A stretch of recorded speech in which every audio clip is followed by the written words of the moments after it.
Hello, hello, hello, and welcome. Today's going to be a long stream, my little vodlings. I'm not sure what to call you guys. Comment below and let me know, or go in stream discussion and let me know. What's like a cute name for the VOD people? Because I can call you V Omega Lol D Giga Chads, but I feel like the irony's lost there. V Omega Lol D, I'm of course getting from Jake and Bake, so I kind of wish that there was something else I could call you guys, but I'm not quite creative enough to have devised a name quite yet. So if you guys have a nomer that you prefer, let me know. I would be interested. So I stayed up until like noon. Then I finally went to sleep around then. I listened to this conversation between Dr. K, Mr. Girl, NotSoErudite, and Destiny. And I think that this would be perfect to do like a React stream with you guys. And of course I was like obviously uber duper tired, given how late I listened to it. So, I don't know how helpful whatever insights I had back then would be for today. And, I kind of wanted to do this and talk about it a little bit. And I agree, this is probably one where it would be worth us covering. It is far too long, and I have far too many other things going on in the background to do a line by line like prep thing for this.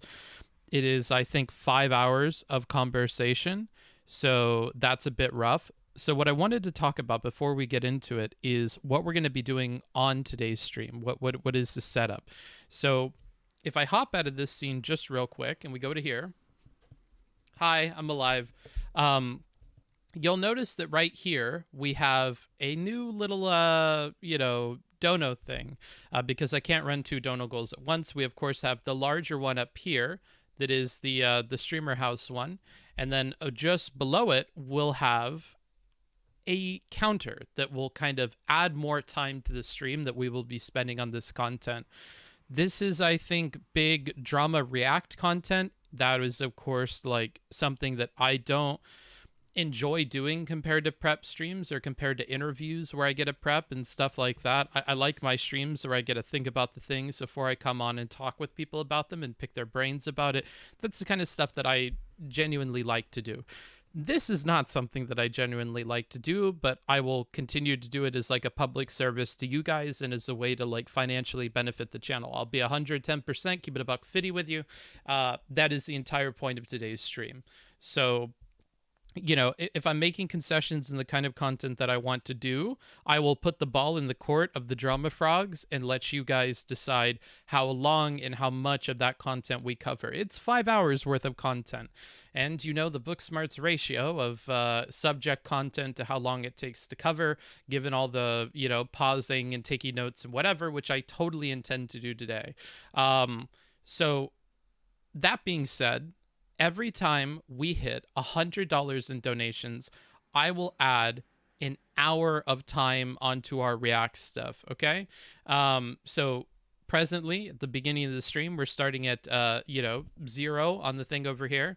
And then as we kind of move along in donations, I'll move the bar up and, we'll kind of get closer and closer to that 100. And then I will change the number of hours that we have from 1 to whatever the next one would be. So the next one would be 2 and then 3 and then so on and so forth. Monka TOS. That's a good point. Well, we'll start off on Twitch and then we'll move to YouTube. How about that? So that's the plan-arino for today. Yes, we do have 2 people that we can't cover on Twitch, so that's good to get out of the way early. But yeah, we will start here and then we'll move to YouTube. We'll be kind of YouTube only today. But another thing I wanted to talk about that is a bit interpersonal or whatever, because I like being forthcoming with you guys when I have feelings and what those feelings are and how I work through them. I had some feelings. So part of what I have tried to do my entire streaming career is read through the comments, even the bad ones, to try and get what I can get from those people, like figure out if there was something I did wrong. Even if people are incredibly rude, if they're all pointing to the same thing, then I could look at that same thing from a more charitable perspective and try to figure out how I could improve whatever the problem is that people are pointing out.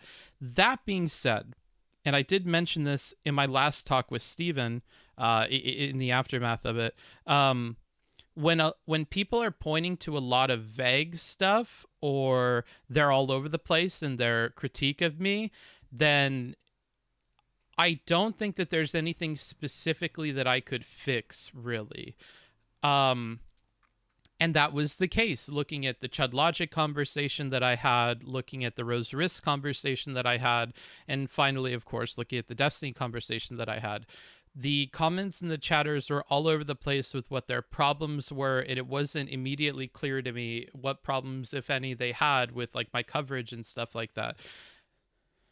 But what they were is just generally really rude to me, to the point where I think moving forward, at least for the time being, I'm going to ask my moderation team to filter through those comments for me and let me know if there are any good takeaways for things that I could improve upon.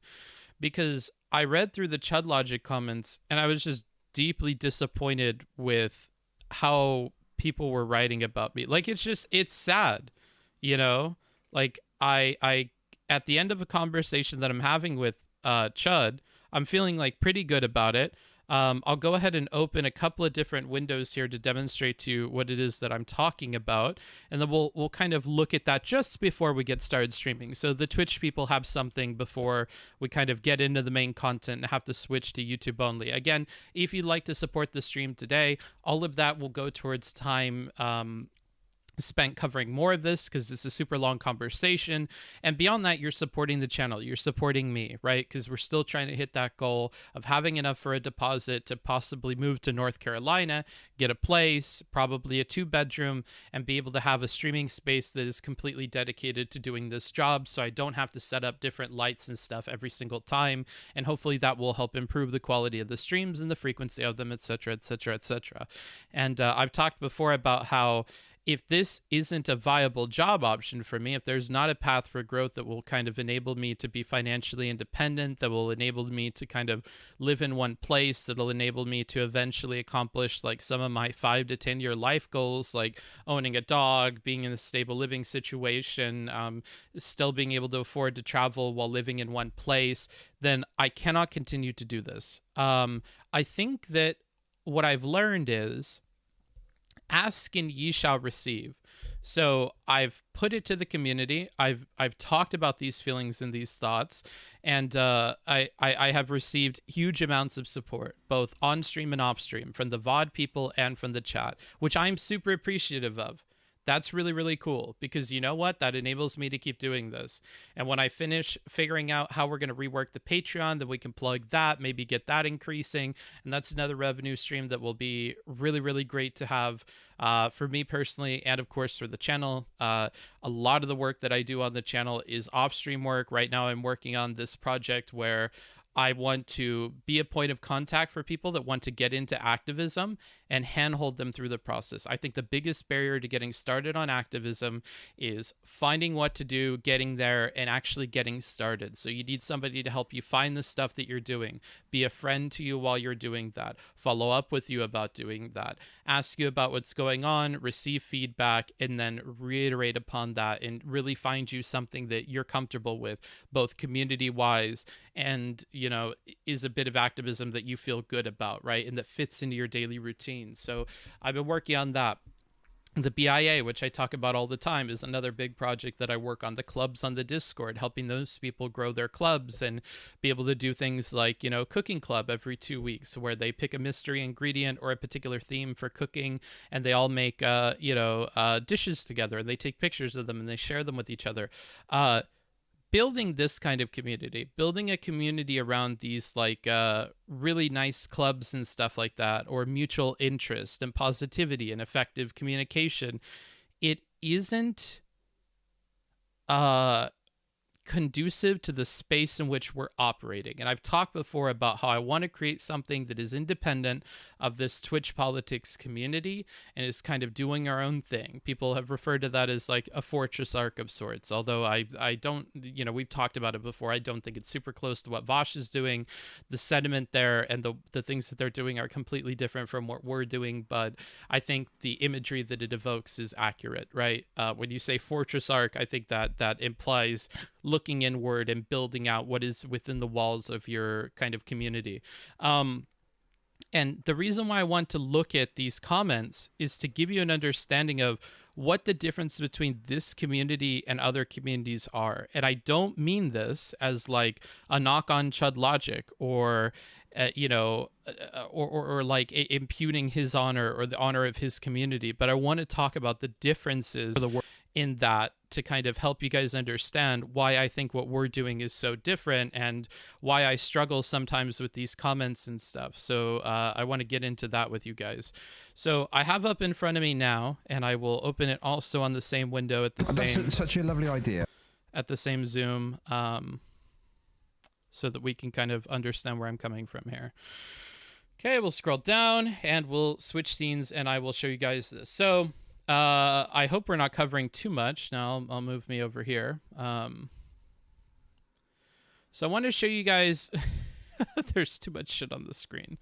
I'll move me up here and I'll cover you guys up for a second. So I want to show you guys first the kinds of comments that we got on my version of the video. I really like these ideas, Booksmarts. Love all the suggestions for action. The editing is fantastic, and the thumbnail is very cool. Here we have a long comment about compensation for labor and the difference between charity and work and that sort of stuff. An insightful comment. I like the jean jacket there. Uncomfortable as hell to me, but it does look cool. Canadian cool. Here we have another thing about charity and volunteering and unpaid internships and talking about that. An insightful comment. Thank you so much for supporting the channel. Let me go ahead and open this up and see. DPM. DPM. Yeah, sure. Damage per minute, I guess. Or I'm not sure what DPM is, but I'm happy to have your Prime.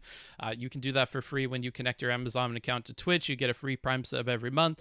And Rex has decided that I'm worth it and has decided to donate that to me. So I am very appreciative of that. So another insightful comment. The thumbnail is golden. Background idea, bookshelf filled with books. Come on, man. Your name's Booksmarts, not Movie Smarts. What is the black pill? And then a long thing of people explaining that to the person, right? Fairly productive, fairly positive. Of course, this is going to come from my own community of people. Let's read the comments on Chud's video. Ah, yes, that's what Twitch streams are missing. PSA announcements directly from my entertainer of choice. Cheeky, right? Damn, this combo was spicy as hell. Can't believe Booksmart said that. What it was that I said, I don't really know. Do they disagree about something in this convo? I'm 20 minutes in and Booksmarts is putting me to sleep. I love to be hounded by my favorite streamer as to whether I've clocked my volunteer hours for the month. Sunglasses face over and over. You have to start including timestamps, which got the most upvotes here. Chud doesn't do that. We tend to. Booksmarts is running an unpaid internship ring, crying face. Oh, Booksmarts, fun times. Moves on to the next video. I hope Russian waifu's okay. I'm not sure what that's referring to, but lots and lots of upvotes there. If you want to encourage local action, create outro that says you're from X stay and to click the description. That one's good. Who in their right mind would host this weirdo and leave them in your home unsupervised for 2 weeks? Should save the casual meetup for now, I think. Not sure what that's about. Booksmarts over time has become increasingly slimy and parasitic since he first started. 17 upvotes. That, oh, Chud, I do watch your streams, made me uncomfortable. Well, at least it's specific and I could get something from that. Chud, did you see the stream today about what we're going to be covering today? Some random spam comment that didn't get removed. I had to look Chud up and he cute. I've actually never seen a picture of Chud, but okay. I don't think there is a more pompous, pointless, and boring streamer. Booksmarts is less interesting in his opinions and content than watching paint dry. I don't inherently have a problem with negative comments. It's just like I'm used to it, like at least with DGG, they're specific about stuff they have problems with, and then I can do something about that, right? I can improve. Smiley face first, and that's it. But I mean, like, when I'm reading through some of this stuff, and it's similar when I go on Reddit, there's a lot of like negativity without like good actionable steps to deal with it.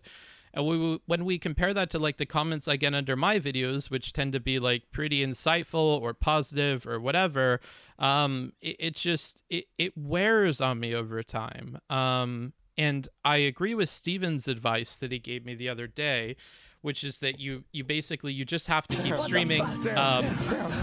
People are going to kind of remember you from the last thing that you did, and the last thing that I did that all the orbiters covered was a very, very bad conversation. Thank you, Plamen. 16 months. Holy shit. That is a long ass time giving us the Prime sub again. If you connect your Amazon account to your Twitch account, you get a free sub every month. I would definitely feel blessed if you would toss it my way, but completely up to you. That Plamen decided I was worth it, and to that I thank them. But you know, those are the kinds of comments I deal with. I could go through the Reddit and show you the Reddit. That's going to be a lot worse. And frankly, I don't want to like kill the mood before we start streaming today, but like these are the kinds of things that I'm gonna not look at anymore because they're not giving me like specific stuff I could work on. They're not really like productive. They're obviously like quite rude and mean. And I you know, I just want to like be real with you guys about like this is the kind of stuff that I deal with, and part of why if you hear me being doomer in a particular stream, that's part of what influences it. Is like I really do think that we're trying to do good stuff. I really do think that we're trying to be charitable to people. I really do think we're trying to listen better, trying to understand people better, and that's why a lot of you guys are here. None of what I'm saying is like to apply to you guys, but you know, I just want you to understand, because you probably don't live the same life as me, right? We live in different spheres. This is the kind of stuff I'm dealing with that you don't see on the stream. And, you know, it takes the wind out of my sails. Now, I'm very lucky. I have a support, you know, group in the form of like IRI and Wicked Supreme and Luxifer and Two Mad and all those guys. And I also have one with our community, which is thriving and really, really good. We have an awesome Discord community. I have an awesome moderation team like Vels, who's in the chat right now saying nice things. Like, and that is a large reason why I could keep doing this. If I didn't have that, I would not continue to do this. So on one hand, this is to kind of remind you guys of like why I might be doomers sometimes, or why I might be like mean about the space, or why I might kind of be let down by particular communities and stuff like that, or the broader community as a whole. Twitch Politics is focused on drama. Today we're doing a drama stream. And the whole reason why I would want to build our own thing and kind of move outside that dynamic is because like this is a huge drag on our boat sailing in the high seas of content.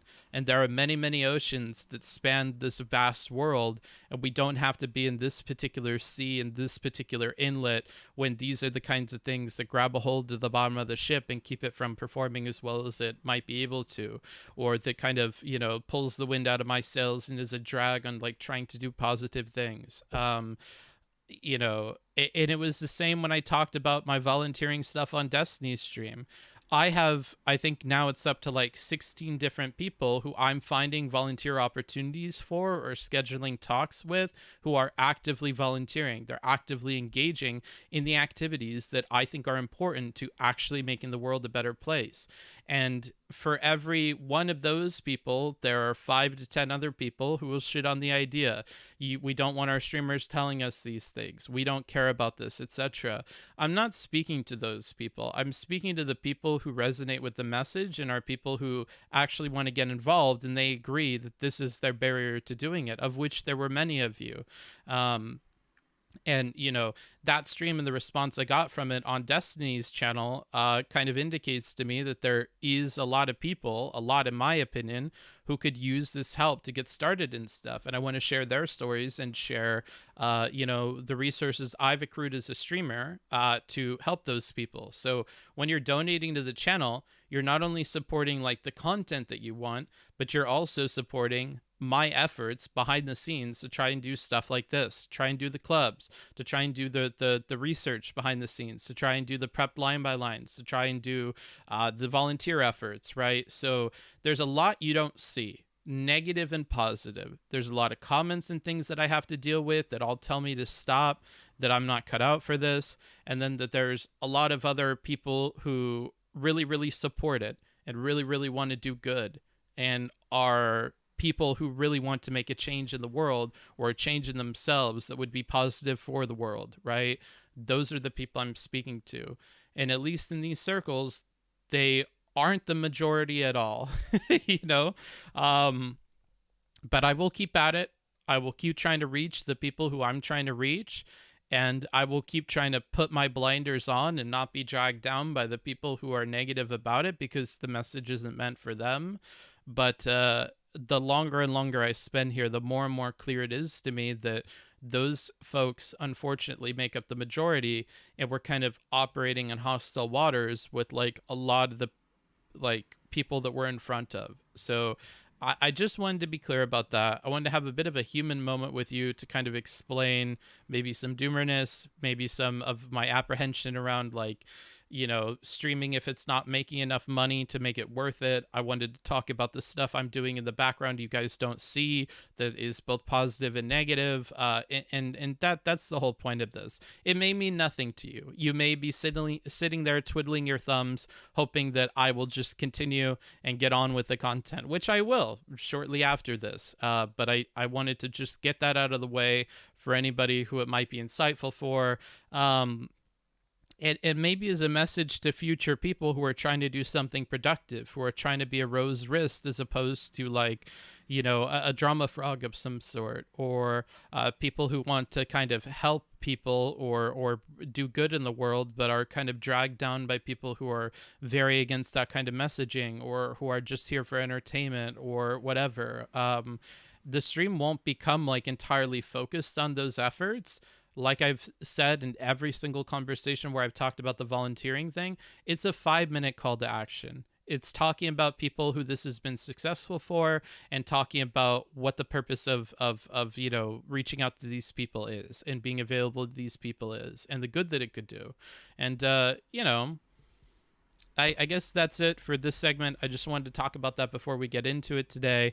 And you know, that's all. And now I'll read the chat, and then we'll get into the main show segment. I'll switch off Twitch, and we'll kind of be YouTube only for the rest of today's probably long stream. Your insights are always appreciated. Thank you, Sticks. Again, positivity. I love it. Rose Wrist. Yeah, I love Rose. He's super cool. I hope I didn't upset him too much with our philosophy conversation after our talk, or even the talk itself, but he seems chill.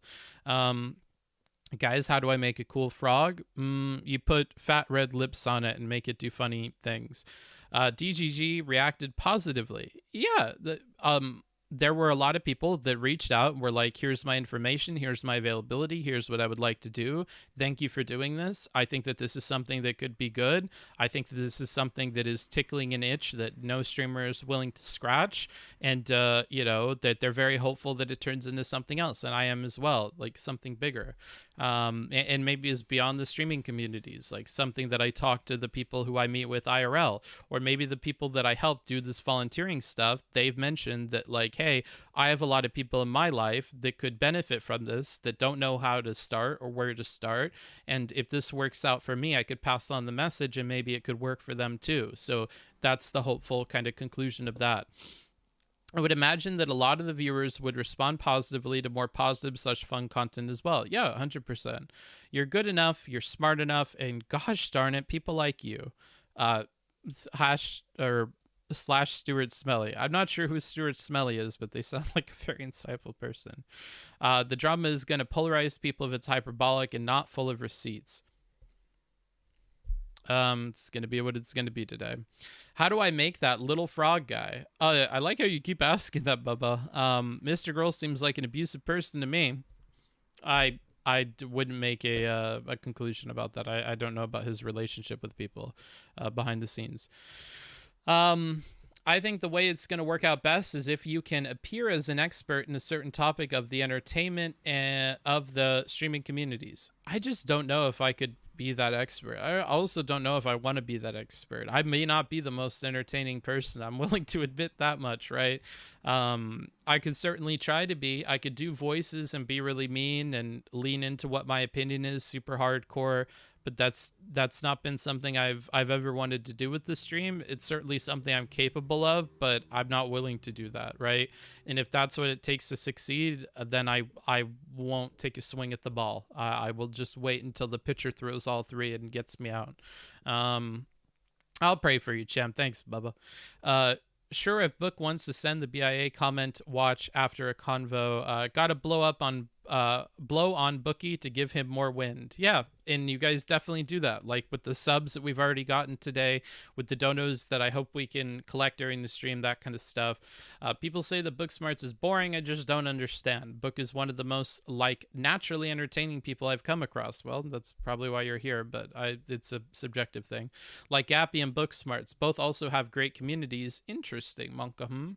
Yeah, I mean, I think Gappy has a really fun and cool community as well. Yeah, homie, don't look in those comment sections for any legitimate feedback. The thing is, they used to have stuff that helped me, and they have helped to improve the stream, I would like to think.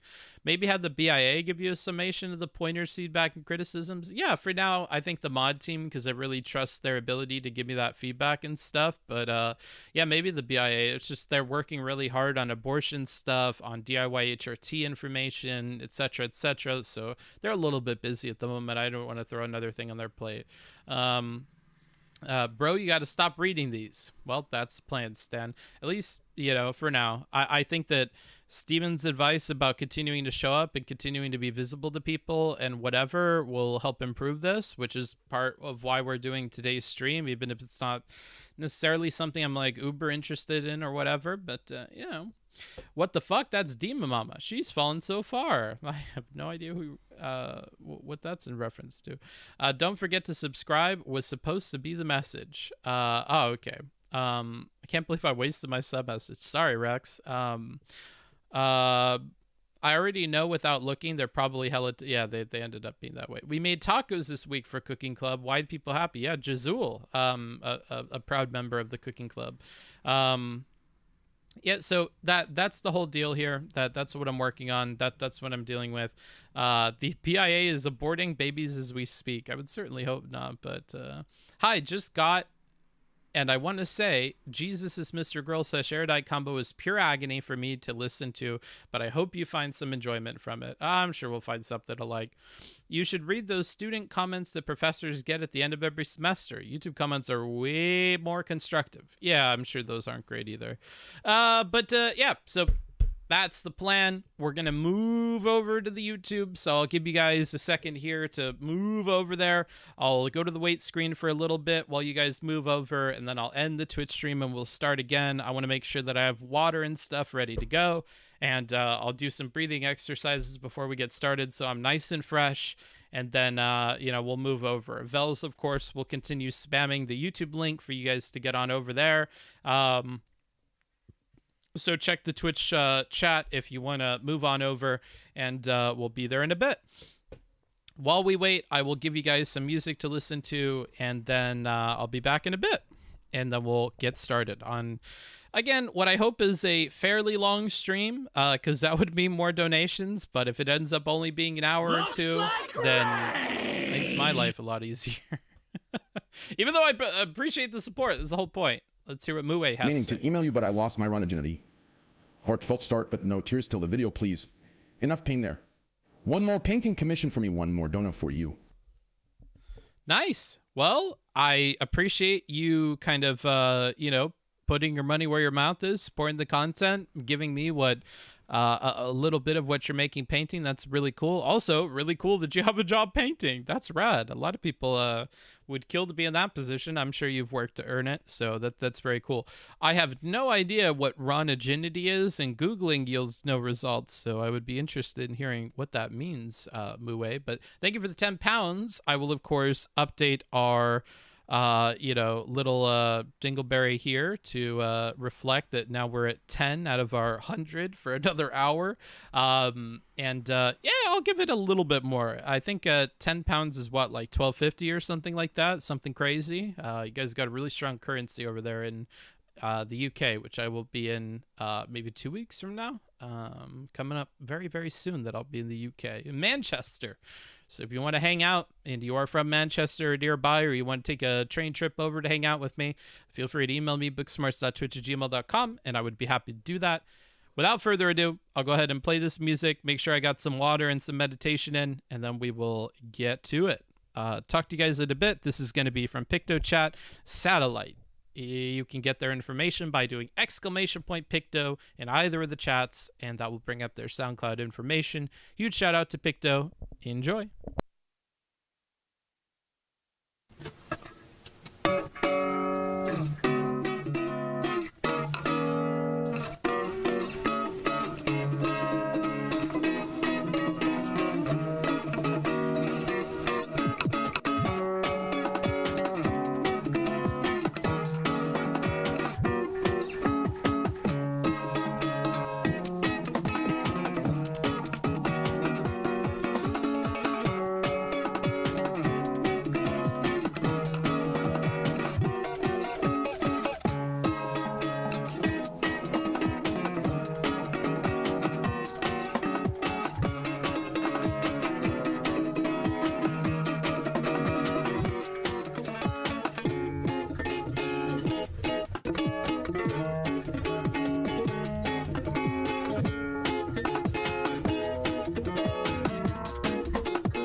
All right. All right. It is time. So, hey, Twitch chatters, now is the time to get moving over to the other stream. As Vels is posting the Twitch chat, a link to the YouTube video where we will all be watching what we'll be watching today.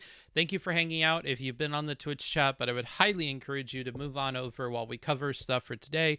The reason why we're moving. Thank you. Thank you. Aldmelder.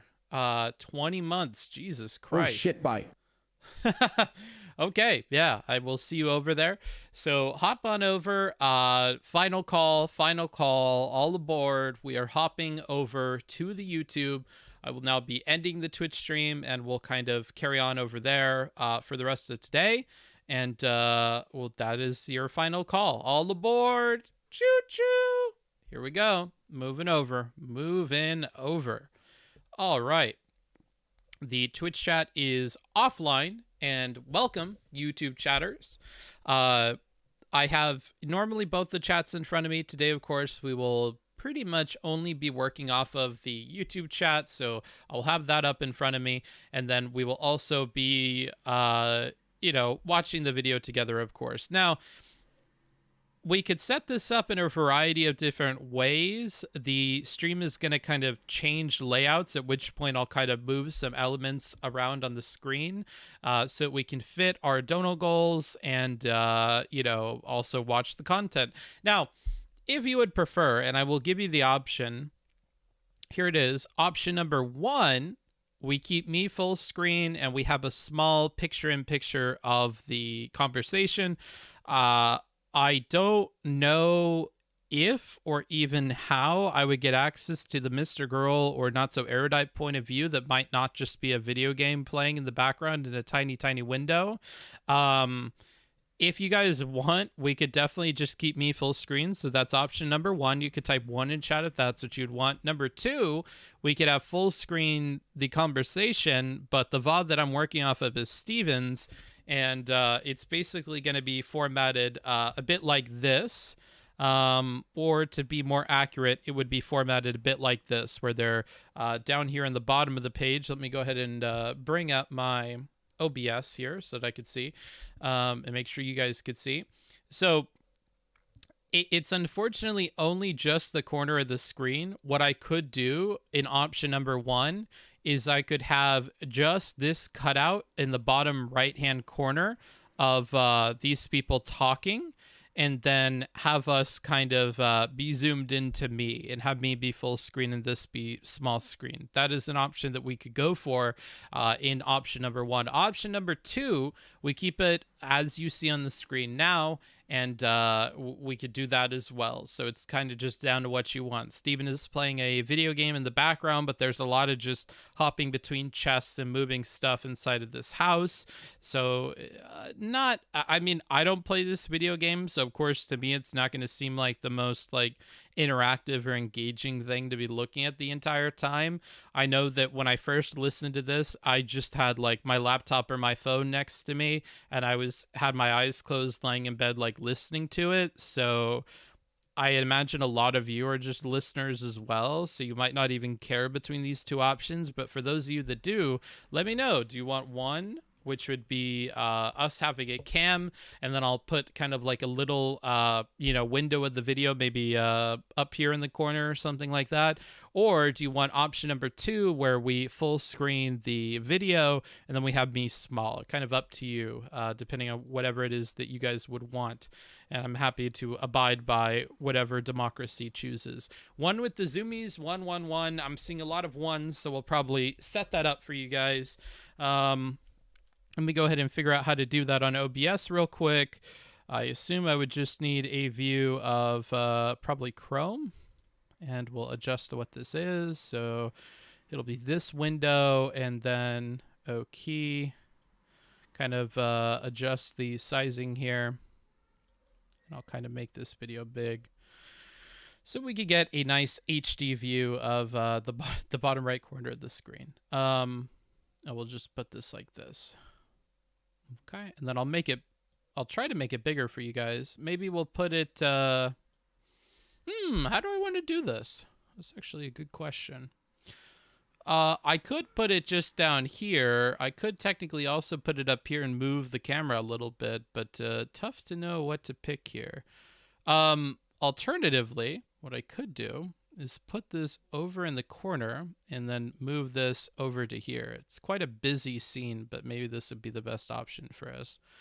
I think like this makes sense, although not a lot of space for my head here.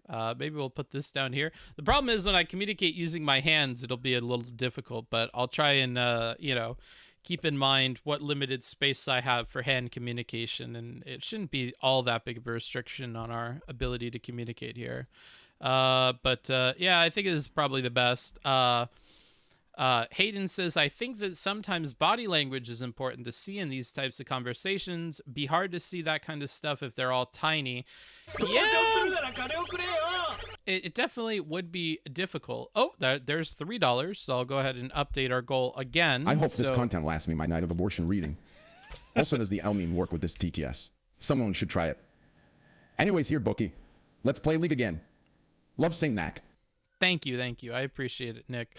So I'll go ahead and update our dono goal. Right now we're up to 15, and because pounds are worth more than the average money, and so I will bring us just that much closer to our goal here of 100. And every time we hit 100, I will add an hour onto the clock, and we will continue with what I'm sure is a great and productive conversation from what little I remember of it from last night. Obviously, it won't be. That's the joke. There'll be a lot of kind of jumping around and whatever. I would say that the beginning of this conversation is definitely more structured, and then the end of it will also be kind of more insightful and structured, and then there's a period in between where it's just kind of meh. But that was my take. That's what little I remember of it, because I was doing a bunch of other stuff in the background and cooking and walking around outside, and then finally like laying in bed trying to go to sleep while I was listening to it. So yeah, I mean, there's the option. I'll go ahead and caffeinate myself so I'm ready for this. Oh, yummy. I have a whole pot of coffee on the kind of burner right now, so I should be all set to go for the evening. They were tiny in the original VOD, so it evens out. Yeah, they were way smaller. Left hand lower than right hand about shoulder. Left hand lower than right hand about shoulder. I don't. Maybe you're trying to tell me where my hands can go. I'll just keep that in mind. My hands can probably be at my shoulders, right? So let me check. Yeah, so I can be right about at my shoulders. So I'll try and keep that in mind and rest my elbows on the table when I'm trying to communicate with my hands. So we'll do that. I think this is a fine layout for what we're trying to do. Alternatively, and I'll go ahead and try this a little bit. We can move me a bit more to the side here, and then I think this will actually work out perfectly fine. So bring you guys back up in front of me here so I can read you while we're going through this, and we'll kind of work around what we got here with the way the talk is set up. Anywho, without further ado, without any more fuffing about, as the Brits would say, let's go ahead and jump into where we need to start in the video. Of course, when we start, it's just going to be Steven, and then in a few minutes, it'll move on to the proper setup. So we'll shout out Surfshark while we while we do this. Okay, future me. Here's the timestamp. Let's get into it. L. Oh, I don't know if we have the L voice, but you could certainly try it. All right, let's do it. Let's put this at 1.2 so you guys get as much for your money as you could possibly get. Sorry, VOD people. 1.2 I think is manageable for you guys. You know what? I'll throw my camera up here too, just so you guys can see who's judging the both of you. Okay. All right.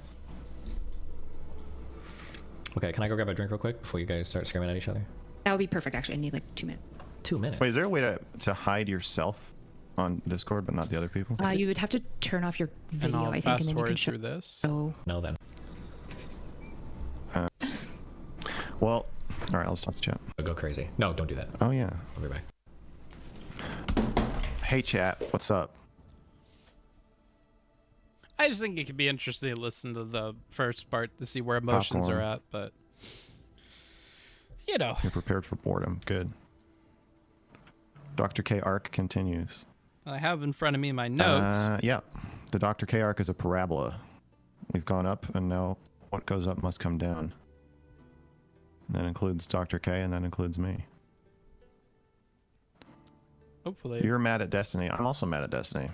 That's part of what we're going to be talking about today. Thank you for the $2. Sent the cowards running already. That's right. No, I don't think they're cowards. 2x speed, we can't do that to our poor VOD people. They make up more of the audience than you guys, and so that is what it is. Worth noting, Mr. Grill doesn't know what they're going to be talking about in the very beginning. This will come up later because there'll be some discussion at a meta level about what it is that they're meant to be talking about, and then we won't really get anywhere with that. But worth keeping in mind for the rest of it. I'm not that mad. Just kind of mad. The stream I did with Flamenco, I did not stream with Flamenco yesterday. I don't know what you're talking about. Do you have any strong preference for a special kind of therapy? No. I think I guess maybe psychoanalytic. I guess I like the therapy where you're more intimate with a therapist. Whoa. Emotionally intimate. Oh. Aside from Prince, what's your favorite band? Eminem. Is Eminem a band? You mean like band? Portishead. Never heard of them. Portishead's my favorite band. I think. We're just waiting for Erudite to come back.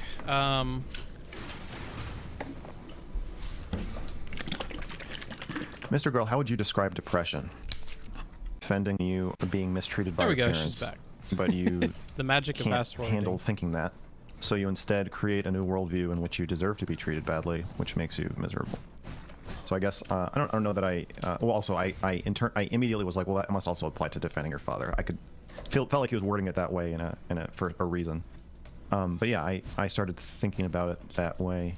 Yeah, so worth bearing in mind, Dr. K definitely is the line between all of them that they can comment on and have been commenting on. However, also worth keeping in mind, Erudite is here because she wants to kind of confront Mr. Girl on some things that he said about her coverage of Dr. K that she felt were inaccurate. So the way that he talks about the things that she's focused on or believes, she feels to be problematic and not in line with what she actually said in her conversation. When you're really, really careful with the way that you communicate, it can be really, really frustrating to see people not be equally as careful in their analysis of what it is that you said, which is also why, like, I am careful in interpreting Vosh based on what Vosh is saying, even if it would be very easy to go in the other direction and talk about what I feel about what Vosh is saying. I try to strike a balance between both. Clearly, it's not enough for a lot of people, but you know, I think when somebody's trying to be very, very careful about what they're trying to say and they're being careful in their word choice and stuff like that,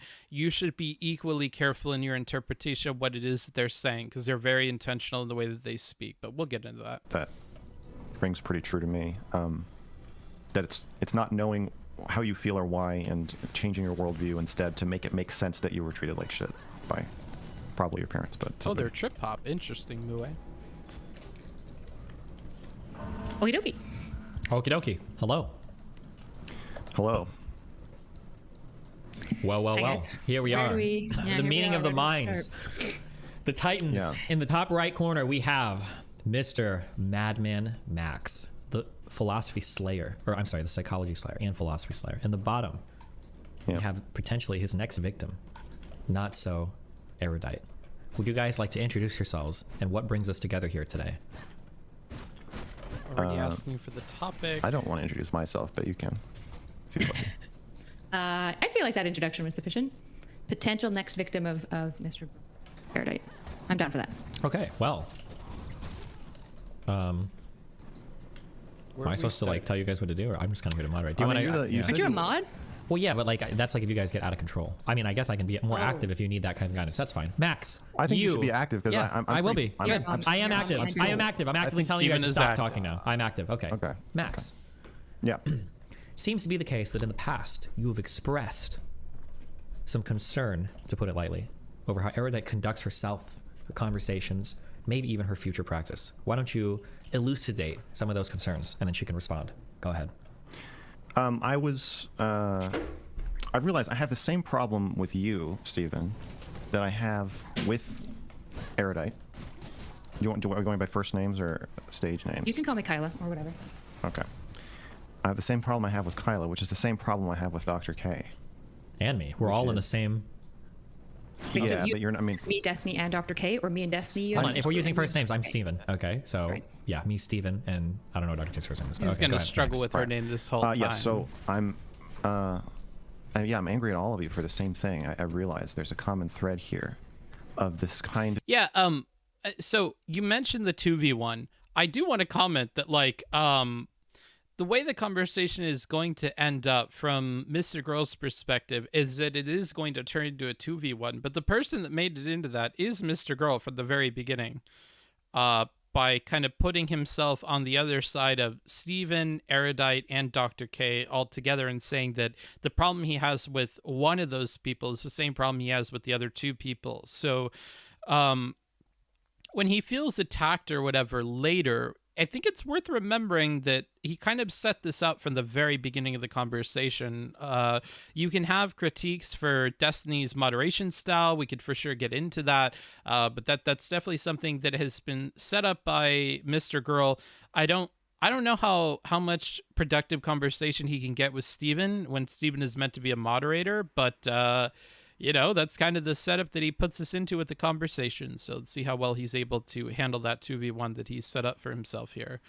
He's going to forget her name constantly, and she's going to think it's a joke. It's going to happen, ain't it? It is going to happen, yes. Protected, wanting to have it both ways, but not really being willing to take a solid stance of where you are. So with you, Steven, it's where I stand with you. With Kyla, it's where Dr. K stands with you, and with Dr. K, it's where Byron stood with him. Now, as a doctor, there is a ethical requirement that it's not just like interpersonally frustrating. It's a actual professional requirement that people's lives depend on, that the patient knows if they're your patient, and they know when and how that relationship begins and ends. And so, very slight thing. So he says that the broader problem that I have is we have this kind of twofold relationship, all three of us. So he likes NotSoErudite, he likes Steven. I'm not sure what the thing with Dr. K is. I guess it's more this professional, ethical thing with Reckful. But it's different. And that difference is something that we're going to struggle to kind of make clear. And I think that in hindsight, we should have made that clear from the beginning. Sure, there's kind of this two-part relationship where you're friends with these people and streaming with them, but it's different because the relationship that Reckful and Dr. K had was one of like, in Max's opinion at least, is one of like patient and doctor, right? And there are ethical quandaries there that are kind of like baked into the profession. So an entirely different beast with its own problems. And so... Sure, it is similar to have this kind of dual relationship with everybody and that being a big problem, but hindsight, it may have been good to distinguish the two better. But, you know, let's see how it plays out. It is a bedrock ethical principle of therapy and psychiatry. And so my problem with you, Kyla, was, well, in our conversation, I think we had a 4-hour conversation of me screaming at you about therapy ethics and you saying the most infuriating things possible. But part of what was so infuriating about it is that you wouldn't, you just felt like you're trying to have it both ways. You're saying like, yeah, he kind of blah, blah, blah, but on the other hand, blah, blah, and like, you know, I think there's more nuance. It just felt really evasive and like this is just such a clear-cut case that you really need to take a stance on it. And I also, I don't think I would have been as mad if you had clearly just said, oh, I think everything Dr. K is doing is okay and good and blah, blah, blah, and that's fine. I don't think this breaches ethics. And then we could have like a conversation about ethics, but it felt like you're saying, well, it's unethical, but it's not immoral. And that just seems like such a destructive message to send. That the idea that you are telling, because a lot of people are afraid to go to therapy because they think their therapist doesn't actually care. They think that you're paying someone to pretend to care about you, to pretend to help you, but who's basically just going to let you run out the clock while they take your money. And it seems like such a, I mean, it's so antithetical to what I'm trying to communicate about therapy. And then, yeah, and then Steven, I feel like you did this. I feel like you fucked me. You fucked me in our last conversation, and you've been fucking me since then, where you won't, you get the loyalty and warmth from me of being like friends or friendly colleagues or whatever we are. But I don't really know what we are. That's part of the problem. Okay. But then you also get to kind of throw me under the bus and call me abusive. But then you also get to do it in a way that makes it sound like you're not really doing it. And then you get to start this rumor about me about how I don't let my girlfriend have a phone. But you do it just by asking a question. You're just asking questions. So you didn't say it. You didn't start it. But you just think there's like a 80% chance it's not, or 20% chance it's true, or 30% chance. It just feels like nobody is putting their fucking foot down and saying where anything is or what anything is, how they feel about anything. And it all goes back to fucking Shaylin. It's the same problem I had in that conversation with Shaylin. It's the same. It's all. And so now we brought in a fourth person in here with the introduction of Shaylin, who is of course Mr. Girl's significant other. Mr. Girl had a not so great interaction with Shaylin that, despite her asking him not to post it on YouTube, which is something she said in the video that he posted, besides that, he kind of. She starts crying. You could say that's because of him. He talks about how he got his way. Anyways, he was asking Shaylin, I like this sex doll. I like that it just lays there. If you don't, I understand you might not want the sex doll to replace you and whatever. I would like you to serve the function the sex doll serves. So maybe once a month or at some set interval, I want you to agree with me that you will just lay there, and that you'll let me fuck you like I would fuck my doll. And Shaylin is uncomfortable about when this is happening. She asks some qualifying questions about what it is that he's asking for, kind of define what that relationship is. And he interprets those follow-up questions, those qualifying questions about what agreement it is that they're arriving at, as her just failing to take a clear stance, at her failing to communicate or be clear about her position on something. He wants a yes or no on whether or not she's okay with being the doll, and she doesn't really give that to him. Instead, she asks a bunch more questions, and he feels like those questions don't really matter, and you're kind of getting away from what I'm asking you to do here. And it's inviting a lot of, a lack of clarity to the discussion that we're having. And that's a problem. When you're crying and stuff as well, you're trying to be controlling and manipulative. And because of that, you are a demon, I think it is the wording that he uses. And the way that relates to the relationship with Steven is he doesn't really understand what his personal relationship with Steven is. And it's complicated by their professional relationship. In Mr. Girl's own words, Steven made him. Steven has a huge platform. And Mr. Girl is uncomfortable about the transactional relationship that kind of invites, mixing that with his uncertainty about their personal relationship. And when Steven kind of, asks questions or is kind of underhanded, in Mr. Girl's opinion, about the problems he has with Mr. Girl, by saying, I think that this was an abusive thing, but I don't know if he's necessarily abusive, or asking questions about whether or not Shaylin can have a phone, which, Dustin got from DGG. When you're doing these things, what you're doing, and Mr. Girl will explain later, is you're kind of giving a very soft negative interpretation of Mr. Girl that makes it much more difficult to fight against because it's more elusive. Rather than coming out and having a really strong stance about Mr. Girl, by having a sort of weaker or more ambiguous stance, or a very light criticism like that, it makes it to where Mr. Girl has nothing solid to argue against. And in that way, it's kind of planting in the viewer's minds these negative things about Mr. Girl while not giving him enough to sink his teeth into to argue against. And so that's a problem he has, and he thinks that Steven is doing that, whether it's intentional or not. And that's a problem that Mr. Girl has. So that's kind of a TLDR with where we'll get to in the conversation, because I don't know how much of this we'll be able to cover today. Again, I marked my my timer at the end of the hour, or at the top of the hour. So once we get to 3 a.m., we will be done with this, okay? If we hit that dono goal, which you can see on the screen is the one that is drawn by hand, once that gets up to 100, then we will add another hour onto that timer, and we will continue to cover it. But I want to make sure that I'm kind of giving some foresight or sharing my foresight with you about the way the conversation will go in case we don't get to that point. So that's my understanding of Mr. Girl at this point. We'll see how well he's able to communicate that in this conversation. And by expressing this, I'm not saying I agree with Mr. Girl. I'm not saying that I think that that's right, or that's something that I personally think is reasonable or whatever. I'm simply trying to word what the different people in the conversation are saying.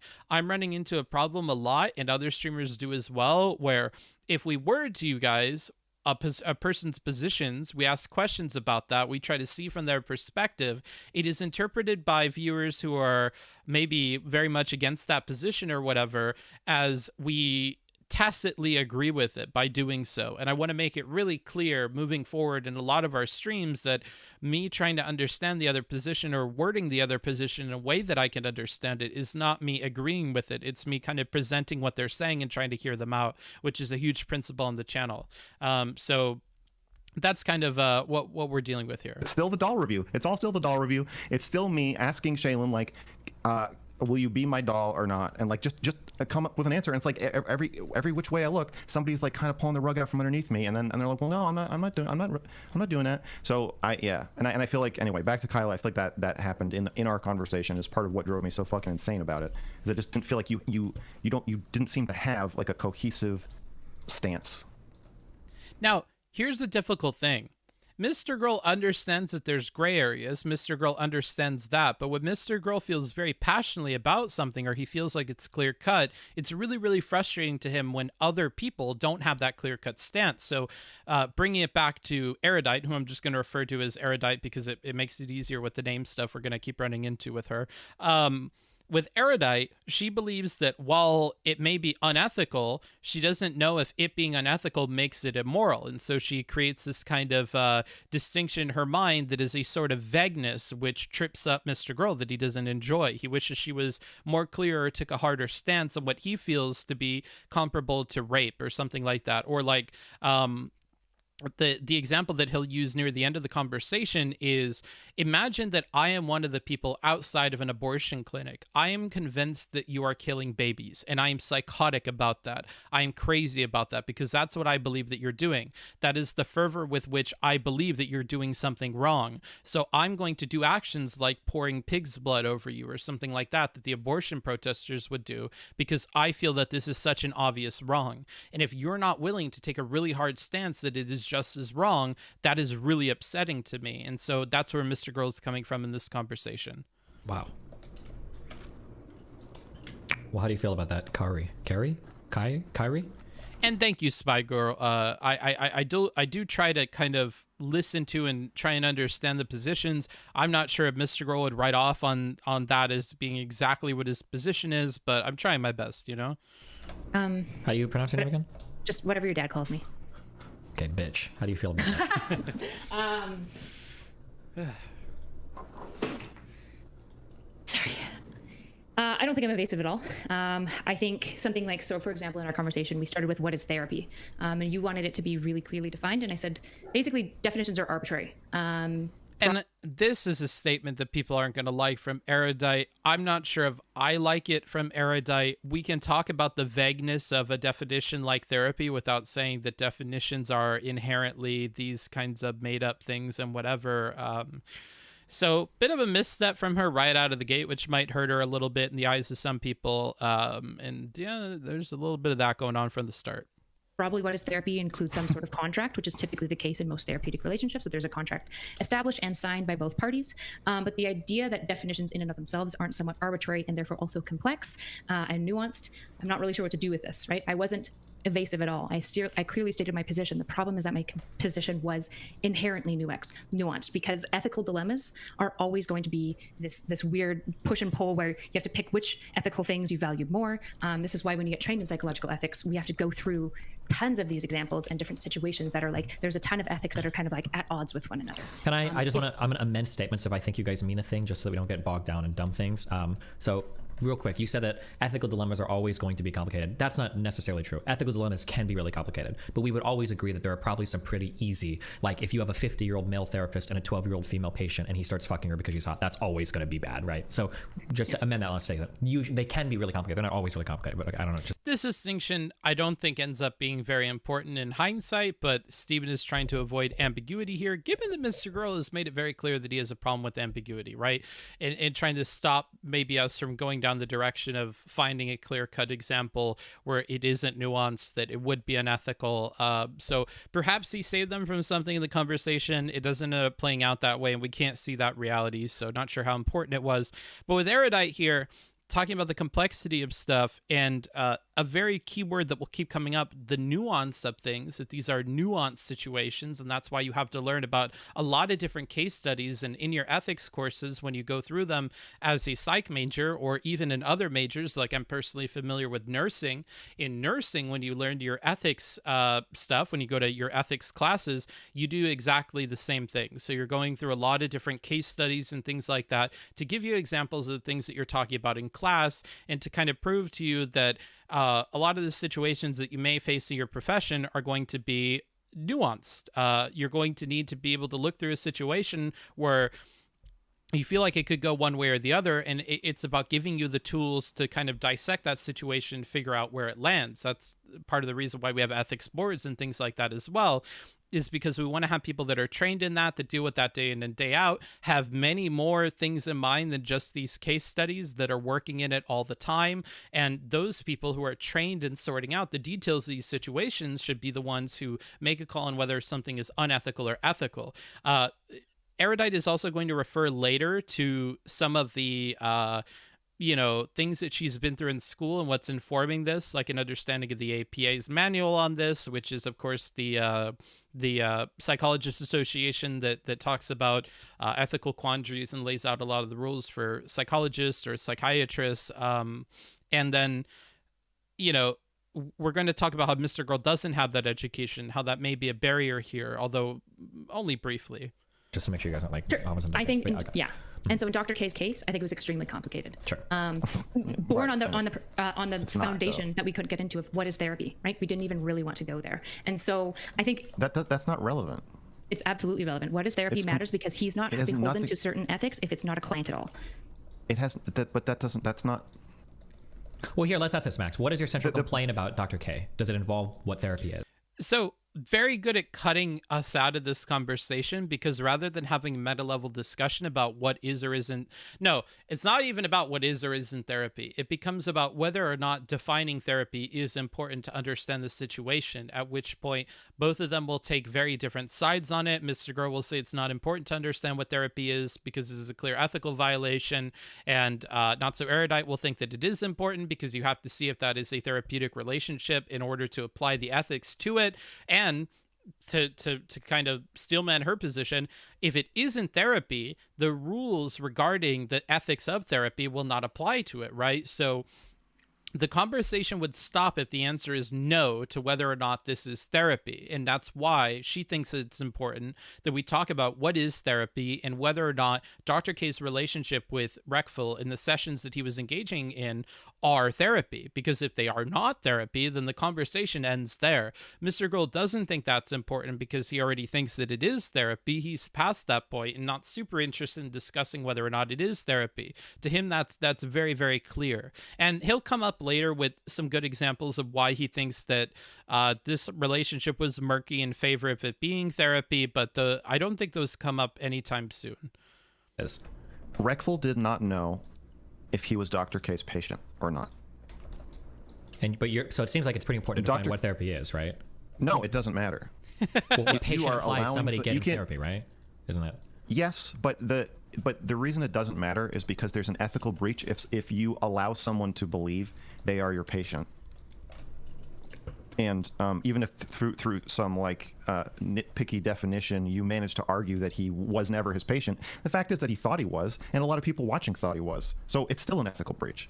Well, so don't we need to kind of... There you go. So regardless of how it ends up being or how it ends up turning out, whatever, the way that Reckful saw it was that it was therapy. The way that the audience saw it was that it's therapy. So this focus on defending Dr. K and trying to establish this relationship when it was clear to the people watching, and perhaps even clear to Reckful that it was therapy, that in and of itself is the problem, right? So regardless of if we write up a definition that puts Dr. K and what he's doing outside of the definition of therapy, if the client thought that it was therapy and the audience thought it was therapy, then a therapeutic exercise it was, right? And so that's where Mr. Girl is coming from. Again, not saying whether or not I agree or disagree, just trying to interpret the arguments as they're being made. Get into like, well, what is therapy? What would lead somebody to believing it's therapy? Don't we need to get into that? I don't think so. I mean, are you going to claim, Kyla, that you don't know why Reckful thought he was Dr. K's patient?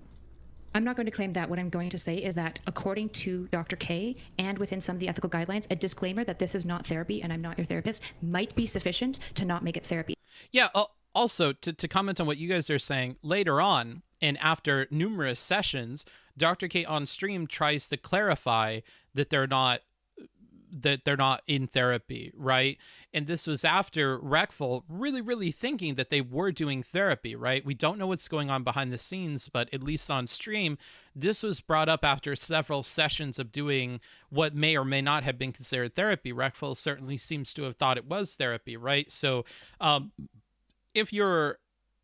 depending on which way you land with this, you might agree with Mr. Girl here, and I don't think that's entirely unreasonable. If Reckful considered it therapy and this relationship wasn't clarified, and even Dr. K was confused about whether or not what the relationship was, that would seem to be problematic at the very least, right? So this is something that I actually feel like, and here's my opinion, is a good point from Mr. Girl, that if it was so unclear that even after hours and hours of engaging in these sessions with each other, after all of that, they still needed to clarify whether or not it was therapy. And perhaps even after that conversation, even if it was explicitly said that that's not their relationship, it continued in the same way it had started at the beginning. And if Reckful was convinced at the beginning that it was therapy, and for hours and hours that it was therapy, how much does one conversation in the middle, if we continue on the course that we've been on, how effective is that in saying that it's not, right?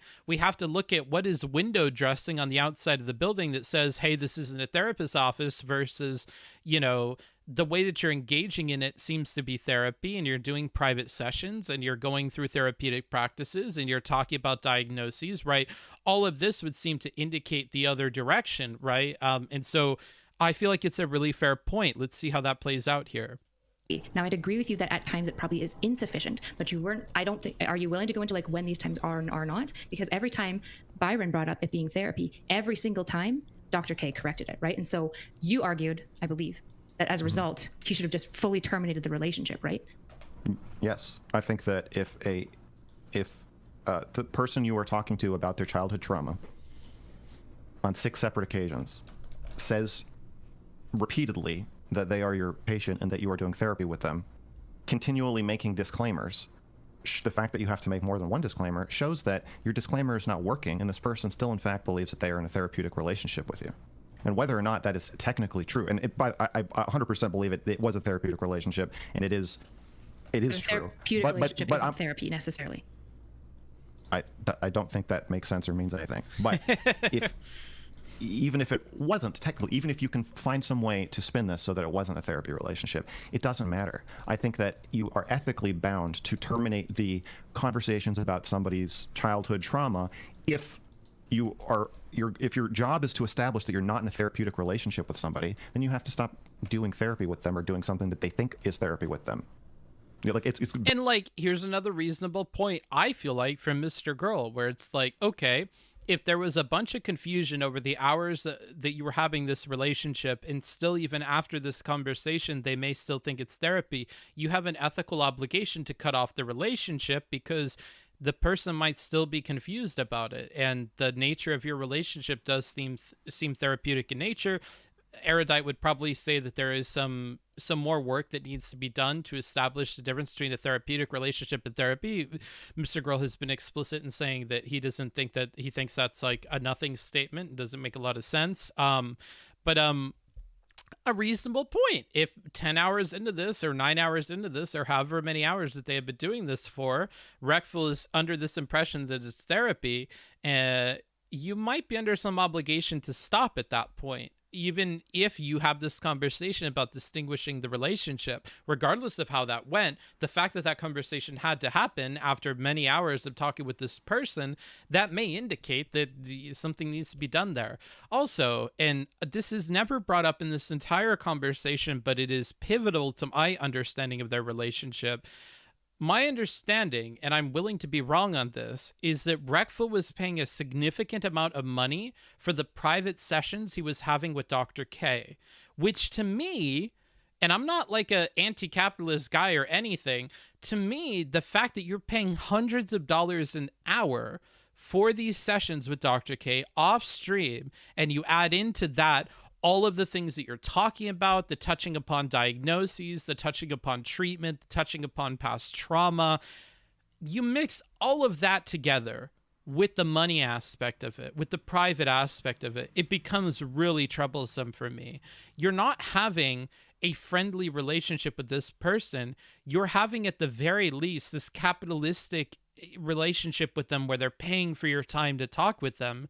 And I would imagine that for Reckful, part of the reason that he's paying for this is Dr. K's background in these specific problems and his ability to give insights on those problems, which are all mental health related, right? So a huge ethical quandary here at the very least. And I don't think it's nearly as vague as it seems to come out here. It is nuanced, as all of these problems will be, but I don't think that we can hide behind nuance and say that then it is vague, or to say that it is a toss-up, or to even imply as much. I think it is more clear-cut than perhaps Erudite communicates, although Erudite is also very apprehensive about making a claim about this. She doesn't think probably that that's her place, and it's probably the place of the ethic board to decide that, because they're trained in doing that, and that's their job. So a lot going on very early in the conversation. I really feel like the early part of this conversation, we had a productive dialogue where we laid out and then repeated over and over what the two different positions were, right? And this is not even getting into the mischaracterization of the things that Erudite said, which I feel like is a whole separate issue from this, but just talking about the Dr. K. Reckful relationship and Mr. Grohl and Erudite's difference of opinion about that relationship. We have a lot going on here, and I really do feel like it leans in favor of Mr. Grohl. That's not to say that I don't agree with some of the points that Erudite brings up. Is it nuanced? Yes, these situations are nuanced. Maybe should we not be the commentators that are the ones that decide this? Well, definitionally no, it would be the ethics board, right? So she brings up some fair points, but I kind of want to look back and see how much she engages with what Mr. Grohl is saying, because I don't feel like they're crazy positions necessarily. So, you know, that's kind of all of my thinking on this. Let's go ahead and continue with this. Again, if you want to support the content, support me, and get more of it having screen time, definitely donate. Donating will add that to what you see on screen, the little hand-drawn donation indicator.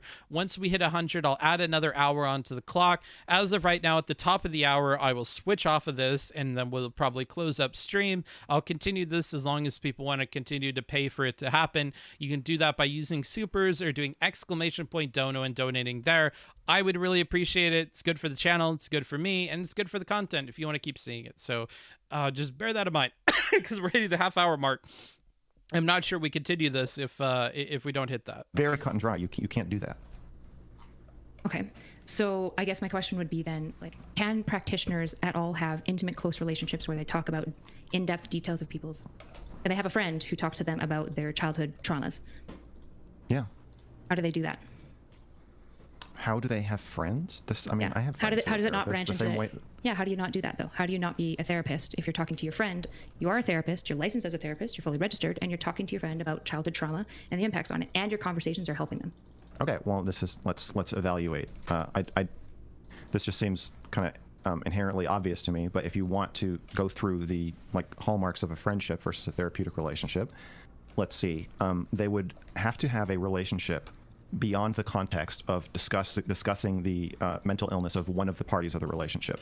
So this is going to be a pretty easy slam dunk for me, because every single conversation we've ever seen Dr. K have with Byron is actually labeled talking about depression with Reckful.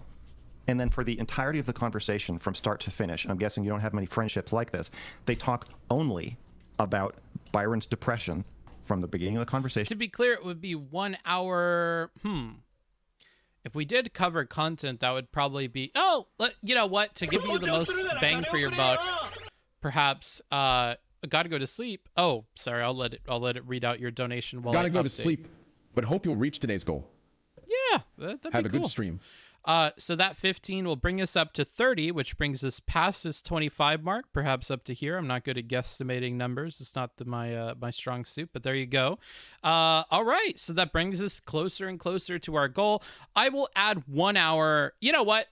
I should do this fair to you guys. I should play you dirty. We'll do 1 hour of the content being watched, just to be fair to you, okay? So rather than going until the top of the hour, I'll go until we hit, the conversation starts at 35. So we'll go until 35 of the next hour on it. So let me calculate that real quick by putting this window down, opening this window up. So it starts at 3:35. We'll go until 4:35 on the timestamps. Right now we're at 3:52, and yeah, we'll do that. That's more fair to you guys. And I'd assume that every hour of content that we watch will probably make like 2 hours of streaming content. So there you go. You have more bang for your buck. To the end. And throughout the conversation, Dr. K is asserting his knowledge and his expertise, and he several times, or constantly, is making it clear that the purpose of the conversation is actually to help Byron with his depression. Now, in a friendship, so like I have friends who, like, we play Smash together. So we get on the call and Discord and we play Smash. We're talking about, like, you know, like Mario and Banjo-Kazooie, and we're talking about like the Batman and if it's a good movie, and then sometimes one of us will say, oh, you know, I had a really bad week, or I'm having some problems in my relationship or with my friendship or with my family, and we'll talk about that. But even So to be clear with what he's saying here, there has to be some aspect of the relationship that, and probably a majority of the relationship, which is built up of talking outside of the context of their problems and stuff like that. And that sets up an easy dunk for him later, because as we'll kind of get into later, they didn't have a relationship that is like more hours, that is outside of this, as far as our understanding of it, right? Like if we just apply the 80-20 rule, maybe 80% of your relationship should be talking about other things, and maybe 20% on therapeutic things or childhood trauma or whatever. In any case, even if you had put that at 50-50, I don't think we hit the smell test of letting Dr. K pass here. So we're defining in such a way where it'll be easy for Mr. Girl to argue. Let's see how Erudite handles this. if that person is a therapist, that we're not doing therapy, because it's even though the conversation Mr. at Girl's times, video is up with higher resolution. Mr. Girl, Erudite. Okay, let's find it, because that might be better for us.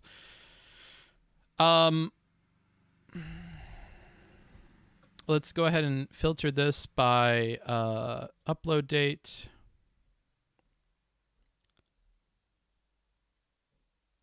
Unfortunately, I don't see this conversation unless it's worded differently here. Oh, here we are. Confrontations with so-and-so and so-and-so. Okay. And I'll try to figure out where we were in here, and this will be better for us. okay, I don't think you have pneumonia. You just seem like you might. I think it's Relationships where they talk about in-depth details of Dumb things. So real quick, you said that ethical dilemmas are always yeah. And so in Dr. K's case, I think it was extremely complicated. about somebody's childhood trauma. If your job is to Okay, I'm going to go ahead and change the view on OBS, because we have found this, and I think it would be better for us to have a more high-def image of this. And if that changes your opinion on whether or not we should have, you know, the whole conversation take up the whole screen, that's cool. But this will be more HD at the very least. So I'll go ahead and put that up here and cover up some more of the chat with that.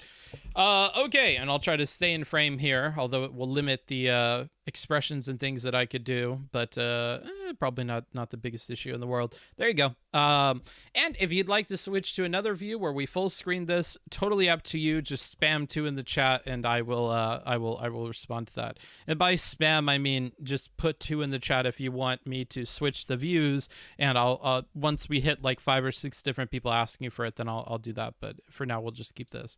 Establish that you're not in a therapeutic relationship with somebody, then you have to stop doing therapy with them or doing something that they think is therapy with them. Like it's very cut and dry. You can't do that. Okay, so I guess my question would be then, like, can practitioners at all have intimate, close relationships where they talk about in-depth details of people's, and they have a friend who talks to them about their childhood traumas? Yeah. How do they do that? How do they have friends? I have friends. How does it not branch into? Yeah, how do you not do that though? How do you not be a therapist if you're talking to your friend? And I'll pause and kind of bring to me. But if you want to go through the depression with Reckful, and then for the entirety of being ever seen Dr. K have with Byron is actually labeled talking about depression with Reckful. And then for the entirety of the conversation from start to finish, and I'm guessing you don't have many friendships like this, they talk only about Byron's depression from the beginning of the conversation to the end. And throughout the conversation, Dr. K is asserting his knowledge and his expertise, and he... Thank you for that. Is that a YouTube? Yeah, that is. Thank you, Sticks, for becoming a member on the YouTube. That'll give you access to emotes that are only available in the YouTube channel. Super duper cool of you. That supports the stream every single month, so that's great. Happy to have you on.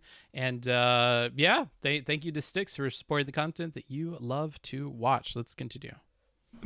Several times, or constantly, is making it clear that the purpose of the conversation is actually to help Byron with his depression. Now, in a friendship, so like I have friends who like we play Smash together.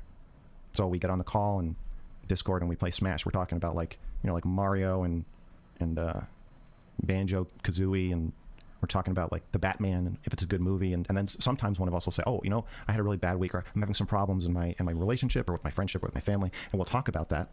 But even if that person is a therapist, we're not doing therapy, because it's even though the conversation at times you can say to somebody like, oh, I'm mad at you, and or like, oh, I'm listening to you, or I care about you, blah blah blah. You can have exchanges that could fit into a therapeutic conversation, but to enter this conversation saying that you, again, you're like the damage you're doing to your own career and your own profession and the discipline as a whole, unless you just want to be a streamer, is incredible to me. I can't believe that you're going to sit here and start out with this ridiculous, I hope, straw man where you're implying that you can't tell the difference between therapy and 2 friends talking.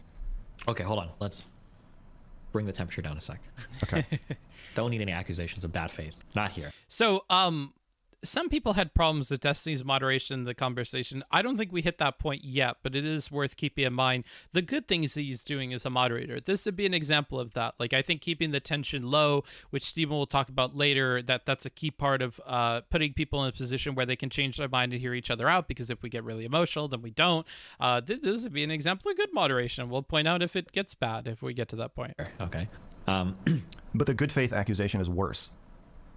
No, well, if you said that in good faith, it is worse than if you said it in bad faith. Well, no. And I think Mr. Girl misunderstands the purpose of lowering the tension of the conversation. I guess Stephen could have communicated it as well as he does later, but he doesn't. And now Mr. Girl's, I guess, assuming that we're trying to make the conversation less bad or something like that, which not really the point, kind of missing the point of why we would want the tension to be lower. It's better if you're a liar than if you are like this clueless. No. The problem is that you've asserted something. It seems like without explicit justification. So she's probably asking for what your justification is to continue the conversation, because she's not just going to assume why you think something is wrong or bad. She's going to ask you. Now you've given a pretty clear answer, right? That a relationship where you meet somebody for the sole purpose of discussing a mental illness or a mental problem is going to be a lot different than giving advice to a friend that you have an outside relationship with, right? So that's what he's provided, Erudite. Right. The issue is that they also talked off stream. We don't know what they talked about.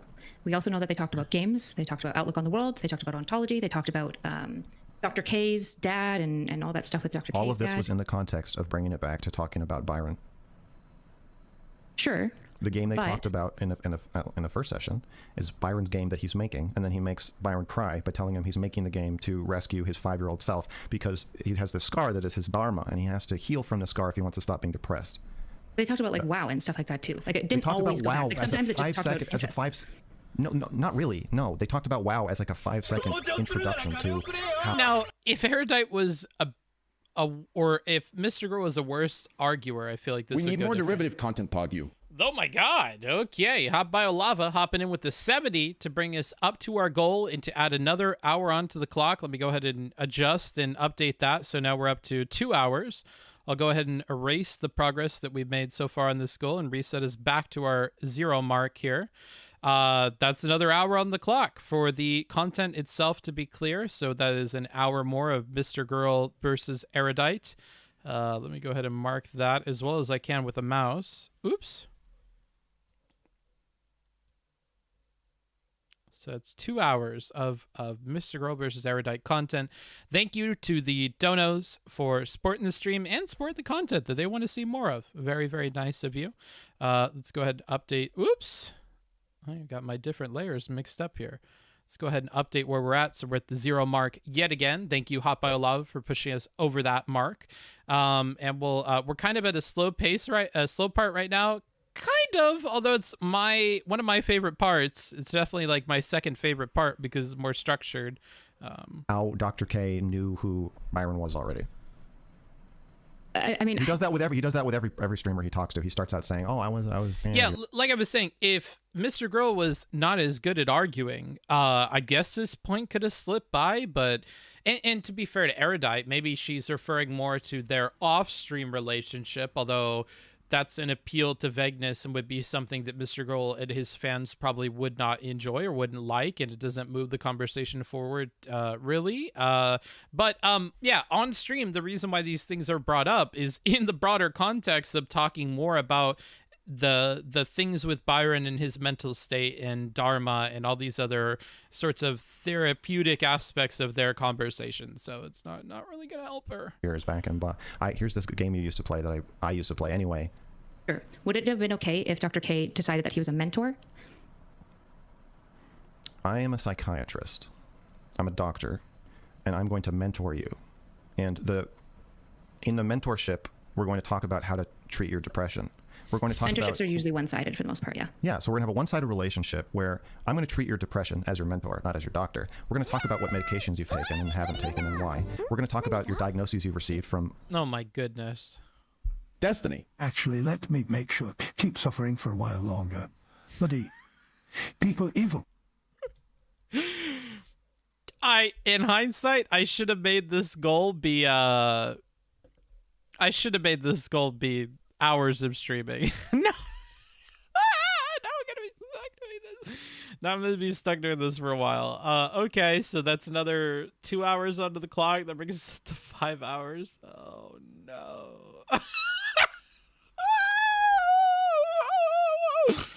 Oh my goodness. Thank you, Hot Bio Lava. Of course, I am very appreciative of the support, although, holy shit. Oh no. God damn it, dude. My goodness. Okay. Streamer house, did we hit it? Did we finally hit our goal? Oh my god, we did. Congratulations, everybody. We have hit our huge dono goal. Massive thanks to everybody in the community over the last couple of weeks or 3 weeks or whatever that have contributed to the goal. That money, I've been putting all of it into a separate account that will be used when I go and move to help pay for moving costs and the deposit on a new place. Depending on how successful financially the streaming endeavors are, because I also work in the background. In case you didn't know, you could use !work to commission time with me doing tutoring, or if you just want to pick my brain for an hour, or you want me to respond at length to questions or things that you want to ask, that all supports the channel as well. Or you could just email me, booksmarts.twitch@gmail.com. all of that has been super helpful. We finally hit our goal. That is very, very cool. I will disappear it off the stream and make the video bigger for you guys at home so that you have all of the content that you would like. Thank you. Thanks a ton for that. Wow, we hit our goal. That's nutty. So I'll make this nice and large for the people at home and maybe scooch it over to the side here a bit more. Very, very cool. Very, very cool. I'm super thankful. I can't express it enough. That's awesome. That's definitely going to help me with a new place and new streaming setup. So that's a very, very rad. Depending on how successful we end up being at the end of July when I leave from Europe and return to the United States, I might even consider getting a place in California, being close to Wicked Supreme. I'm really important, and other streamer people and my family, of course, which is a huge thing that I don't talk about much on stream. So every bit of contribution helps with that. Just know that, like, I'm not a super rich guy. I don't really do other stuff. I don't do my essay writing stuff unless like a commission comes down the pipeline from stream. So like, this is what I'm making. I'm not Mike from PA making, $6,000 a month on subs alone or something like that, right? So every little bit of support you're giving me is helping the little guy to do more of this content that is, I think more productive and whatever. So I do appreciate all of that. Thank you for supporting. And without further ado, let's hop back into what Hot Bio Lava paid for. Put our money, put the content where the money is, and cover the rest of this here. To be clear, the VOD is 6.5 hours long, so we still have an hour and a half left of content. If you want to, fill it out and complete the whole thing, you definitely still could. That's like a year's rent in Kentucky. Yeah, maybe depending on where you're at in Kentucky, for sure. It'll definitely be enough. Well, here's the thing. North Carolina, if I live in the nice part of North Carolina, something closer to like $1,200 or $1,500 a month will definitely get me what I'm looking for. But my budget of like $800 to $950 less so. But yeah, so we still have some options depending on where the streaming income is at, and once I rework the Patreon, where the Patreon is at. So yeah, we'll see where I end up, but definitely this will be enough to at least be in Kentucky or North Carolina or one of these southern states and do stuff there. So thank you very much for that. Are there new stretch goals? None that I can come up with right now. No, I don't know what our next stretch goal would be. If you have an idea, definitely let me know in the chat and I'll write it down and put it into consideration. But no, not really. I'm just still trying to afford rent every month. So no, like I could make a stretch goal for California, but the problem is making that money every single month. It's not necessarily just like making it for a one-time purchase. And in that regard, I don't know how good the donut goal will work as like a stretch goal if it's around housing. So yeah, I don't know. Patreon is cool for its consistency, you've said, but communication through that platform blows. Oh, do I inform you about BGG? Yes, I will. Okay. So one huge thing we're working on BGG right now is making a patron section that'll have all the content and stuff, and maybe we'll add a communication thing in there. You do have access to the VIP chat if you're a sub on Patreon or Twitch or I think YouTube as well. So if you're a member on YouTube, you'll get access to that too. The VIP chat on the Patreon, I respond to anybody. You could ask me some long form question, I'll give you some long form response. So if interactivity is something that you're looking for, you could still support through Patreon and have access to that, which would be better than the Patreon platform itself. Although, to be fair, every time I hop on Patreon, I do try and respond to you guys. But Hayden, you and I have talked before on Patreon. Sometimes it can be a lot of time between when you send something, when I respond. So I definitely agree there. Maybe go for a cheap place first and save money, then see how the income each month works out. 100%. That's probably what we'll end up doing. I'm paying for a storage space that's like between like $200 and $300 a month in California. I also have the motorcycle that I sunk like $4,000 or something into over there, and getting it over to North Carolina would be a bit of a journey. I would probably not ship it. I would probably ride it over, and that would be a hell of a road trip from sea to shining sea, one coast to the other. Yeah, I don't know. We'll see how that all works out. But yeah, I would agree. Getting a cheaper place, having a lower overhead, and being less stressed is definitely something that's good. However, for the same amount of money, I could definitely get a room in California. So that's kind of the toss up is like, you know, what do I do there? But probably better to have the 2-bedroom. The only problem is like, I would buy a bunch of furniture and shit if I were to move to North Carolina. Maybe that should be the next stretch goal. Furniture in the streaming setup, eh? What do you guys think? GoPro that trip? 100%. You better believe that I'll GoPro it. Let me go ahead and do this. Maybe we should set up a goal for the streaming setup once I arrive in North Carolina, because I'll need to go to IKEA and buy a bunch of shit. And then where that shit's going to go if I end up leaving North Carolina after 6 months or a year, I don't know. Hopefully I fall in love with the South and I live there. But in any case, I would still be paying like almost $300 a month for my storage space in California. I don't know. I'll have to figure it all out. Logistically complicated. I got rid of the van finally, so I have no backup plan or safety net anymore. The van is gone. Officially, it's been broken down and sitting in my dad's driveway, but at the very least, it had a bed inside of it, and I knew that, like, if things went south, like if I got canceled or something or lost all of my money, I would be able to be there while working back up my essay writing business, and, like, I would have a backup plan. Right now, I don't have a backup plan, which is scary, but it is what it is. Anywho, let's go ahead and continue. I got a North Carolina couch for you if you want donations. Maybe I'll consider it for sure.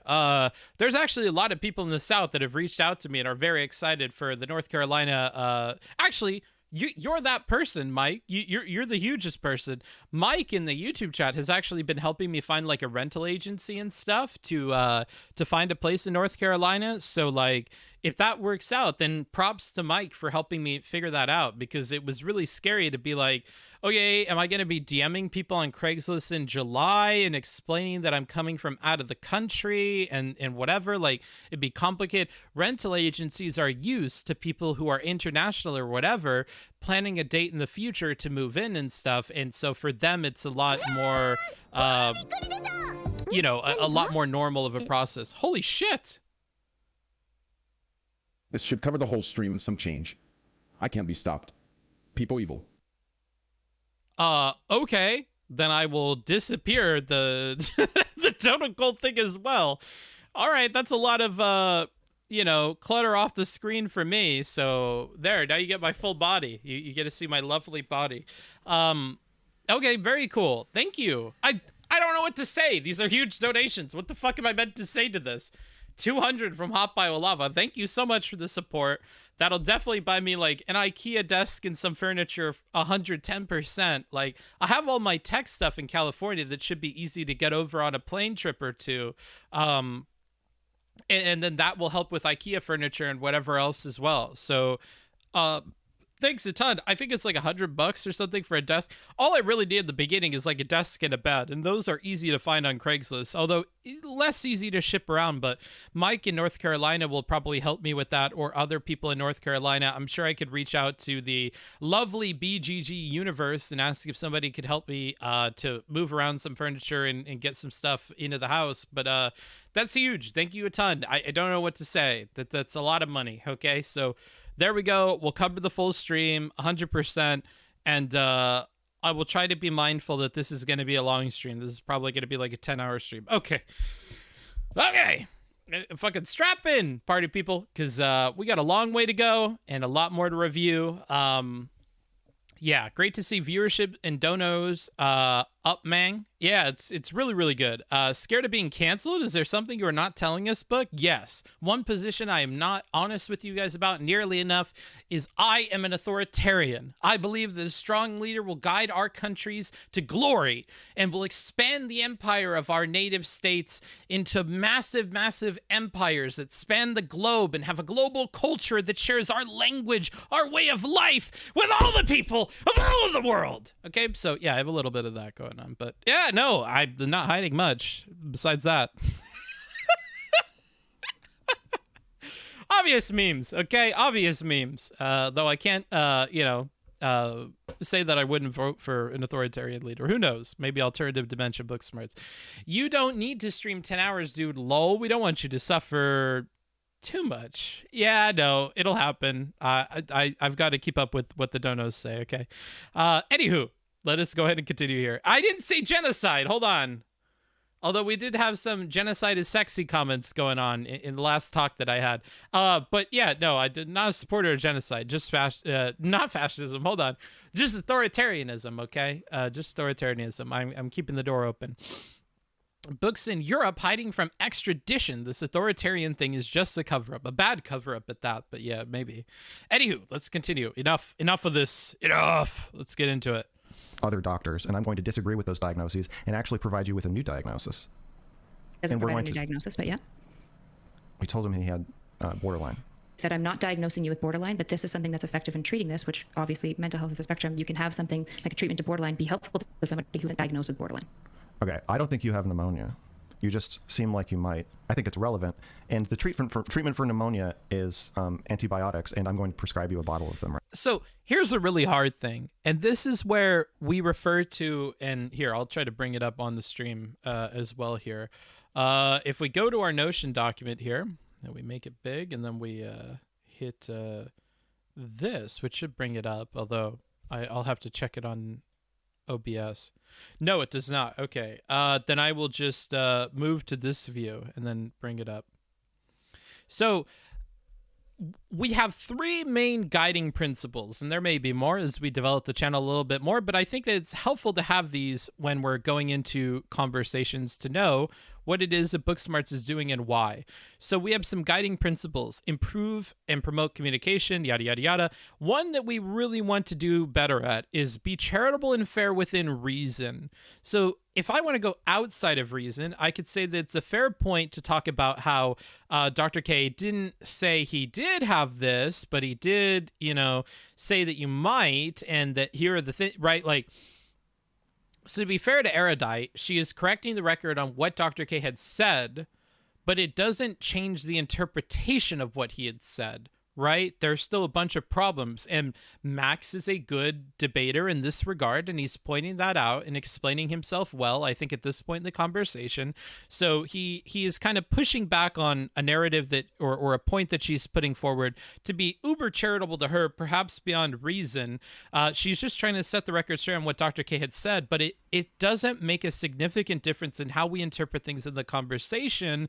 And for that reason, for me personally, to give you my opinion, it doesn't change things very much. I'm still much more of Mr. Girl's opinion here, that like all the problematic signs are still here, and just because he said it in this way doesn't really change that. There's so much going on here that we would have to look past to have that be a significant thing to change our opinions here. Right now, not because I think you have pneumonia though, but you should take these. I would say that's a much like the therapy, that is a diagnosis. It's just an unethical diagnosis. Can I provide a counterpoint to that? Just curious to test that, because I agree with what you just said. That would sound fucked up, right? Like, I'm not saying you have cancer, but here's a chemotherapy pill that I prescribe sometimes. Let me share that, right? Something that I've said oftentimes is somebody might say like, oh, like I have a lot of trouble dealing with like a feeling that I get whenever I go to work, and I might say something like, oh, like I had a friend and she had like OCPD, and in dialectic behavior therapy, here's like a skill that they give us. Maybe you can try that. Do you think that that would be an okay suggestion for me to make, or do you think that that's like overstepping the boundaries? Let's say I was a psychiatrist or whatever. I'm not. Yeah, I think them, but I'm saying, absolutely it's inappropriate. I think that mentioning a diagnosis as a psychiatrist when talking to a patient, the patient is going to assume that you're diagnosing them, and we know that Byron assumed he was diagnosing him because he tweeted out like a week later, "I just got diagnosed with borderline," and Dr. K said he said the way to cure borderline is to have somebody love you for 2 years and not abandon you. So I will be that person. I will be that person for you. And the word "so" I agreed on you is really unethical. Right? I'm not saying it's unethical. I'm saying it's a diagnosis. The word "so" in that context means I've made the disclaimer. Just like, I mean, like, again, like you can reach your hand down somebody's pants. And he's also like a pit bull. He's so focused. He's got his jaw locked. He knows what he's gonna do.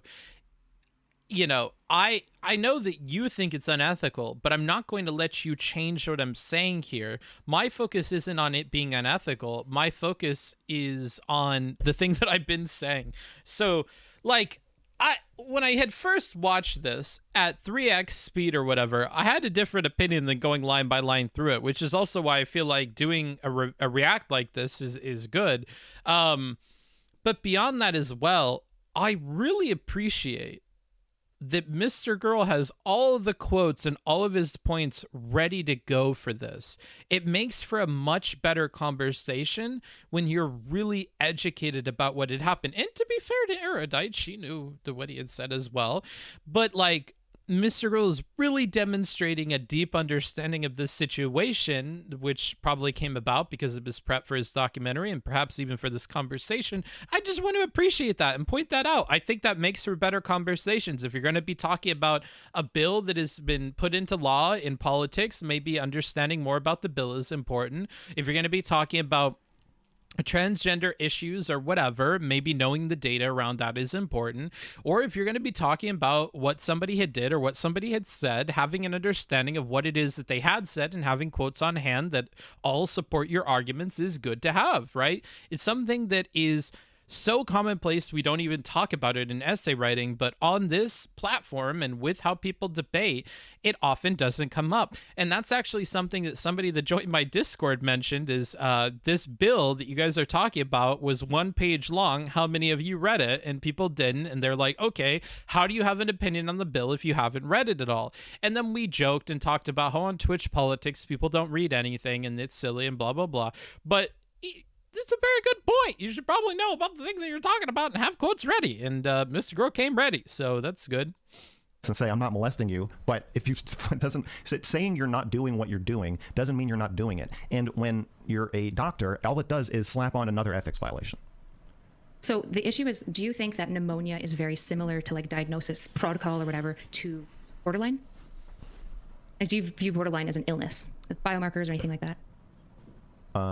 I don't really believe in psychological diagnoses or mental illnesses other than a statistical definition of behavior. Right, you'd say it all like occurs within like the spectrum of like human expression experience. Am I understanding? Absolutely, but a mental illness is when a clinician says, "I'm taking your statistics and I'm saying that you've crossed the line." Yeah, everybody's anorexic to some degree. Everybody's bipolar or borderline to some degree. It's just a certain. It's just yeah, you've hit the threshold for borderline. And so I think he was clearly telling Byron that he has met the conditions for borderline. I don't think he was saying, I'm not diagnosing you because he didn't think that Byron was borderline. I think he said that because he was trying to protect himself from this. Right. So I agree with kind of the way that you characterize mental illness is that it broadly is mostly a statistical normal, like things are bad enough that now we call it a diagnosis, but people can be suffering all along the spectrum and have certain symptoms along the spectrum that aren't necessarily like you have borderline, correct? Like you can be a little bit like overly attached and emotionally volatile, but not necessarily be borderline. Yeah. And I mean, probably even to be clear here, I think Max when Max thinks he goes a step farther and he said like there is no such thing as borderline. There's just a huge spectrum of human experience, and once you hit some arbitrary threshold, psychologists call it borderline. But in reality, yes. And another interruption that's helpful from Stephen because Mr. Grill agrees and that's what he thinks, and probably good to clarify. So again, we don't have problems yet, I would say, with the moderation from Stephen, although I remember that we run into it at some point. just where people fall on the spectrum. Okay, right. So the difference between that and pneumonia is that when you have pneumonia, there's very distinctive biomarkers. It's much more biologically traceable. It's kind of like a yes or no situation, right? So when you give somebody a prescription for pneumonia, you say, but you don't have pneumonia. But you know, wink, wink, nod, nod. It's very different than saying like, well, this is this term, borderline. That means a collection of things. Yes, but you might not be borderline, but this still would be helpful. The analogy I was making is not to say that borderline exists in the same way that pneumonia does. My analogy was when you tell someone, I'm not diagnosing you with this thing, but here's the treatment for this thing, and now we're going to do the treatment for this thing.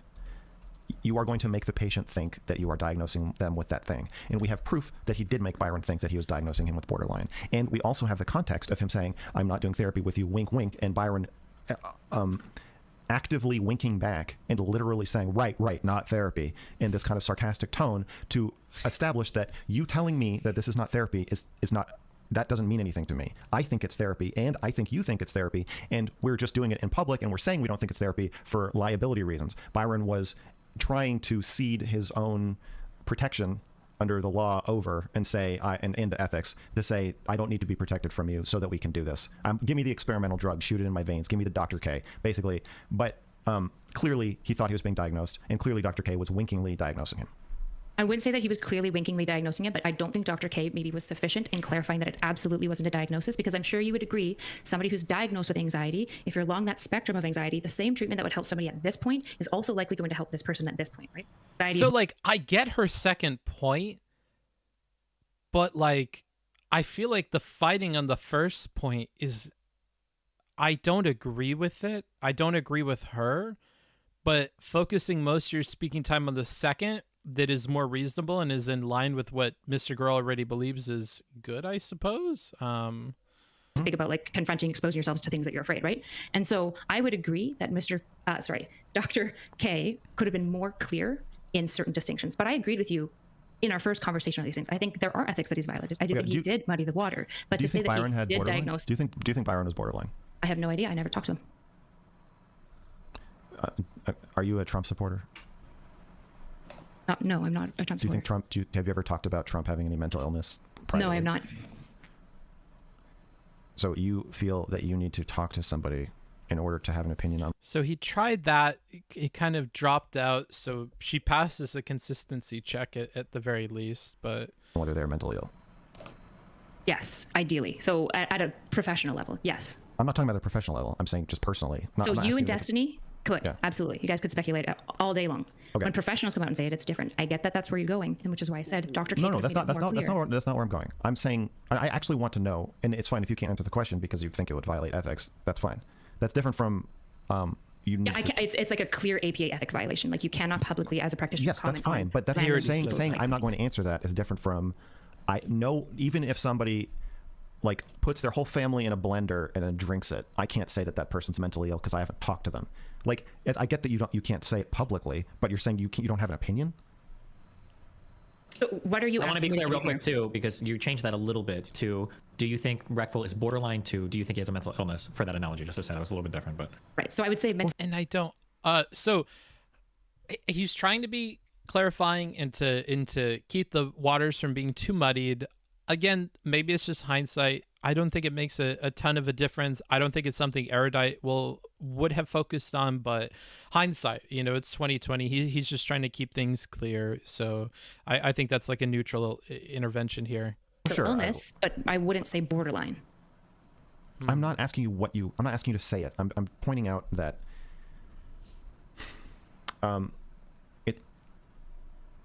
we because you don't want to answer the question, we can't go down this like. Well, here, real quick, let's try to line of reformat. thought. What is the question exactly that you're asking? Are you trying to see if she's willing to say that he has any mental illness at all? No, or I'm is she- not, I'm not trying to trap.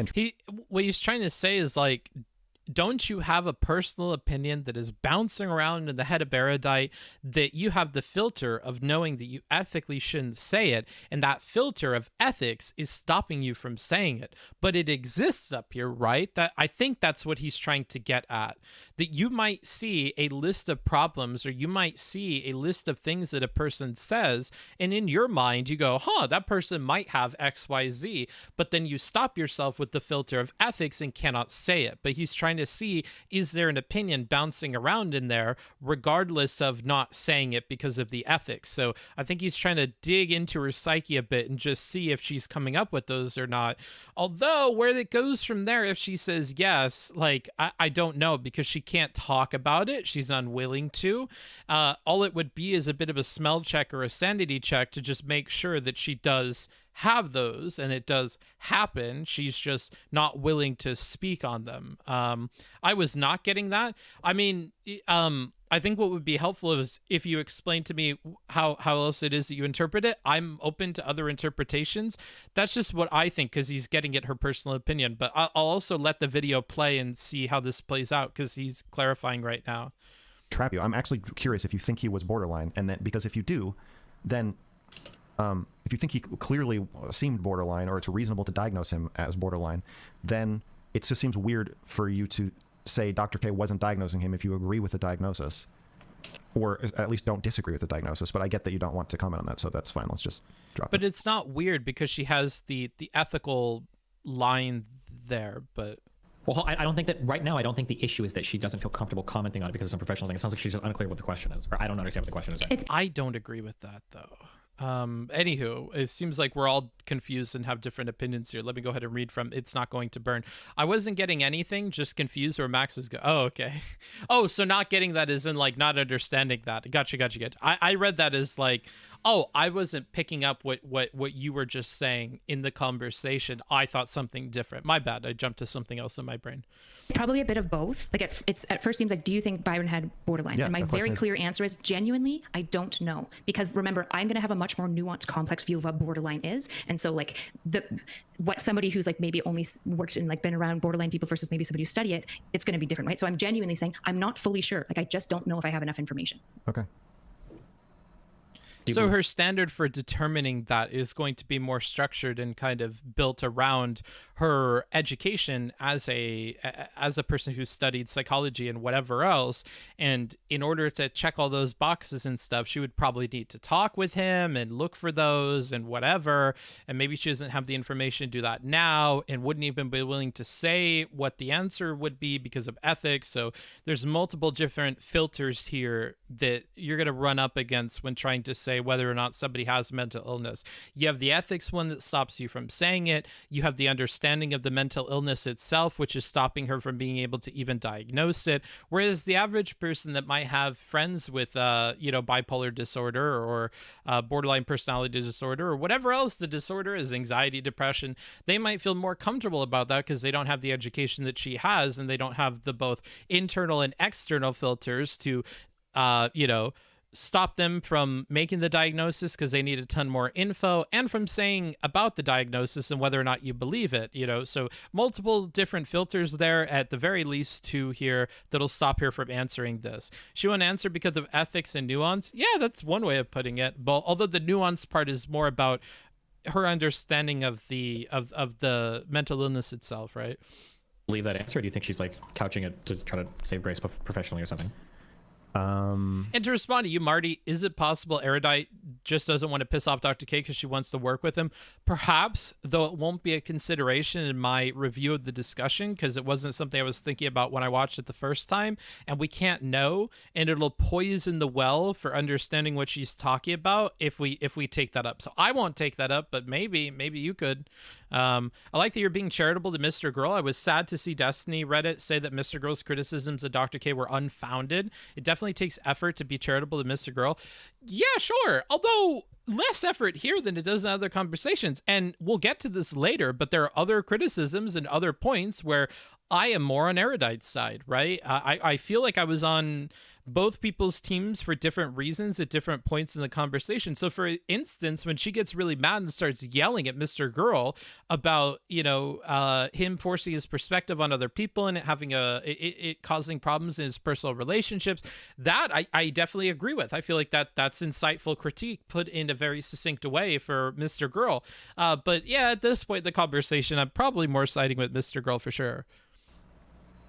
Would it be better to say, I don't have enough evidence to believe that he is borderline? Okay, how about, wait, can I No, answer you this? should, no, because you're actually making the violation by saying that. If you want to follow the rules, you have to just say, I can't comment on that. Okay, wait, Carrie. I actually don't know about that. How do you pronounce your fucking name? Kyla. Okay. Would you say right now, if you didn't want to say because you didn't feel like it was appropriate for you to speculate professionally, would you say that? Sorry, can you restate that? If the issue right now is that you did... It's happening! What's happening? Okay, he needs to stop with this. So we've been saying a lot of good things about Mr. Girl. Let's add in a critique. Stephen is actively working to get her to answer questions and stuff like that. He can have this upset moment, but we call this a bit of a Dima Mama-ism, the face planting and exaggeration in the camera and stuff like that. Like, I'm not a big fan of it. I don't think it helps. It can make you look bad, whatever.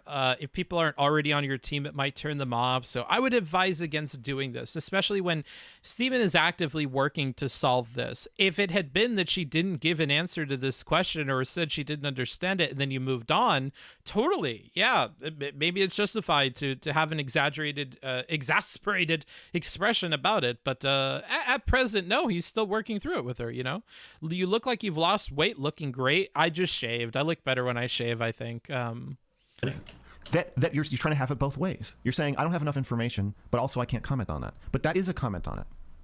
No, it's not. It is. You're commenting on because you're I saying, don't have a comment on it. Because So, and now we get into a super technical thing. So, Mr. Girl thinks that if the rule is you don't comment on it, the only possible response you should do to follow that rule is to say, I cannot comment on it. To give a comment of any other kind is to give a comment. And therefore, it would break the rule of not giving a comment. I don't really agree. I think that saying you don't have enough information or something like that is perfectly reasonable and fine. But, you know, I get where he's coming from. I just don't go that far with the interpretation of the rules. And I don't understand the APA rules. And I don't think Mr. Girl does either to make a call here, as we'll discover later. But, you know, I think he's being a bit of a stickler, and it's not really helping him, and it's just going to frustrate him more here. I think that's a super fair point. I just don't think it's productive. I don't think it's very productive. And if I were like supreme leader of the world and I was meant to interpret the rules, I'm not catching someone for an ethical violation if they say they don't have enough information to comment. I don't know. I do understand the distinction, because that is a comment in and of itself, and it could break the letter of the rule, but there is the letter of the law and the spirit of the law, and while this may technically break the letter of the law, I don't feel like it breaks the spirit of the law. She's not making a comment on his on a possible diagnosis. She's just saying she doesn't have enough information. Now, how we get that information would probably be in a formal setting where we're talking to Byron and we're figuring out more about if he's fitting certain conditions for certain things. And so, like, yeah. So maybe difference of opinion between me and the chat. That's totally fine. I understand where you're coming from. I just don't agree, right? And that's totally fine. We can agree to disagree. I think that is okay. If you have a long explanation, want to type in the chat, that is cool too, though. Contrapositively, she could say, I do have enough information, but I won't make a public comment on it. But that's also a public comment on it. You're commenting. That's not a. Okay. No, the reason it's a violation is doing the diagnosis, not saying if there's enough information to have a diagnosis. Like if I were to ask a doctor, hey, let's say that I showed you a guy with like 52 different symptoms of cancer. Do you think you'd have enough information to say if he has cancer? The doctor might be like, yeah, I think I would. But that's a fundamentally different question than saying like, hey, here's all this stuff. Do you think he has cancer? And then them saying yes or no. Those are. And I actually really like this from Stephen, because it points out at an even more extreme end where it would be okay. Like.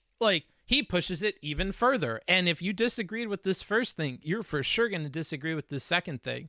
But I think it is painting the realm of reality where this would be okay.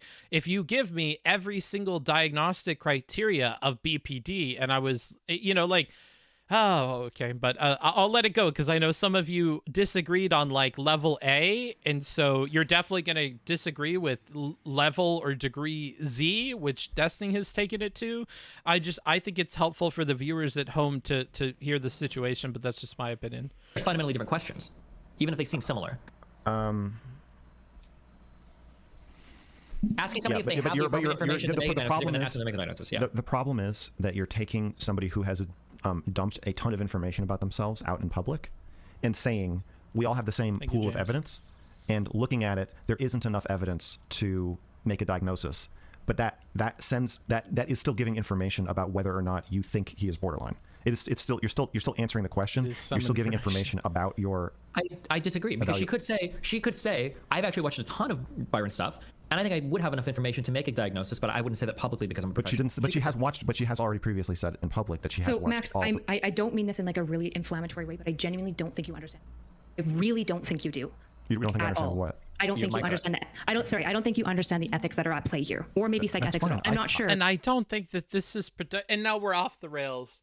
And now it's a 2v1 but like, here's the other thing. Max is just repeating himself. So it's like, this will be a continuous problem throughout this whole conversation, where the two of them will be approaching things from two very different angles and like poking at him and prodding at him. But Max will just keep repeating himself. And like, I have a problem with Max repeating himself because it doesn't really help. Like, we talk a lot on the channel about how when you have the microphone, when you have airtime, you want to really use that efficiently.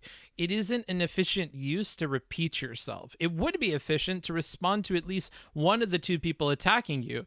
However, having two people jump on top of you at the same time is not a favorable situation. You know, and if you have problems with that situation, I think that's totally reasonable. But I think at the same time, we can also say that, like, repeating yourself isn't a good way to handle the situation because it doesn't bring the conversation further forward. And perhaps the two people who are jumping on you are at least pushing things forward and bringing new information and whatever. However, bringing this claim that he just doesn't understand the ethics involved doesn't move us anywhere, really. Like, it's a vague attack on his understanding of things without having specifics related to what it is that we're talking about. At least Stevens was specific about the situation and drawing lines and stuff like that. Although I don't think he's ever going to get Mr. Girl to agree on that point or move in that direction. So yeah, I just I think Kyla, I don't mean to say this in an inflammatory way, but I think that you don't understand the ethics at all either. And it's not that I think you might not. And there we go. Now he's responding to what she's saying rather than Steven. And so that's good for Mr. Girl. Understand them. I actually think you don't understand. In fact, I'm positive you don't understand them. And when I said it's happening, what I meant is that you're trying to have it both ways. You always want to have it both ways. Yes, I don't. I think. Okay, this is incorrect. I'm both what I'm saying not is going to violate this. What I'm and saying also, is correct. I don't have enough evidence, I think it is even correct. if I was willing to violate the ethics. Right? I understand. Two comments I've made. Wait, oh my god, hold on. I need you to hold on, because now this is going down a bad path. Not bad because you guys disagree with each other, hate each other, bad because I think we're genuinely just not understanding the question. Okay, hold on, Max. I need you to make sure that we're on the same page here, and then you can drill as much as you want, okay? Do you acknowledge there's a difference between saying, do you have enough information to make a diagnosis? Yes. Versus, will you diagnose one way or another? Yes, okay. So now what she's saying... Both are inappropriate to answer. False. If you're following the rules, they're both inappropriate to answer. False. The latter is the only one that is an ethical violation. Actually, you're wrong.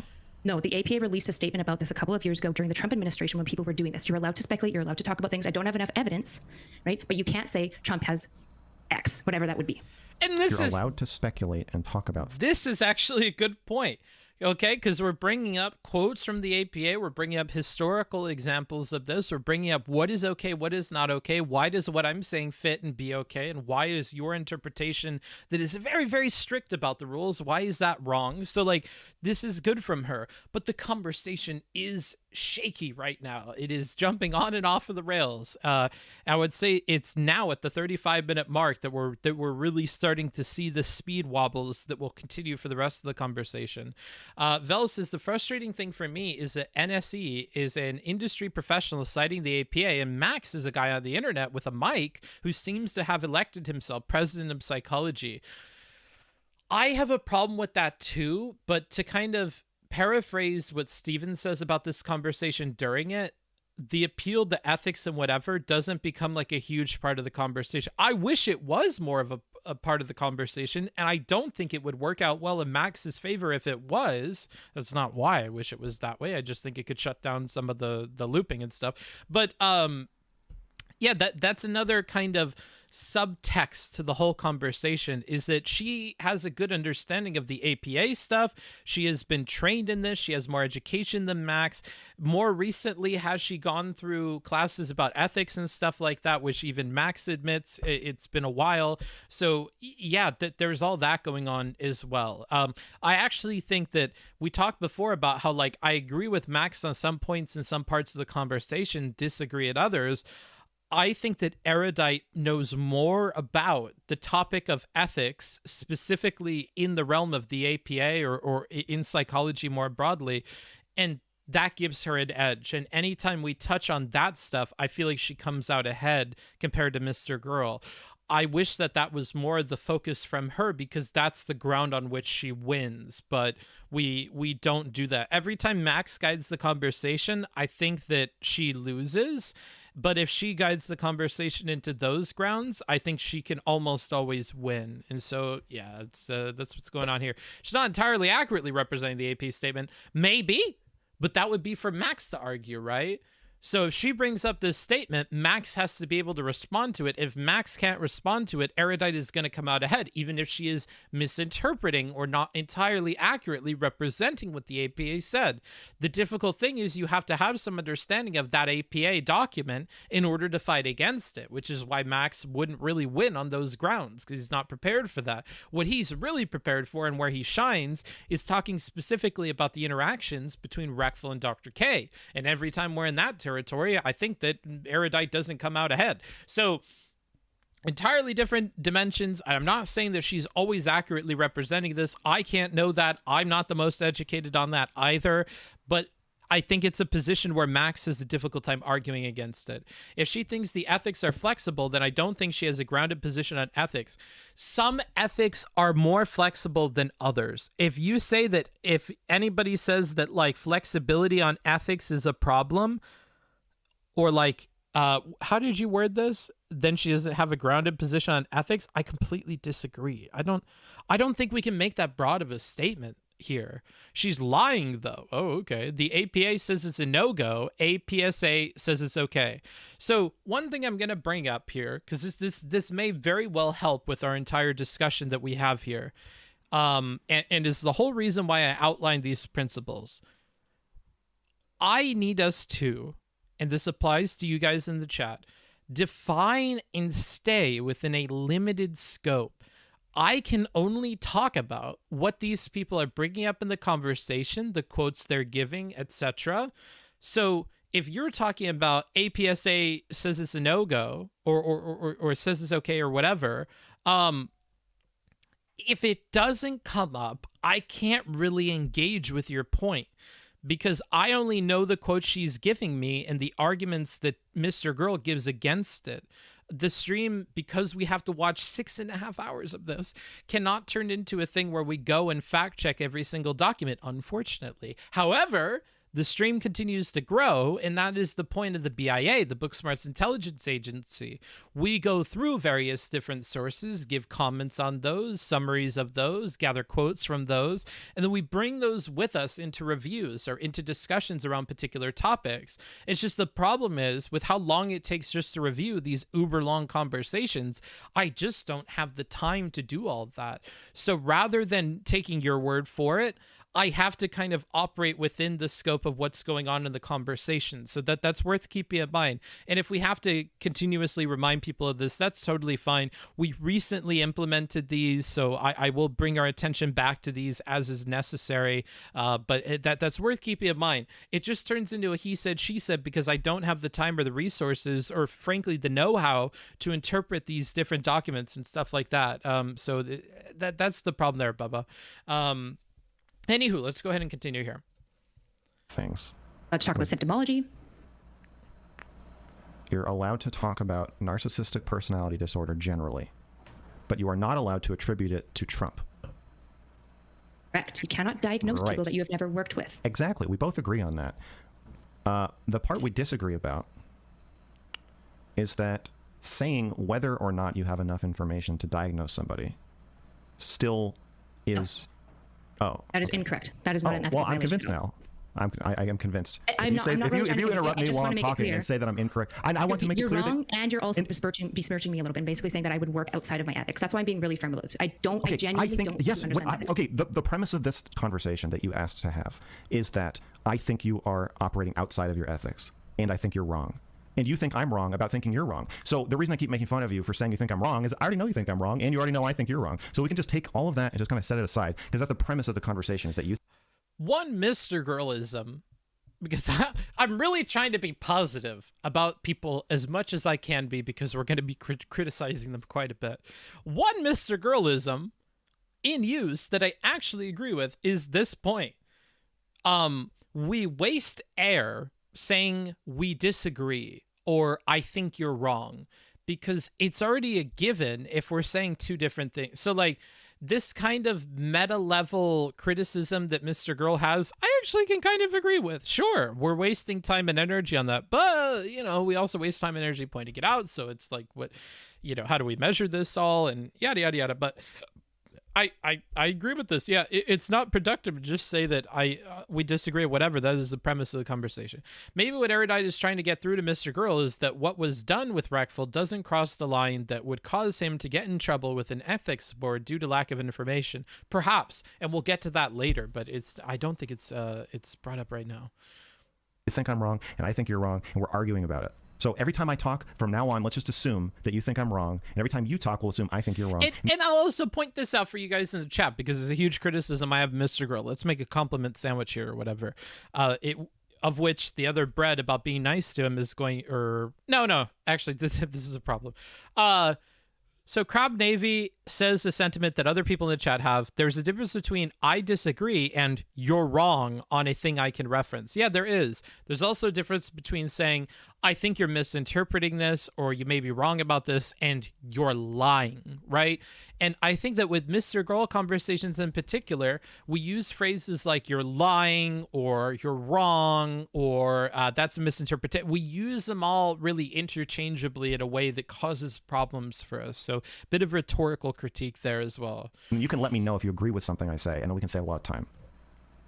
All right, we could do that. But if you say things about my practice, my character, or that I'm violating ethics when you don't understand ethics, I am going to correct you on the ethics. If you say things about my ethics by saying that I don't understand ethics. Yeah, please put the brakes here, Stephen. And saying that your ethics are right, then I'm going to have to correct you, Kyla. Okay, so right now we have a disagreement on a fact of the matter. And do you see how he's going to repeat again? So the repetition problem exists with Mr. Girl in a way that isn't uber productive. Right. So Max is saying that if there was somebody that asked publicly, do you think there's enough information to know if this guy has a particular mental ailment? Do you think that would there be enough for you to know that you saying, I think there's enough, but I'm not going to make a comment on it?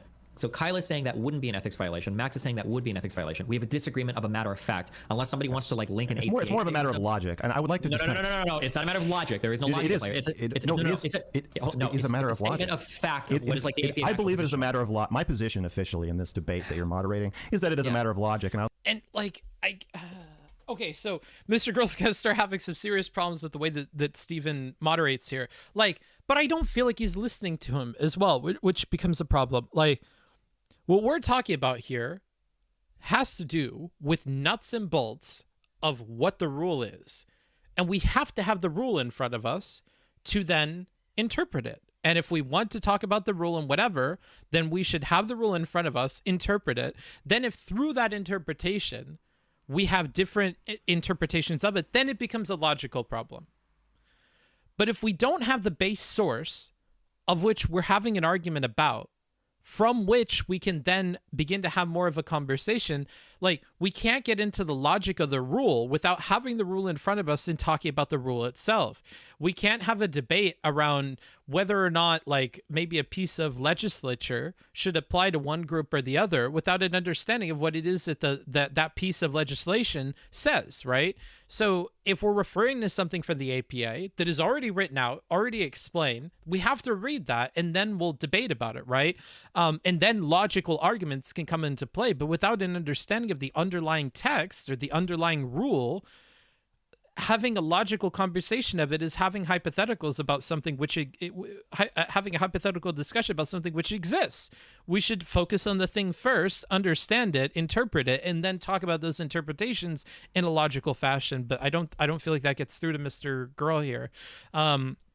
And rather than hearing Steven out or trying to think about it for a second, he's just going to repeat himself and say that he has a difference of interpretation here, but without realizing Steven's point, which I feel like is a problem. Did I miss which rule this is earlier in the convo? It's Goldwater, right? I don't know. I think Goldwater comes up much later in the conversation. I hate when Mr. Girl says someone is lying. It is a conversation ender. I don't know how he can't find a way around it that still achieves his goals. It's the wall he hits in almost all convos. It is a huge problem, yes. I'd like to explain this position whenever you see fit to give me the floor to do so. Okay, you can do it, but this is going to come down to, I'm telling you, we can waste, or we can spend all the time you guys want on this, because I don't want to spend a lot of time on this. I can explain my position pretty quickly. Unless somebody's willing to link an APA statement, or something that you guys are going to, obviously you guys are going to have disagreements in the logic here, but go for it if you want to try to do it. Okay, so the problem with making that statement either way is, if you say, let's use Byron as an example, if you say that I do have enough information to make a diagnosis, but I'm not going to make one, you definitely don't have enough information to make a negative diagnosis if you haven't talked to him. Like somebody could have a mental illness that they cover up on stream. So if you say you have enough information to make a diagnosis or a non-diagnosis, all you're saying is that he's mentally ill, and you're effectively making the diagnosis by saying that. Unless you think that you have watched so many of Byron's streams that you can confidently say he has no mental illnesses, which is impossible and not true. However, if you are saying that, that's also against the reason the ethics code is there is because the APA doesn't want you going around cheapening the concept of diagnoses by throwing them at public figures because you don't have enough information. And it reduces overall public trust in therapy ethics. And but even cooked into that, it is the throwing out of the diagnoses that is the problem, not the statement that we don't have enough. Like he says the information thing in the statement, but okay. And in diagnosis, like as a tool, which is, I guess, like at the heart of what we're arguing about. And then if you... What do you mean by a negative diagnosis? Saying he does not have any mental illnesses. Or saying he does not have a specific mental illness. So if you're saying... Which, to be clear, she doesn't say. She just says, I don't have any information. I don't have enough information. And that applies both ways, whether to write off the possibility of it or to talk about it actually existing, right? Like, it is a neutral position on the topic, which is why, in my mind, it is akin to no comment, right? Like, I don't have enough information. I like that. That's why I feel like those two things are like the same. I mean, they're not exactly the same. They're different statements, but the spirit of them is the same. I do have enough information to determine this. You're implying either you have enough information to diagnose him over a live stream, which cheapens the profession, or you're saying I have enough information from watching his live streams to confidently say that he doesn't have a mental illness, which also cheapens the profession and cheapens diagnosis. So that's why you're not supposed to talk about it and why it doesn't make sense and is against the spirit of the rule and the ethics to make that statement. If you say I don't have enough information, you're also causing a new problem where to another observer, a layperson who's thinking like, well, I'm not as bad as Byron is, so I guess that means that if you're saying that he's not mentally ill, or you don't have enough information to say... But oh man, those are such two very, very different statements, which is what Steven pointed out earlier, but Mr. Girl didn't listen to him. Those are such very different statements. That's why you have to stop in the middle and correct it, because they're so different. Saying he doesn't have it is not the same as saying you don't have enough information. The harm that he's talking about is not happening because of what Erudite is saying, because it's not what she's saying. But then he corrects it because I think he knows deep down, but whatever. Say if he's mentally ill. I do a lot of the same stuff he does. And again, it starts to get people thinking and self-diagnosing and diagnosing each other in a way that you're just like not supposed to. Maybe Dr. K is a problem here, but Erudite isn't. And we don't want to mix those two people up. To do or participate in. So you believe, sorry, to understand, do you believe that just saying a mental illness would be a diagnosis, like the word mental illness? No, but it would imply that you could make a... And like, I don't know why she does this either. A huge critique I have for her in the early parts and later parts of the conversation is sometimes she makes questions or statements that are just like, what? You're going to get Ducker Z's and Pepe Laps and weirdness because it's like, these questions are, I have to, like, it hits a surf's moment. The surf's point. And in case you're unfamiliar with the stream, the surf's point is when a statement, an approach, or a question enters into territory where I don't know if it's stupidity, bad faith, passive aggression. It enters into a point where I feel like it's bad and I don't know what's causing it. Asking a question like this is like, it's so bad, I don't know why it's being asked. I don't know if she's trying to be passive aggressive. I don't know if she's trying to belittle his opinion. I don't know if she's being bad faith. I don't know if, like, I don't know why we're asking a question like this. And like, I don't know. I don't know. If I had to pick a direction, my opinion lies on like passive aggression, but like, because I wouldn't like to think that she's being bad faith or whatever, but it's just like, I don't know. Mr. Girl is stressful and she's coping. I don't know about the coping thing, but I think they're, yeah, I don't know. Diagnose. It's not are you actually asking me if I think that mental illness... I am trying to clarify your position, yes. Yes, I am aware in the DSM there is and then she says things like this is a follow-up. Like, it's just the ridiculousness of the question and what you're trying to get at with it. Like... like diagnosis called mental illness. Right. Do you remember what I actually said? Do you like? Yes. I'm very ready to move on. I bet. But I don't think you're remembering what I said. Okay. And Bubba, I am gonna warn you. Please don't be misogynistic. I know you probably mean it as a joke, but we're like super duper on top of that shit here. don't be misogynistic, because I will have to time you out, and I don't want to, because you've been engaging fairly up to this point. I just want to give you a verbal warning. Your messages are on stream, and I don't want them to reflect negatively on this community or myself personally, so just bear that in mind. Let's try and stay on point here, brother. I remember what you said. You said two things, and this is why I'm mad at you, and why I'm mad at Steven, and why I'm mad at Shaylin. Whoa, what? I didn't do anything? You didn't do it now, but you do it. You're gonna do it later. Done it. You've done it to And me. here he goes with this again, which is not good, which is the applying this to everybody and then dragging Steven into the conversation when he clearly doesn't want a 2v1. Wow. I told you everything fell apart at 35 minutes, dude. Everything has fallen apart. I probably need to take like a breather, like relatively soon, so I could like catch my breath and just like not be nearly as stressed out about this. But like I'm stressing with this line by line because it's a problem every minute, dude. You did it last time we talked, where you want to have it both ways. You want to say, I don't have enough information, but also I can't comment on this. But that is a comment on it. I'm trying to explain that it's not an obvious comment on it. It's not a super egregious breaking of the rule, but it still breaks the rules. First of all, I'm bound by no ethics. So I'm under a different guiding principle than Carrie, Kari, whatever the fuck. But we'll get into that later. Okay. So to be clear, the ethics is making the diagnosis publicly. You can make comments. You can't make public. Okay. I never violated the ethics. Okay. Do you understand why I think it's ethical to make a comment about whether the trove of evidence of someone's mental illness is sufficient or not for you to make a diagnosis, even if you're withholding that diagnosis? I didn't imply that. I distinctly implied the opposite of that. I'll say it again. Do you understand why I think it is unethical to imply whether the trove of evidence you have is... I do not understand. Okay. This is not in the APA ethics. I haven't been able to find it anywhere in any guidelines. So no, I do not. Okay. And again, we're going to reference the rules, but because we refused Steven's olive branch about looking at the rules, now we're just going to disagree on a matter of fact. And I have explained it to the best of my abilities. Yes, you have. And it's not a major sticking point, so we can move on if you want. Good, excellent. Are we all comfortable moving on? Yes, absolutely. Okay. Good job, guys. We're moving on from this topic. Okay. What would be the next grievance? So Tim in the YouTube chat says, I don't understand Mr. Girl. He makes sense and then just exists in a different world, phasing in and out of the conversation. I don't know. I think it's because he gets locked on one particular thing and he isn't willing to like give it up or make a measured like, shouldn't I on this particular point because it doesn't really matter in the long run, yada, yada, yada. And then we get stuck on it for a while. And then it looks on the outside like he never ever concedes on anything. He can never be wrong about anything. And sometimes that would appear to be the problem. But other times it's just like he's hooked on one particular thing. And then his hooking on it, his focus on it, and maybe the fact that you disagree with him or that the other two people in the conversation disagree with him makes him look crazy. And it's a problem for him, I think.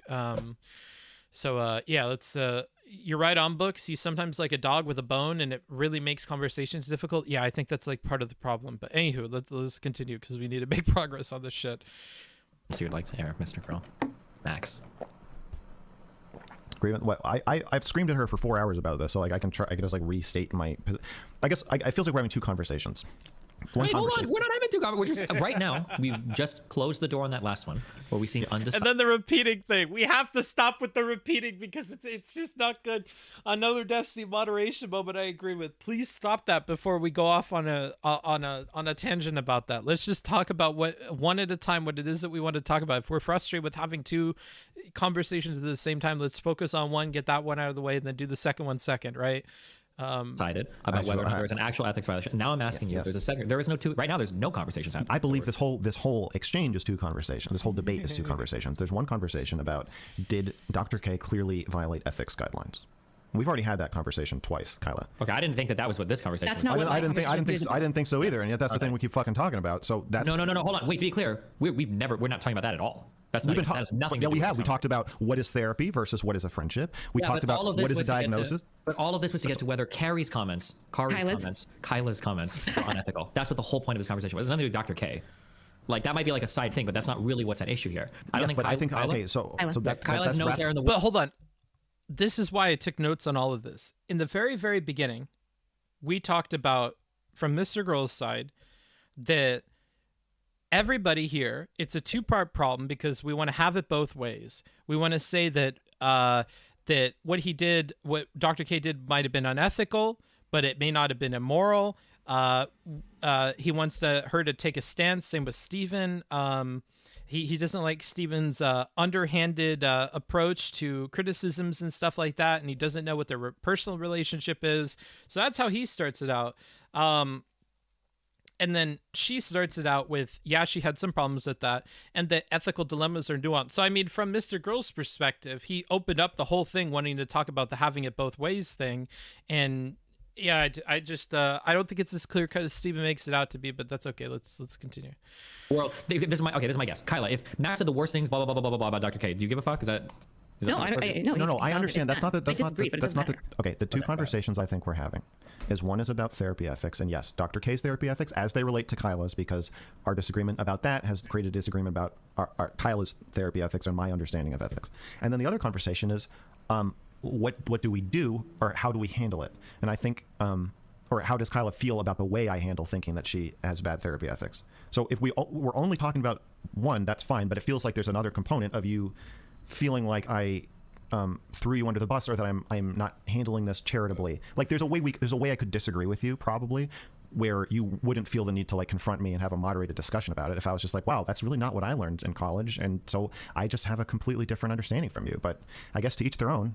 Instead, I was like, you're a fucking menace. Yeah, my take on this conversation is that I don't think the conversation is about Dr. K. It's not even really about Kyla's comments about Dr. K. Kyla's comments about Dr. K. I think the issue that she has is that you are making hardcore, almost personal/professional attacks on her credibility, and I think that's what she's trying to resolve here. Absolutely, but I think there's two conversations about that happening simultaneously. One is... Okay, so she agreed to that, so now that's what Kyla wants to talk about here, even though we opened up about how ethical dilemmas are nuanced and whatever. So I consider this a refocusing of the conversation about the personal attacks on her credibility and stuff, which have come up through the course of this discussion, and now that is going to be our focus. But I don't think it was a focus from the start, unless I'm unclear about the beginning. But okay.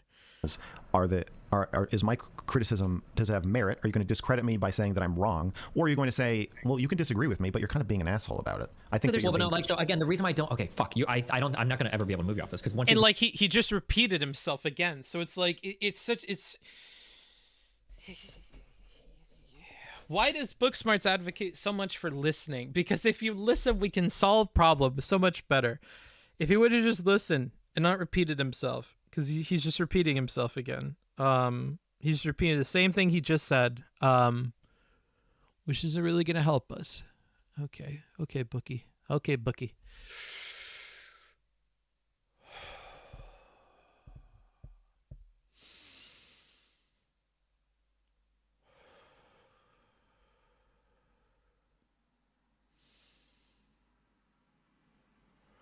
Okay, let's just take a break. We're refocusing. Let's see where the refocus goes.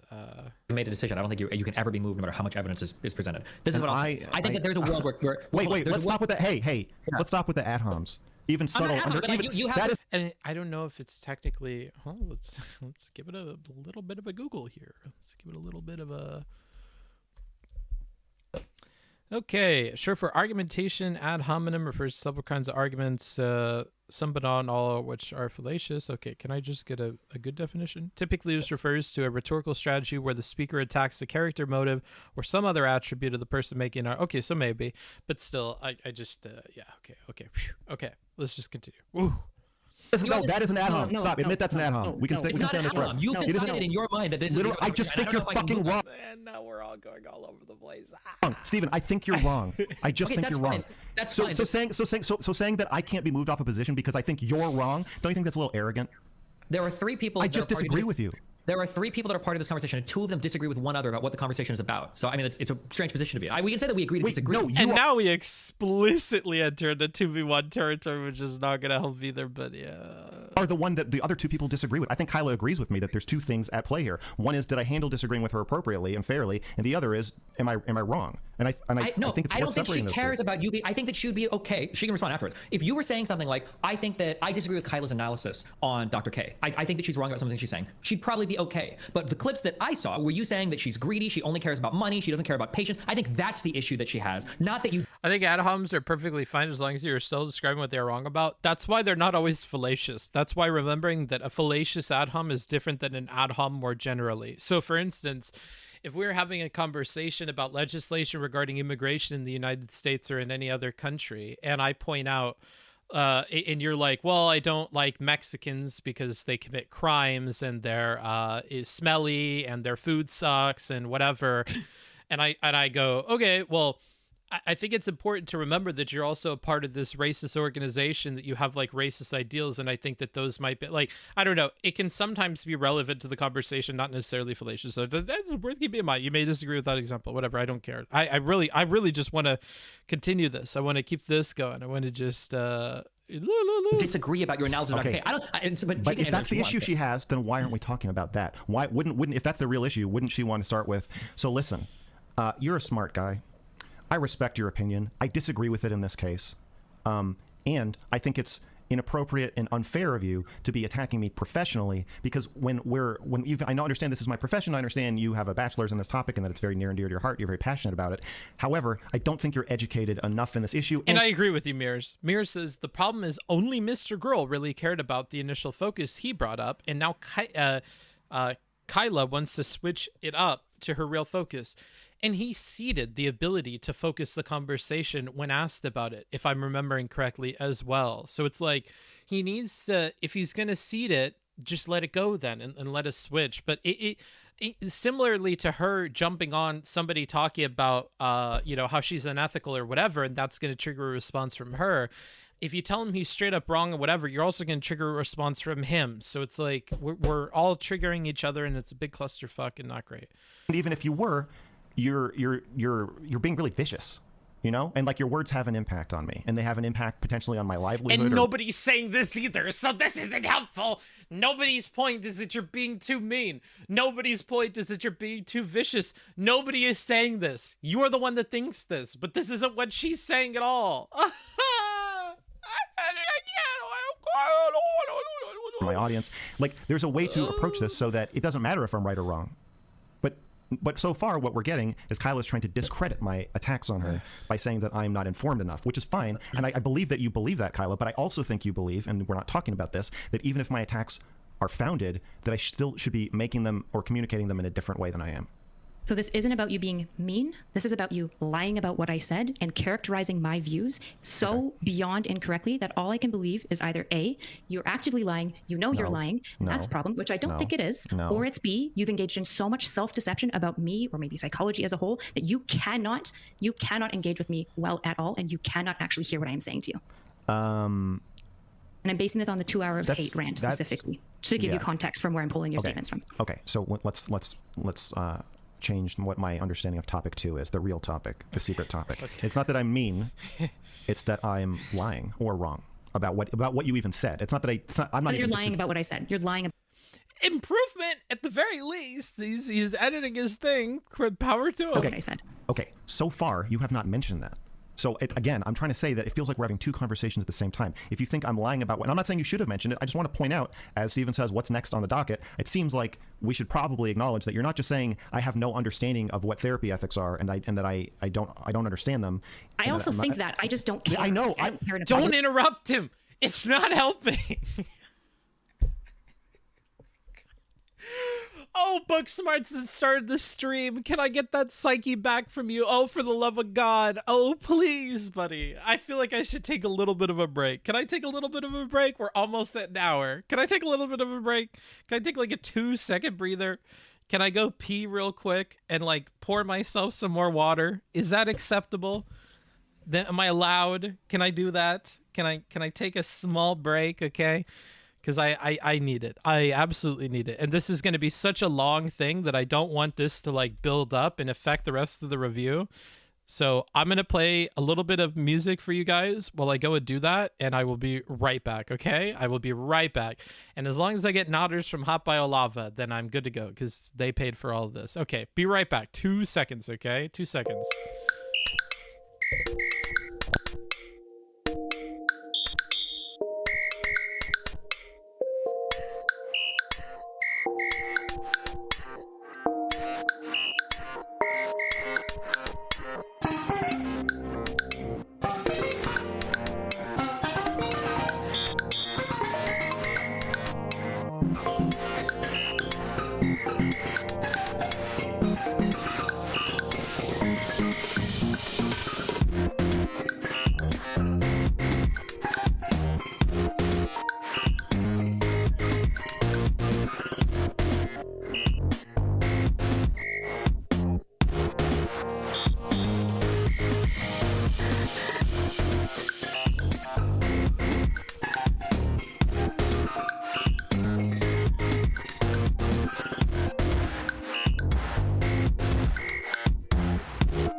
Whoa, that was a hell of a lot of noise. Okay, let's go back to what we were doing here.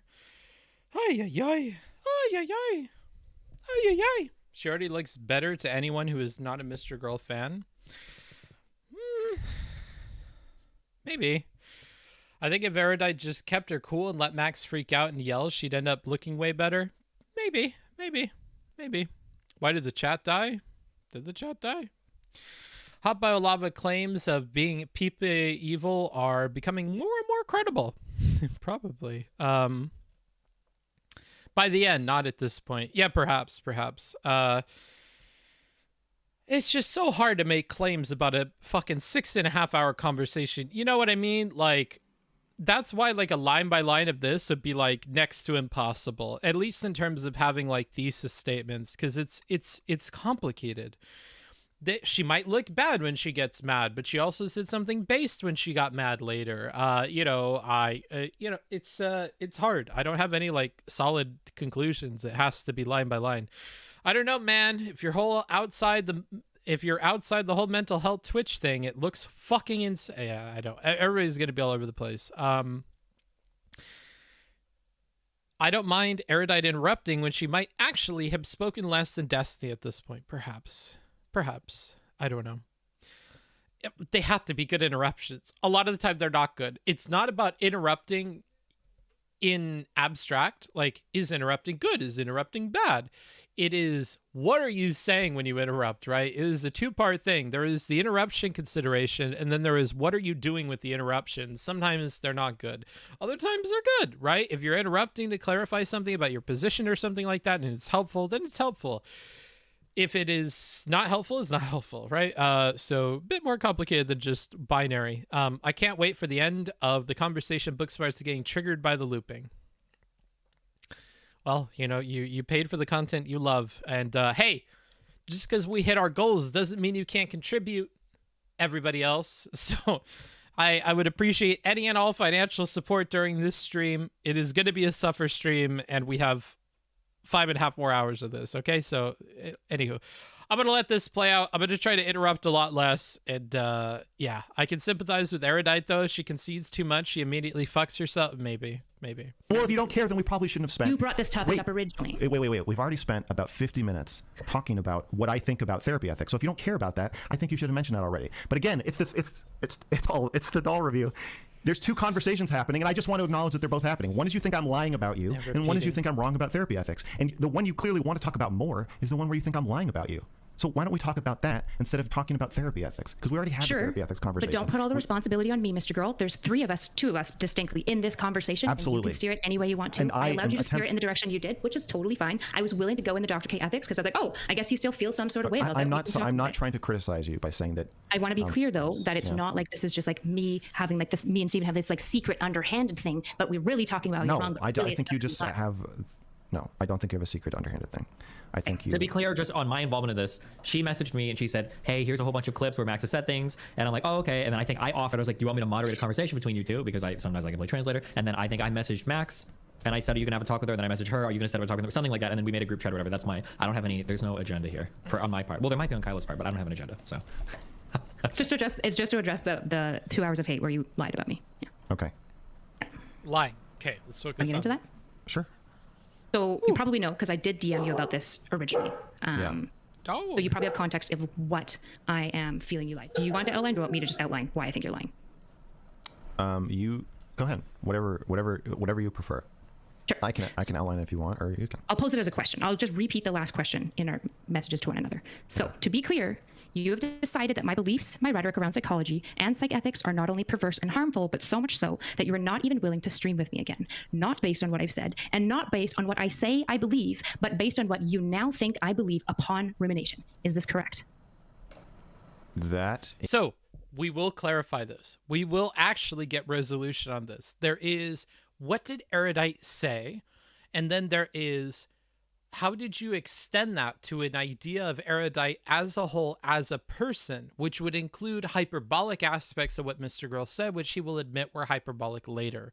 So what did she say? What did you extrapolate that to, including the hyperbole, of which the hyperbole was a problem, but maybe not the whole thing in Mr. Girl's opinion, right? So we'll get into that now. Well, there's some implications in the premise there that I don't know what you said, or that I am not based on what I have said, and not based on what I say I believe, but based on what you now think I believe. Even things you said in this conversation, I think, make you radioactive, dangerous in a therapy world. So yes, you have said and continued to say things that I think are incredibly dangerous and bad. Based on, essentially, it seems like a ghost of me, because in the 2 hours of hate, you made a lot of claims about what I believe you know that I didn't believe those things. You have no fucking idea what I know. Or then if you don't remember, it doesn't make you any less responsible. If you can't make a diagnosis about Byron, you sure as fuck can't make one about me. Okay, you have no. I could be all kinds of delusional. You have no idea. All I can tell you is I don't think I'm lying. Do you remember what you said in the 2 hours of hate? No, not really. What do you think my belief is? I remember I was ethics? shouting and I was seeing red. I remember that. Ethics and insurance. Do you remember what you said, or do you want me to read it to you? I think you said that the purpose of ethics is to protect insurance providers. Did I ever actually say that? It's kind of a weird sentence, so I think I'm paraphrasing, but I think that's what you implied. I think you were talking about the difference between something being unethical and something being immoral. And I got really upset with you because you said that. And then you said that you think what Dr. K is doing is definitely unethical because it's probably against the rules, but you don't think it's immoral. And you said one of the differences is that the ethics are like rules to protect insurance providers. No. And I said that the ethics are there. I said that the ethics are there to protect the patient. And that what I said verbatim from the transcript Ethics are about protecting the client, but there is also a necessary. And to bring another comment in here, which is the same compliment I gave to Mr. Girl, having quotes ready and whatever is the preferred way of having conversations. Might just be that I'm an essay writer, and in my little essay writer boy heart, I believe that quotations and citations are the best way to make arguments, especially when we're talking about what had actually happened, or a document, or a video, or a speech. Just make your points through tying together different quotes with your opinion about those quotes spliced in between, with your thesis in between. That should be a good way of doing things. I think Erudite does a good job in this section at doing that. Necessary relationship between practitioners and insurance companies. For example, there are times where insurance companies will say these actions are too extreme and we don't want to be on the hook. I said ethics are for both the practitioner and the client. Yes, that's true. Right. Okay. But in your 2 hours of hate, you said that all I care about is insurance, money, greed, and that I am a. Wait, I said all you care about is insurance, money, and greed? And I think ethics is all about insurance, and all I care about is I'm selfish. I'm just concerned with protecting myself, that I don't care about my clients, and I'm concerned mostly with making money. Do you have an exact quote? Sure, I'll pull it up. Excellent. Give me the quote. Quote me.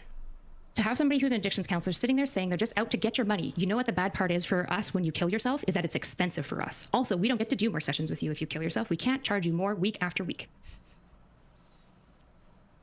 Okay. That is what I'm worried people hear when you carry water for somebody who I think is culpable in a death via their malpractice. I think that when you get in the way and defend this person, Dr. K, by muddying the waters about what, in my view, about what therapy ethics are for, especially the ethics of whether someone is your patient or not, I think you are impugning. This isn't about what you think. This is about what you said, I think. Yeah. Again, interruptions aren't always bad, right? Him re-explaining what he thinks in a more nuanced way isn't the point of this part of the discussion. The point of this part of the discussion is to look at exactly what he said and what the problems are with exactly what he said. So a reframing of it by talking about the more nuanced version of what he wanted to say is completely antithetical to what we're trying to do, because it's not about what he thinks, it's about what he said specifically. And so we want to stay within the context of that. This would be an example of a good interruption from Erudite. Other ones are not so good. This one would be good. That's my whole issue. Okay. I don't mind you being mean. I don't care that you dislike me. I don't care that you dislike my practice. Let me I care about you lying. But that is what you said. So what I said. Okay, let me finish. I understand that you did not literally say that. Okay. I hope, and maybe I didn't make this clear enough, I don't think anybody listening to that thinks that you literally said the problem with when you kill yourself is that it's expensive for us. But you said that, though. So what I was saying is that I'm worried that that's what people hear. That's what people already think about therapists. And I am trying very hard to correct the... And he's doing another thing here where he's explaining all that, but not really working within the topic we're trying to address right now. Record on that and protect the population and protect the field from Dr. K and now from you. So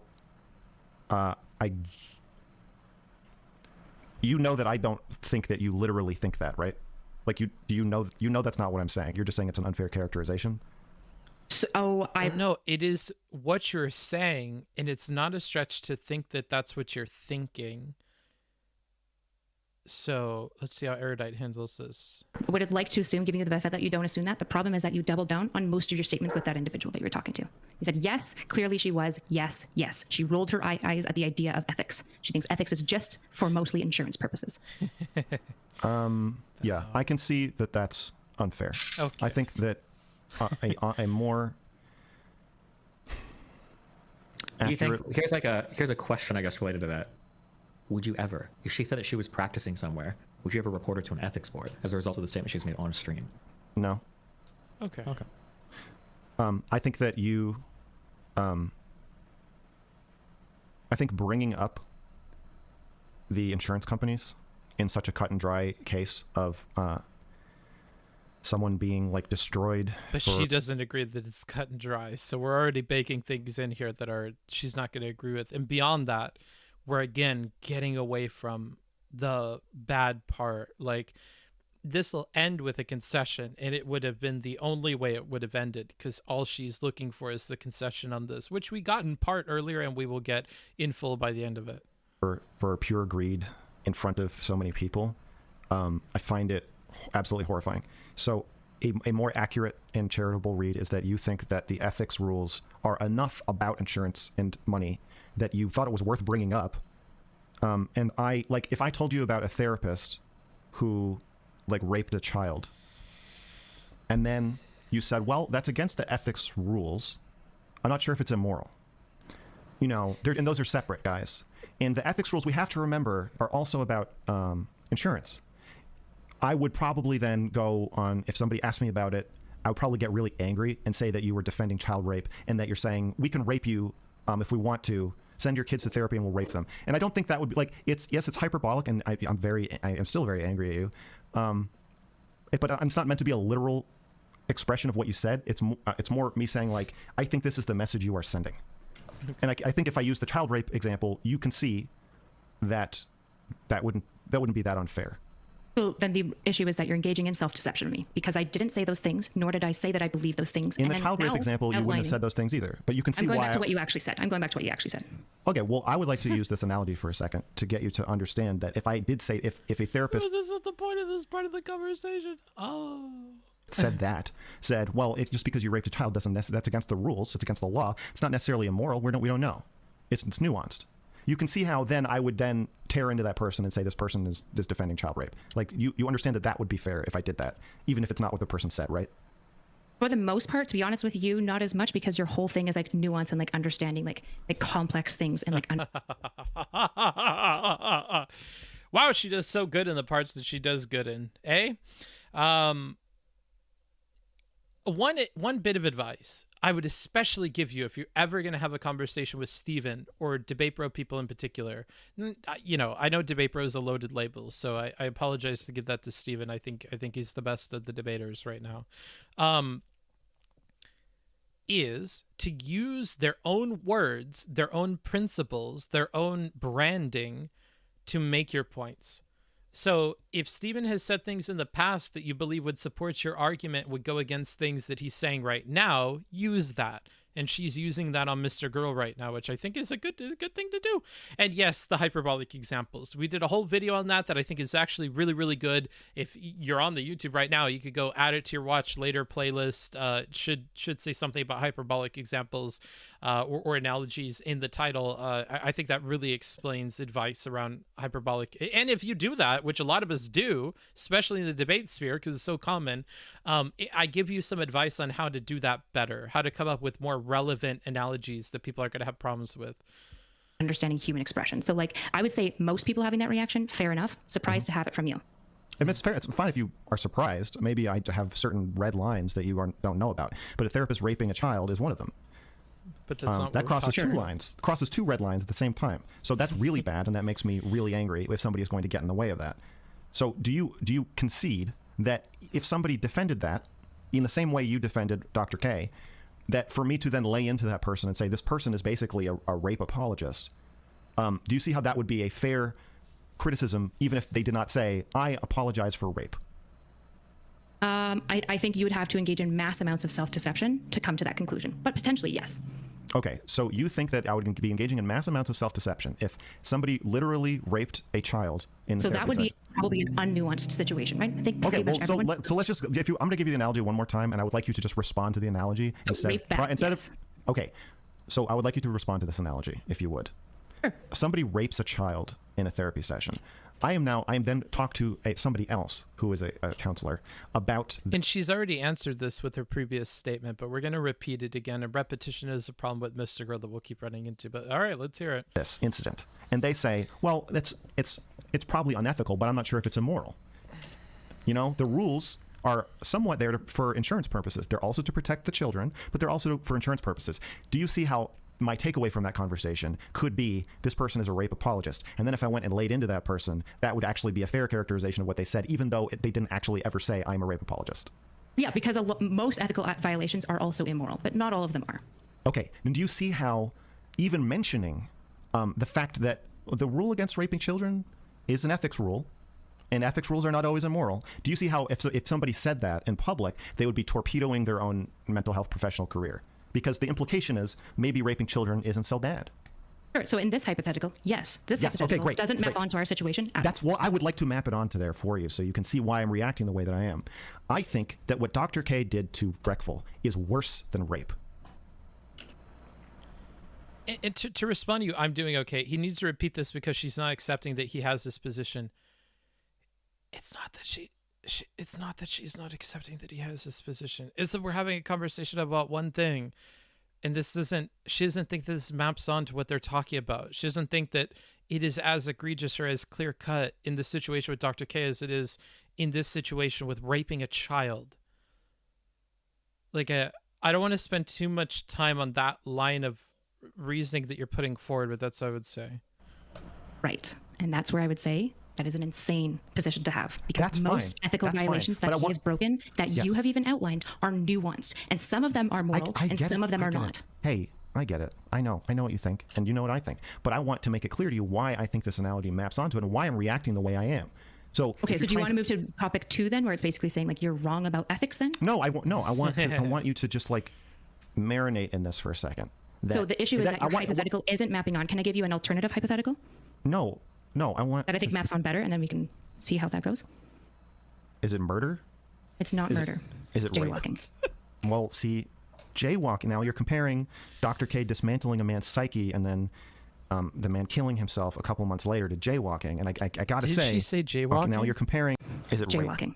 Okay. Well, she see, does, okay. jaywalking. Now you're comparing Dr. K dismantling a man's psyche and then the man killing himself a couple months later to jaywalking. And I gotta say, I'm having a pretty similar reaction to this conversation that I had to our first conversation. So you feel that the equivocation would be murder or rape? Somewhere in between murder or rape. I think it's worse than rape, but better than murder. Okay. So can you understand that for probably pretty much everyone else in the field, situation we're actually talking about is more of like a jaywalking situation. And then when they were talking about somebody did a crime. I understand that from my He's perspective, never ever going to agree with that, so why would we bring it up? Yes. Yes. Okay, so let me finish. Okay. But this is why I'm horrified by you. You're going to yes, you can enumerate all the reasons I'm horrified by you in one go, and I look forward to hearing it. Sorry, you want me to outline why you're horrified by me? You are about to. You're about to. You're going to explain that the sanctity of the doctor-patient relationship and respecting that, privacy concerns, diagnosing people in public, not having people committed when they're about to kill themselves and you know they're 100% trying to kill themselves, that these are all comparable to jaywalking. Yes, this is why I'm horrified by you. This is why when people ask me about you, I start screaming about how you don't give a fuck about your patients. Right. Not based on what I've said, not based on what I say I believe, but on your intuiting of how I feel. It's not intuition. It's the same way if I said, well, somebody raped a child and dumped their body in a refrigerator in a junkyard. That's like jaywalking. Nuanced. Yeah, you know that rape is much less nuanced. Don't tell me what I know and don't know about the nuances. You should know. And if you don't know, then we go to the second conversation. I think rape is pretty nuanced. And I think you know that I know that, or that I think that. Right, but the ethical rules around rape are much less nuanced, right? I agree that if a practitioner raped a baby, that it's both unethical and immoral. Can we? Yes, okay, this is going to sound really weird. of the psychological community agrees with me. When we say nuance, what do we mean here, Max? When somebody says nuance, what do you think they're saying? What is Kyla saying? Because I think that this is incredible foresight in hindsight by Stephen. Like, the focus on nuance is one of his interruptions that I feel like helps the entire conversation. It helped me because we begin to pick apart Max's whole issue here with nuance.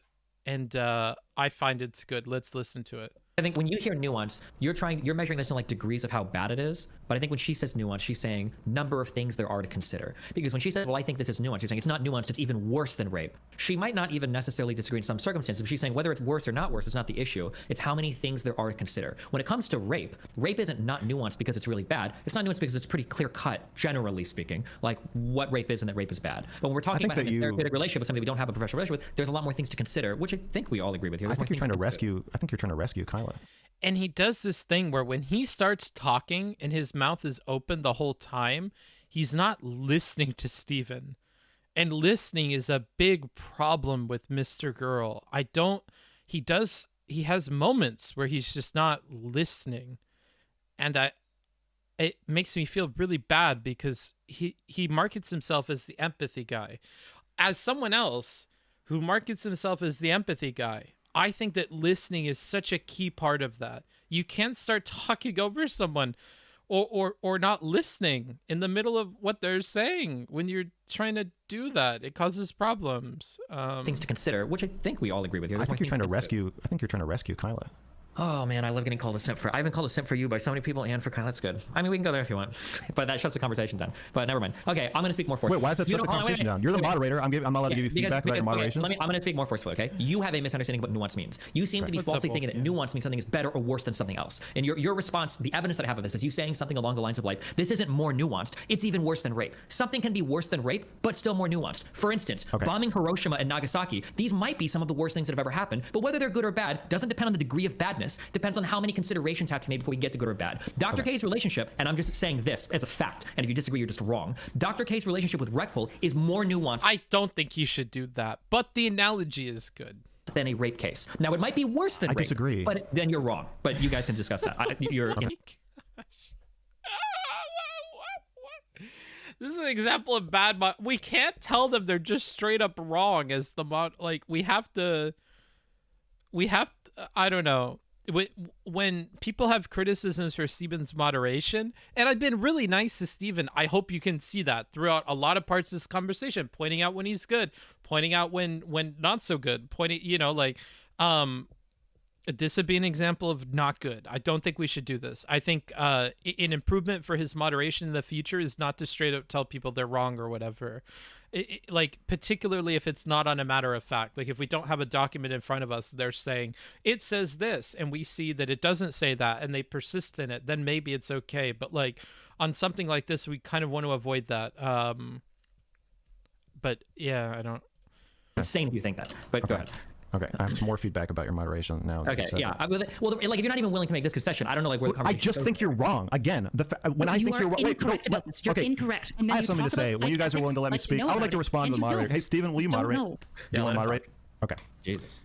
When the moderator of a discussion says, if you don't agree with me, you're not willing to make a concession, it implies that you just are right and you know what's right and everybody else is wrong. I think this, while maybe your personal, like, position in the matter, it's not good moderation to just tell us. I agree that. But I just disagree with you. I disagree with you. This is why do you think I made a whole fucking documentary about it? Like, it kind of comports. Let me finish.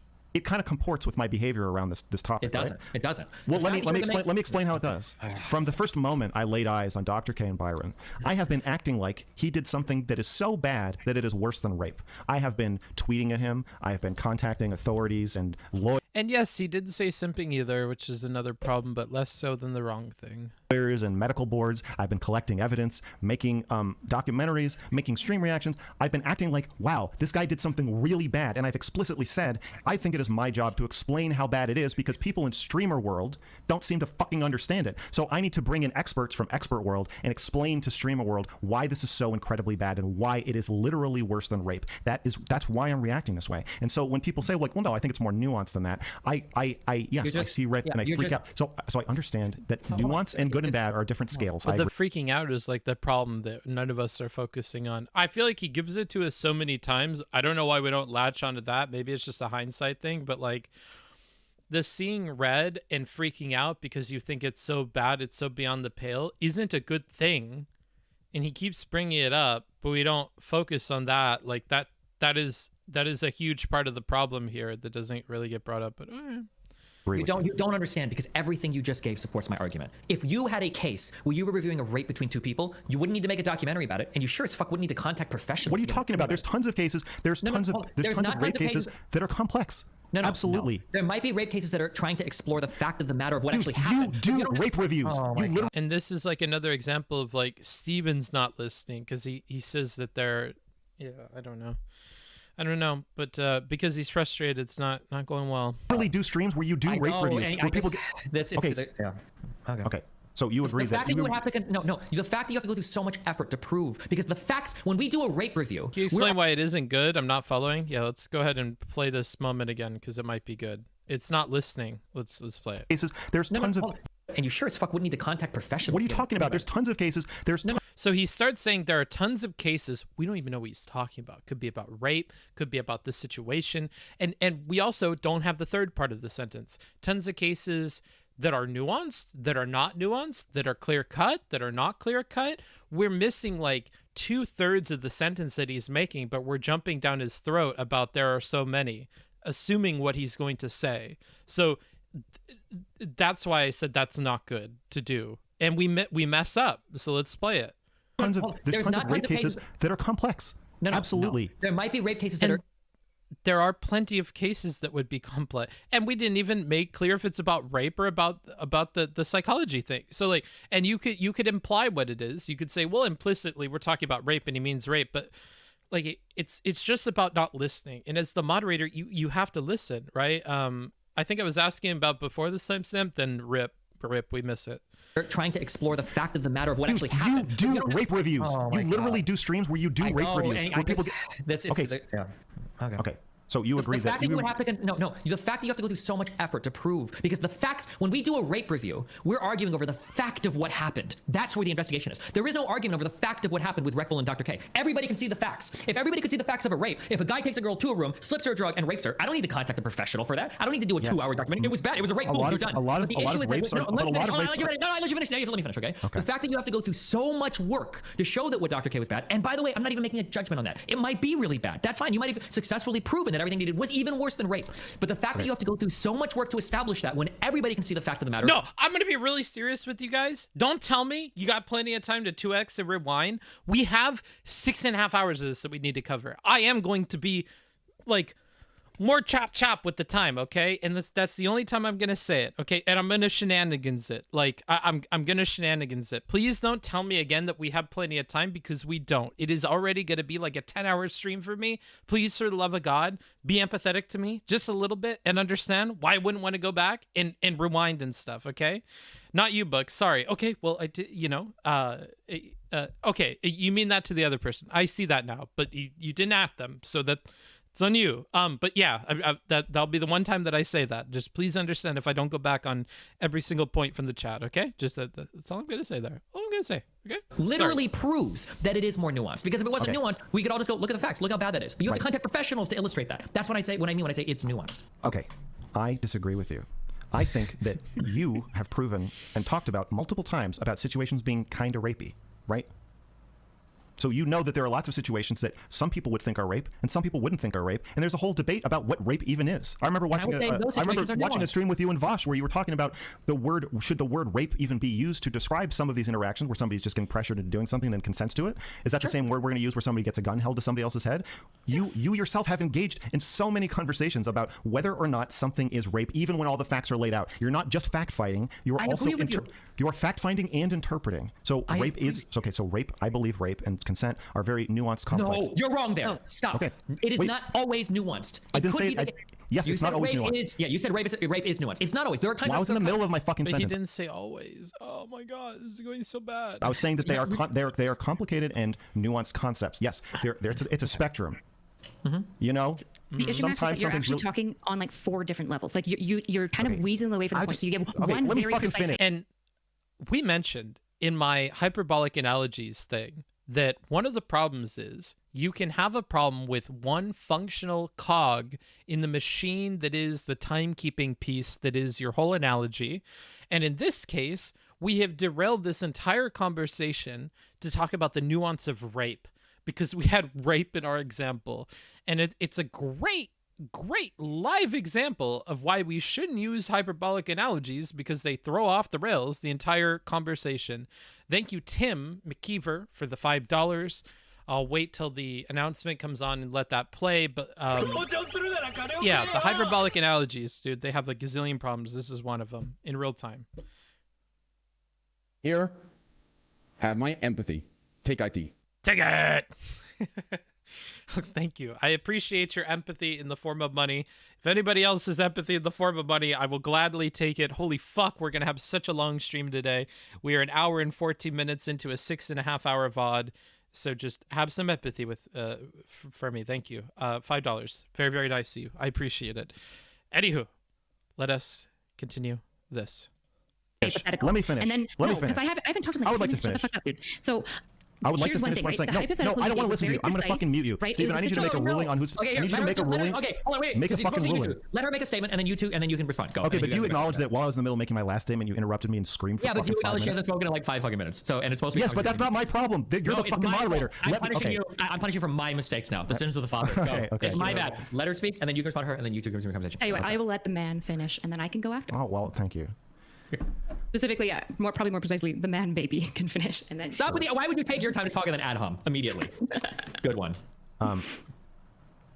What I'm saying is, rape is, yes, can be nuanced and can be non-nuanced. I agree with you that I said a sentence that made it sound like I was conflating something being nuanced with something being not bad, and I agree it makes sense to separate those out. I think your position that your rape reviews are just fact-finding missions and not interpretations is just not true. Either you're wrong or lying, and I think that you're missing something here. There's two ends to this of establishing whether Dr. K did something bad. There is, did he break ethics guidelines, and how flagrantly did he break them? Is it nuanced? Is it one of those cases of, well, I'm your boss at Walmart and I just gave you a raise and then I take you into the back room and say, do you want to suck my dick? And it's like, oh, that's kind of rapey. Or is it gun to your head in a parking lot rape? And what I'm saying is, it's gun to your head parking lot style ethics breaches. But the reason and the purpose of my documentary is not to convince people of the facts, because the facts are already there. It's to educate people about why what he is doing is such a flagrant violation, and to get experts to come in and look at these violations or talk about them in a ethics, following. Thank you for the $4.99. I wonder if it'll say any kind of message. I don't see it, but it says Shiba Dog saying good job while raising his thumb up. Thank you. I'll keep it up, okay? I'll stay strong because we have so much more to do here. Way to explain why and how it is such a flagrant violation. So my mission since learning of this is not to fact find, it's to explain to people like Kyla here, and I guess you, why this is such a flagrant and dangerous and destructive violation that I think it is worse than rape. And so, yes, we're talking on two levels. One is, am I right? And you clearly you both disagree with me. But the other is, do I actually... Okay, and you've never made a judgment. Okay, but the implication is you disagree with me. But the other is, do I actually believe this? And so all I'm trying to say right now is this is my position. It's fine if you don't, it's not fine if you don't agree with it. But for the purpose of this conversation, I accept that you don't agree with it, Kyla. But that is my position. So when you say, why are you screaming about how I don't care if my clients kill themselves? I'm not saying you literally don't care, and I'm not saying that you actually You literally said that. did, and you said, yes, she clearly was. Yes, I literally said that, but I wasn't saying that you literally said that. I hope and I think and I trust that you know that I know you didn't literally get on a live stream and say, guys, I only care about money. It's hyperbole. But even But it's bad because it's hyperbole. It's bad hyperbole. Oh, this is a distinction that doesn't matter to everybody else in the conversation, but it matters to Max, so we'll do it. Of what I believed were false. Aha, and so that is what I'm saying. That is why I'm saying. Because I didn't say those things or even imply those things. I understand, but the only way you could perceive that as what I said is because you're engaging in bad faith and self-deception. I believe that you're engaging in not knowing what you're talking about. So let's get all the ad homs out of the way. I'm not ad homing at all. Bad faith isn't an ad hom. It's a very specific thing. You can be in bad faith by lying or engaging in self-deception plus a couple of other things. I don't think you're lying. I'm willing to believe you when you say that you didn't lie, but that means that you have created an image of me, probably Dr. K, and what I believe, and then you told people that. Okay, what do you want to do about? Okay, because you've deceived, you've ruminated a version of me into existence. Looks like rain. Thank you for the $4.99, Crab Navy This will General. only be like $2.50 after the court take their cut. but hopefully it helps. It helps. Every little bit helps, okay? So is a Twitch sub, you know what I mean? Thank you for the $4.99. I'm pretty sure YouTube will give me 66% of that or something like that. So thank you. I do appreciate that. It will help. Thank you for the support, guys. I do appreciate it. Every $5, you know, only takes $5 to get us $250. You know what I mean? So, I mean, every $5 counts. Every $5 helps, you know? If every single person that watched gave $5, it would be a much better world for your boy Bookie. So I do appreciate it, okay? I do love you guys for it. Existence that never was there, and then criticized it and made it seem like that was the implications. I thought we made some progress. I thought we made some progress with the child rape analogy.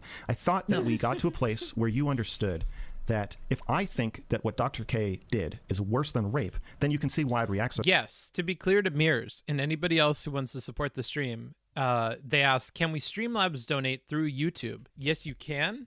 I'll call the command in case anybody wants to open that tab and decide if I deserve money later. That dono, if you do !dono, it'll still show up on stream even though we're on YouTube, and Streamlabs doesn't take any percentage of the cut on donations. YouTube will. So if you want every dollar possible, like if you're given $5, you probably don't want YouTube to take like 30% of it, I would imagine, unless you like YouTube that much, I guess, you know, power to you.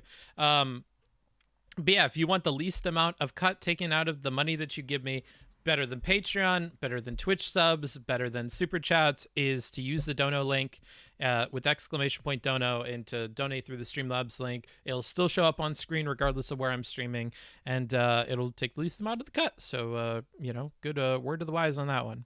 So strongly, and in the same way I reacted to what you said. Do you understand that?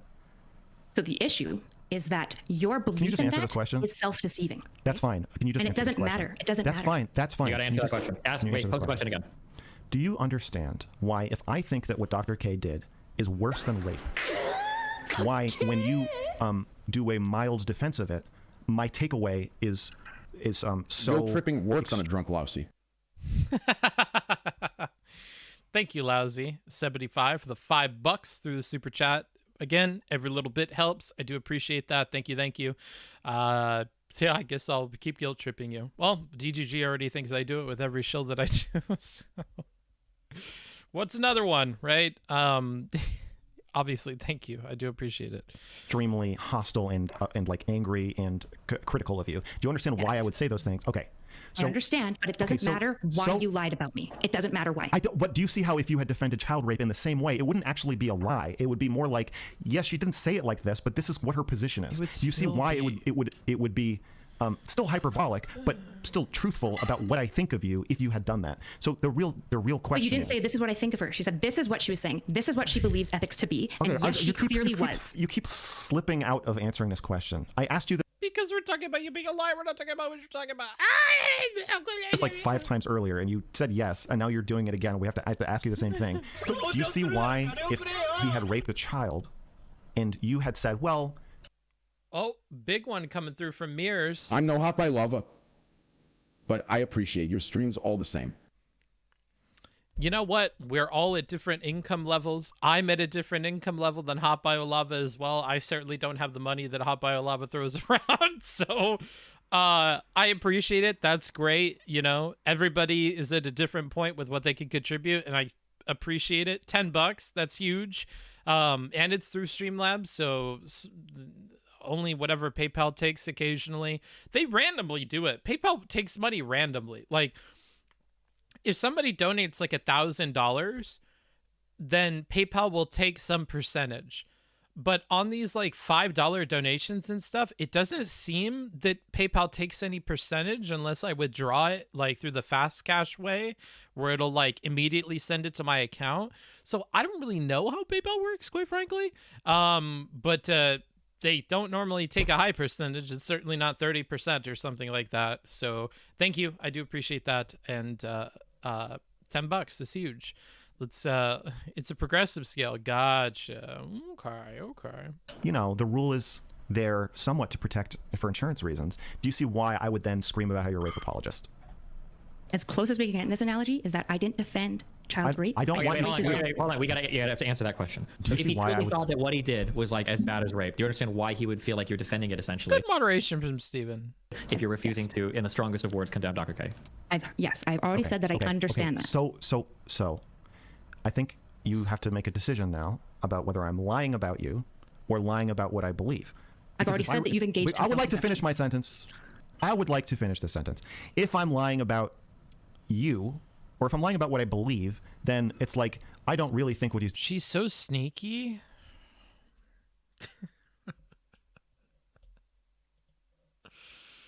doing is that bad. And then yes, it would be very dishonest for me to go out and grandstand and yell about how you don't care if people kill themselves and you're greedy, blah blah blah. But if I do believe it's worse than rape, then I think that you are I think you're defending something indefensible. I think you are doing something horrible. I actually I understand. I actually think you are destroying people. I understand that. The problem is that your perception of that is so wildly off because the reality is that great. Okay, so let's stick a with that. clear-cut case of child rape didn't occur. And I'm not saying, well, there's nuance. I'm not saying I this is more understand. akin to like. Then let's for the rest of this conversation. Let me finish. Okay. So the difference is that you're making it seem like she defended rape, and that's how I feel. And so that's legitimate. And I'm saying I can understand why you feel that way. The problem is that that means you engaged in self-deception to come away with that takeaway, because that isn't what happened. In fact, there are multiple points of criticisms you levied at him that I agreed with you. In fact, I think I explicitly said you have a lot of valid criticisms. I disagree with you so much, but I don't want to spend a gazillion hours on it. I'm doing okay. She's not working very hard to avoid the actual conversation. She was meant to be the guide on this entire topic, and he's still not addressing the thing about the lying, about the position not being correct. He just says it's hyperbolic, and then she does a bad job because she doesn't focus on it being hyperbolic when she should. If he admits that it's hyperbolic, then that is our avenue of attack. That is the opening in the army to which we could throw our pincer movement through, and we're not doing it. So yes, she's messing up. Is she not engaging in the actual conversation? No, I don't think so. And I really don't want to argue it with you bit by bit or point by point. So I am going to shenanigans it. I'm shenanigansing it. Exclamation point shenanigans.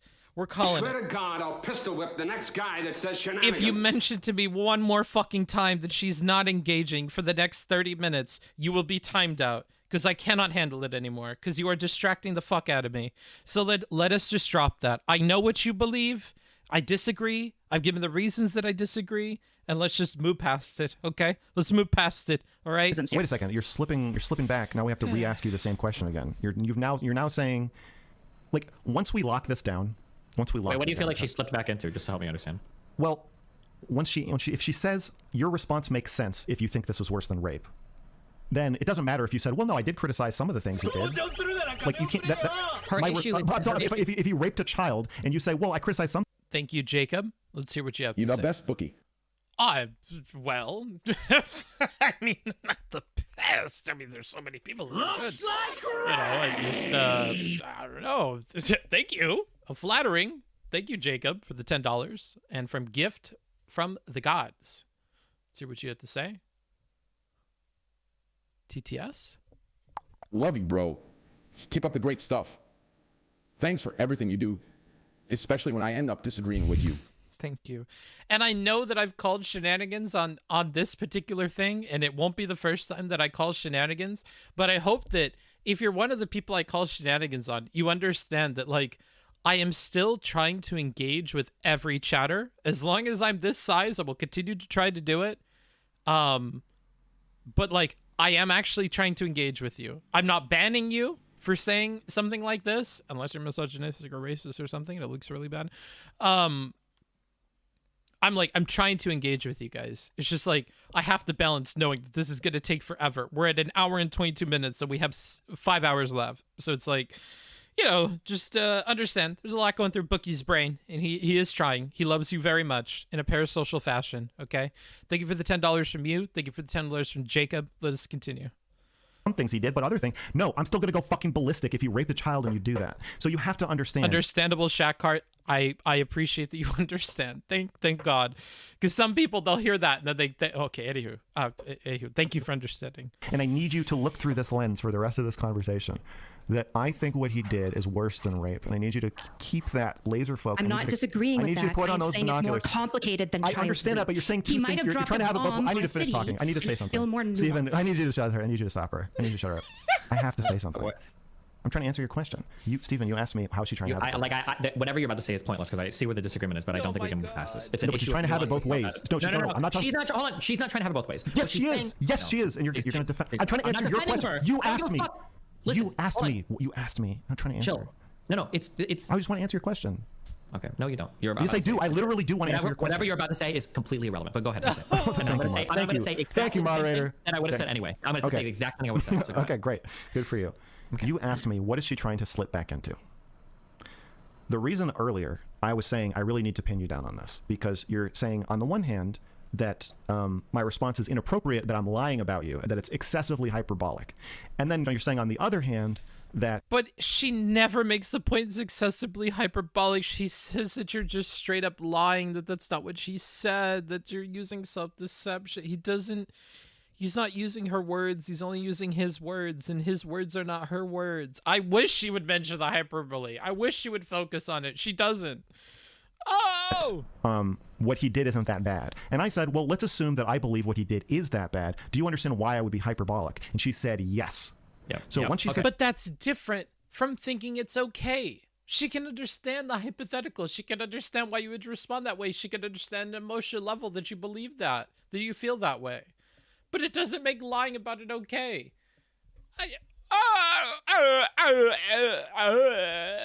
So if you believe that I think it's worse than rape, then you have to accept my hyperbole, and you can't say like, well, no, I don't. Why not? Now I'm gonna say exactly what I was gonna say. Nothing. Good for you. You're proud of yourself for not listening to what I fucking said. Good for you. No. The issue is that we're back at the point of you not understanding nuance, right? So let me give an example. Okay. Let me say that somebody told me. Okay. They said, I don't think the bombings of Nagasaki and Hiroshima were actually that bad. And now let's say me personally, let's say that I've done a great deal of military history and ethics, like philosophy work. And I happen to know that it was the worst thing in human history, okay? For me to come at that person with all the anger and all the fiery righteousness of the comparison of a person denying a very clear-cut rape, and I say, well, look, this was even worse than rape, shows that the issue you're having is a lack of understanding of the nuance, not the degree or the severity of the badness of the thing. You're not going to agree with what I'm saying, but that is exactly the issue. She's not upset that you're saying that it's as bad. Hold on, she's not upset that you're saying that it's as bad as rape or anything like that, or that she doesn't understand it's bad, blah, blah, blah. It's the issue is you're making it sound like it should be obvious. And the fact that she's saying it's not that bad, she must be a fucking rapist herself. We're at 125.57 right now. Or a rape supporter. That's the issue. You're getting lost in how nuanced your issues are. Here's the problem. Here's the problem with your analogy is that you're in the premise, you're using a situation that is nuanced and very debated. Right, so some bombing is nuanced and debated. I understand that you think that, but I'm saying it's only nuanced and debated by people who don't know what they're fucking talking about. Okay, no, you are literally and you can probably count yourself among those people who don't know what they're talking about. I would like to respond to what you're saying. Okay, hold on. No, I have to ask you one question. Do you know what the Goldwater rule is? Yes. Okay, explain that to me, and how it came about. No. I want to respond to what you just said. No, okay, so I'll explain it, okay? Okay, you're abusing your moderation powers. No, I'm not abusing my moderation powers. Yes, you are. Let me respond to what you just said. You just said you just made all these arguments, and I can't respond to them because you're allowed to tell me to shut up and then quiz me on the Goldwater rule. Because let me respond to what you said. Statements that nobody here knows what they're even talking about, right? Yes, I think you don't know what the fuck you're talking about, and I would like to respond. Okay, all right, go. Okay, great. So, you bringing up Nagasaki and Hiroshima as an example is a little unfair because we both already know that that's a really difficult decision to make. And we know that good came out of it and a lot of bad came out of it. It's a hotly debated thing. There are some people who think it's the best thing, some people who think it's the worst thing, but you know that you and I both probably think, well, I don't know. It's a mixed bag. In using that analogy, you are assuming that Dr. K's relationship and conduct with Reckful is also a mixed bag. And the whole purpose of my educational therapy ethics arc here is to explain that it's not. And so it's fine if you disagree with me, but I need you to accept that that is my position. And the thing I think to answer your other question you didn't let me answer, what Kyla is slipping back into is that if you accept that I think you are defending a non-nuanced situation, and I'm using child rape because all three of us believe that when you rape... Thank you, Baba. I'm happy you think I'm handsome. I'll keep cutting my hair this way. Thank you. A child, it's bad. I think you're defending something that's fucking simple, and that is why I'm reacting this way. Now, for you to say that me criticizing her is like me criticizing somebody who said, well, I think Nagasaki and Hiroshima were necessary, to say that they're evil like genociders or something, that's not a fair analogy. It's more like if we were talking about somebody who raped and murdered a bunch of children, and then somebody else said, well, what were they wearing? Sure. Then for me to call that person an apologist would make sense. The reason why I bring up the gold rudder rule is because you keep saying you're doing this. Now I don't want to say it's a bad appeal to authority, because an appeal to authority is fine sometimes. Huge, massive, exceptionally Keep up large. the great streams books. Keep up the great streams books. I will try, Hunter. I will try just for you in particular. The man in my walls. Thank you. $100. Big. Sigma? Perhaps. Perhaps the biggest of Chads. Just under Hot by Lava. But still, the biggest of Chads. Huge. Massive donation from XHunter00. Big. Large. I'm drawing this out because I don't know what else I would say. My brain is looping. My brain is hurting me. It is making me feel not good. I wish it wasn't there. But if it wasn't there, I wouldn't be entertaining to you guys, I guess. So there is that. But thank you. I will continue to try to get through this, and I very much appreciate that. Always been a big fan. Clearly the biggest. Thank you. I'm happy to see people come out and support the content. If it's something they really like, something they've enjoyed for a while, that's huge. I'm also super thankful to the people that host me, to the people that chat my Discord. So if you have no way of financially contributing, just know there's other ways you can support me that I greatly appreciate. Leaving nice comments. Free. Doesn't cost you anything. A minute or two of your time. Leaving a comment under a video saying, hey, book, I liked X and Y and Z. I think you should keep doing A and B and C. I really like that about you. Huge. Massive. A pick-me-up when I'm reading bad comments, okay? So there are also free ways you can contribute. And I love you when you do that as well. And I remember your name when you do it multiple times. So if you're seeing these massive donations from people and you're like, fuck, man, I can't support the stream, so I feel bad, there's other things you could do. You could also join the Discord. I'm on there all the time. I was on voice until like 7 or 8 o'clock in the morning or something like that. From like 2 o'clock in the morning till like 7 o'clock in the morning. Just chatting with people for 5 hours with all my viewers. Playing League of Legends, moderating debates. I love all of it. There's plenty of ways to become a part of the community and to contribute. The Discord link for the VOD people as well is always in the description. Feel free to join. There's clubs on there for cooking, for movies, for anime, whatever you're into. D&D. Plenty of stuff in there, okay? So plenty of ways you could have fun while contributing for free and make me feel good and be a part of the community and support me. And I just want to say that too. I appreciate those people as well. A mean statement that is said by people outside this community is that I don't care about you guys, that I disappear for 2 weeks until I run out of money and then I show back up again and grovel to you and guilt trip you into giving me money. On the guilt tripping, maybe I am a little bit guilty, okay? Ooh-woo. But I try and give you content every time that I can. I've streamed a lot, okay? There was this really mean Reddit post about me that was they labeled it, I think, as like a schizo post or whatever, and it was a whole thing about me and about the cycle of coming back and begging for money and whatever. And one of the best comments that I saw in response to that is, Booksmarts has streamed 17 days of the last 30. Now is not the time to make this call on him. I disagree with him and don't get along with him for other reasons, but let's not make these points about him. I want to make clear of these. I appreciate you guys like donating and supporting through all the ways that you do. And even when I'm gone, even when I'm not streaming, I'm on the Discord. I'm working offline. I'm doing the volunteer thing. I'm managing BIA. I'm talking with the club leaders. Like, I'm accessible and available and a part of the community in a super active way that the Redditors don't see, that commenters don't see, that people outside the community don't see. And if you could be a part of that too, that's amazing. So that's my whole spiel for the 100. Thank you a ton. I really appreciate it, Hunter. And I'll keep it coming for you guys. I'll keep it coming. You know, long stream today. Looks like rain. $5, whatever the hell that means, from Tart.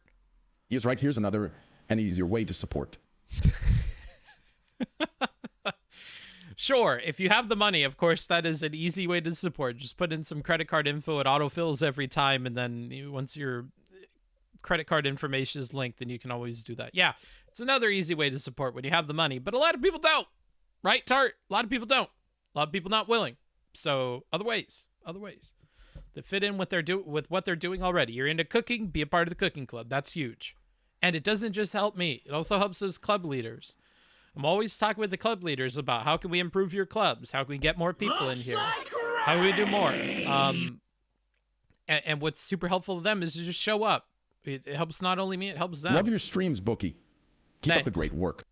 Thank you, Marty. Thank you, Marty, for the $10. Huge. I would keep going with this shill and with this appreciation to the community. But alas, there's so much to get through this conversation. I do appreciate all the support. I appreciate you guys coming out. I know it's drama content. We're going to have more people in here, more donos in here. It is what you guys want to see. Not always what I want to do, but it is what you want to see. And I must bow at the knee to my dono gods. And, when the opportunity presents itself like with this, I have to capitalize on it and review it. And even if I don't like it, it is part of my purpose on the platform is to dissect conversations like this and talk about what's going wrong, what's going right, what do I think, and share that with you guys, and then maybe put into words some things that you're thinking, right? To be the person whose walls you live inside of, right? So thank you. But you keep making this appeal to authority that this is so obvious. Everyone in the field agrees with me. But it seemed like during the time when Goldwater was running for president, that was so unobvious that the APA had to make statements because a ton of psychologists and psychiatrists were entering into the public record their statements about the mental health of a candidate. And not only that, but recently with Donald Trump, other professionals have been making those statements. And right now, Absolutely. If I go on YouTube, and I know this for a fact, if I go on YouTube right now, I can find full channels of psychologists and psychiatrists, some with PhDs, some that are physicians, that are making their opinions on serial killers and whether he was NPD and if he's cluster B or cluster C, right? So when you tell me it's so obvious in the field, that doesn't seem to be the case. To That's me, fine. I might be retarded, but it seems like even in the field, this is still a debated thing for where the rules are. So I just don't like it because you're impugning, you can impugn me, I don't care. But when you're impugning Kylan, you're saying, well, it's so obvious, you dumb fuck. But it doesn't seem like it's that obvious. It seems like it's pretty hotly contested. But I'm not, okay. There's almost no nuance in adult raping a child. There's a ton of nuance in dual relationships and what it takes to establish a client-therapist relationship. Yes, I understand that you, okay, again, I'm not trying to argue my position. I'm trying to get you to accept that this is my position.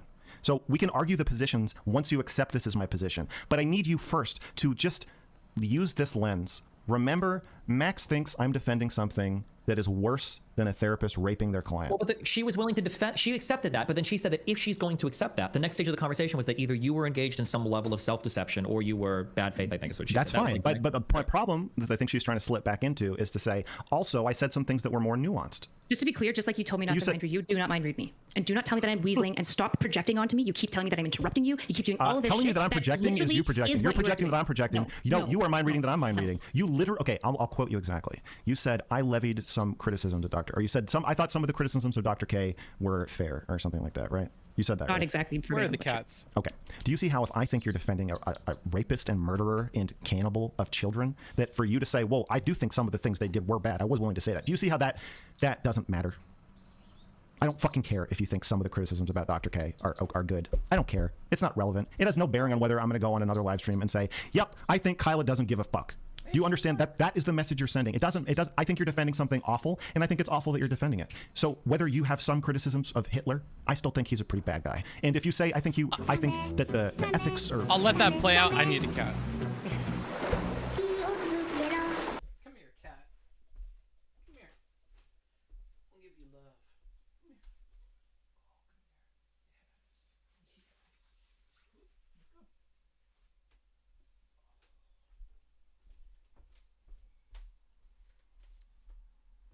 I need you so bad. You don't understand how bad I need you. Yes, I need you so bad right now. They make Booksmarts crazy. Yes, they do. Yes, they do. Yes, they do. Oh, they make me so crazy. Yeah. They make me so crazy. I just need something furry to love. I need something furry to love. Booksmarts doesn't have a partner in life. He needs you. He needs to love something. Because he doesn't love doing this. Yes, I love you. I love you so much. Yes, I do. Oh, don't put your butt in my face, though. You're gonna give me pink eye. Yes, you are. You can give me pink eye, little stinky. Or whatever of O.J. Simpson killing his wife. Like, I'm going to still have the same reaction. Your feelings are fine. I'm also allowed to feel mad at you for lying and I'm not saying you can't be mischaracterizing me. mad at me. I'm just saying you're being, I think, I already told you can feel the way that you want. I'm not being slippery. Well, I do think you're being slippery. I am not. Okay, well, I guess I have my next t-shirt figured out. It'll say, I'm not being slippery. And I'll send you one if you want one. Do I get like 10% of the sale cuts just since it is my statement? No. Oh. That seems kind of... I'll see you in court. Maybe even unethical. You can sue me for that when you sue me for slander. I have no intention of suing you. I would like it to be clear, though. And I have no intention of reporting you for your fucking... I know you don't. Great. You also, I mean, I'm not even a psychologist, and I've been very clear about that. So the ethics we're talking about, theoretically, I'm not actually beholden to any of them. I'm beholden to addiction counselor ethics, which are pretty different. Right. What is your level of education in psychology? Why do you want to ask me that? Because I think that a lot of people in chat think that you are... Also, quick note. He is the person who brings up credibility and stuff outside of Steven's question about the Goldwater rule. Have a PhD or something, and that you outrank me. What education did you get specifically on psych ethics? Like, did you take a graduate course? Well, hold on, to be fair, Mr. Girl did ask this question first. I will say. I don't have a PhD, but I've been pretty clear about that. What is your level of education in psychology? So I have an honors psych degree in undergrad, and then I have a graduate diploma in psychometry. Licensed addictions counselor, I suppose, would be the... I have a non-honors bachelor's in psychology. Okay. Did you take any graduate level psych ethics courses? I haven't taken any graduate level Did you know what Goldwater was? He said he did. He didn't explain it, though. courses at all. Did you take any psych ethics courses in your undergrad? Like specifically on psych ethics APA? No. Okay. I have. Okay. Yeah. So I'm telling you, you're incorrect about ethics. Now, you Well, cannot wait, make just because you me took a go back course to in it, APA. I wasn't trying to, like, I don't think that you taking a course in it means you know what you're talking about. No, not necessarily. Okay. But when it comes to like me saying you don't know nothing, like And it would that put I me would a say- little bit. I would have a little bit more knowledge. You would think so. Right. One of the people I sent your video to was the chair of psych ethics in my university. Okay. And so I asked her a bunch of questions about it. Okay.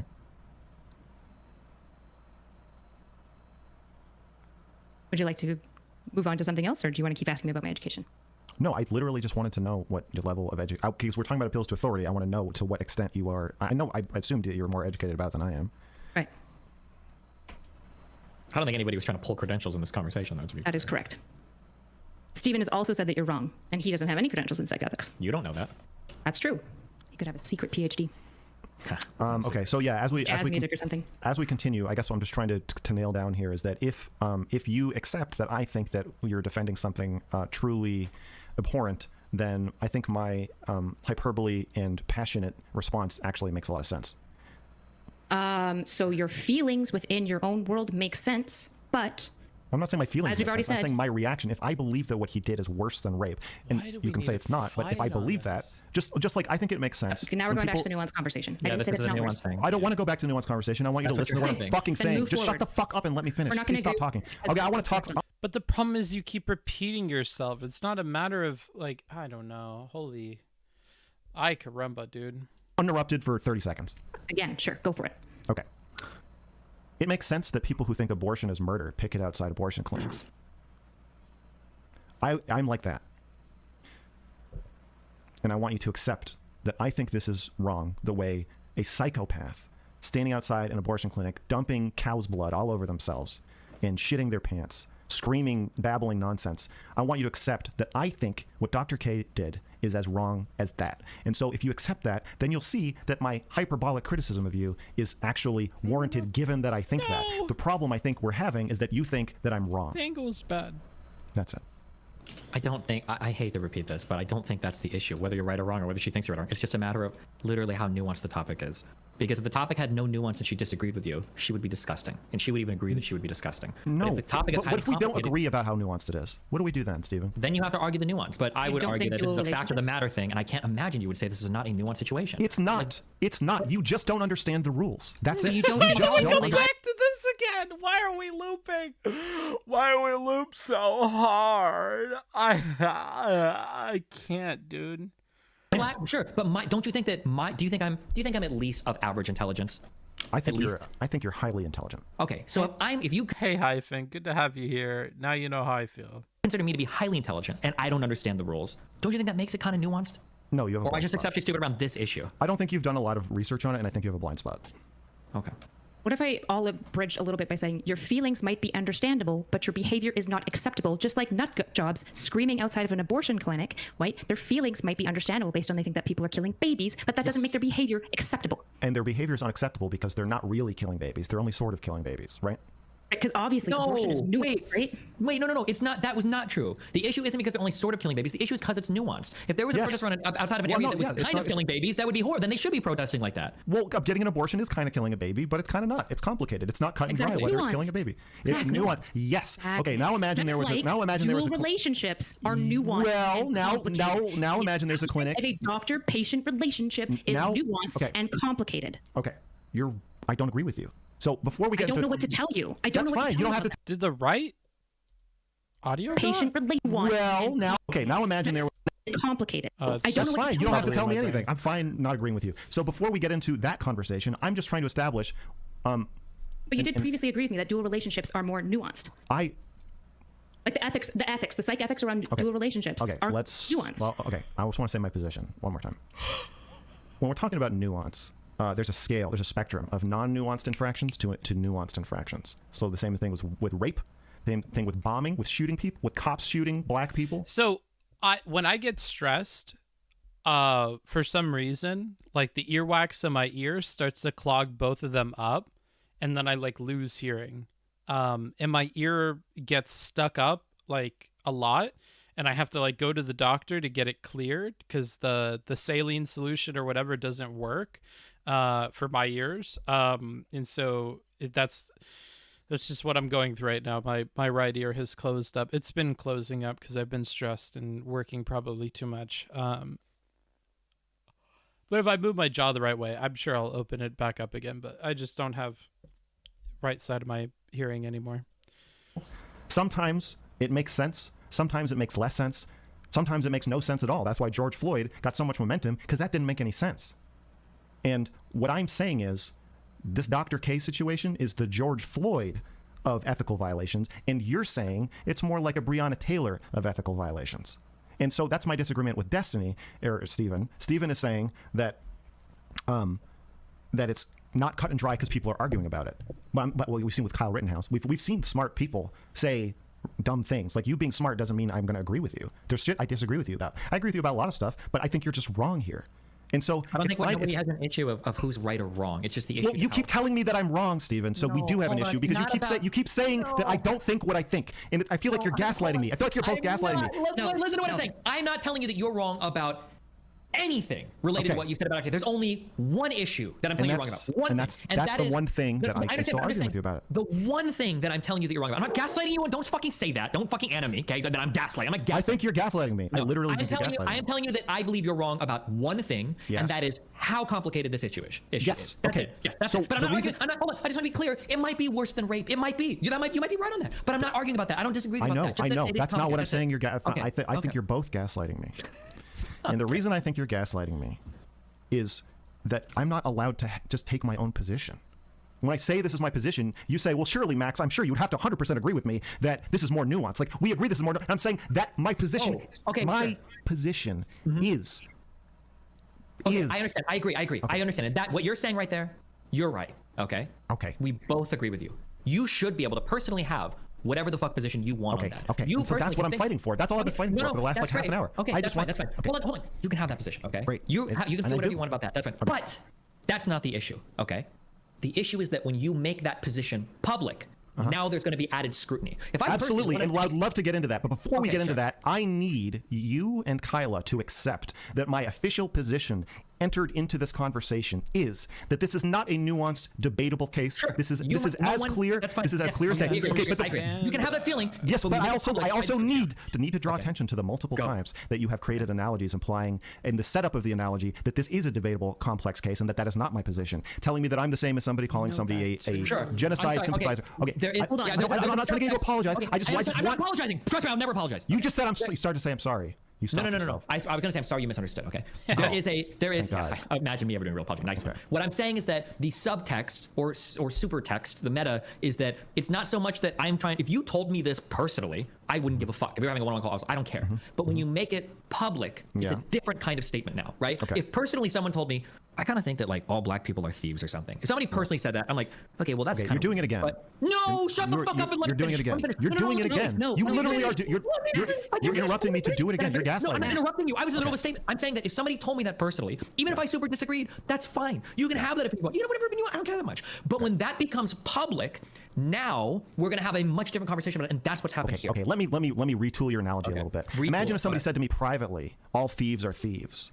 That would be fine. But if you're going to go out in public and say all thieves are thieves, well, then we're going to have a massive disagreement. We're going to have a whole conversation about whether all thieves are thieves, because that's a really controversial statement to make. And what I'm saying is, in the world of therapy ethics, that's how controversial what I'm saying is, that thieves are thieves. And in I don't fucking understand therapy ethics world where you guys live, it's a really it's more like saying all black people are thieves, which is a really controversial statement that does bear some debate. So I'm fine arguing about it, but I want you to understand and stop creating analogies that make me just that where the setup is that I'm wrong.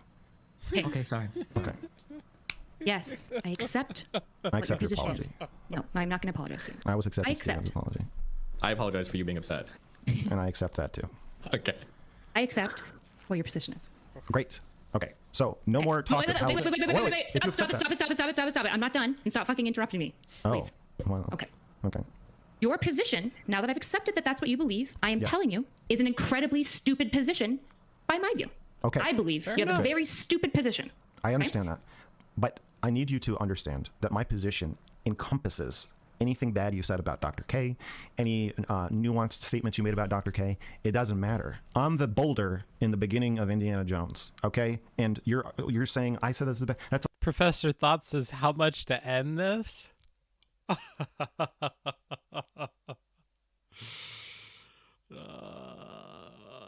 It would be so unfair to the other donators. That would be so unfair to them. I don't think I could do that to them. I don't think. It would have to be more than what they paid. 100%. How much in donations have we gotten? Hold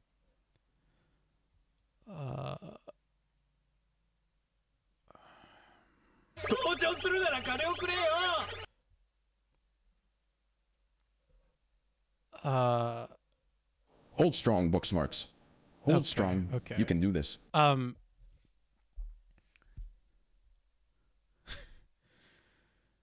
500 per hour to cut? Why don't we just do the same thing that we did before? You can't bail now? No, I don't think bailing is fair. I like the idea of an amount per hour to cut. That's kind of funny.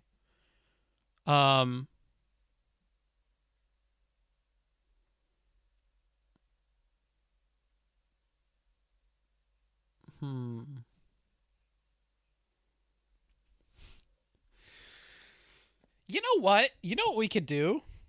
We could do from here on out, because we already have funded the whole thing. What we can do is this. Hold on. Let me delete this real quick.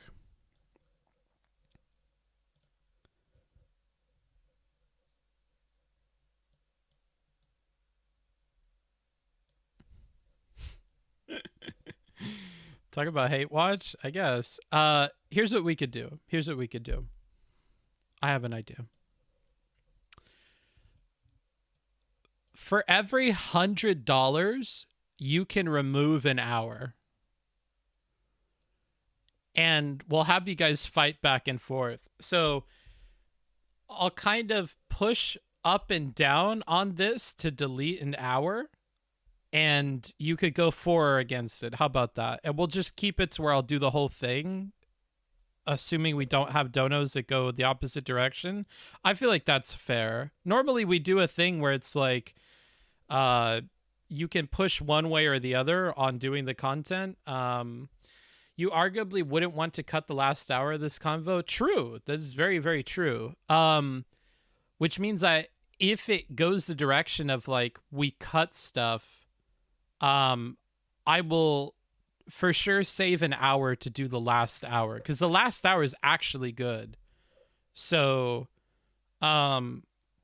that's what we'll do. You can cut the time in between, but I will save an hour to do the last part, because that is the part that I wanted to look at. We're past the part that I wanted to look at the beginning, and there is an hour at the end that I also want to look at. So I will preserve 1 hour at the end to look at no matter what. So that's what we'll do. That's what we'll do. That's what we'll do. I can't speed it up because the VOD people will be very upset at me and they'll leave very mean comments. So I won't do that. But yeah, there you go. There you go. What about the money controls the speed set? No, because it fucks the VOD people. I can't play around with the speed. My ear pop. Oh, no, it popped back. Okay. That burp almost saved me. Spoilers, the last hour or two is the most boring, but also more level-headed. It is boring. It's not the most boring. I find this to be far more boring. I hate seeing people fail to communicate and whatever, but that's what I'll do. No matter what, I'll save the hour for the end, and you guys can do that. Okay? That's what we'll do.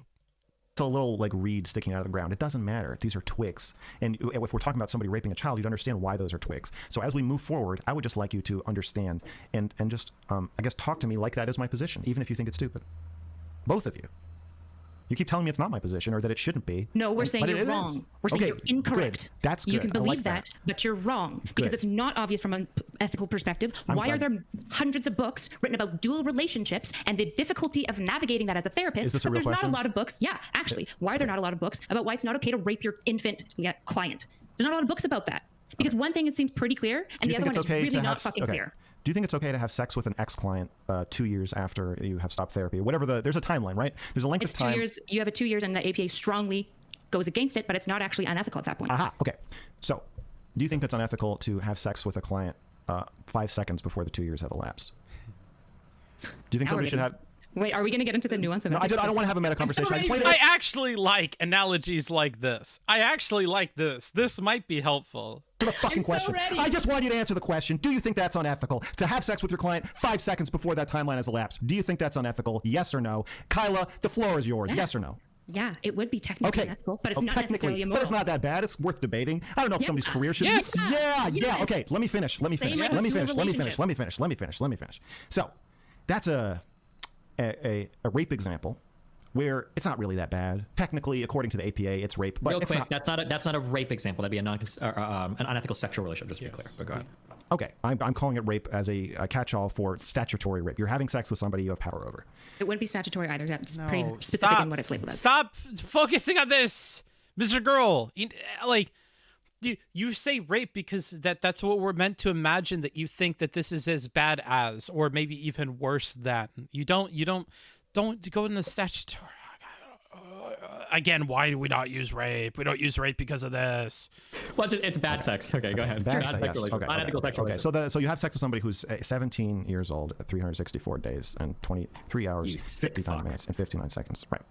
Okay. My point is that there are examples of rape that are nuanced and worth debating. And then fucking an infant, again, in your example, you're saying fucking an infant is not nuanced, and you're saying dual relationships. Well, some dual relationships, Kyla, are worth writing a book about. They are confusing.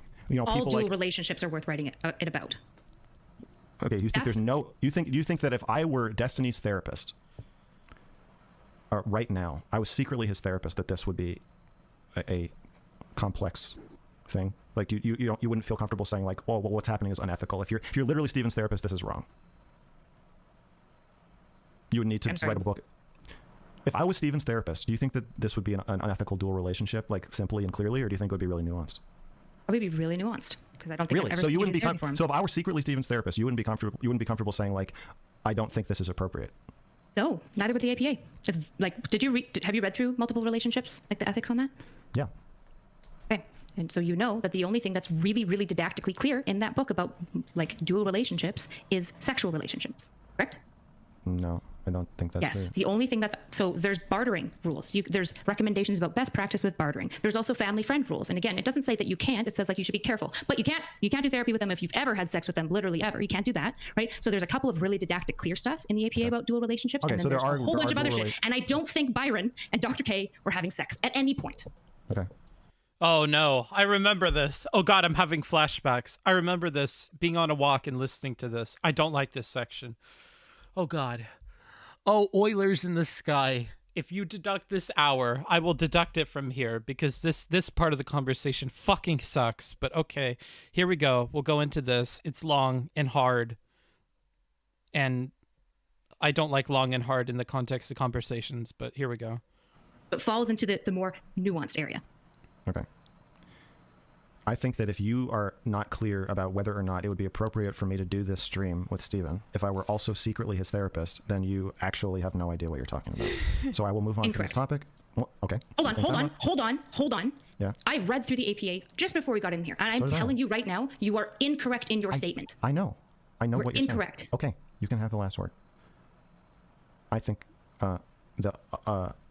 yeah, so I guess if you could argue that your relationship with Steven was not compromising your ability to treat him, your relationship may be deemed fully ethical. If I could argue that, however, I would be the best arguer on the planet. Not at all. Not necessarily. Yeah, and this is where we have to go, well, we'll have to see what the ethics board thinks. That's why I said, I think it's fair that you levied criticisms. I just think it's complex. And I don't know what the ethics board we don't even know if the ethics board will decide that he's been doing therapy, which I know you don't want to think about. But that isn't clear either, just so it's clear. I've been thinking about it a lot, actually. Okay. So yeah. Anyway, to answer your question, why do they write books about dual relationships? Also, my main problem with Dr. K and Byron was not the dual relationship, but calling it a dual relationship, you're already acknowledging that they had a therapeutic relationship, which doesn't make sense because if therapy happened, then the ethics then would apply, and at that point, it might be a dual relationship. Well, it definitely would be. Do you think therapy happened? It sure looks like it, but I don't know what the ethics board is going to decide because in their stated contract, I'm not asking what you. $10. Appreciate the content, but some money for... Appreciate the content, but some money for skipping. Skipping. Thank you. Okay. I will add that. I will add that right now. Some money for skipping. That's $10. That'll bring us up to... Oops. That'll bring us up to right around here, I think. Somewhere around there. Wunderbar. Wunderbar. Ja, das ist gut. Ja. Sehr gut.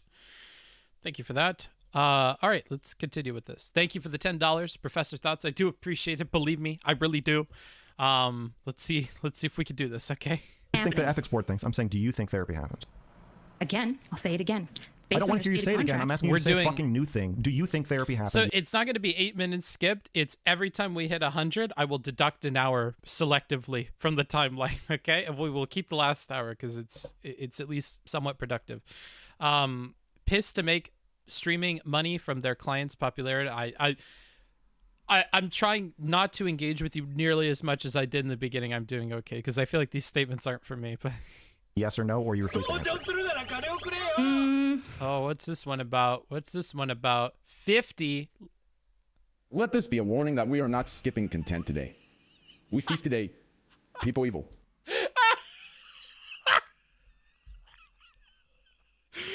The big Oiler coming in being like, nope, I think the fuck not. Oh, shit. Here's what I'll do. I'll make it this color, which I think is red. And you would have to, if you want to get towards skipping content, we will slowly deduct it this red, okay? But yeah, they've decided to do this, okay? Hot by a Lava really does not want us to be skipping content. That is a warning shot to you guys. He's like, I don't care how many of you fucking minor Oilers put together money to skip this shit. Here's a warning shot, a shot across the bow to remind you that shit ain't happening. Not today, not in my house. Actually, this would be like 30, wouldn't it? So it'd be like here, because it would be the deducted 10 from the other thing and then whatever. So it's about here. You have 30 that you would need to surpass. So yeah, I guess that is the shot across the bow for everybody else right now. Let's go back to what we're doing. It's not happening, I guess. You're truly living up to your Peepo evil fucking, I did what I could. I understand. I appreciate the $10 either way, regardless of how this turns out. Oh, did they donate 50? Oh, they did donate 50. Sorry, math is not my strong suit. Okay, I will admit that readily. Okay, so that is going to be up to 40. Oops. That is going to be up to 40, so we'll put it like right around there. Okay, there you go. Let's continue. No, I don't think so. Okay. So the biggest violation that I saw and talked about in my award-winning documentary is that the therapeutic relationship, a doctor-patient relationship, was not clearly established and was not clearly non-established. So I know we're talking about dual relationships, and I agree there is a dual relationship, and I'm fine talking about it, but I just want to make it clear to chat that my biggest problem is that Dr. K wanted to have it both ways, just like the fucking two of you, where you get all of the benefit of being his hero and savior and therapist, but none of the downside to being somebody's therapist. Their responsibility. Just to be clear, just so everyone knows. Just to be clear, I would like to just finish my sentence, and then you can clarify whatever I messed up.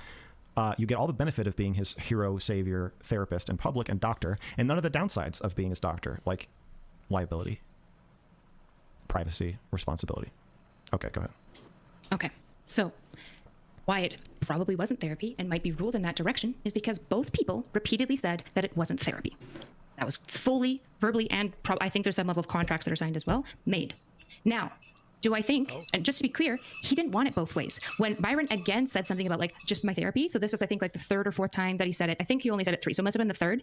The other times he was like, yeah, it's not therapy, and then he moved on. But in this one, he said, hold on, we had a big talk about this. You can't have it both ways. Either I'm just your friend or I'm your therapist, but I cannot be both. That is what Dr. K said. Yes. Yes. Yes. Do you remember Dr. K saying, I don't know if I'm your doctor or I'm your friend? Yes, it led right into that conversation. He said, I don't know what this is, and so we need to clarify it. And it needs to be one or the other. What session did he say that? I think that was the 5th session. That was their 5th conversation, yes. Okay. 5th conversation, the doctor saying to the other person. And for the Mr. Girl fans out there, I'm doing okay. Now we shift into a different zone of the conversation, the high ground on which Mr. Girl will continue to win. When we're talking specifically about what had happened in the live conversations between Dr. K and Reckful, I think that this is where Mr. Girl wins every time I can remember in the conversation, and it's already happening again. So, unfortunately, in these parts, or fortunately, I guess, depending on which side of the aisle you fall on here, Mr. Girl will continue to win. I shouldn't have said unfortunately. I'm looking at Erudite and I'm thinking it's unfortunate for Erudite. Ooh. What does that one say? Amazing German earlier, by the way. Ooh. Feel free to count this as skip money. Okay. Shit, son. Oh, another one.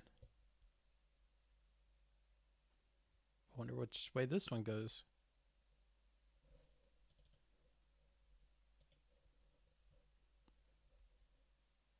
I guess I'm in for skip. Oh, shit! Shit, son!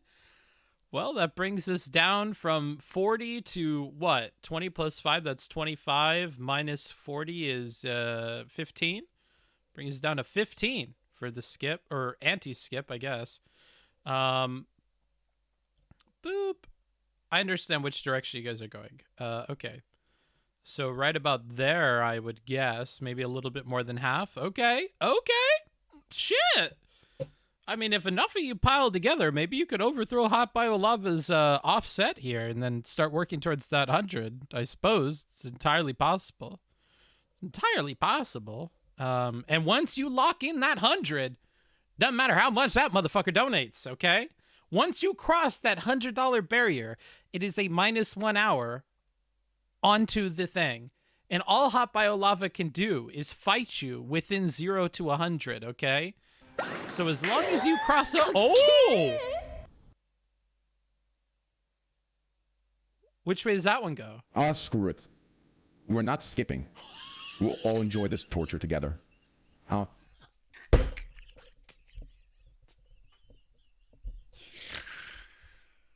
Fuck!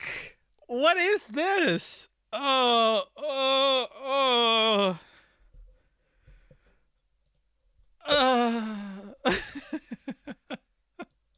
You're kidding.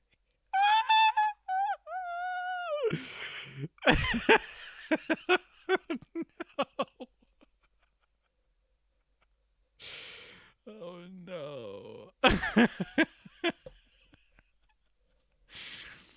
Ripperino, cappuccino, hoppuccino, my tutorinos. 100 minus, what were we at? 15? So I guess I'll subtract a little bit on the end here. There we go. Jesus Christ.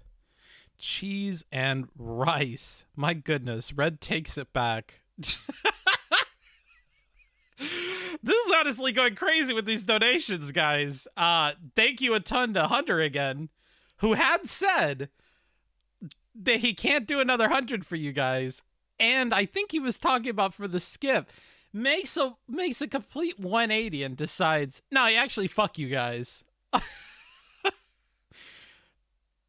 Jesus, 100 plus 15, no. Well, no, because he went against it. It's 115 for not skipping. Oh.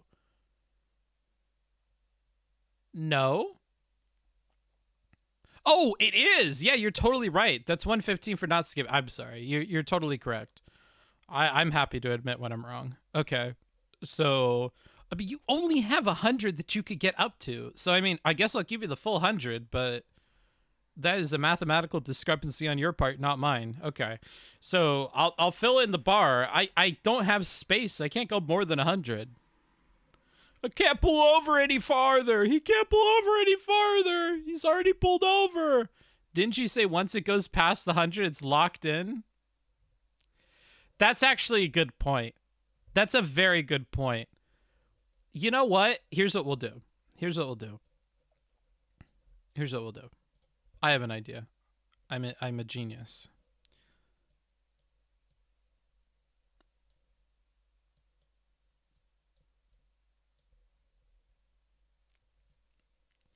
I'm going to put 2 because there's 1 hour I am for sure saving no matter what because I want to see the end. And then we'll add on top of that. So you have secured 2 guaranteed hours where no matter what, nobody can take it away from you. Which means, looking at where the conversation is at now, holy fuck, this is going to take all day. We're almost at 2 hours. We're at 1 hour, 54 minutes. So no matter what, you're going to get what? Or you can only subtract what? Math. 4, 2. You can only subtract at most 2 hours right now because we have 2 saved. If he gets 500, Book will host a part 2 debate between these astute streamers. Just make when you dono to not skip. Skipping is blocked for an. I don't know any of this. Looks like rain. What is that one? Let's see if he does another skip. Pagoo! That's crazy. Okay. Wait a minute. Does that reset all of it? Wait, does it reset all of this? Holy fuck, I'm having to legislate in real time. Can I just count that as a -1? Yeah, that does. That just counts as a -1 because you guys got your hours successfully. Or, wait, because it was 15 over, does that bring you up to 85? I think that brings you up to 85. I think that's the way to handle this, right? That technically now this would be at 85 because you guys went 15 over. I feel like I should just, in good faith, give them the hour. What do you guys think? In good faith, just give them the hour?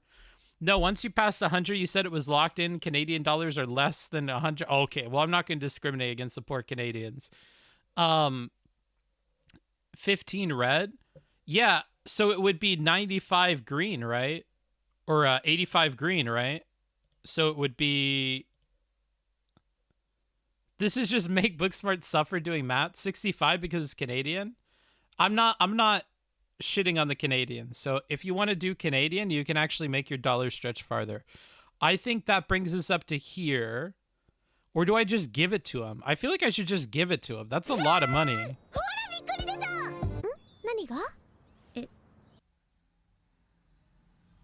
What is Fuck this one? Let's guarantee the whole content. I will be mad if you change the rules after this.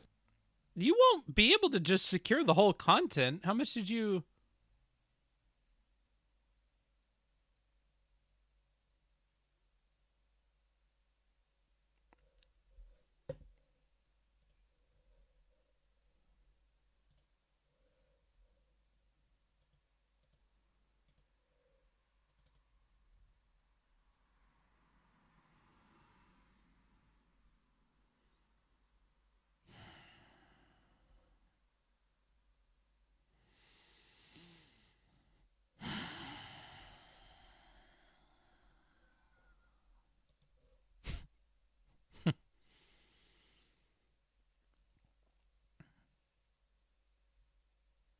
Okay. Okay. No more games. Pacino once said it best. Here comes the pain. Yeah. Okay.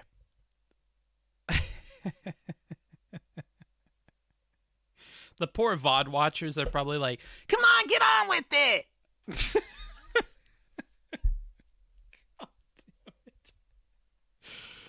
Book, you gotta love the oil right there. I don't know what to say. It's a lot of... There was so much money just now. Who do I respond to? What do I say? At least now the math is done? Yeah, I guess bio save me from math. At least you'll keep streaming for... Got that goal for July? That is true. That is true. Holy shit. I don't know what to say. I don't know... How do I... What do I...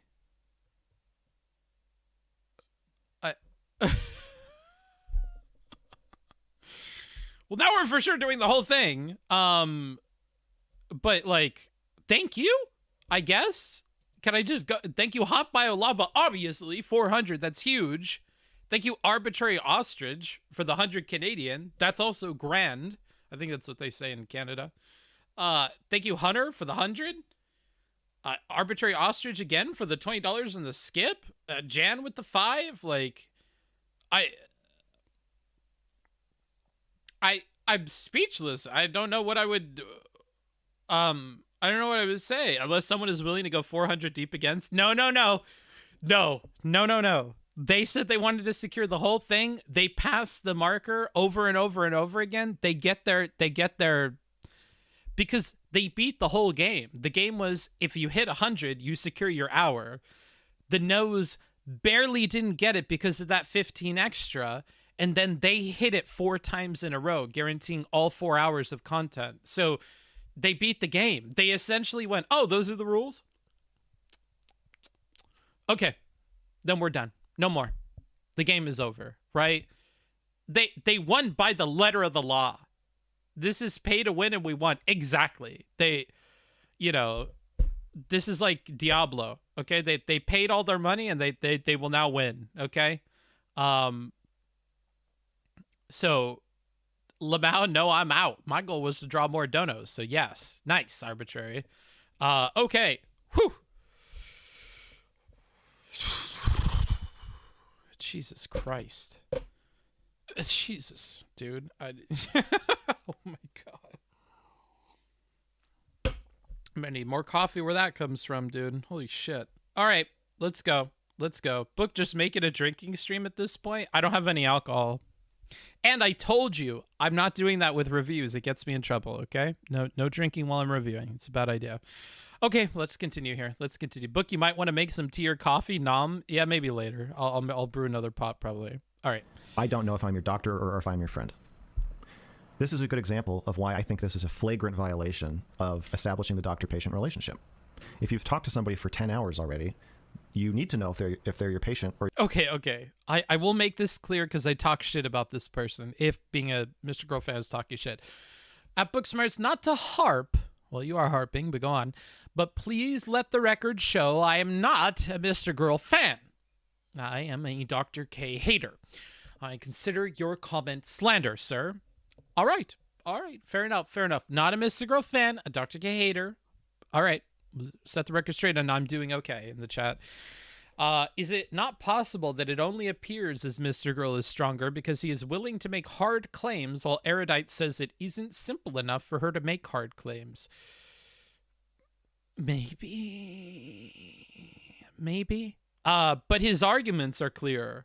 Like, yeah, when you take that position, you're not going to be able to argue very well. You're on the back foot, for sure. But that's kind of baked into taking that position. You know what I mean? For your friend. And if you don't I agreed with you on. I said he waited way too long to have that DTR. I would agree with that. I just don't think it's as big of a violation as you think it is, which is fine, by the way. I'm not even trying to convince you. Can you describe a situation a state of a relationship between a doctor and a patient where after 10 hours of talking, that is a bigger violation of this rule, the failure to establish whether the relationship is a doctor-patient relationship. So you're allowed to not be somebody's doctor, and you're allowed to be somebody's doctor. Not a doctor-patient relationship necessarily. That's the whole thing. So probably I would have established it. No, I want to finish my question. Probably after not establishing after 10 hours would have been a problem. I'm requesting. However, No, we gotta let her respond to her question. I didn't ask the question. She interrupted me while I was asking it. Okay, it sounded like you asked a question, but maybe I just misheard. Okay. Just to be clear, I've never actually appealed to Steven to like make space for me. If you're playing a game, I'm gonna lose my shit right now. No, you are. Well, maybe you missed the question because you're not fucking paying attention to what we're saying. Okay, well, here's something I am positive of. You've talked for like 3 times. Like a fair criticism, though. Maybe he should be paying a little bit more active attention. I wonder if Booksmarts remembers how often he shits on me in the past year or more.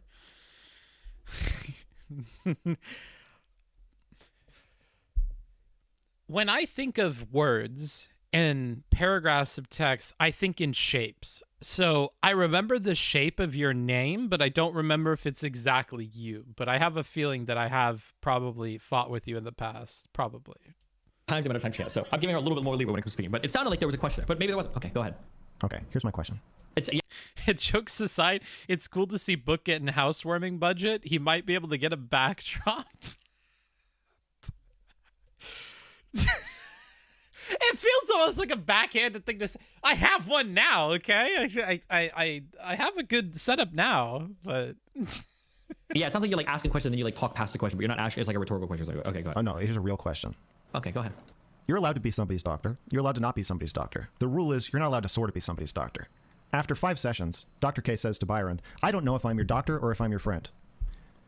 Can you describe, if you're saying that is not a flagrant violation, can you describe what would be a more flagrant violation of this rule than that? A more flagrant violation of this rule than that? Yes. Never, ever clarifying, ever. And then when you've been very clear that isn't your backdrop. Fair enough. I mean, it is, but I don't own it, right? It is, but I don't own it. He says, I don't know what this is, not making him give you a firm answer publicly on air about that. That would have been worse, right? If he let him to be like, I don't know if we're friends or not. And then nothing else happened after that. And I'm not talking about after. I'm not talking about after. I'm saying at that moment in time, 10 hours into their relationship, regardless of what happened after. It would also be worse if he never had a disclaimer.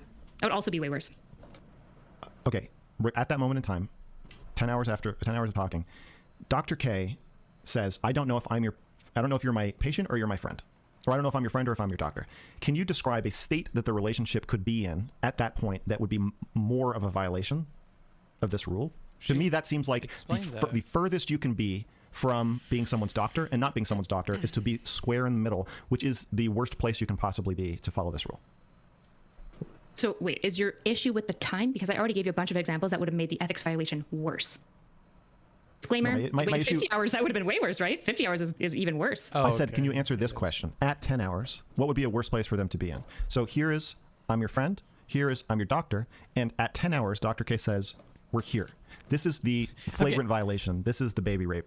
You're talking about goalposts moving. He's just changing the hypothetical. I think they're working through it together. Let's not be like super bad faith to Mr. Girl here. I don't know. It seems dickish. This is where we know that you have broken the rule. This is where he squarely puts himself after 10 hours of talking, and you're saying it's nuanced, and we don't know how bad of a rule. Because it would have been worse if it was 50 hours, and it would have been better if it was 2 hours, and it would have been even better. You already talked about within 10 hours, though. Or 1. Okay, at 10 hours, can you describe a worse location for Dr. K and Byron to be than right here? Probably you having say- sex with him would have made that also worse. That's a different rule. This rule is about establishing the doctor-patient relationship. At 10 hours in, Dr. K says, we are directly between patient and friend. He said, I am your doctor and I have been this whole time. That also would have been a real issue.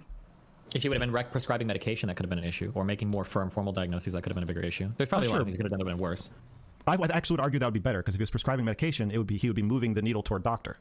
Can I pose an alternative situation where I don't know because fuck. Just to be clear, him prescribing would have been worse because he can't practice as a doctor if he hasn't established himself as a doctor. That would be way worse. That would be a different rule that he's it wouldn't be worse in terms of this rule. I don't know if seeking a clarification means that it's actually as bad as it is. So let's say, for instance, let's say that I was tutoring somebody for a college subject. 22-year-old girl, she comes to me for anything because I have such a huge brain. And I'm tutoring her and I'm like, okay. And she is like maybe a little bit flirty at the beginning. But it's like, okay, hey, listen, like I'm just your tutor. I'm here to like teach you this. If we were doing math, having tons of fun because math is so much fun. And after like 2 or 3 sessions, it was still like really flirty. And I take a second like, okay, hold on. We need to figure out like what the relationship is. Like, do you want to do like a flirty thing or whatever? Because if we do, like, I'm not going to tutor anymore. Or do you want to continue tutoring? Because if so, this has to stop. I don't know if saying that I'm seeking clarification at that point necessarily condemns me to the worst offenses that I could be like committing by dancing across that line. It feels like seeking clarification, if anything, would be an argument that there is some attempt to establish an appropriate relationship there. I don't think there's a rule that says that you have to have clarity of relationship in order to tutor a 22-year-old. No, hold on. Yes, there is. And if what's the rule? No, there isn't. We could amend that analogy a million ways. Let's say I'm a grad student and I'm tutoring a student, if you really want to make it different, but it would be the exact same thing, right? Let's say that I'm a grad student and I'm tutoring somebody in a different department. I'm pretty sure schools probably have rules where upperclassmen can't sleep with underclassmen or something, right? But like, I think we can probably generally agree that it's probably not ethical that for a person that's in a position of teaching you and doing things, they probably shouldn't be fucking you at the same time. It could be weird for a number of reasons. Yeah, but like, I don't know if the evidence of, well, he was seeking clarification on the relationship, if that necessarily means that something necessarily was unethical up to that Oops. point, because it could be that in we could imagine that in Dr. K's mind they were in a healthy, appropriate spot, but in Reckful's mind, Dr. K was thinking maybe he's not in a spot, and he was trying to bring Reckful in line with his thoughts. But Dr. K said, "I don't know if I'm your doctor or your friend." He didn't say. When Dr. K said that, I know. But when Dr. K said that, now I might be being too charitable, Dr. K, and if you want to say that, that's fine. Okay, maybe I am. But is it possible? Is there some possible world where when Dr. K was saying that, like, well, I don't know if I'm your friend or your doctor right now, was he saying that because he's confused, or was that a friendly way of trying to kind of prod Reckful and saying like, are you confused? Like when he's saying, like, I don't know if I'm your, you think you think Dr. K, you can have a different interpretation of it. My interpretation is Dr. K was starting to realize that he was in serious trouble because he had just told him that he was going to love him for 2 years to treat his BPD, and then quickly had a damage control conversation with him afterward privately where he said, hey, I can't do that, and I can't diagnose this in a real diagnosis. I can't love you for 2 years. I overstepped, blah, blah, blah. Although if they're just friends, I don't see how he overstepped or he overpromised or whatever. But he just seemed to me like he was trying to mitigate or undo some of the damage he was doing both to Byron and to himself. But even in that conversation, and it was why I think your charitable read doesn't work, he says, I don't know if I'm your doctor or your patient, and that never gets resolved. Reckful says, I hate the tension here. And Dr. K says, well, that's great. Let's do some breathing exercises and like feel the tension. And Reckful says, well, I need to get this resolved. I need to know if I'm your doctor or your patient, or if I'm your friend or your patient. And it never does. They never actually reach an agreement in that conversation. Dr. K, again, changes the subject to meditation. Yeah. So now for what you're arguing here, I would say this is a different argument. It might be good. This sounds like a good argument. Like that's what I would focus on. So if you're saying that, like, well, there was like the question itself, I don't think it's necessarily bad, but now if that question never gets resolved. Yeah, Grim, I agree. This 1v2 is going way better for Mr. Girl. When we go into the actually talking about the Reckful and Dr. K stuff, I think every time I can think he's winning throughout the discussion. Well, now that actually seems pretty shitty if they don't actually resolve it and he diverts to something different. That'd be a different argument. So what I'm trying to say is my understanding of the therapy ethics, which I think is pretty superb, is that making the statement, I don't know if I am your doctor or if I'm your friend, is, in terms of this one rule, which is a bedrock cardinal rule, is probably the worst statement you could possibly make. And the reason it is because the rule is complicated, because most rules, like in tutoring, the rule would be, I want to fuck you, or I'm going to fuck you would probably be the worst statement you could make. Because the rule in tutoring is, it's like a line you can't cross. You shouldn't be sexual, or then you have to quit. But with being someone's doctor or being someone's friend, you can't be here. And when you say, I don't know if I'm your doctor or if I'm your friend, you are squarely putting yourself right in the exact worst spot you can possibly be. And that's why, in terms of that rule, I don't think it's nuanced at all. I think it'd be very clearly slam dunk is a utterly flagrant violation. Okay, talk to move on to, I found the APA, while you guys were chatting, I found the APA writing on dual relation.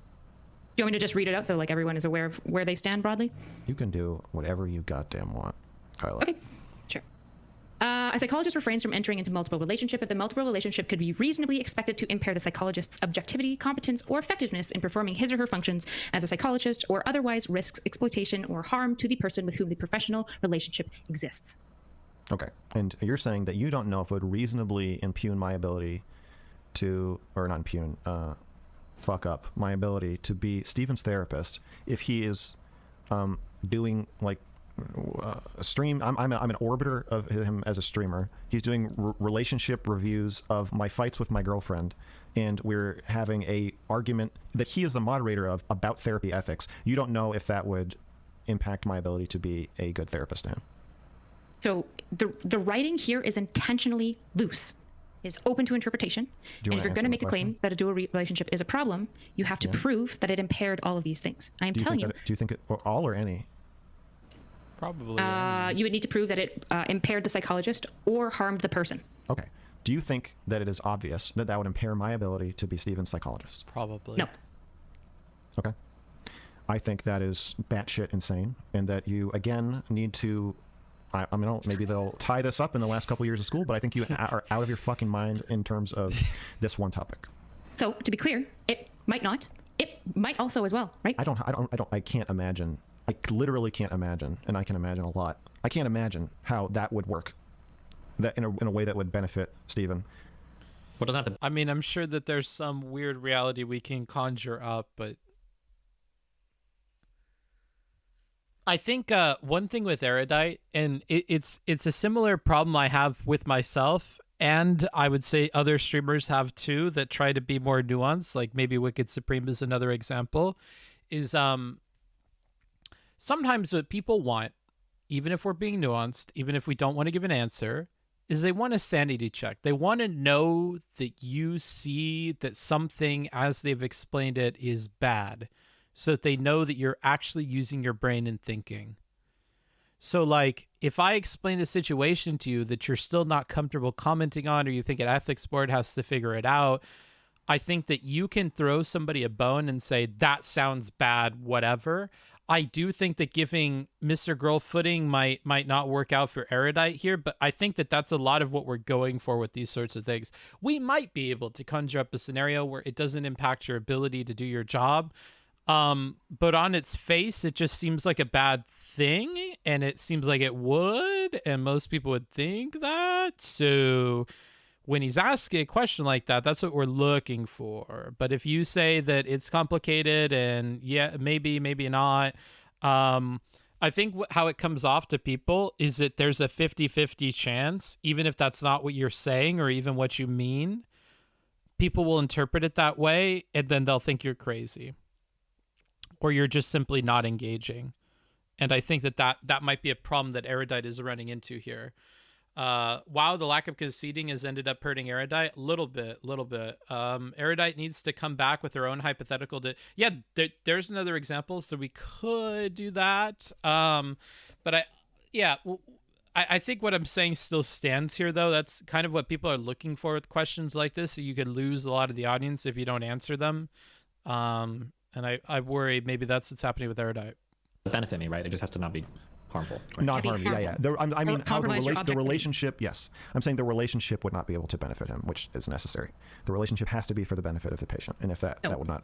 For dual relationships specifically, it can't harm them, and it can't compromise your objectivity, competence, or effectiveness. Yes, and by compromising those things, it would render the therapy harmful to Steven. Right, and it probably would be a bad idea. Right? I would agree with that. I'm not even saying it could be argued. So here's a question. Can I pose this? I'm just curious, right?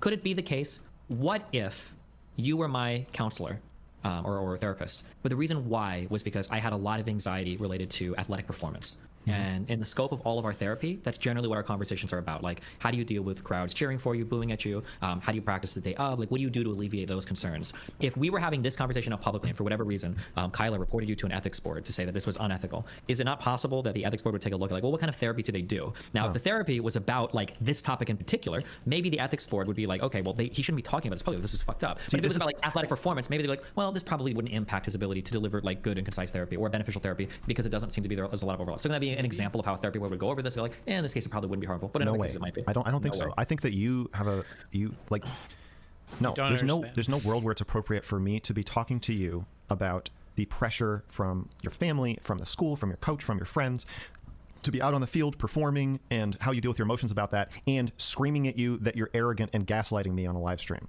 There's okay, no wait, hold on, wait, sure. Wait. Okay, hold on. And I'll ask Kyla, okay? Because I interpreted your question way differently initially. And I might disagree with her here, that's fine. But initially, I thought your question was just like, could you have this type of conversation where I'm moderating or whatever, and it'd be okay? But now, if you're gonna say something like, based on the behavior you've exhibited, then I would say, yeah, of course not. This would probably almost for sure be not good. Yes. That you're my therapist, you're screwing me, and I'm screwing you in a conversation. Yeah, I understand. No, it would be completely inappropriate. It's inappropriate to have a conversation where I think it's inappropriate for us to have a public conversation about pretty much anything. Especially therapy, especially a conversation that could become heated, and especially a conversation in which you have power over me. Well, hold on. Now you're also a therapist, because there's a whole bunch of extra factors in there. I don't think so. Okay. Well, now it seems like you. So me and Melina have gone to a therapist twice now for relationship stuff, make sure all of our relationship stuff is cool. If that lady ever wanted to come on and talk with both of us relating to like streamer relationships or public relationships, and you don't think that could ever happen in an ethical sense ever? No, absolutely not. If she runs into you at a restaurant and says, "Hey, Steven, hey, Melina," that's a violation. Okay. I mean, especially if she's going to say, "These are my patients." Like, no, she can't do that. Well, I could be wrong, but I think that violation is different and way more precise because she would be identifying you. Isn't that like an actual HIPAA violation at that point? I think that's a little different. No? It's a privacy thing, but but that's like it would create a dual relation. I think it would create an inappropriate dual relationship for her to be essentially promoting her business and coming on to your live stream and benefiting. Like it would create a dual relationship. Yeah, I'm not disagreeing that a dual relationship unethical. I think it would be an unethical. That's the question. Yes. Do you think? Here's a question, Max. I'm curious. Do you think there's any type of ethical dual relationship ever? And can you give an example of it? That's a good question. Man, I've been talking to you about our dual relationship since the fucking third time we streamed. We don't have a dual relationship at all because that would imply that one of us is a therapeutic. No, we have a different dual relationship. But we're talking about psych ethics. We identify a professional. I'm trying to point out my sensitivity to these things. Well, the relevance, the personal relevance of this to our conversation. Yeah, but I'm saying that like it's a bit different. Like there's going to be different guiding rules here. Okay, my understanding is that the ethical dual relationships are the ones that are forced. Where if you're a counselor in a high school or yeah, I'm honestly surprised they had the answer, but you can't say hi to your patients in public. I think that's like if Erudite really wanted ammo for the idea that he just doesn't understand stuff or his takes on this are just way fucking off base, I think that's a good example of that right there. Like that just seems like way past the mark of I think what people would say. Yeah, the idea that hi was even a violation, I don't think that's the case. But I'm not a professional. I don't see any ethics for it being like so let me get this straight. You went to a restaurant and you saw your clients there and you said hi? Oh Lord. You couldn't just ignore them. You couldn't just pretend you didn't know them. You had to cross that fucking line and say hello to them outside of the context of therapy? Oh, Jesus Christ. You didn't say that they're your patient, right? No? Well, still, this is not good. This is not good. Like, I just don't see that happening. No. That's not fair, Baba. It wasn't specifically calling them your patient in public. He went on both of them. He says that both of them were bad. The patient one was bad for the privacy reasons, but the other one was bad as well. So no, that's not fair because it's not his point. High school psychologist, and then you all interact with the kid like in the lunchroom or in the hallway or something. That's a dual relationship, but it's like expected because you are working in the same place. Or in a small town where you no Deadpool, he's gonna explain it right now. The mechanic, the town mechanic there's only one, and you're the therapist, and so you end up in all kinds of dual relationships with different people in different situations where that kind of privacy and separation is not practical, but it should be avoided. But like, never mind. Going onto your live stream is absolutely not anything close to that. Like there needs to be a really good. Yeah. we're just not going to agree, Tam and anybody else that disagrees with me on the saying hello thing. Like the idea that the patient can initiate the convo, but a doctor cannot. I just completely disagree with you. I just completely disagree. I know I'm your mod, but if we ever run into each other in public, feel free to say hi. I promise I won't report you to the mod police. Aw, thank you. Thank you. Oh no, you can finish. I was gonna go to the restroom. Oh, I was gonna say, yeah, there needs to be a really good reason for it. That's all. Okay. All right. I'm gonna use the restroom quick. Don't be too mean to each other. 1 sec. Okay. Okay, can I clarify? If the rules are so open and shut, why does the APA word it so ambiguously and open-endedly? Are they being snaky? Cheeky? Thank you, Hippie Dip. Wait, okay, say that one more time. If the rules are so open and shut, why what? Okay, so if the APA rules around dual relationships and whatnot were so open and shut, why do they word it so ambiguously and open-endedly and up for interpretation if it was just so clear? Are they snaky? Are they wanting to get practitioners fired? No. Like, what's going on? My understanding is that they are wording it vaguely to cast a very wide net to stop most dual relationships. But the wording inherently doesn't stop most dual relationships. Well, I think it does, and that's Because part there's of two our pieces, harm and benefit. To prove it. that's part of our disagreement. Is I think it does stop. I think the vagueness makes it catch more relationships, and you think it makes it catch less. And here I think is like an honest difference of interpretation around the text itself. And because we brought up the text itself, now we can talk about logic and interpretations. And I think it's fine to have a difference of interpretations about why the rules are written if neither person is necessarily aware of why the rules are written for the people that wrote them. So his idea is that it's kept vague to cast a wide net so that you can go after more cases. And I think her idea is different, which we'll hear from her. I don't think that makes it more nuanced. I think it makes it more... Exactly. It's like TOS being vague. It's vague so that we can catch more of these things happening. And if it was specific, then we would have to have it be uber duper long in an impractical way, and it would still miss things that we wanted to hit. vague, like, don't come anywhere near this. So when they're using more ambiguous language, you think they're making it more open and shut? Just to be clear. They already did bring up APA guidelines. I think they're casting a broader net. By making so you really don't seem to understand legal policy language then, because if you're ambiguous in legal policy, so that it's allowed to be open for interpretation. Stop with the ad homs. That is not an ad hom. I'm telling you that you don't understand this. Okay, I think you don't understand it. We can just sit here saying you don't understand and I don't understand. No, but there's a difference because I'm going to explain to you what you're misunderstanding here. Okay, I'm going to continue with ad homs if you are then. When we write ethics pieces, for example, if we have a sheet, so when we do research, that would be another form of ethics psychology has to do. When we have come in, there's a whole bunch of disclaimers and a whole bunch of information so we can get informed consent, right? Mm-hmm. Okay, when we write an informed consent thing, there are some things that have to be very, very precise in their language because it is an open and shut door. It just is what it is. And then there are other things that are worded ambiguously because we leave it up to the ethics board to, like, if a situation arises, to kind of weigh, because we realize that some situations this might be okay, and then other situations it might not be, which is what dual relationships is worded. So to respond to you, Grim, because I think maybe some of you misunderstand the same way that Grim does. How can you make it vague to catch less? I have a feeling that you mean that Erudite is saying this. She is not, as we just heard.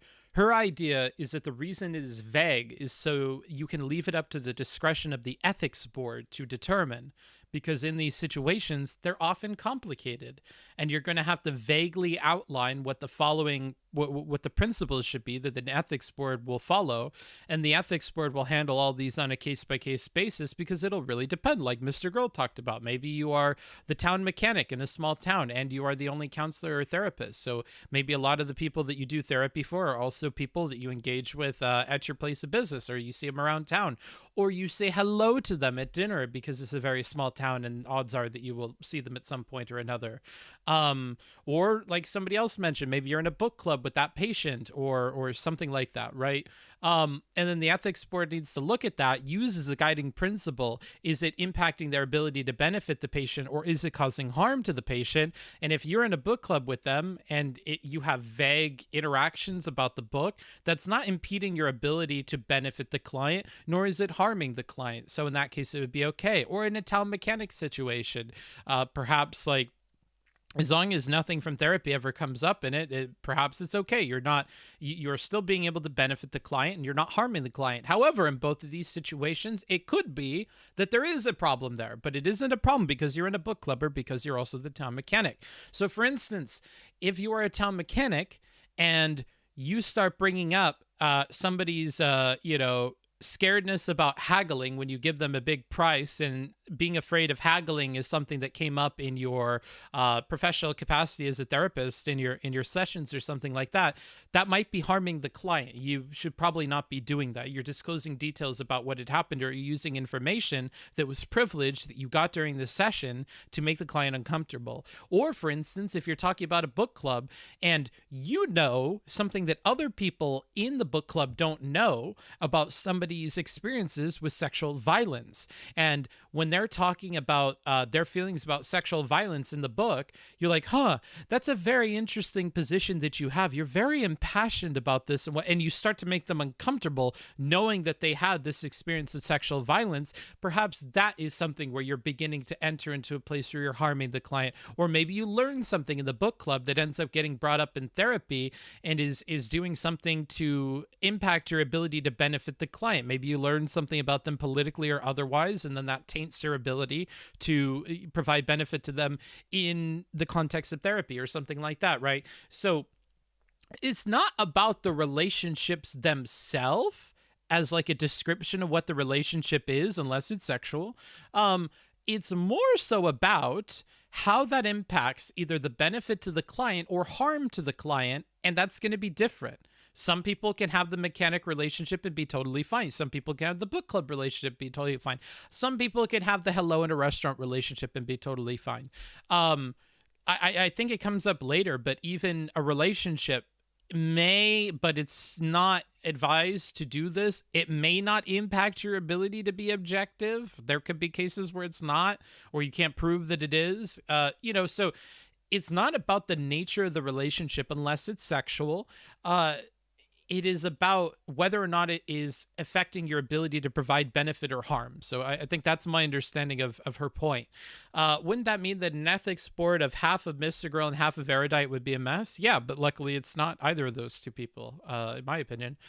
Both APA and ACA both allow dual relationship, but both have heavy warnings to be careful. Exactly, yeah. And they'll probably have some vague guiding principles on when it's a problem and it's brought up to the ethics board, how to navigate that and how to determine if it is harmful or isn't harmful. That is different from you want to be able to determine a bunch of complex situations at their discretion. Max isn't saying that he's saying most of these situations are. I haven't said anything in the last couple of minutes about Max. So I'm just ignoring this because I don't know. I can't even remember what I had said that you're responding to. So unfortunately, I have a backlog of chat here.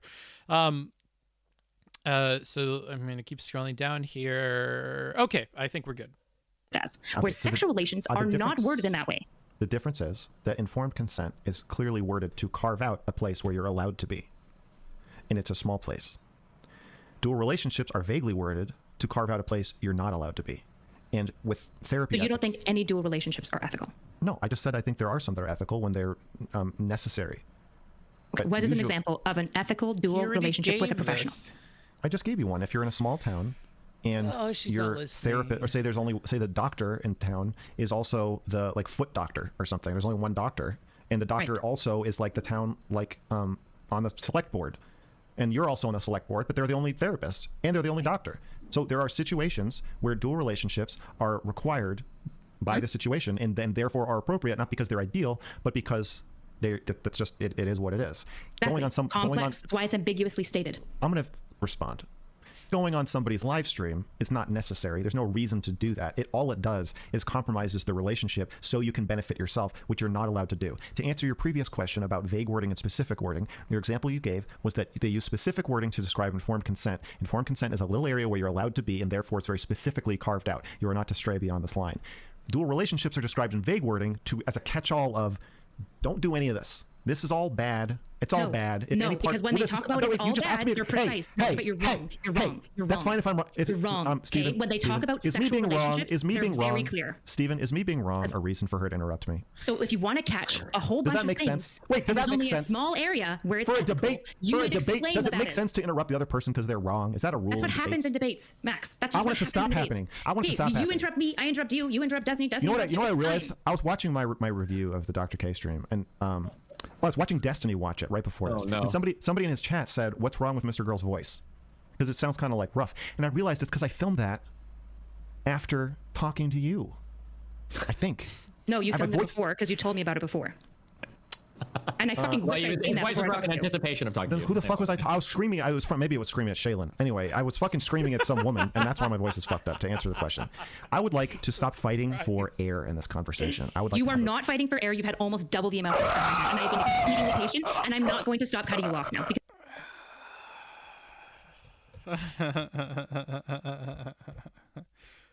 I wish I could laugh like Seth Green. I can't do it though. He's got that like deep throat thing. I can't do it. I wish I could though. It would be so perfect on stream. That's an impression that I can't do. Because this is insane. It's I'm insane. going to. Because you are projecting so If hard. you do not agree to stop cutting me off, I will not agree. Yelling at women. It's so funny. Yeah, I know. I thought you were making that noise. No, it's not me. It's definitely one of the debaters we're listening to. So That. then I must leave. No, are we really doing this? I need you to moderate. I don't want to argue Okay, about. I'm I gonna want to argue strip- about. I want to argue about the Hold on, you're topic. not gonna moderate. Okay, I will strictly moderate, but Yes. that means neither of you are going to be cutting each other off. Both of you. Absolutely. Perfect. Thank Okay, you. That was so, wonderful. Okay, go, Max. Okay. Hold on, Max, if you pose a question to her, you're not going to be allowed to talk past that question. Can Absolutely. we also have a no dish Gallup rule or something? Yeah, so like if you're like, don't you think it would be bad to do this? Yeah, And then she yeah. starts saying, and you keep going, I'm going to cut you. Totally, But, okay, totally. go for it. Go ahead, guys. Good luck. Thank you. You're welcome. What the fuck were we just talking about? Well, I was making a claim. Do you want me to start? No, I think. you are missing something, Lion. When you say it doesn't seem like Destiny does any moderating towards Erudite, he's interrupted her at numerous points to force her to answer questions and stuff, or to pose hypotheticals to her, so that's not fair. In terms of like talking to one of them versus the other of them, he's talking a lot to Mr. Girl. Mr. Girl's also talking a lot in the conversation, so I don't know. I've already expressed the problems I had. You could rewind, but we're doing it bit by bit here. I think you asked me something and I was trying to answer it. I was trying to ask you a question about ambiguous language. Why would they? Oh yeah, you be interrupted so me to ambiguous? say I was wrong. Right. I don't want you to interrupt me just because you think I'm wrong. So, yeah, it's ambiguous to make it easier to break the rule, not harder. That's what I think. Go ahead. Okay, so if you word things ambiguously, so you can cast a really wide net, but there's actually only a small subset of behaviors within dual relationships that it would be ethical and okay, why would they be ambiguous and vague and not just outline dual relationships are not appropriate, excluding these very specific situations? Why would they not do that? Which is what they do, by the way, in sexual conduct. They are very precise that it is almost always wrong, and here are a couple of situations where it might be okay. They're very clear. So why would they just like change their tune with dual relationships and be like, we'll just try a different tactic so that people don't know what the fuck we're talking about? Because there are a lot of situations that necessitate a dual relationship, and so you need to take the context of the situation into your consideration. Byron and Dr. K is not one of those situations. That's a situation where he wanted a dual relationship. It wasn't necessary. There are no situations where it is necessary to have sex with your patient, and therefore you don't need to leave all of these openings for interpreting the context. So you just agree with me, basically, that dual relationships are extremely nuanced, complex, and not like an open and shut case. I believe there are some, I've said this a few times, there are some dual relationships where it's arguable. There are some where it's open and shut acceptable, and there's some where it's open and shut unacceptable. And Byron and Dr. K is one where it is open and shut unacceptable. Wait, wouldn't the first two categories be the Wait, same hold on. thing? Moderator is interjecting here. Can I just ask a question? If we're saying that there are some where it's acceptable and some where it's not acceptable, but you have to take into account greater context, isn't that by definition nuance? Isn't that what nuance means? The nuance is a spectrum, like with rape. There are some rapes that are kind of acceptable, and some rapes that are super unacceptable, and some rapes where it's debatable, and some rapes where it's like my Tinder story, where it's obviously okay, mildly debatable, but basically. Okay, here's the question: is there ever a case where it's okay for a psychiatrist, or we'll say a therapist? Sorry, not a psychiatrist. Is there ever a relationship where it's okay for a psychiatrist to be having sex with somebody that they're actively providing counsel to? No, but I would say intercourse would be the end of the spectrum. There are cases where it's appropriate for a patient to say, "I had a sex dream about you," and it's appropriate for a therapist to say, "Do you want to talk about it?" And there are also cases where it's inappropriate. What? I'm saying I'm done interjecting, so you can respond, and then Kyle and you. Okay. There's also a way, if the therapist is asking because I'm turned on and I want to hear about your sex dream about me and I want to jack off to thinking about it later, then it's inappropriate to ask that question. If you think it's in the benefit of the patient, then it's appropriate to ask the question. It's also inappropriate to say I'm too uncomfortable with this, so I don't want to talk about it. Like that. That would be the unclear sexuality end of the spectrum, where you're in murky territory and you have to think about making sure you're saying what you're saying and doing what you're doing for the benefit of the patient. If the patient just had like a death in the family and wants wants a hug. Some therapists think it's appropriate to hug the patient in certain situations. In extreme situations, probably not a super regular thing. But if you're hugging them and you're thinking like, well, I finally get to press those big boobs against me. I've been waiting for somebody in your family to die so I can finally do this. Then it's not appropriate. So those would be more nuanced situations. Fucking the patient is clear. Yeah, open and shut. Don't do that. Right. Just like dual relationships is not open and shut. It's pretty unclear. That's why they're vague with their language. So, okay, you keep saying the category, but I'm saying the category is a spectrum. Some dual relationships are open and shut wrong. Some are open and shut acceptable, and some are in the middle. So you can't just say dual relationships are nuanced. Like, yes, you have to use nuance to understand how appropriate right. Just like something you don't is. have to use nuance to know sex. Sorry. Sex is the end of a spectrum. To respond to you, Grim, it started out way less clear that he understood the nuance thing because he started with, like, again, crazy hypothetical. Now I think it should be clear to the people in the conversation he understands dual relationships broadly can be nuanced. Some are more nuanced, some are less nuanced, and that's where he stands. So Sexuality is inevitable. There's going to be some sexuality in all therapeutic relationships. The question is, how does it manifest? How does the therapist manage it? And what do you do with it? If you're fucking the patient, then you're on the far end, inappropriate end of the spectrum. Right. Okay. Sex is always off limits. Dual relationships are almost never expressly always off limits. Intercourse is off limits. Intercourse is part of the spectrum of sexuality. Sexuality is not off limits. That's another point, Tim. When we start out with the Dr. K situation, he's saying there isn't nuance there, but that's why they kept fighting about nuance. So yeah, sexuality is actually inevitable and needs to be managed. Dual relationships, there are different ends of the spectrum. If you're going to have a dual relationship, there are some that are really appropriate and necessary, and some that are super unnecessary and inappropriate. Dr. Is there K, a disagreement here? Are we disagreeing? Yes, we're well, it's not a disagreement. It's a reframing that Kyla does every time I finish talking, where she shifts.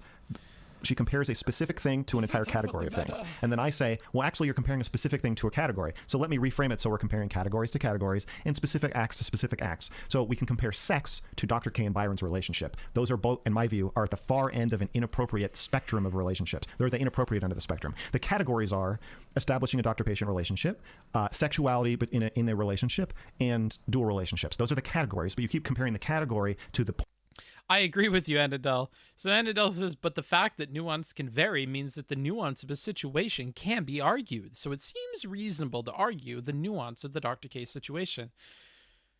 Yes. That is what I believe. But it's not the way the conversation goes. I'm losing my mind. Point on the spectrum. So it's not really a disagreement. It's just sort of a brain melting argument loop. The difference is that the point at which it's improper in sexual relationships is expressly verbatim outlined, and in dual relationships it is never clearly outlined in it's not verbatim. No, there's no rule that says, is it appropriate? Intercourse. There is a point at which intercourse. I think we're looping on a dumb. Are you allowed to lick your client's butt? Wait, real quick. It's not intercourse. No, let me answer this question. Are you allowed to lick your client's butt? No. But that's not intercourse. So why is that not allowed? I was using your word, so I said intercourse because you seem to be like sex is sexuality. So I was just trying to get in your world, Max. Okay. Are you allowed to look at your client's butt? Probably, yeah. But it's probably not something I'd recommend. Are you allowed to navigate? Are you allowed to leer? You're going to want to navigate it. Exactly. So good point, Hot Bio. Sex is not explicit. I've agreed with you on this. Yes, I'm not saying you disagree with me. I'm saying you are dishonestly reframing what we're talking about and what's happening in a brain-melting tactic to make it so that we have no traction and can't talk about anything. No. So again, I will just say it one more time. Sexuality is the spectrum that we're talking about. Intercourse is at the far end. Butt licking is pretty close to it, maybe even past it. Leering at someone's butt, glancing at someone's butt, acknowledging someone's butt, whatever. Then it gets more murky and complicated. Well, your argument that I think you're trying to make that you won't say you want to make for some reason is that there are dual relationships. There are failure to establish doctor-patient relationships that are open and shut, clearly unethical. You're just saying that the Dr. K. Byron relationship is not all the way there. You're saying it's more in the middle. Oh, okay. Absolutely. I mean, I feel like that's evident that I'm suggesting that. Well, okay, so that I think needs to be what our argument turns to is if Dr. K and Byron are not in the most inappropriate of dual relationships, then I don't know what is. We've already talked about so this is the line that you want to go down? Oh, God. Wait, okay, hold on. No, I'm a dumb fuck, okay? Can you tell me so are we now arguing whether or not Dr. K and Reckful's relationship is clearly wrong, or are we just arguing about whether it was wrong at all? Because these are two technically different arguments. Yeah. So I would argue Which one are we arguing about? Maybe I'll just make my statement. I think Max feels it's clearly wrong, and I would say. Wait. Okay, and then I just want to be clear for my purposes, right? I'm holding up well, James. We're chugging along. 2 hours 27. We're only at 2 hours and 27 minutes. How are we ever gonna finish this? Oh my god! How long have we been streaming for? Oh, 5 hours. Holy shit. I have to let this play. I need to not comment as much. I have to let this play. Do you both want to have that discussion right now? I want an answer to Steven's question. Well, no, hold on. I'm not like quizzing you guys. I'm just asking I'm trying to figure out what you both want to talk about, because this is the intervention I was talking about, where I'm going to teach you to stand up to demon women. Oh my okay? god. And when a woman will not agree what conversation you're even having, you need to put your foot down and say, no, you need to decide what conversation we're having before I move another fucking inch. You need to flop on the ground. You need to flop on the ground like a fucking dead fish and make them drag you and say, well, I'll get up and walk, but you need to, I'm like a dog. Kyla's walking me in the park. I'm like a husky, and I'm going to lie on my back and wave my paws in the air and howl until you fucking answer Stephen's question. Do you want to have a conversation about how unethical it was, whether it was unethical at all? What is this argument about? So we've basically agreed, except for like you finagled with some points. So I've said we can move on to something else. What would you like to have a conversation about? Wait, let her respond. Do you want to go back? No, wait. Okay. Kyla. You're doing it again. Wait, well, we agreed, but not. Well, I want to move on, but I don't want to move on. But we're kind of talking about. We're talking about a new thing. But we're kind of talking about the old thing. Why? I thought we said no interruptions. You cried for no interruptions. Stop interrupting. Okay. Kyla, answer the question. What would you like to talk about now? Honestly, I'm pretty much like satisfied. I don't think Max is going to move on anything. I think he's clearly shown that he knows nothing about psychology, ethics. So it's like, if he wants to argue with me on more things, we can. I just like, there isn't anything else I want to talk about. I'm just like, yeah, you're incorrect about basically everything. I appreciate that you admitted that the hyperbole was probably unfair. Take out the torchlight and watch the demon scatter. What? This is to be expected. Am I supposed to respond to that, or? So just with clear, Max. I'm just saying, when asked what are we actually talking about, you're like, well, I don't want to talk about it all anymore. Well, no. No point. Or sorry, go ahead. Okay, let's be clear. There's been multiple times where I specifically have outlined which conversation we're having. So don't act like I'm just like a Weasley demon woman who's slipping away. But when I have actively driven you back to the point multiple times, because you always finagle and move up in different levels of evaluation and then move on to like hypotheticals without actually centralizing ever. And I have done that regularly. I've of course obfuscated a little bit as well, right? I'm not perfect. But this idea that like I just don't want to have conversations. I don't think you want to answer the question about what we're talking about. I just don't think you want to decide what we're talking about. Wait, the question wasn't what are we talking about? The question was, what would you two like to talk about? What would you like what is the question? It wasn't like a meta conversation. Oh, so you're saying, you're saying you're done, Kyla? I don't have anything else that I would like to talk about. If you would like to talk about something, you now may open that up. But I am satisfied. He deadass called her a demon? Yes, he did. Acceptable answer. Yeah. She's not saying that she's unwilling or doesn't want to talk, but that the main purpose of why I'm familiar. I know what she's saying. I know exactly what she's saying. Why don't you clarify it? I like you, Kyla. I think that complicates this.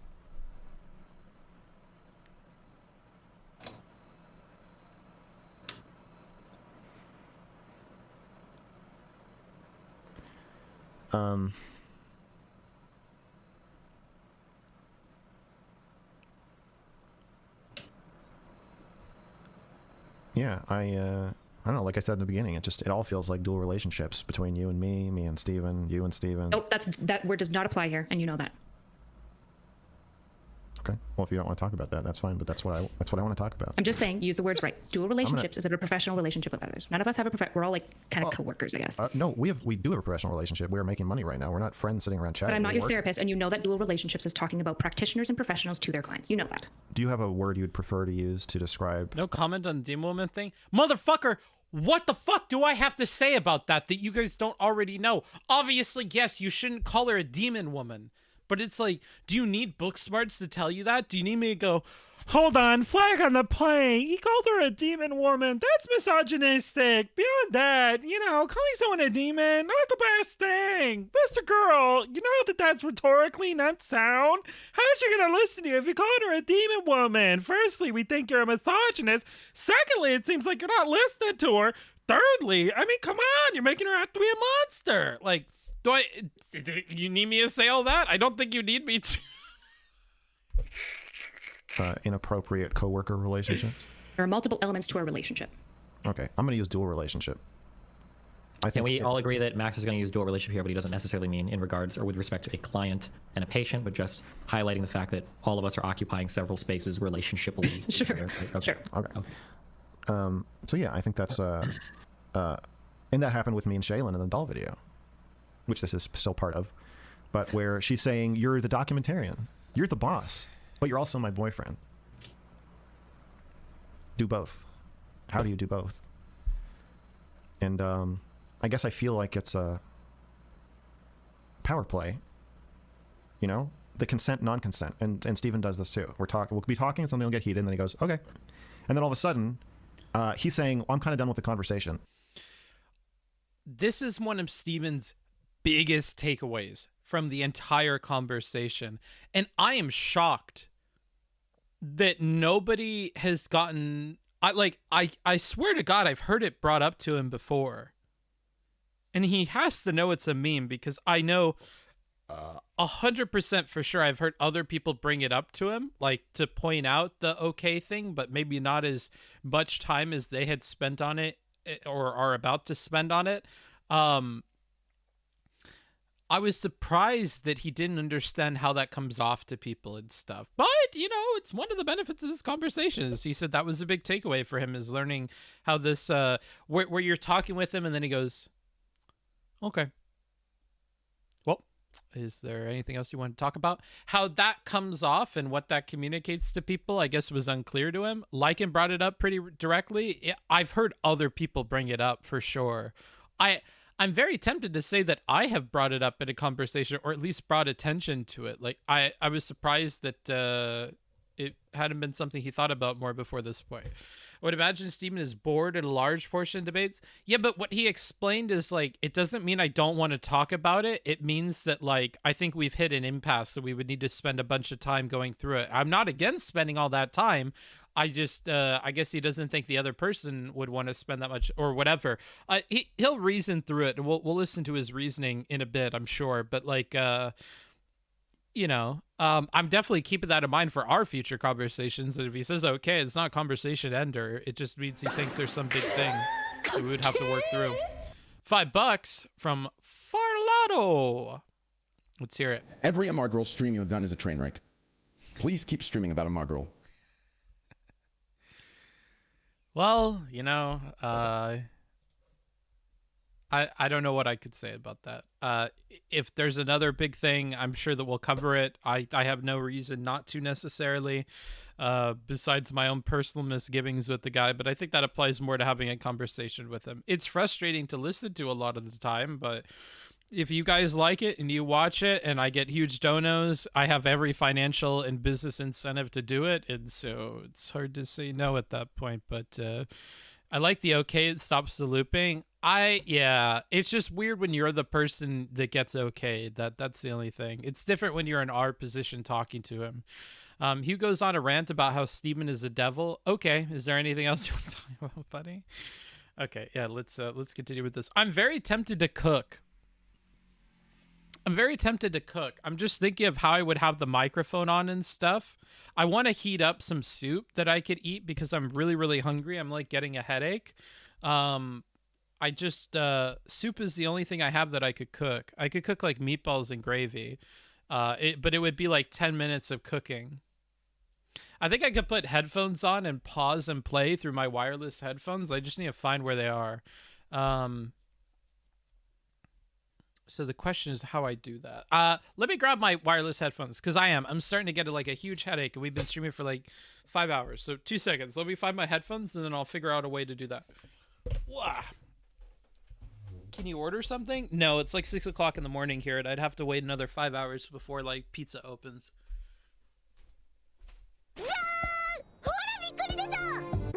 But what I think I can do... I want to see if it works. I love you, Book M, working on shit as I listen. Well, that's not good. Yikes. Yeah, it's 6 in the morning over here, so I've been staying up quite late for you guys. Let's see. $3. I'm assuming that didn't work because you'd have to do the voice and put that in your TTS. So I'm going to switch headphones.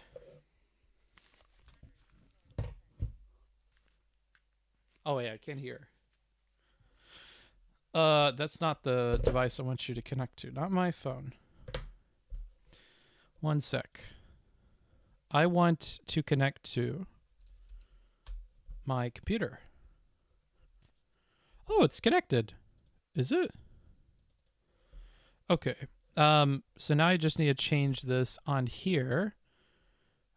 Settings, properties, the Bose headphones. Okay. Actually, should probably be properties. We'll set this to the hands-free audio. And we'll change this to also be the hands-free audio. Okay. And if I play this, I cannot hear. Okay, so this also probably needs to be the hands-free audio. Open sound settings, manage sound devices.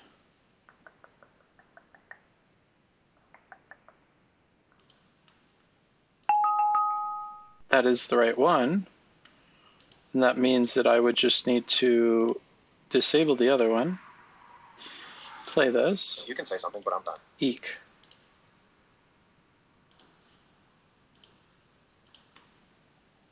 Oh, it won't let me use that as a sound device. Weird.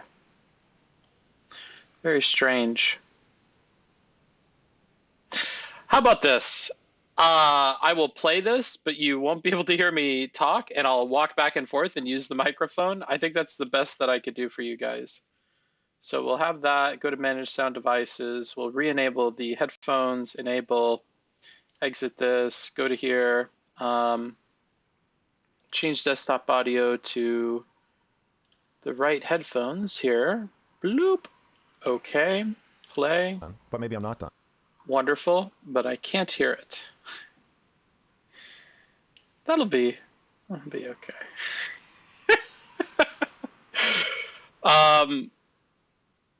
Will it be okay? That's actually a good question. Oh, I know what I'll do. No, I don't. No, I have no idea. I don't know what I'm gonna do. Wait. I definitely need to start cooking food because I'm so hungry. Have you switched, I think, to headset mic? Yeah. Does it not sound good? Lo-fi smarts did not work, whatever.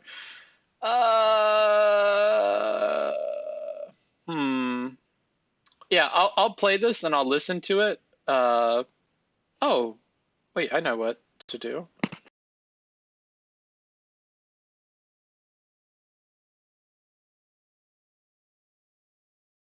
Wonderful.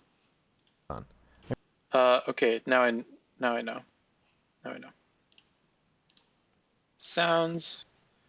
Fuck, it's not the setting that I want. This is taking forever. Let me actually see what you guys are saying. Take a break? Yeah, okay, I'll take a...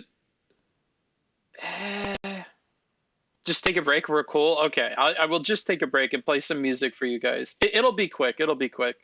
So we'll go to the wait screen, I'll play some music for you guys, and we'll do that.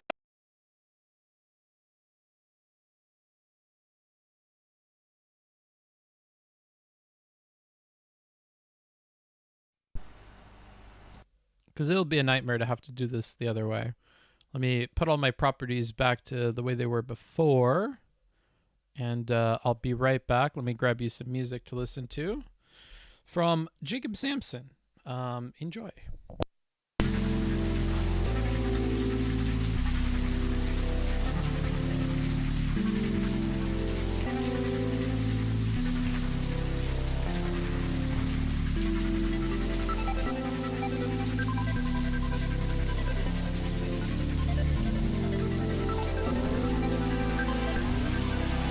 Hell yeah, dude, we're breaking into it.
shame out.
All right, the next set of tracks will be coming from PictoChat. Everything is set up on the stove, and I'll be back in a bit.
Oh no, I put it on shuffle. It started using music I don't have the rights to. What the fuck?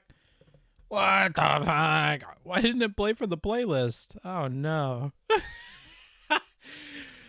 There goes my ad revenue. Jesus Christ. That's not good. That's not good at all.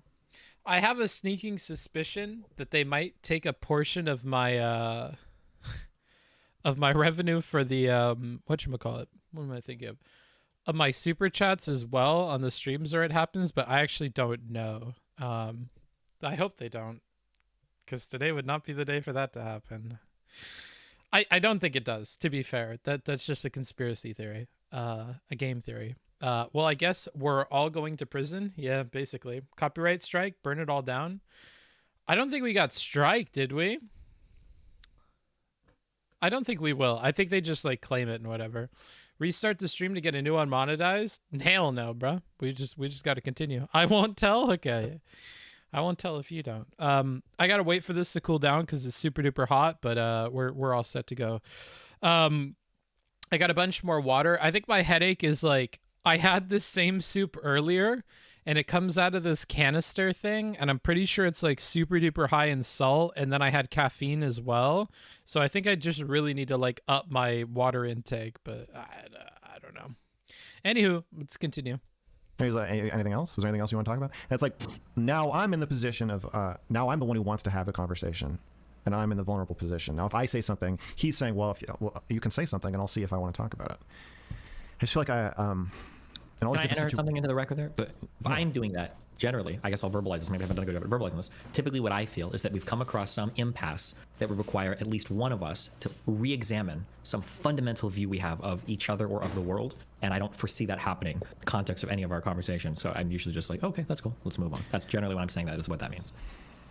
Yeah, but the implication is kind of like, I can move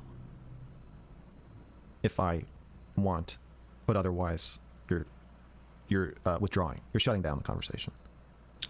Unless you want to challenge me. If you hear me say an okay and you're like, that's not okay, I want to do this. I am autistically in love with arguing. I'll have a 12-hour conversation with you about things I disagree with about. But if I'm saying like, okay, usually it's because I think we've hit an impasse that is going to require a significant re-examination of fundamental belief to move. That's the only reason why I said that, yeah. But that changes the dynamic so that now I'm chasing you.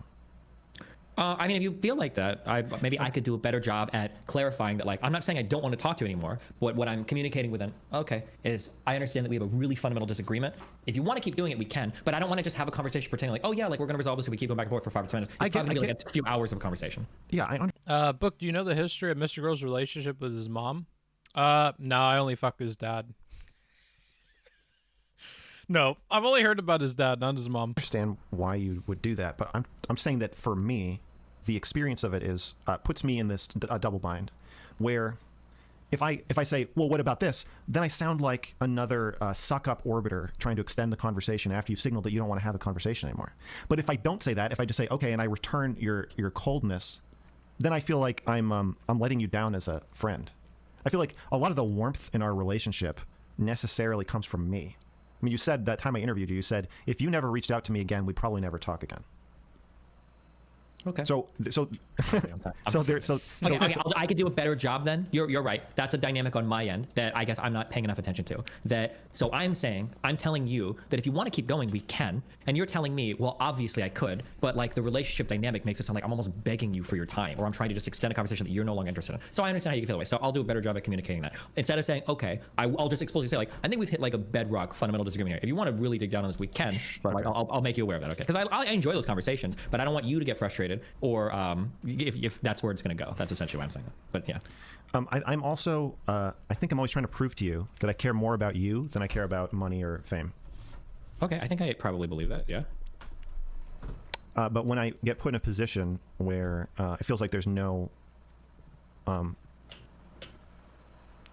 move I can make, there's no position I can take that is not either smothering you, which you hate, begging for you to keep talking, which you hate, or being cold and like responding in kind and being like, okay, all right, well, I guess we're done too. Which I don't think you'd like that either. I don't know if you would say you don't like it, but okay, let me propose something real quick out of respect for Kyla's time, because I know she likes to sleep very early. Are there any other issues or things that you want to bring up specifically with respect to Kyla? And then if not... I like that he picked that up too. It's weird to make her sit there as these two talk with each other when he's meant to be moderating a conversation between the two of them. If Kyla wants to step out, she can. Because if it's going to be you and me talking for a while, I want to have her just like sitting here if she wants to leave. Sure. I guess I... Can I ask a question afterwards? I do have a question. I'm up in my mind. Sure. If you want to go first, go ahead. Do you think mine and yours, or probably more important, your and Steven's dual relationship, in your words, is problematic or unethical? I don't think it is unethical, but I think that it's really complicated, and I think that Steven doesn't like thinking about it or talking about it too. I mean, every time I ask him about it, he's like, I don't think about that. And I think that is...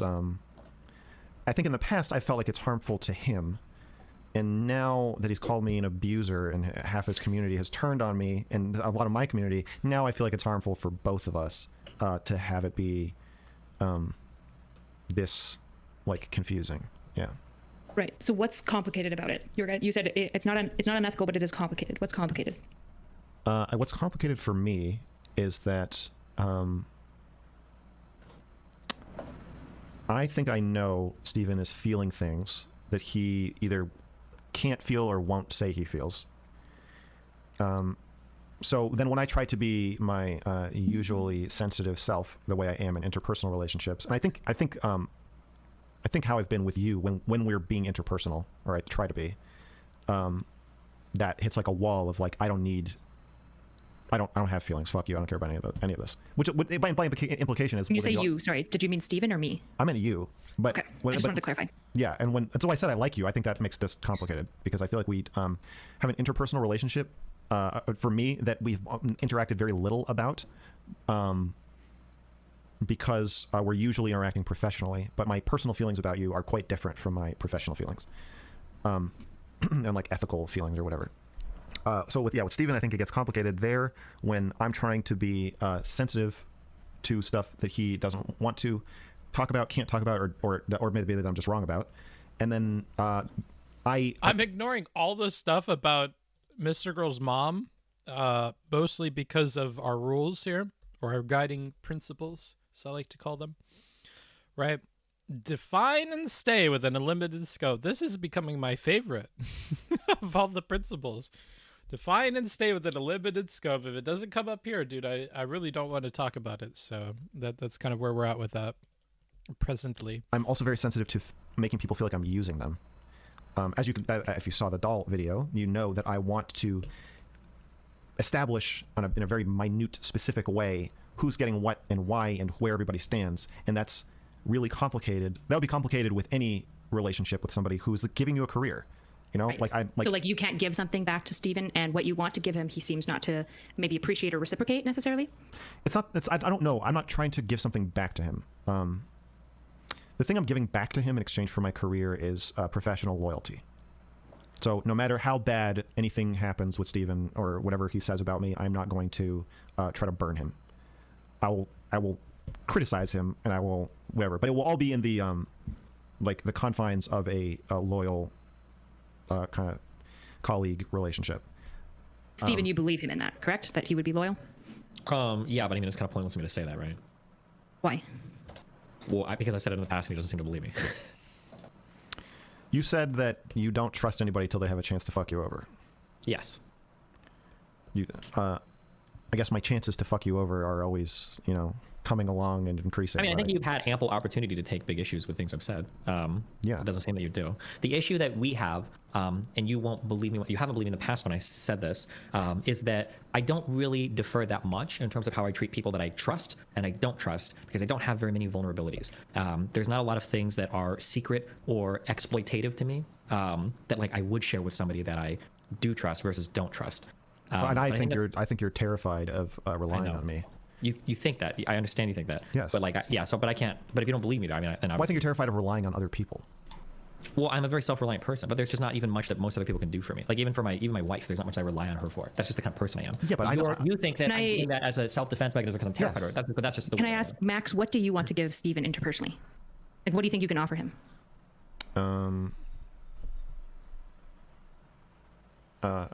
I guess friendship. I mean, yeah, but which to me means. But like, yeah, well, like, what does that look like? I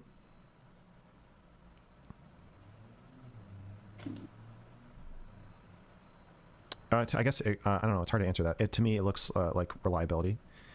And reliant on what, right? That's kind of hollow. Because he's already said that he trusts you, that you're reliable, that you're loyal. Because I would say, like, you probably agree that. No, we're not talking about the same thing. I'm talking about like that I'll show up for him. Right. Like in time of need, specifically, like if he has a crisis? Not even a time of need, just in general. A kind of emotional availability. Right. But Steven doesn't need much. So when it comes to emotional availability, that's again, not you're now needs. injecting the premise. You're saying the premise of your question is that I'm wrong. I don't think that's true. Oh, you think Steven does need a lot emotionally? He just doesn't, because he said that he doesn't, like, he's self-reliant. Yeah, I said the first thing I said about this was that I part of what makes it this complicated is that I feel that I am attuned to things that he says are not there. Interesting. And then you don't believe Steven, kind of no matter what he does to convince you, you're not going to believe him. What if that's the precise barrier to your relationship? Then we will continue to have a weird, undefined, strained relationship, I guess. Strained? Well, I guess if you feel it is on your end, that's enough for it to feel strained. I don't feel like our relationship is strained. But you would say that, wouldn't you? Well, yeah, because that's what I feel. Yeah, you would think you feel that. I guess there are recursive loops. You're joking, but that is the issue.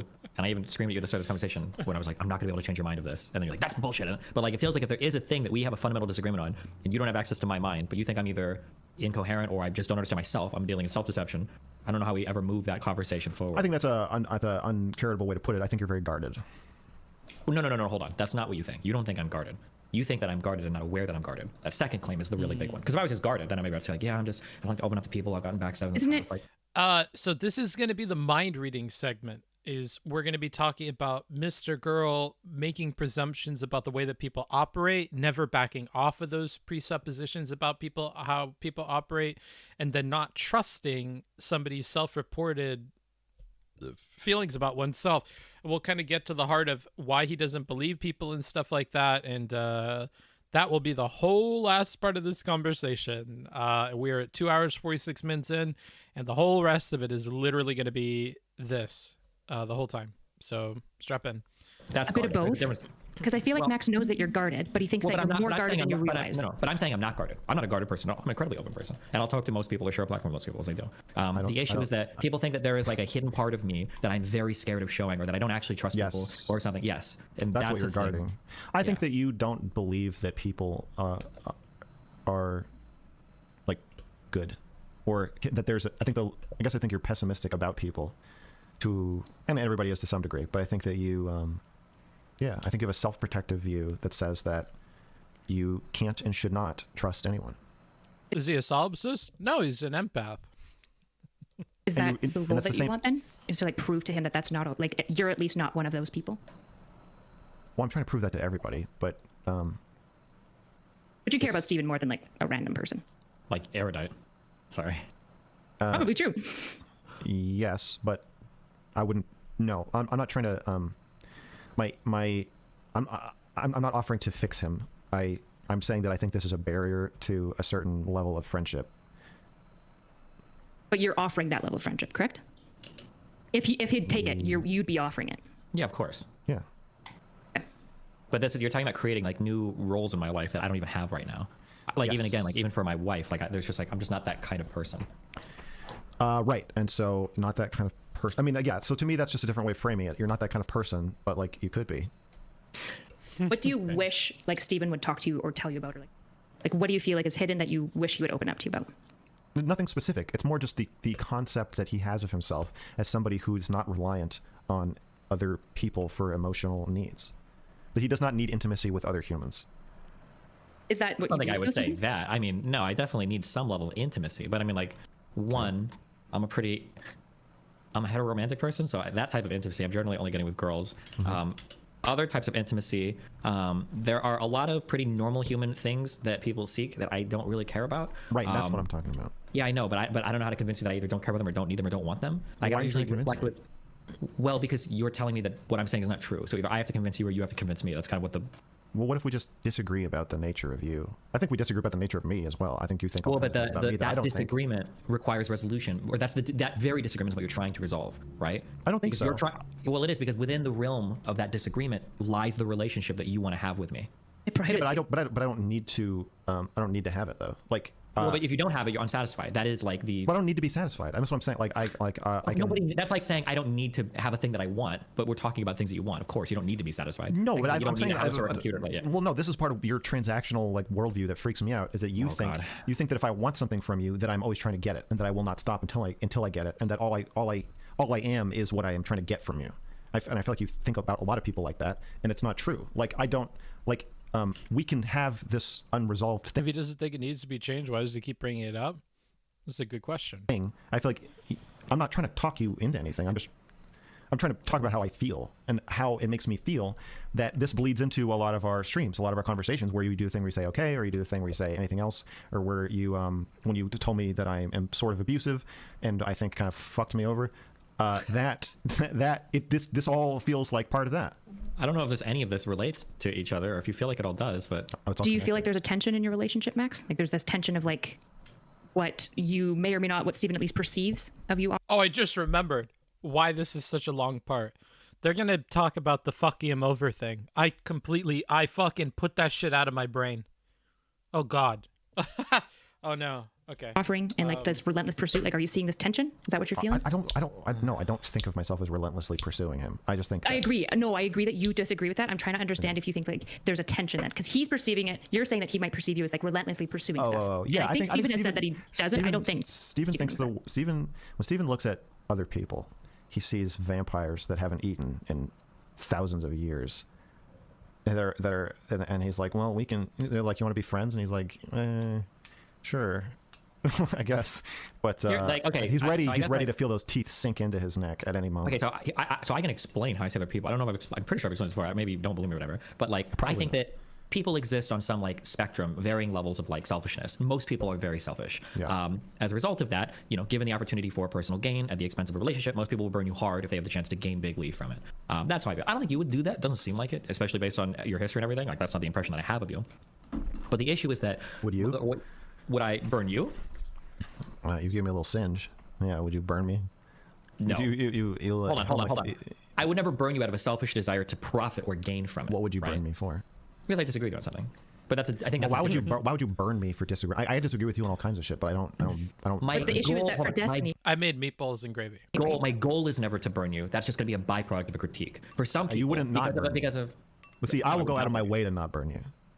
Okay, well, like, that would be do something not that disagree. Just to be clear, when you guys are saying burning, it feels like there's two different words going on here. Yeah, when I was saying burn, I mean like you're like literally like attacking somebody, but typically for the purpose of gaining something else. Like if I'm quote unquote burning you, it's not because I'm like, oh, I'm gonna fuck over Max now to get some viewership. It's usually just because I disagree with what you're saying or doing. Right, and I'm saying Whereas what Max I think sees burned differently, correct? Wow. Yeah, I'm saying if I disagree with you, I'm going to go out of my way to present it in a way that humanizes you. I mean, I go out of my way to humanize the fuck out of you. I don't know if you disagree with that. That statement itself is dehumanizing. Do you understand that? Like, okay, you fucked me. You fucked me in our last. Wait, your statement was dehumanizing about me then. Hey, shithead! You fucked me in our last conversation where you did the same fucking thing where you try to have it both ways. Where you say, "Well, I just think it's a little abusive." I'm not saying it's like totally abusive. I just think it's a little abusive. And where you're saying it, but you also get the benefit of not quite saying it. So I can't really say that you said it, but you kind of did say it. And then you also get to say it friendly. And you did the same thing in the last conversation too, where you said I'm treating you like a retarded child, implying to the chat, "Hey guys, whatever I'm saying about Mr. Girl right now, you can multiply it by 10,000 because this is the nicest way I can possibly talk to this fucking crazy person who's like opinions and beliefs." So I have friends in my life, and have had, because in high school I had a couple of friends that had social anxiety, and they would think that like what seems like a nothing burger of a statement was belying a bunch of really negative, multiply it by 100 like thoughts about the person. So like if you would make a comment about something about maybe that it was weird that they did something, then you think they're like an alien. Or if you made a comment that like, oh, that's not very nice, then you think that they're evil or whatever. And they would look so deep into like small statements and whatever, and it feels like there's some anxiety about like how the audience would perceive these itty bitty little indicators from Steven, whereas like I don't know if that's healthy to worry about too much. When he's overt, yeah, for sure. Like that conversation I had with him, the second to last one, is a good example. Like when it's overt, yeah, I think it's definitely like going to be a problem for you. But I think way less so in these small conversations. There is a part of this that I do feel like is a good argument for Mr. Girl, but I'll wait till we get there. But yeah, like that insecurity, as Jacob states it, like I don't ever talk about this because like Erudite, I don't really want to be like diagnosing somebody or getting close to it or whatever. But it seems like he has some anxiety about how like, audiences perceive him or how other people could be perceiving him, or like a lot of stuff around speech and the way it works, or not giving in conversation, or not accepting when people believe something different about themselves than what he believes. And like, I don't know, it all of his stuff seems to like reek of insecurity, but I don't hear it pointed out a ton with other creators and whatever. So I try not to like focus on it too much, but this is such like a clear example of it that I feel like it might be worth pointing out. There's a separate argument on this same point here that I think is a lot better, and I'll point that out when it comes, but this one not so much. I'm not sure you'll see this since it's Mr. Girl's VOD, but at a point, Steven looks up their past interaction and sees them both laughing at the phone thing. I no idea what that means. I don't respect it all. I think is this mentally ill fucking psycho. And you're doing the same thing where you're saying that you're super. I'm super charitable to you. That's an uncharitable thing to say. That's like a multiplier on every attack you've ever made about me. We can now increase the severity of it. Okay. Do you believe that really? That you're charitable. So for instance, do you think if I could utter two statements? So this is what I have said multiple times on stream. When people are like, do you think Max is abusive? Usually what I say is that like, it seems like he could be, but I could like think of a whole bunch of different ways in which their off-stream interactions, or, other things they've said, or even maybe things they've said on stream that I haven't seen, would like dramatically alter the way I would view these interactions. And then I even go on to say personally, there are clips that you could take the way that I interact with Melina on stream and off stream that would make me look like a crazy abuser. So yes. Could he be? Maybe. Or, maybe there's an explanation for everything. He's not at all. It could go either way. I could say following that. the Goldwater rule. Sure, I could say that. Or I could say, based on what I've seen, if I were to guess, Max is probably pretty abusive. Yeah, which is probably what I would say if I didn't know the person and I was just trying to get a center spectrum, like read on, like, based on what I've seen, yeah, probably. But, I don't know. You would prefer if I made the latter statement to the former? No, I don't think that, I don't agree with the premise that those are the only two statements you can make. Okay, well, I'm telling you that those are the only statements that I would make. Well, I know. That's kind of can I clarify for a second? Mad about Max, that those are the only two statements you're willing to make, because they both fuck me. Max, do you think that Steven thinks you're a crazy person? Or like a bad person? No. I feel like they might be linked. Okay. No, I think he's conflating his lack of trust in other people and fear of trusting in other people with how he reads me. And so he's like, yeah, anybody could pull their face off and turn into a monster at any moment. This, when someone asks you if I'm abusive, that's not really the time to like be in that mindset and answer from that point of view. You can just fucking say no next time. That would be great. If you do think, okay, I will never though. I'm not gonna lie because we're. I'm not asking you. I'll say, hold on, let me make a next statement. I am offended that you said that you would pull punches in regards to criticism because we're friends. Because now when you say that, now I'm actually not sure what you think about me. That's actually the most offensive statement you could say to me. Because now when I think like, okay, well I think I have a decent understanding of Max. I think we understand each other. Blah blah. Well, now I'm actually not sure. Maybe you actually think way worse things about me than what you've actually spoken on, but you haven't said things because you're worried about either upsetting me or because you think since you're my friend, you don't want to make an honest statement right now. That kind of calls a lot of things into question. Sure. I think at the very least you know where I stand. Like I'm pretty honest about where I stand about everything. I'd say to you personally the exact same thing. I don't think you know where you stand, motherfucker. I know exactly where I stand. I think you don't. I think I know. On what? Wait, hold on. I'll challenge you on that. What do you think I don't know where I stand on? Can I pause for 2 seconds and ask Max one like middle question? Yeah, I'm gonna restate this question. Restate it right after. Okay. Max, I'm wondering, so you don't believe a lot of what people say. You mind read a lot for people. Do you think it's good for your relationships to assert that Stephen means something other than what he is saying? Good for my relationships? With Stephen, just with Stephen. Yes.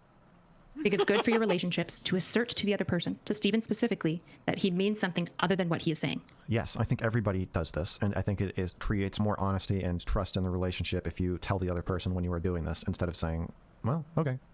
Right, but the issue is that when you don't believe that somebody means what they're saying, I think you should just tell them, yes. And herein lies a fundamental difference between Mr. Girl and I think most people. And when you mix this belief, because the way I read this is how I feel in a relationship is I would want the other person to act in this way. And when you mix that with his constant projection onto other people, then we run into a really big problem, because then the assumption is everybody ought to and probably does appreciate acting in this way. And I think that then we have problems. So his projection thing is a problem. I think this belief is kind of a problem. And then when you mix the two, it makes his relationships like really rough. Yeah, and I think that that's fine. But then when Stephen says, I think you're incorrect about this. I don't think I mind read more than the average person. I think I'm just much more a divulge. I'm not making any claims about like whether you do something more or less. When you say Max, you do a lot of mind reading, it implies that I do it more than the average person. And what I'm asking you in chat to think about, and Stephen, is that maybe I just divulge more when I'm doing it. But I don't think Stephen has a problem necessarily with you divulging it. I think the frustration probably comes from you not believing him when he says, I hear you, but you're incorrect. It is very frustrating, and this is why people usually don't divulge when they're mind reading, because it's annoying to have somebody tell you that you're feeling or thinking something that you're not feeling or thinking. It's a very that's not annoying at all. What's annoying is that it's unchangeable once you've made your decision. That's the annoying part. Well, if I'm saying you have a blind spot that I can see and you can't, by definition, it's unchangeable. If you really respect that that's my position, you shouldn't argue with it. You can either be curious about why I think that, or you can just say like, well, I don't want to talk about it. But you can't, if you say like that I'm secretly gay, and I don't know, but you're positive I'm gay. People have that experience of thinking somebody else is gay all the time. There's no argument. I could like, wait a second, I jack off to straight porn all the time. So this is actually a really good example of why this doesn't always work. Let's say I have a friend, and he talks very effeminate. He's like an effeminate dude. Maybe he, can see the attractiveness of males or something like that. I'm like, oh, dude, pretty sure you're gay. He's like, nah, man, I'm not gay. And I'm like, no, you can't see it about yourself, but you're gay. And he's like, well, actually, I know that I'm not gay. And I just continue to argue the way that Mr. Grow would. Then you would miss things like, if he's like, yeah, dude, I've tried it a few times when I was in college and whatever, and I'm not about it. Like, I thought I was for a bit, but definitely not. I tried. None of it was fun for me. Total turn off. Like, porn's different than reality, whatever. Like, then it would be like, oh, okay. So then, like, that would convince me to, like, lean off of it, right? But I don't think he has any line anywhere where he leans off of shit, which is annoying and, hurts his ability to communicate with people. Like, I think Steven has a point that if there was any way of convincing him, then it'd be cool. But, like, it's not even just that it is difficult to convince him. He puts up consciously a barrier or an anchor where he says, I cannot be convinced out of this by the person that I'm talking to because they aren't a good representative of what they internally believe. And because of that, and it's artificial. It's not like, well, there's a low probability that they could convince me out of it. He just principally believes that they cannot convince him out of it. And so he will fight tooth and nail no matter what if it's coming from the person that he's making these, assumptions about. And I wonder if that even extends to people close to that person. So, for instance, I think he only had one conversation with Wicked Supreme. Wicked Supreme and I, at this point, have probably had hundreds of hours of conversations together. So if in his one conversation with Supreme, he had come up with something about him that he believed to be true, and I was like, oh, no, that's definitely not true about Supreme. I wonder if he would entertain an argument with me where I could prove it wrong. Because it wouldn't be coming from Supreme, the person who he doesn't trust. It would be coming from me based on hundreds of hours of talking to Supreme. So if I was like, oh, actually, you don't know X, Y, and Z about Supreme, those things prove that your conclusion ABC is wrong. He would never, ever accept XYZ from Supreme because the source is tainted and he principally doesn't believe he could convince him. So he won't allow it, even if it makes sense. But I wonder if it came from me, if it would make sense. Like, that there's so many problems with this, and I wonder how it works on the fringes. So, yeah. Ben listens to you? Like, do you think... Is Supreme in the chat? It was lovely. Yeah, but like that's what I'm talking about. Like if he had some conclusions about you, Supreme, and I were to come up to him and be like, oh, actually X, Y, and Z is wrong because like I've talked with Supreme about this and about this and about this, and based on those conversations, I think I have a better idea about him. Like he's not going to be the best person with limited engagement with people to be able to know about that person. Like people that are like close friends of that person, people who are maybe the parents of that person, you know, other people with closer relationships would probably be way better judges of the blind spots of people than he would after a single conversation. So I kind of wonder about that. That's a good limits test on his perspective. Yeah, I wonder, because if that principle extends to other people as well, then he's just straight up unhinged. Then it makes no fucking sense. Then he's like, he has passed the SERP's point for me. We'll say that. He's a word that I can't say. Because at that point, that's just unhinged. That's not a reasonable thing to believe at all. Like, and I think I could convince like most reasonable people that watch Mr. Girl that would be an unreasonable position to tell them like, hey, so if your friend and me, your best friend, somebody you've known for years, if we were both to get in a phone call for 30 minutes, and then I tell you all the blind spots about that person, and you try to convince me out of it, I will not move on a single one of them because I know better than you do and then the person does about what the blind spots are about that person. Like, well, no, that would be unhinged. That wouldn't make any sense at all. If we had a disagreement, I am more likely to be the person that has that correct than you are without even knowing what the disagreement would be about. You know, like you wouldn't even have to go into specific hypotheticals. Like that one alone, I think would do it for most people. It'd be basically disconnected from reality. It's just not a good way of looking at the world. It's super skewed. He never spoke with him, but makes all these assumptions. Yeah, I don't know. Wouldn't he just then argue you're not as skilled as him at reading people? But here's the thing. I don't think it's about skill. I think it's about him versus the world. So even if he said this shit about skilled, we could go into a whole long conversation where we get into a deep discussion and debate around who's more skilled and for what reasons and yada yada yada. But there is something called experience, which I think is one of the biggest things that like constitutes skill or whatever. My experience should mean that regardless of my skill level, in most cases, in most reasonable cases, I would be the better judge of a friend than he would. Because like solely based on the amount of time. I don't care how skilled Mr. Girl is, like a 15 or 30 minute conversation with a random person isn't going to give you nearly as much insight as the years and years of like close friendship or familial relationships with people. That's just my opinion though. which is why I would keep it in that context. I think he actually listens to you when you guys talk. Wait, I want to just finish with this point. Fuck, I never even got to ask my one fucking question. I think that you do not. I think that the irony is apply that to Wreckful. Are not clear on whether you think I'm abusive. I don't think you know. Oh. I don't think you know what you think. No. I know exactly what I think, right? Okay. And now, if we're making... So that's the issue, if we're making, that you're going to double down. Sure. So if we're going to make disparaging statements, okay, about what humans are capable of, okay, I think that people can't conceive of people in percentages. Nobody thinks of another person as a 10% rapist. You either are or you aren't. That's how most people think. So I think that you view me similarly. And I'm telling you, that's not how I view people. So if you ask me, right, do I think you're abusive to your girlfriend or not? My legitimate answer is I think that there's a chance that you could be, and there's a chance you couldn't be, but I don't have enough information to feel strongly about that. So I don't really think about that. And it's not really relevant to your and my like relationship with each other. You could be the most abusive person in the world. It doesn't really impact our relationship, or you could be not abusive at all. Also doesn't really impact our relationship. So there's a chance that you could be, but I would have to gather more information to have a good understanding of where I stand on it. But I don't really care that much. So well, this is contradictory. This is contradictory to some other interactions. I see all the counter arguments. I'm not dealing with them. I'm not debate broing chat. Okay, I'm not getting involved with it. I have so much more to cover. We are not even halfway through. Sorry.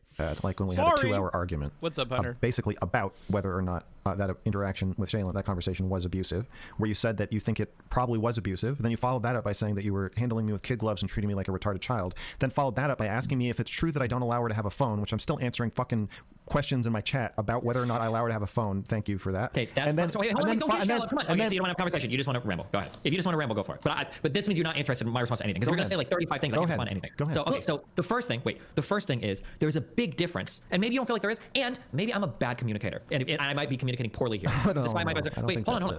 Okay, sure. There's a big difference between saying a behavior is abusive versus you are abusive, right? There are times when I have sexually assaulted people. There are times when I've been abusive towards Marlena, but I wouldn't consider myself a rapist or an abuser, right? So I'm sure there are times in your relationship where you've probably been abusive, or maybe, and that particular interaction that you talk to me about, I might consider that abusive. But I think that's a fundamentally different question than like, is your relationship abusive, or are you an abusive person? That's a different thing. The thing is, though, that we're having a conversation where I'm defending my behavior in that interaction. So when you call it abusive, if I'm saying I stand by this interaction, like me screaming at Shaylin and calling her a fucking idiot outside of like a supermarket in one of my vlogs, there's nothing to really argue about that, because I'm like, yeah, I probably shouldn't have done that. In this conversation, I'm saying, no, I think I did a pretty good job for the most part. Then it becomes more of a condemnation, not just of my behavior then, but of my actual character. Okay, I mean, like, there are going to be times where you have condemnable parts of your character. There's going to be parts of your character that I don't agree with 100%. Do you think, do I need to, is that something that you require of like a friend, that they have to sign off on or approve of every aspect of your character? No, but I think there's a difference between what you did, which I think was... I have nothing nice to say about this convo. Well, you and I are entirely different people. I had so many nice things to say. Supreme, this has been one of the most insightful and like positive conversations I've ever seen. Like, there were some disagreements, sure, but the civility and the productivity of it, just like the sheer number of things we were able to get through and how quickly we were able to get through them, like, it's just unreal. I really think that Mr. Girl is like the conversational component that can just like send a conversation to hyperdrive and really get past the barriers that stand between people. That empath thing is no joke, dude. He really cuts through it and really gets to the core of people so very, very quickly. And he's so concise in explaining himself and really getting through to people. It's admirable. It really, truly is. It's been nothing but a joy to review 3 hours of this conversation. I look forward to the other 3. Kind of fucking me over. And other ways that you could you could even condemn it, but in a way that doesn't burn me. The issue. This is where the retarded. Like you do this all the time. No, you do this all the time. Hold on. And I don't know how to convince you of this otherwise, but like, if I was having a conversation with like Nick Fuentes and I was watching videos of him like doing the same exact actions that you do with a girl, I would probably be much more harsh in my judgments. So I think I am pretty fair with you. I don't think that I'm rushing to any judgments, and I think that my language when I talk about you is very measured. For instance, saying this is an abusive action, but you might not be an abusive person, or saying that there might be other explanations for why behavior that seems pretty obviously abusive maybe isn't, or the relationship might not be abusive. There could be a lot of other things going on. You have to admit, I know you're gonna give me any rope at all, right? Like you like screaming at somebody in a parking lot and like crying people. To most people outwardly, this seems like pretty Sweat City, right? You've got to at least see that, right? Yes, I agree that you are. I will ask for one thing to expand the scope of this conversation. Can somebody link me what the fuck they're talking about here, where he's screaming at somebody outside of a grocery store? Can somebody get me a timestamp link for that? I would be super interested. I kind of want to watch that just for shits and giggles. It won't impact the review at all. I had no idea what they were talking about here. I thought for a second he was being for real. Of course. Sure, we meme, and sure there were some rough points, but it's been a lovely conversation. I look forward to another one of these. It was in that dumbass hit piece? Oh, okay. Well, I mean, if somebody has a timestamp link to it, I'll look at it, but we're definitely not watching that shit. You are warmer toward me than you are toward Nick Fuentes. Thank you. I will give you that, but... Does that feel insufficient? Yeah. It does. If you're looking for like me to be... so I would say that I'm charitable, but if you're looking for me to obscure things that I really feel in order to like either salvage your like public character... the best I can offer you there is to tell you that, like, hey, if there's something that you don't want to talk about, then we can just not talk about something. That's fine. No, that's not what I'm saying. I'm not asking you to hide anything. Sure. Are you upset by my actual judgments? What do you think I would say? What do you think I would say if everybody started calling you abusive toward Molina, and then, I mean, like, there's just so. I hardcore disagree with you, Violent Smoker. I think you do abusive things, but aren't abusive. When you word it exactly like that, and you are poking fun at it, you can make it sound like nonsense, but it is true. It can be a true statement. In much the same way that, like, yeah, actually, no, I'm not going to use an analogy. I'm just going to stick in that one. People can do abusive things, but not be abusive, dude. I don't know what to tell you there. Or people could have done abusive things and not be abusive. I think you can't categorize, like, the person as being, like, wholly abusive or whatever based on having done some abusive things. Now, with Mr. Girl, do I think that's a fair sentence? I don't know, but I'm also not friends with Mr. Girl. But I definitely think, like, I would apply that to Steven. I think Steven has done abusive things, even in his present relationship, it would seem like, but he's not abusive. Now, if you think abuser is a binary state that you pass over the moment you do one abusive thing, then have at it. I guess you're internally consistent, but I would argue that your definition does not give helpful prescriptions for reality. That's what I would say there. So, you know, that's what I would say. Like, UA Souls, I don't know what the fuck that has anything to do with anything. That seems more nonsensical than the first thing. Yeah, everyone has done bad things. Not everyone is a bad person. Yeah, like, being an abuser or being abusive, in my mind, is not a binary state that you reach after having done one thing that was abusive. I don't think so. But what does that mean? If any of you have a problem with this, at me on Discord and be in one of the voice channels, and I will talk to you. Otherwise, I'm going to continue watching this because I will explain it to one single person. You can pick who your champion is, and then that's it. Because I don't want to spend a bunch of time on this, but I'll have the Discord open. If one of you wants to jump in there and fucking talk to me, then sure, but I'm not explaining it to a text chat that'll have a gazillion follow-up questions. Sorry.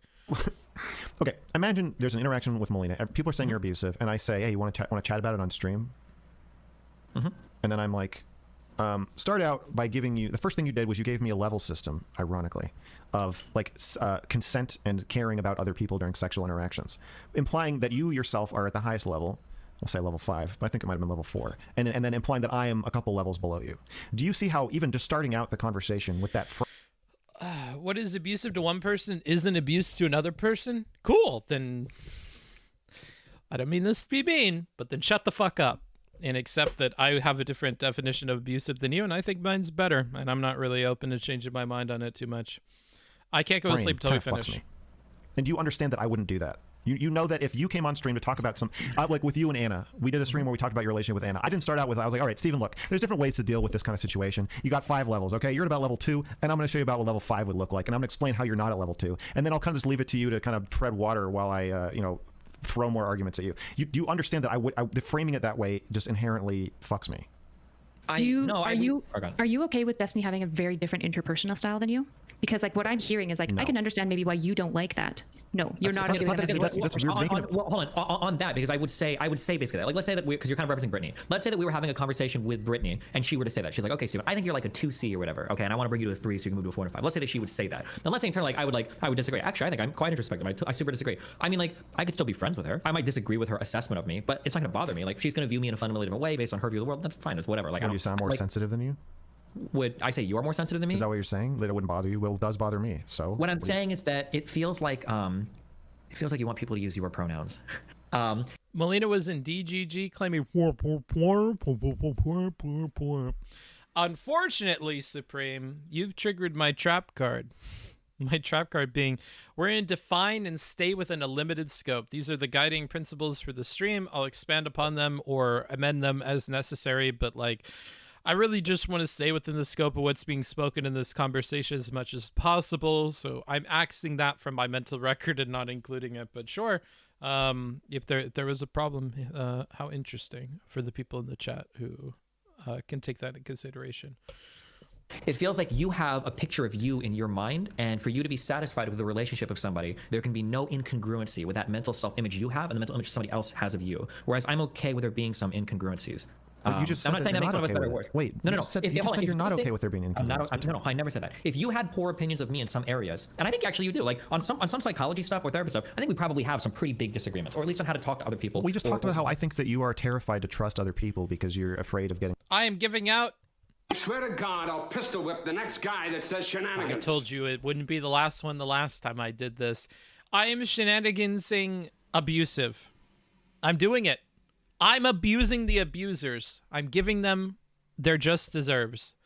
No more of it. Next person that does it, you're getting timed out. Because Violent Smoker is sitting here typing up a story, and that motherfucker is not in my Discord. What the fuck's up with that?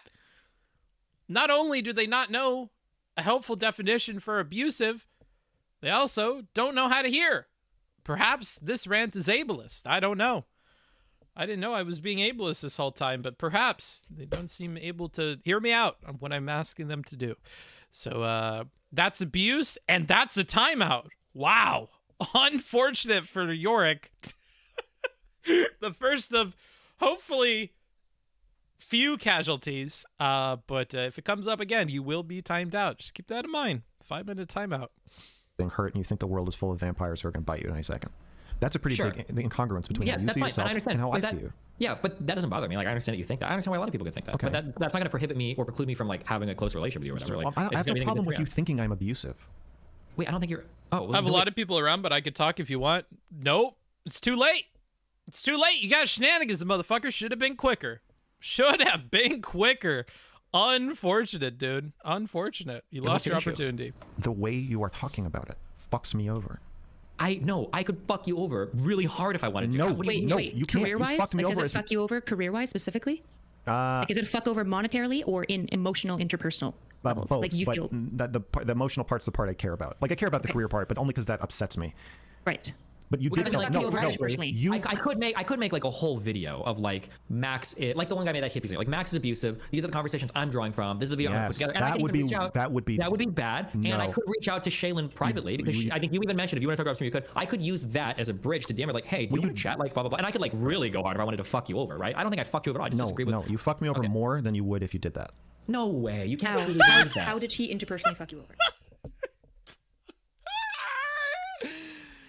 I remember I took a break and like went outside and like listened to the rain when I hit this point in the conversation last night. I was like, oh.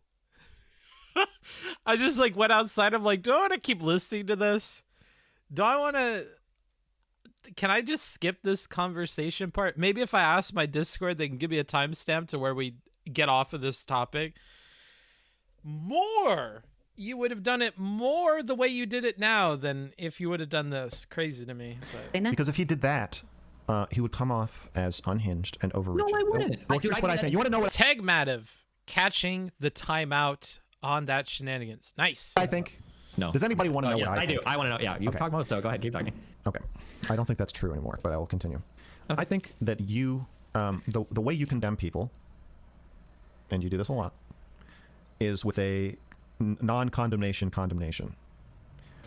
And it fucks the person over way more than a straight up condemnation, because there is no moral outrage to push back against. There's no chink in the armor that you can say like, well, clearly this is a personal thing for you. You're saying, hey, I don't really care about this, so I'm not projecting.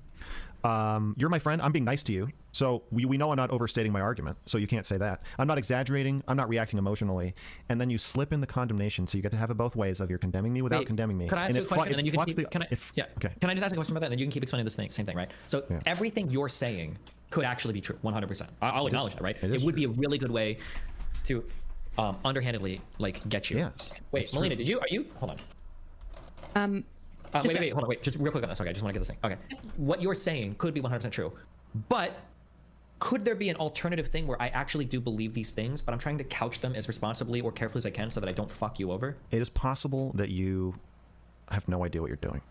That is possible. I don't think you're doing it intentionally. So yeah, maybe it's even. If I tell you that like I could cause you way more. I'm not wrong. I could cause you way more professional and personal harm if I would act in a more aggressive manner towards you. I absolutely could. You really don't think that's the case? Not really. Jesus. Oh, fuck. Okay, so we just have a disagreement on fact. Kyla. Toss it to Kayla. All right. That is a hard disagree on the fact of, the reality of things. Here you go, Kayla. Interesting. I mean, this is far from where I was going to go. How do you, Max, reconcile with, like, how do you navigate, sorry, there's a super chat, Mayor. How do you navigate in your interpersonal relationships when you come to this fundamental, like, breach? Like, how do you overcome that yourself? What's the breach right now? I feel like we've got a few. So Stephen feels like basically you kind of have two factual, like, mutually exclusive things that you kind of believe and see. How do you navigate that in a relationship? Well, okay. First of all, I feel like, do you understand why I'm saying that you not doing anything that can be accused of you soying out, you can't be accused of reacting personally. You can't be accused of being personally activated and projecting. You understand why doing that could be, you may disagree with me, my perspective, that if you did all those things, that'd be much less destructive to me than if you say, hey, I'm going to be really nice to you, buddy.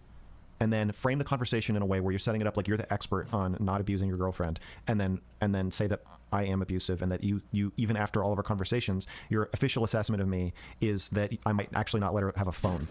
Right. So I will say this.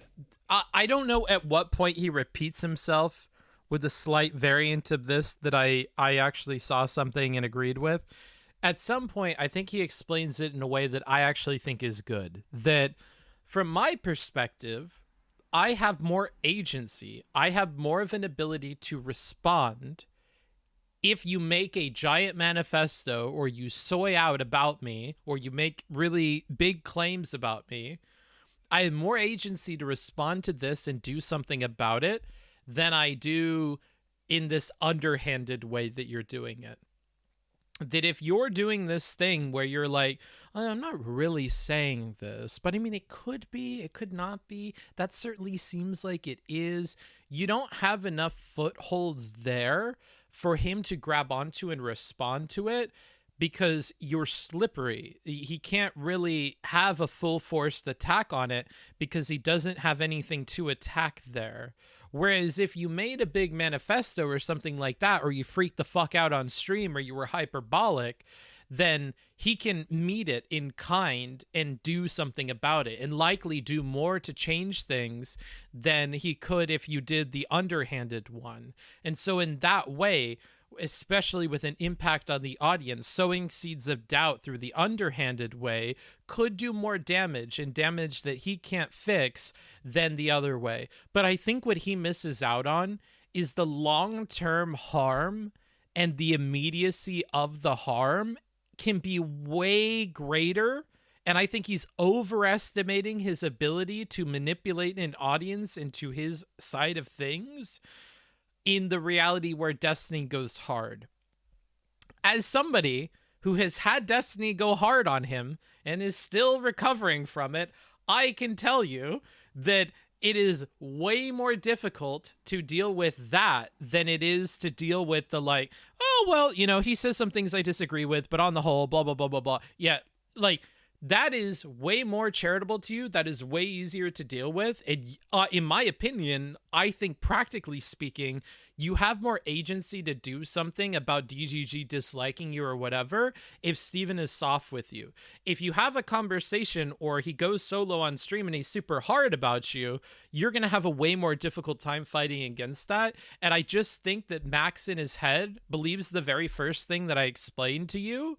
And I understand why he believes it. And I think in a different lifetime or in particular, you know, strains of the universe, like when Doctor Strange looks at all the fucking paths that the universe follows, there are some universes where it would have been easier to respond to the hard thing than it would have been to respond to the soft thing. But I think in most of the universes, the hard thing is going to be way harder to respond to. And I think he's just overestimating his ability to fight back against something like that happening to him. And I think Steven sees that reality as well, that in most cases, if he chooses to go really hard on you, you are not going to be as likely to recover as when he was soft with you. So, you know, that's what I think. But I feel like it's a reasonable and understandable statement if you regard yourself really highly in your ability to respond or your ability to convince people. I used manipulate, but I don't care much about that word. You know, he thinks very highly of himself. So he thinks that he could respond better if it was a more, you know, full-throated thing. And I don't agree. But without interesting people carefully presenting him as a kind of prop to chew on, his ability to content mill is trash. That's a hell of a sentence, dude. In my opinion, as an entertainer, Mr. Girl is only producing good content when actually interesting people are interacting with him. He's boring in a vacuum. He's not entertaining. Okay, well, just chill out, bro. Chill out a little bit, okay? Imagine if you said that about me. We're entertainers. If you tell us that we're like that bad at our job, no offense, but it is like one of the worst things that you could say to us. I really thought about this after saying like, there hasn't been any good Destiny content in 2 years. One of the most like deflating things you could say about like another entertainer is that they're not entertaining. So I would keep that in your back pocket. Another thing that might be related to this that you might empathize with a little bit more is I listened to Adam Savage, who is the guy with the glasses from Mythbusters. And he was talking about how when you share with somebody a project that you want to do, because he's a maker, he creates things, right? Like props and stuff. When you share an idea with somebody about something you want to make, you're being really, really vulnerable with that person. And that person, if they question the way that you're doing it, or they provide you a bunch of criticism you didn't ask for, or even worse, if they say it's stupid, if they say it doesn't look good, if they say it didn't turn out well, whatever, they have a really direct way of hurting you. And on the internet, we have that with everybody. It's just out there. Anybody, anywhere, through comments or through our chats can tell us these things and really hurt us. And I want you guys as chatters to consider more.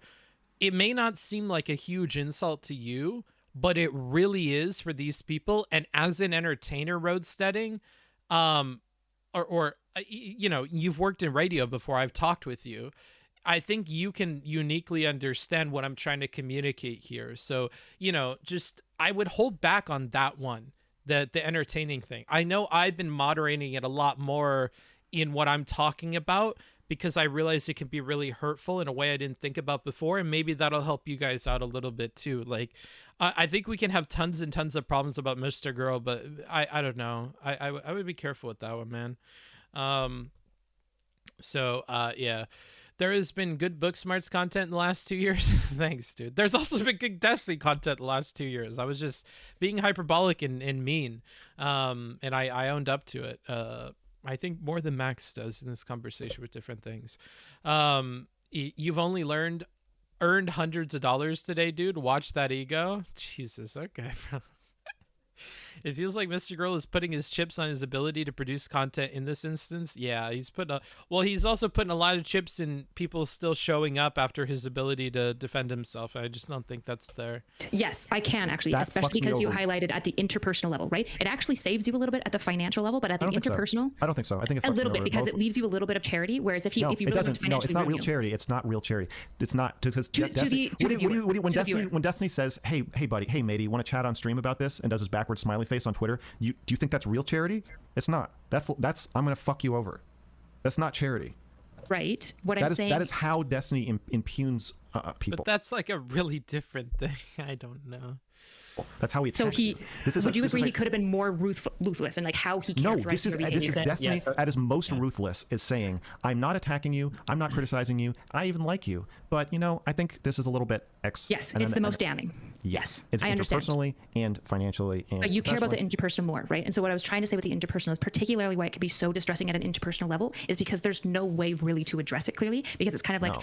nothing really went wrong other than you're like, well, I feel like you shit. can address it, and I'm addressing it now. But yeah, it took me a It's while hard to afterward. point out what's like bad, Yes, right, or yes, wrong. it's very Yes. underhanded. So it took me a while afterward to realize how much he had truly fucked me. And I started talking about it during. I was like, I'm mad at you, but then afterward I got really mad. And now when I explain it, when somebody is like being passive aggressive to you like that, when you try to lay it all out, you sound like a crazy person. That's why a lot of my conversations I just sound like I'm ranting and making things up because I'm saying you did this and you did this, and like there's very little to point to. Luckily with Destiny or with Steven, you have this like track record of incredibly mean tweets for us to point to say, yeah, no, that is that thing that he is fucking you. I know that it's happening. I get to grab onto that. So I could be wrong, and I don't want to speak for Destiny too much, but I think for Steven, why he's saying like, no, dude, I literally didn't fuck you over, is because in his mind, he could have done more harm to like your career and everything by being more. Wait, Destiny does backwards smiley face? I had actually, before this conversation, never considered that there was a right way smiley face, so I never pay attention to it. Let me go ahead and see. Because he does do the smiley face.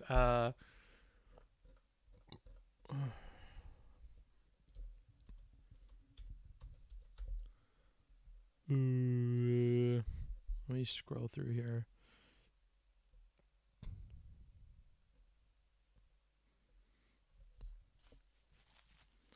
He does it where it's parentheses first and then 2 dots. I'm leaking DMs. I'm leaking Steven's DMs. He should not trust me.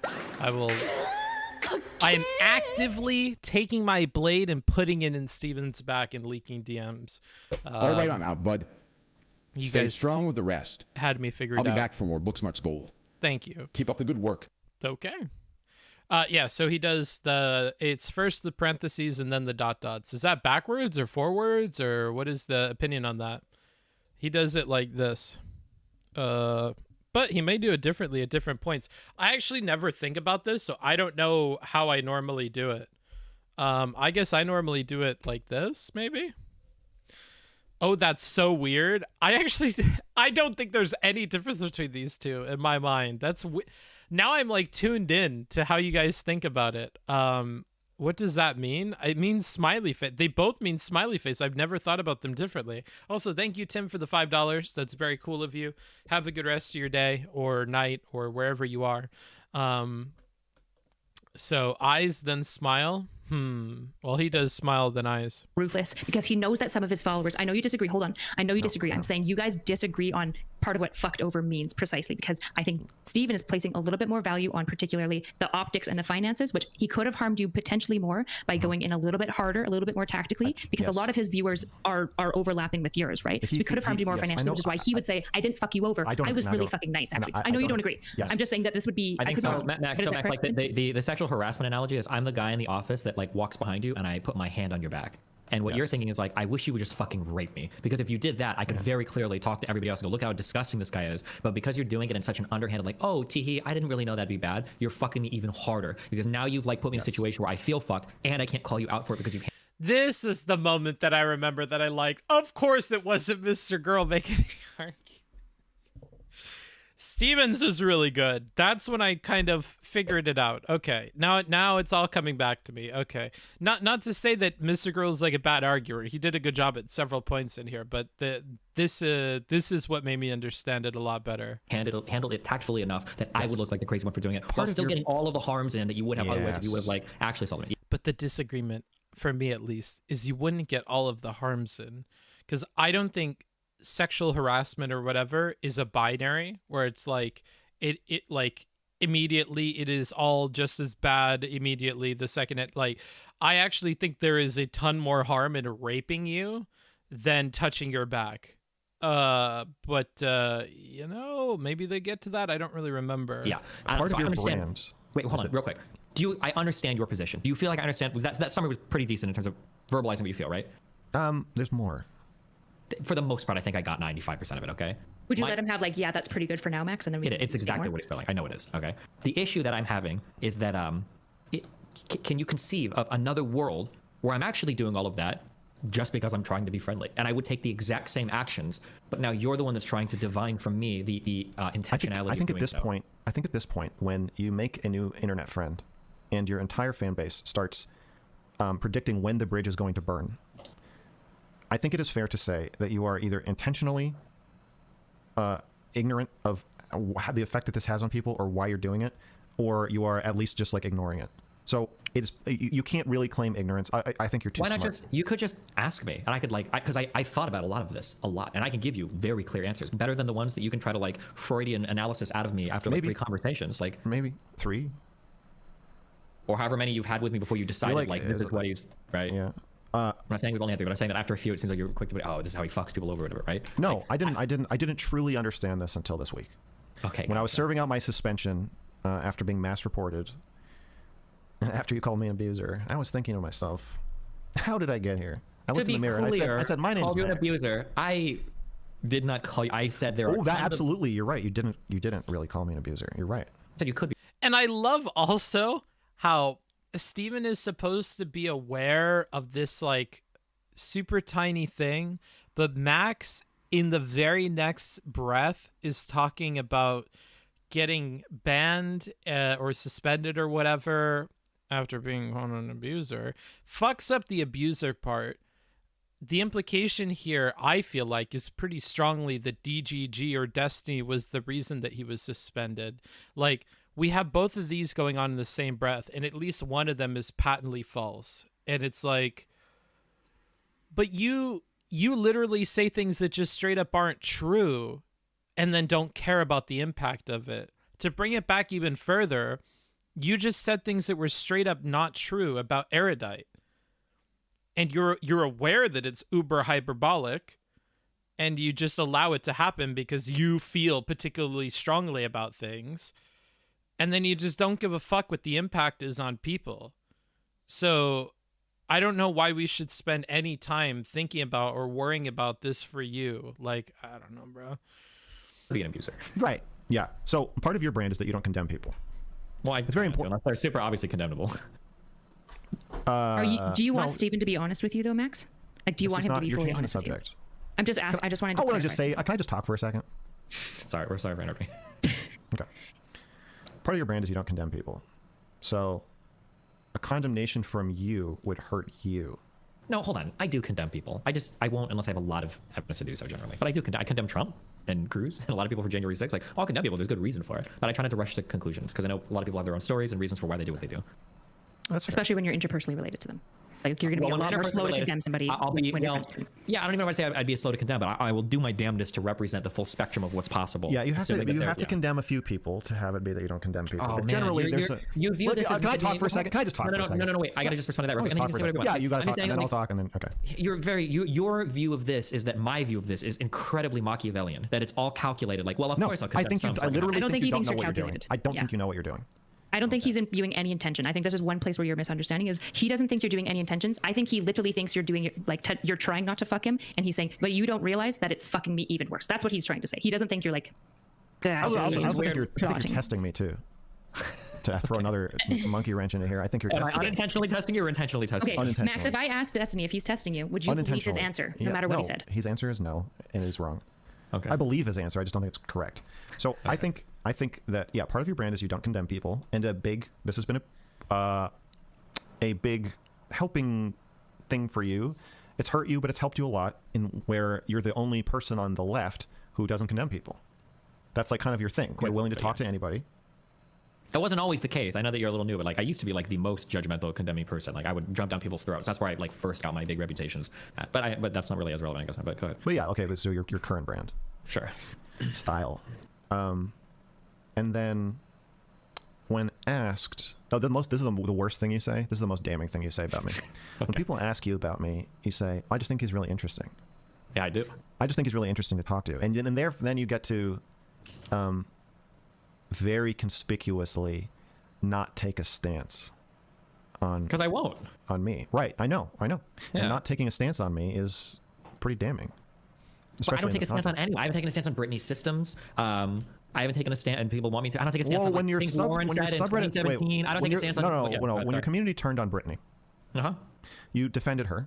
Then you started banning anybody who accused you of defending her because of sexual reasons. True. Then you started banning all misogyny, ironic and non-ironic. Yeah, because the threads were getting. That's fine. That's fine. Yes. When your community turned on me, you said he's just an interesting person. I gotta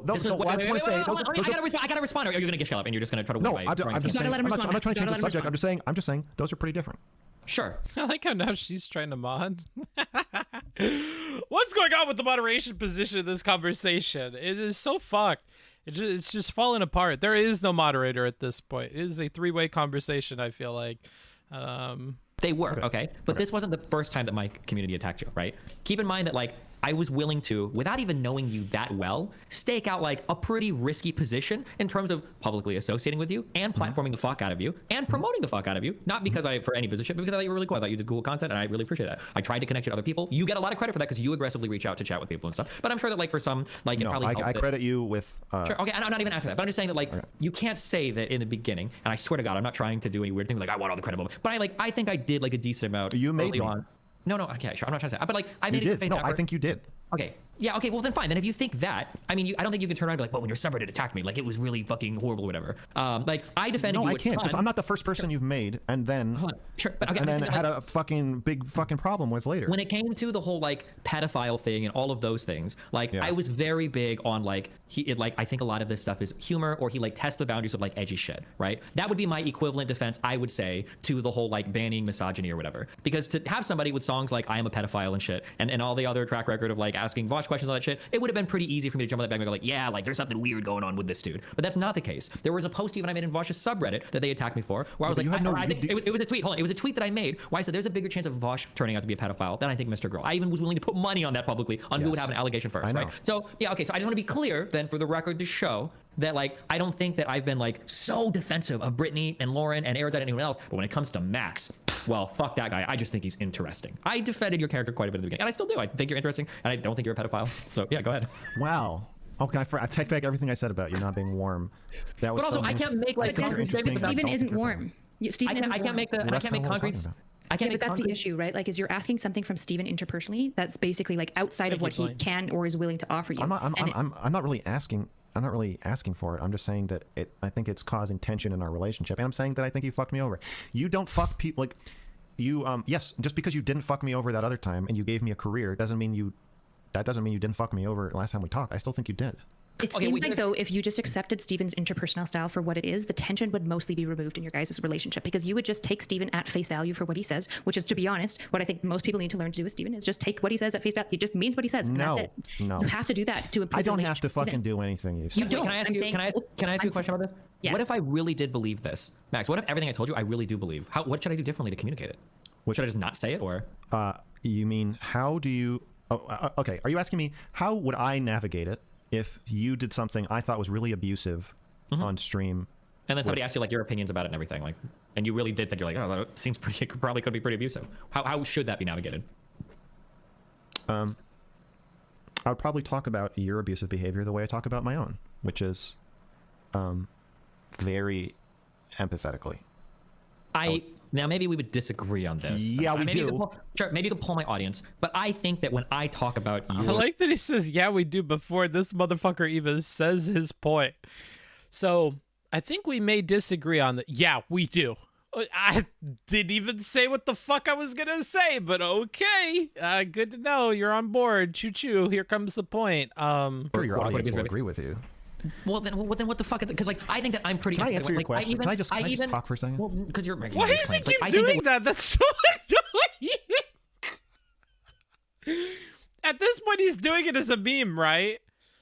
Like he's not actually being talked over. I feel like the last couple of times he's done this, it has to be a meme. He's self-aware, right? 100% he's self-aware. He knows he's memeing.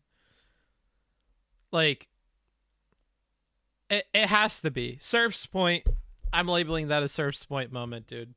I'm labeling it a Surf's Point moment. Books, he already read Steven's mind, so why wait?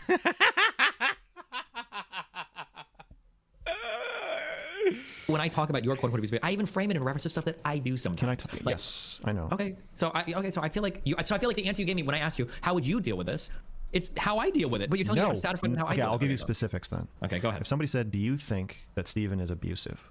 I wouldn't say, "I think he's interesting." I think he's an interesting guy. He might be, but I think he's a really interesting guy. I wouldn't say that.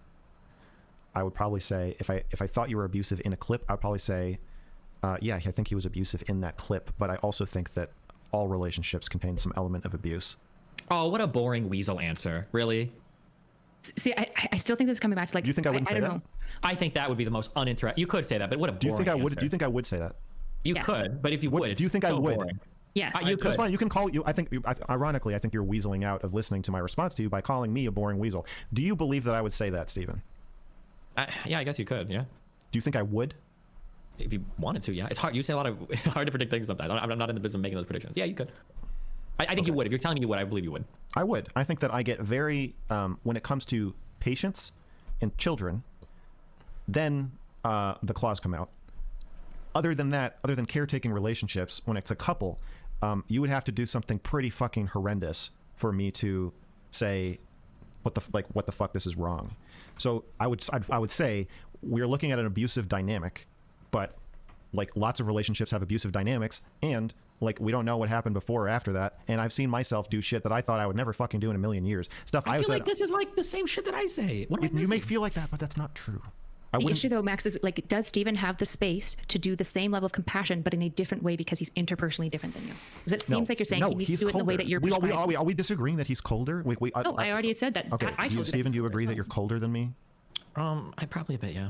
Okay, so or we don't disagree. I probably a bit colder than you, yeah. Yes, okay, so that's what I'm speaking to. As I think, if it's not about the condemnation, it's about, I guess, like the coldness plus the generalizing a lack of trust you have for everybody, but making it sound like it's specific to me. Like you're like, well, I don't know, maybe you don't let your girlfriend have a phone. It's very damning, even if you think that about everybody. You're making it sound like you're just thinking about me, and now I have all these people. People are not all asking each other whether their girlfriend's allowed to have a phone. Your fucking fans are asking me. Yeah, but this totally isn't fair. I will step outside the scope of the conversation a little bit, like, because when Steven makes all these remarks, he at the same time says that, like, but I actually don't know for anybody. And he like explains the position the same way that he explained it here. These statements don't exist in isolation. They're surrounded by his explanation about how, like, well, I can't really know anything about anybody and blah, blah, blah. And he breaks down that distrust of people at the same time he delivered these statements. So like, I feel like this is being misrepresented a little bit here. But okay.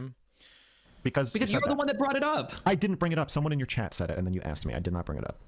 Wasn't it in response? Wasn't it provoked by you saying something along the lines of like, and you might have said this ironically during it, but something like, I don't let Shaylin on the internet because or I want to protect her from the evil things on the internet. Didn't you say something like that? You were trying to get me to tell Shaylin to go on stream with you, which again is just you trying to fuck me. Okay. Do you think I would interview Melina? Do you think I would? You don't remember when I interviewed Melina? I did interview Melina once. We had a chat. You know what I said at the beginning? I said, I don't want to talk about your relationship with Steven. Okay. You know why I said that? Why is that? Because I didn't want to fuck you over. Okay, that's great if you feel that. Yes, it is great of me. That's the kind of thing. I know you have a really hard time empathizing, but I just want you to know that if I was similar to you, I would employ the exact same logic that you did, and I would say that's an even more damning thing. Like, why would you interview my wife and start off with, I'm not going to talk about your relationship with your husband because if I did, I'd probably fuck him over. What the fuck? Like, I'm not offended because yes, one to one. That logic. I can explain the difference. You can try, but so my inference is, and you can explain why it's not that way. It sounds to me like if you talk to her, there's a non-zero chance that you're going to prove that I'm like a really horrible husband. I'm like either abusive or something really fucked up is going on. That's what it sounds like to me. But go ahead, explain to me otherwise. No, I just don't think it's. I don't think it's appropriate to have a conversation about your relationship without you there. I just think it's... Why can't I say I don't think it's appropriate for me to say whether or not you're an abuser? You said it seems kind of abusive. You did say it. I said a particular behavior was. Okay, whatever. I'm not. That's exactly what you said. Stuck on the words. Can I just talk for a second? Can I just talk? I punch Melina the whole time, and I don't think you're listening to Destiny. I want to talk to you. Okay, you can talk. I was gonna ask one question. You can say which one. Let's say that I punch Melina in the face on stream. She comes in and she's like, dude, I totally wish there was a meme compilation of him trying to get a word in and be like, "Can I talk for a second? Can I just talk for a second? Can you shut up?" Dusty, I need you to shut this woman up. Dusty, I'm here to teach you how to get a woman to answer questions. Just all of the cringe shit, dude. Somebody could go through this whole VOD and just make a compilation of all of the cringe shit. I'm losing my mind. It's at this point, it's gone around being so bad that it's become funny to me. I'm losing my mind. I need more water, dude. Stop interrupting. Shut your whore mouth. How about that, Jacob? I'll be right back. I need water. I'm losing. My brain is not working. Whoa.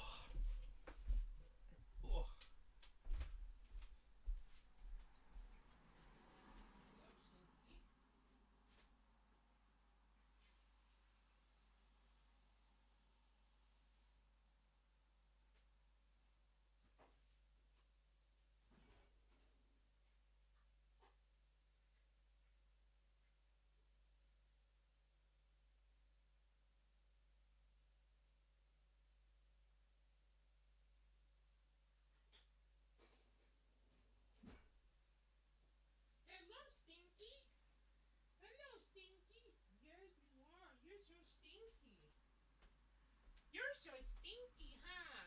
There you are. You're the big stinky goose. Yeah.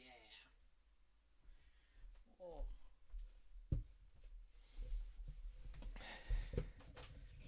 Can we use the A word now? Nope. I think the fuck not. Can I just get a minute would be a lol dono sound? Yeah, maybe. Even I want to go somewhere. It's like, I'm playing League of Legends. Boom! And I punch her in the face. And somebody was like, Max, do you think that was kind of abusive? What would your response be on stream in your ass? And then you can say whatever you want. I would say yes, that's abusive to punch your wife in the face. Yeah. Okay. I don't know what your problem is, but okay, say what you want to say. Or, okay, if you still don't know what my problem is, then I can reiterate it for you. It's not what you said. It's not even your position. It's the way you are saying it. As I said, if you said, Max, I think you have a serious problem here. I'm worried about you. I think your relationship is abusive. I think bad stuff's going on, and I want to try to help you. I don't want to help you though. That's not my goal. I know. But do you see how you're now changing the subject? But if we go back to the subject we were just talking about, you can see how. No, the difference is you engage. Can you guys just shut the fuck up and stop interrupting me? I literally can't. No, I don't want to do this anymore. I can't talk about this. I need Erudite. I need you to leave, or I need you to let me finish talking when I'm talking. I need you to stop. So just to be clear, none of this is like on me. So I'd appreciate like this like hard. No, I'm talking. I want you to shut the fuck up. I want you both to shut the fuck up. It was supposed to be a conversation between you two, you dumb fuck. I don't know why she's still here if it has to be a long-ass conversation between you two in the first... I don't know. This is just so fucking funny to me. Oh my god. You're talking. Can I listen to that one more time? I need you to stop. So I need Erudite. I need you to leave. I don't want to... You're now changing the subject, but if we go back to the subject we were just talking about, you can see how... No, the difference is you engage. Can you guys just shut the fuck up and stop interrupting me? I literally can't... No, I don't want to do this anymore. I can't talk about this with... I need Erudite. I need you to leave, or I need you to let me finish talking when I'm talking. I need you to stop. So just to be clear, none of this is like on me. So I'd appreciate like this like hard. No, I'm talking. I want you to shut the fuck up. I want you both to shut the fuck up. You're talking about 7% of the time in any time. No, that's not even true. Yes. This one-to-one dialogue you've had with Steven, you have unequivocally talked. I understand. I want to finish saying what I'm saying, and then you can respond. Does that work for you? This feels sexist. There is something weirdly sexist about telling a woman that you need to shut the fuck up. I don't know what it is. Maybe it's the Vosh tweet just hanging on my misogynistic fucking hippocampa of my brain or whatever. There is something just... You know what? I'm just going to come out and say it. There is something that can be really funny about telling a woman to shut the fuck up. I don't know what it is. I don't know why. Maybe it's years and years of evolution has just trained this portion of the male brain to just tickle when a woman is told to shut the fuck. I don't know what it is. maybe it's an appendage in my brain that we will eventually not need anymore because sexism will be eliminated. But I don't know what it is. It tickles something in my brain, dude. I'm gonna be honest with you. Bad optics, hey, bro. I'm gonna keep it a $1.50 with you, bro. Give it a $1.50 with book Joker. Okay. You have a good point. Let's do some deep breaths, okay? Because I'm losing it. All right.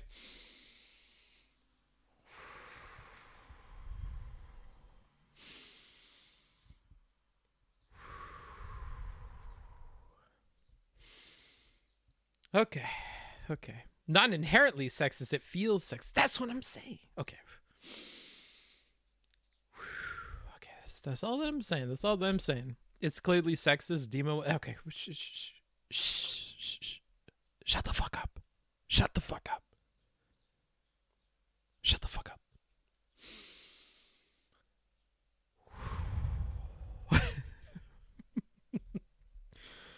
The bookstore's talking about President Sunday.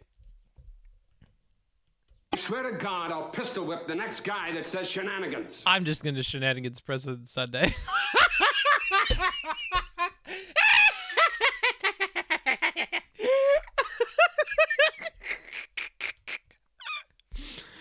I can't, dude. My mental can't handle it. Don't even bring it up. Okay. I'm weak. Okay. It's 8 o'clock in the morning.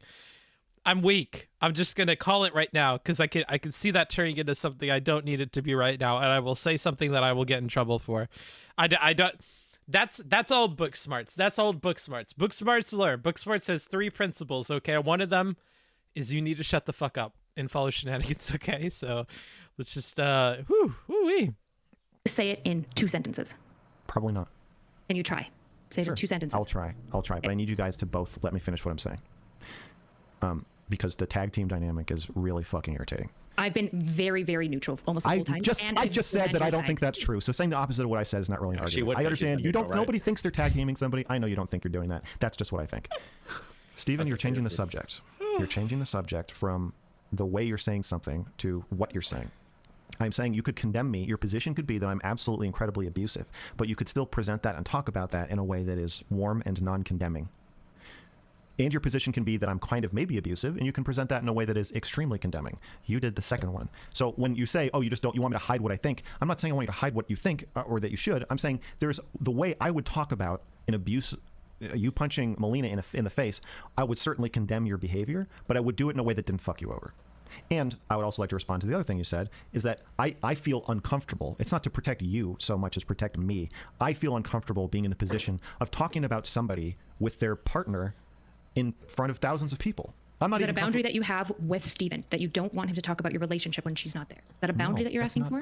No. So why are you comparing your interpersonal style to his? Again, this is the tag team thing. Steven said, wait. No, I'm asking you. Yes, no, I want to explain why I said that, because now you're asking me why I'm saying it. Steven said that if he applies the same logic that I used with the kid gloves thing, then it implies it's a horrible thing for me to say, I don't want to talk about you with your wife behind your back. And I'm saying those are different, and I want to explain why they're different. The reason is I'm not saying that there's some terrible thing that would come out about you or that she would say something terrible about you. I'm saying that it is I feel like inherently fucks you over the fact that I'm talking about you with your partner in public when you're not there to represent yourself. I don't feel comfortable doing that because I think it's wrong.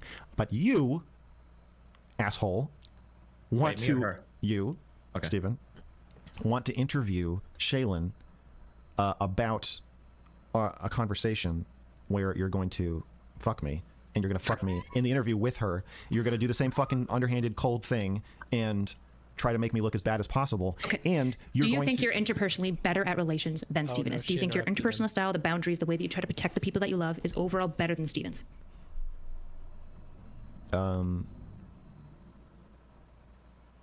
think there are...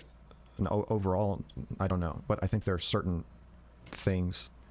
It's not even better. It's just what works better for me. Like if you don't like certain things or you don't want certain things, then the way you live is better for you. But then why don't you just tell Steven what your boundaries are, and then Steven gets to decide whether or not he's willing to work within those? I did. I set a boundary. I said I don't. I said Shaylin is not going to come on stream. I'm not going to have her on stream. I never tried to pull her off or anything. You know, me saying she's not going to come on stream, and I want to protect her from the chat. If 5 minutes later you say, "Is it true that you don't let her have a phone?" I don't know if that is totally respecting my boundary. I think that you kind of fucked me over a little bit. Unrelated. Did he respect? You may think it's completely unrelated, but I don't think it is. Did he respect your boundary about not bringing Shaylin on stream? Is that correct? Okay, if I ask my coworker, don't answer the question. Don't weasel out. Answer the question. I already said no. It's not respecting my boundary. No. How not?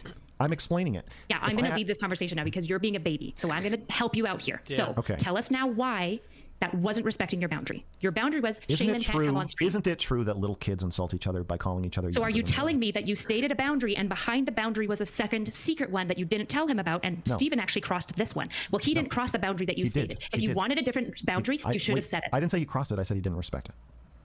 What's the difference? I'll tell you. If I ask a coworker on a date and she says no, and I say, "Oh, okay, well, I accept your answer is no," and then I go to the lounge and I say, "Sarah's pussy stanks," as loud as I can, while I would be technically not crossing her boundary, not forcing her to go on a date with me, I'm not exactly respecting it either. They're wholly different boundaries. The first boundary is I don't want to go on a date with you. And then there's a lot of social convention boundaries as well. For example, typically when people say, no, I don't want to go on a date with you, while that's unrelated to what you stated, most people also don't want people making loud, negative comments about their gender. There's also another boundary that's crossing. Boundaries. Well, they're different boundaries. Do you understand that? Well, okay. So in my mind, if the two behaviors are linked to one another, then the person would probably feel like their sexual boundaries about saying no to the date were also not being respected, because they're saying, well, if I say no to a date, then somebody yells about my... They would have felt that a different boundary was crossed. They would have been like, yeah, he didn't force me to go on a date, but then he did say really creepy stuff about my vagina, which is typically an implied boundary, right? There's some social contracts that we work with. And one social contract is probably don't loudly say shit about people's genitals. These are separate boundaries. One of them is implicit and one of them is explicit. You respected the explicit one. You didn't respect the implicit one. It's really hard to argue that two things aren't connected. So you can just say that I'm wrong for connecting them, but that is how I feel. I'm not saying that they're unrelated. I'm saying they're two separate boundaries. And what you're saying to Steven is, this was my boundary, and you didn't respect it. But he did. He didn't respect your implicit boundary that was connected to that. I know. We both are clear on where the other person is, and I have no further comment about this. Okay. Amazing. So you for all the Yeah, implicitness, then am I not supposed to bring up anything related to Shaylin ever, just so I can understand? No, I like talking about Shaylin with you, actually. So this is the issue, right? Is this boundary? It makes it feel like you're part of the family. Your whole shtick is that you're explicit and you say things that people don't say, which means you say the implicit stuff. That's not a shtick. It's called a personality. Steven not understanding that there was also an implicit boundary attached to that is only your fault for not expressing that. That is your responsibility exclusively. You can be mad. Kind of weird for her to get animated right there. I'm gonna keep it a $150 with you guys. Do you not think for a moment about time? Do you ever think about time? You ever think about that? You ever fucking... Oh, you guys ever think about time? She has been in here probably for 4 hours, because I don't think that this conversation or this video includes like the time that she had said. She's been in here for 4 hours. She's probably spoken in total for at most 45 minutes or 30. And she's sitting here listening to these two. When she signed up for a conversation that was moderated by Steven to be between her and Mr. Girl, how long has Destiny and Mr. Girl been talking for? About their own shit? Like, really, homie? Really? Really? Like, no offense, bruh, but I totally understand being aggro or animated. I don't think it's weird at all. It is perfectly predictable. I don't know. Like, you know, I'll just say that. Like when I'm going Joker mode, how long have I been live for? 7 hours straight of talking into a webcam with nobody around, listening to a conversation I don't think is fun. I don't think is uber insightful. I hardly even find it interesting. Okay, so think about time. When Keffels has a moment at the end of like an 8 hour stream, I know you hate Keffels, but I'm gonna bring that shit up too. Think about time. Think about time when you're interpreting the way that people behave. Maybe it's just a streamer thing, but I think about time. I think about, well, this is 3 hours and 39 minutes into the video. She's been here for 4 hours. Most of it she hasn't been able to talk. She signed up for this conversation. Now it's between these two. Like, I don't know, bro. I don't know. You don't think it's weird for her to be this aggressive in a conversation between two people that she isn't really a part? Oh God, Booksmarts. Oh God. No, don't. Don't say it. Don't say it. Just hold on. No, I don't think it's weird. Okay, just respond to their question. It's an easy response. The answer is no. No, I don't think it's weird. Period. Gotcha. Okay. I'm also going to... I swear to God, I'll pistol whip the next guy that says I shenanigans. predicted that I would use this far more in the end of this stream than in the beginning. Okay? And I am going to use it. I am shenanigansing more of this. Isn't it weird that blah, blah, blah? No. No more. I see another person say weird. I'm going to time you up. Sorry. It's happening. I'm 7 hours into this, and I'm barely halfway through this VOD, okay? I want to finish this. No more. No more, bro. And that he didn't respect it, but there's no way he could have mind read that. If Steven doesn't understand that asking somebody if they allow their girlfriend to use a phone could potentially start a harmful rumor about them, that they don't allow their girlfriend to use a phone, then I think he needs to read some Internet 101. But I suspect that he does understand. I would make the same statement about you, that when you have videos that outwardly to any normal human being would look like this could be really abusive, and then you make an utterance saying like, no, I want to protect her from evil. That shenanigans applies to this entire thing that we've been talking about. So Tam, comments like that will for now on be under the shenanigans. Just drop it. Move on, okay? We're going to listen as if none of this happened. We're not going to talk about it, okay? Because I'm done with it, okay? I'm done with it. And you're done with it too now. So just chill out. No more, okay? No more. Evil things online, and I think you even knowingly made that statement, knowing it sounds a little bit dicey. You can't be surprised when the question comes up. Like, how would you have said it? Well, I mean, I probably would have said the same thing, but I wouldn't be upset when somebody would ask me for clarification otherwise. Oh, so when you say, hey, I heard you don't let your girlfriend have a phone, you're just asking for clarification. I didn't say it. I think I just asking questions with Destiny, everybody. The problem with that's not a fair representation of what Steven did, and I think you like Steven and know Steven well enough that you should be charitable to your friend in this situation, right? You've already said that you don't. Oh, I'm being hyper charitable. You are not. Oh man, this is I'm at 1%. I'm at 1% here. The problem is that you have this thing in your mind about just asking questions. Yeah. But there are times when people are just asking questions. But there's no way for you to know because you're always trying to like imply there's like some insidious or mischievous. Okay, so you do you think that asking that question had a negative impact on me? Yeah, of course it did a little bit. But I mean, it's kind of funny. And you walked me there by making incredibly fucking stupid statements regarding like, oh yeah, I try to protect her from evil people online. If you're willing to go far enough to make a statement like that on its face sounds horrible, of course I think a little bit back. Yeah, of course. I don't think that there is a graceful way when someone is interrogating you, but pretending they're not, about whether you're abusive to your girlfriend, and then say, hey, can I interview your girlfriend about whether you're abusive to her? I think it's helpful to characterize your friend talking to you about a situation where you were under a lot of shit already, and then saying that it's an interrogation is the best way to characterize your friend's conversation with you. That feels like a really, really big straw man of who Steven is. And you and I, we all agree that he's a little bit more cold, but I don't know. He is not that cold. I think absolutely not. If he wanted to interrogate you, he could have asked so many leading questions to make you look fucking horrific, and it would have been great for him. I don't think he didn't do that. I don't think that would have worked that well. It would have worked exceptionally well because you say the most outlandish things, Max. I don't think he's intentionally trying to interrogate me. I just think that the setup of the conversation. No, you feel interrogated, which is wholly different than anything that actually happened. And the reality is, Max, that just because you feel some way about anything, you're a gish gallop and you're changing the subject. I was saying something else. I will keep talking. If you just don't like one word telling people this is how I feel, and then projecting that world onto the landscape of everyone else, the reality is you will always be wrong. You will always be wrong because the reality is that how you feel isn't always true. He didn't interrogate you. You felt interrogated. Those are different things. And then to put on Steven the responsibility just say that you disagree. Is precisely oppositional to the thing that you constantly advocate for, which is that people should have to carry each other emotionally. And you make Steven do it for you all the time. And you've been making him do it, and you've been making me do it because you aren't willing to regulate. You aren't willing to manage yourself. All you want to do is feel how you feel and then project that onto other people. It's cowardly. It's pathetic. And you need to stop doing it, or you are going to continue damaging your relationships online. Probably not with Steven because he doesn't fucking care about shit like this. But this absolutely he does.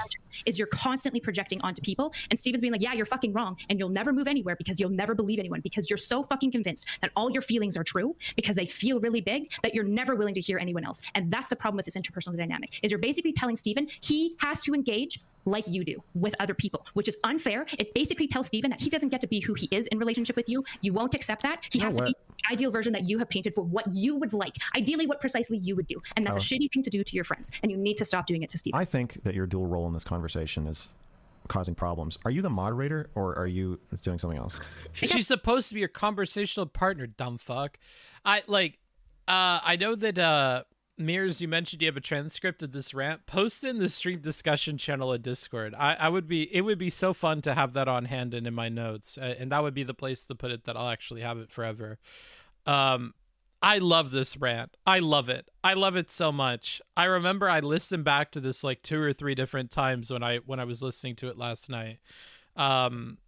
Yeah, I love, and what's sad is he didn't really hear her out on it, but like it's such a concise way of putting his problems with people that he has really, really big feelings and then projects his really big feelings onto other people and onto situations and whatever, and he's not really receptive to other people's criticism of it. It's like when he had that tweet about my fucking thumbnail. Like, he was mad about the thumbnail, and then he was mad about the title of the video, and the title was correct, and the thumbnail wasn't bad. He thought it was a picture that made him look crazy or something. Like, and then we all have to follow that. Like, I just, like, I don't know if Vels wants to talk about Vels' experience having to try and make a thumbnail about Mr. Grill and stuff, but like then we all have to walk on eggshells around him and shit, and it's just like annoying, and I think it does ruin his relationships with people.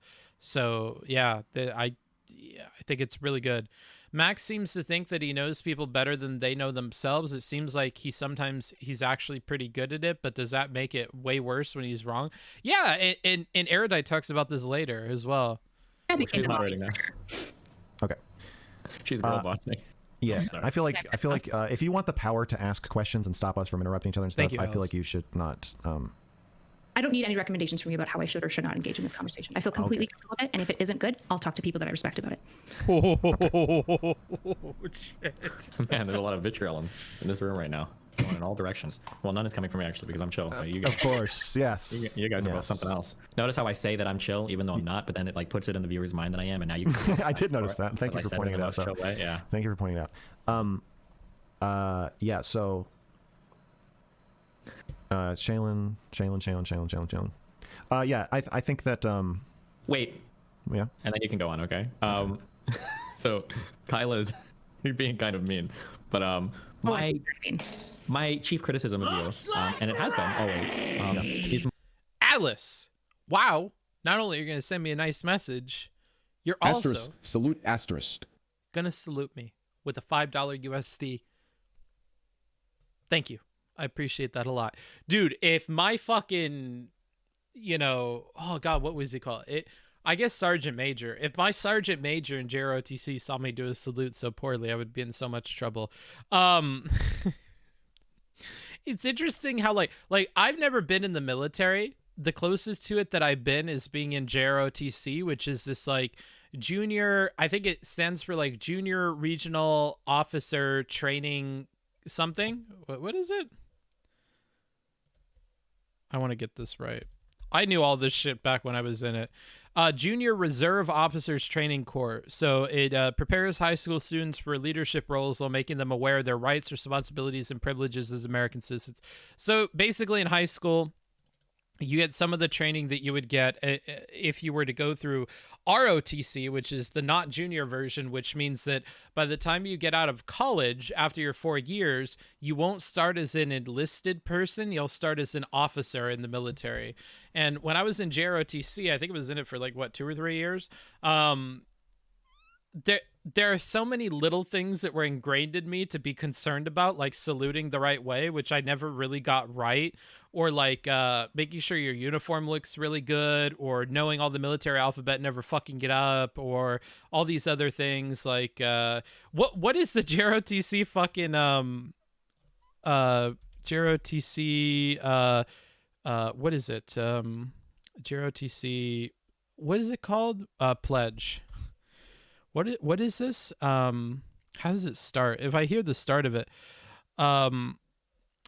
I am an Army Junior ROTC cadet. I will always conduct myself to bring credit to my family, my country, school, and the Corps of Cadets. I am loyal and patriotic. I am the future of the United States of America. I do not lie, cheat, or steal, and will always be accountable for my actions and deeds.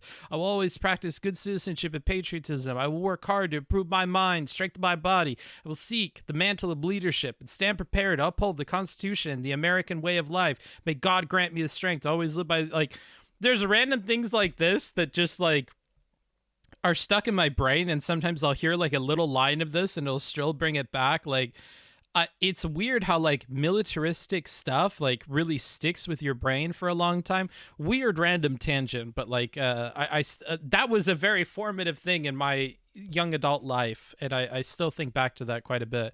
Yo, I didn't know JROTC had such an emphasis on civics. Did you enjoy that part? 100%. Every volunteer opportunity I had with the JROTC, I loved.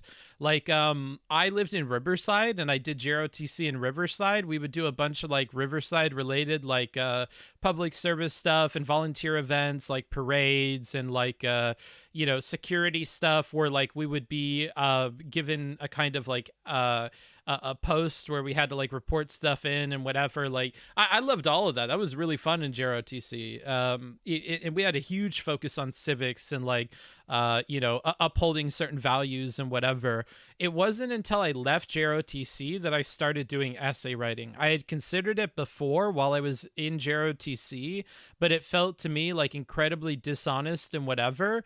And a part of what stopped me from doing it was the JROTC creed. So like, I don't know. That's why like I don't pretend like I wouldn't be down for authoritarianism or whatever, because I think there's a huge part of the human brain that like when you find a good leadership or leadership in general and like a good strong like I don't know, like credo or whatever, like I think it's easy to get a lot of people to follow it and whatever. And I know that for myself, and I project it onto other people. So I don't know, just a weird tangent on JROTC. So feels like a lie. I mean, yeah, some people did it like tongue in cheek and whatever, but I tried to take it more or less seriously when I was there. But more or less kind of what she said. So said in other words, my worry sometimes is that you have a way of viewing the world and how other people process things. And I just heard you say it in the Rectal conversation, especially in the way that you talk about mental illness, and you've done it in the ways you talk about sex, where I feel like you have a view of the world and you very much project that onto other people. And I don't know if Kyla was getting at this when she was trying to ask you, is your way better? Because it feels like if you either aren't telling people that they have to process things like you do, then you're just already assuming they do. And if they say otherwise, it's because they're engaged in some level of self-deception or they're lying to you. Would you support the rise of authoritarianism or just accept it? Well, I would probably say yes to the first, depending on who the authoritarian leader is, and that would necessitate a yes on the second one as well.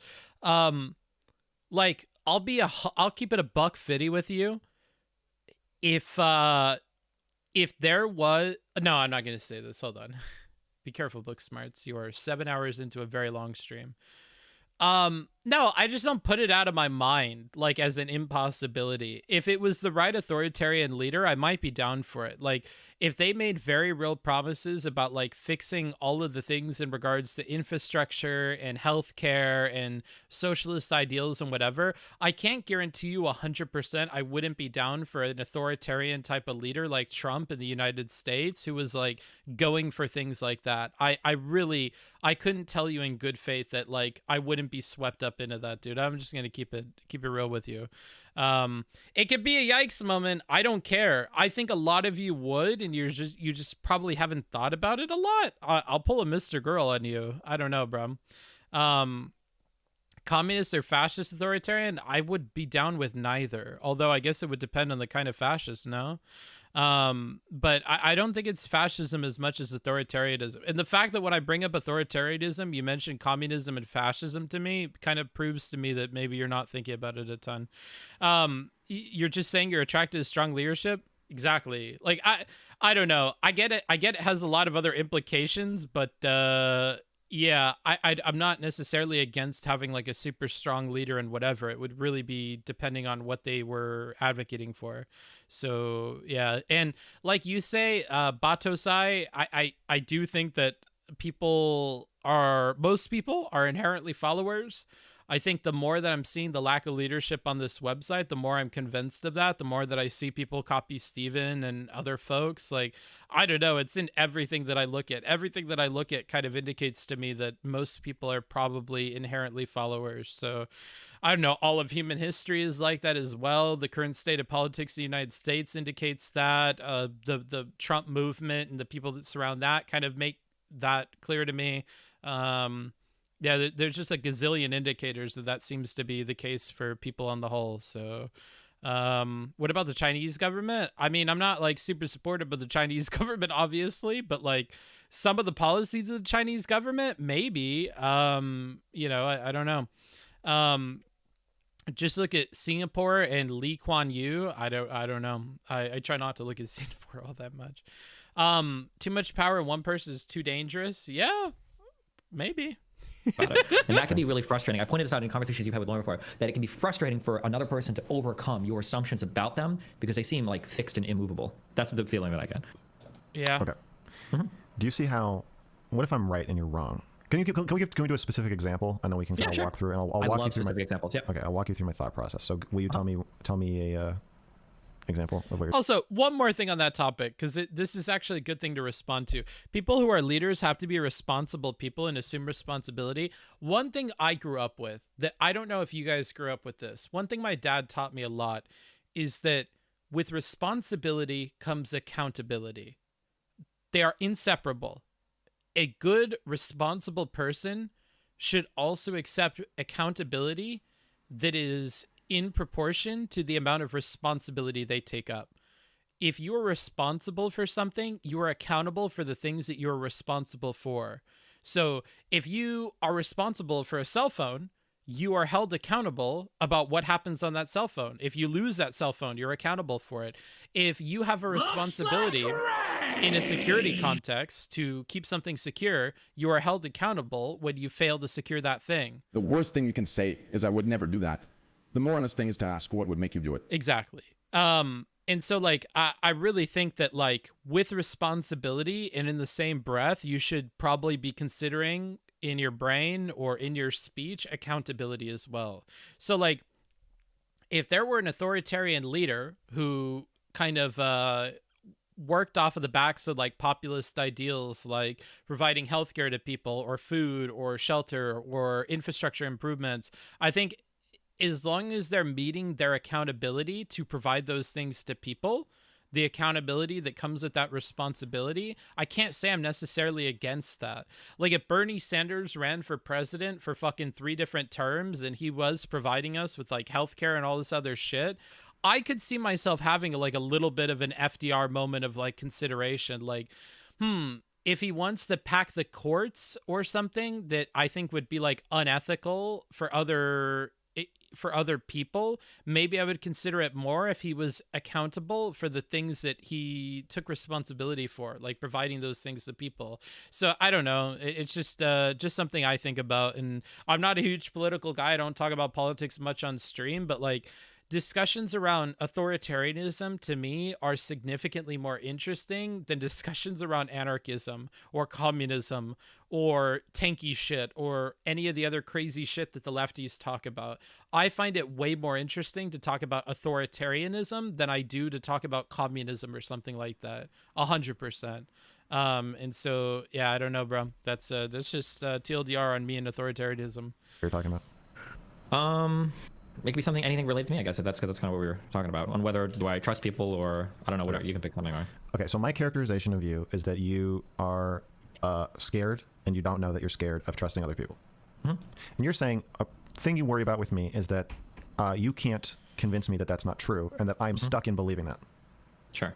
Okay, Can I, well... So, like a trans person. In regards to that, because you brought up a specific example, right? Okay. So here are some things that I'll say about that, and then you can tell me if you want me to continue talking or shut the fuck up, okay? This is something that I've thought about a great deal, because I have been fucked over by a lot of different people, before streaming even, in my life. So one of the things that I wonder is, especially because I have a lot of, like, there's a lot of, like, characteristics that I might have in terms of events that have happened to me in my past and in terms of how I relate to people presently that seem like they could be indicators of trauma. So these are things that I've thought about before. Is there a chance that I am responding in some way that is like a trauma response? Is there a chance that my behavior is, like, maladaptive? Is there a chance that I'm missing something, that I'm engaged in small... These are things that I've thought about quite a bit before. Now, do you agree that it's possible for me to think about these things and come to some conclusion on my own, or am I incapable of doing that? Because, and then my next question is going to be... You're incapable. Okay. So then my next question is going to be, let's say, so there, we both agree there is some fact of the matter of whether or not I'm doing this, right? Whether or not I am engaging with people in a cold manner as a maladaptive defensive mechanism, right? We agree that that's possible, whether I am or am. There's a fact of the matter. I'm not sure if I think of it as a factual thing. I think I more think of it as, like, a lens. Well, no, hold on. There has to be whether I am or am not doing something. I don't think I agree with that. fuck. Okay, then epistemically, we can have no. Well, let me put it this way. Let me ask you this. Well, wait, let me just finish this, and then you can do what you can say what you want. Because we have to agree that there's a fact of the matter. Because my next question would be, if there is a fact of the matter, how do we resolve a disagreement to figure out who's right or wrong? How can we ever do that about my mental state? I don't know if we have to, but you mean how could we? Well, come on, we want to. Don't say we don't have to. Nobody has to do anything, right? Melina, how do we fix our relationship? Well, we don't have to. I can just go back to Sweden. Okay. Clearly, we have a disagreement. I think part of your defensiveness relies on you not figuring this out. So it's not. Look, the thing is that if you figure it out, your guard disappears. So you. Yeah, but then have you created a problem? You're not religious, right? If somebody told you that they believed in God and they made all their decisions on that, would you ever appeal to the fact that, like, well, if you have an unfalsifiable belief and you're using this to make important decisions in your life, isn't that kind of a bad thing? Would you not say the same here, that you have you've essentially created an unfalsifiable lens through which you believe I view the world, and we have no way to figure out who's right or wrong? Isn't that almost like a pointless statement to even make? No, and I would like to respond. Okay, go for it. Okay. Do you believe that you have an unconscious? Do you believe that you have? Do you have feelings and thoughts that you're not aware of and can't be aware of? The problem is I don't know what you mean by that. I'm probably going to say yes, but I'm cautiously saying it because I don't know what you mean by that. But probably, depending on how you're using it. Now, if you're going to say there's like a whole second Steven inside of me, two wolves living. No. I'm just saying, like, do you believe that I have an unconscious? Do you think that it's possible or likely that I am projecting sometimes? That we engage in behaviors that we're not outwardly aware. Yeah, of course. I probably do the same. I would have to say, yeah. Most human beings probably do. So I'm feeling things that I don't know that I'm feeling, and I'm thinking things I don't know that what I'm thinking. That's what Kyla just yelled at me about for like 5 minutes, right? Is that I don't know what I'm feeling, and so that leads me to think things that aren't true about what is going on about other people, and say things that aren't true because I'm projecting my own feeling. And the projection really is a projection of the unconscious. You don't project what you know you're feeling. You project what you don't know you're feeling because you don't know that you're feeling it. And then if you become more aware of what you're feeling, you're less likely to do that. If I know that I'm angry about something, if I'm having some mommy issue, then if I'm thinking about my mother and I'm feeling terrible about my mother, then I'll be more likely to deal with that internally. But if I don't realize that I'm being triggered about my mother, then I start calling women demons. Like that. Sure. I would probably fight you on specifics of this, but more or less I would agree with this model. Bringing awareness to some kind of subconscious thought means that you're probably going to be less likely to project it, at least like in a super outward manner to other people. I probably agree most of this. Yeah. Okay. Do you believe that you have an unconscious? Insofar as how you're talking about it so far, yeah, of course. Some underlying mood or vibe or feelings that I might not always be aware of if I'm not being very mindful about it in this. But sure. Okay, and I think a big part of being empathetic is being able to connect to the feelings and thoughts of people that they themselves are not aware of. Okay. That's okay. So you're looking at someone's behavior and their behavioral patterns and stuff they say and their facial expression, and pairing that with your own kind of emotional imagination. And through and knowledge about the world. And like I see you do this on stream all the time. You'll say, well, a lot of times people will do this, but they don't realize they're doing this. And based on my life experience or knowing lots of people like this or whatever, I'm deducing that it's possible that they're doing XYZ.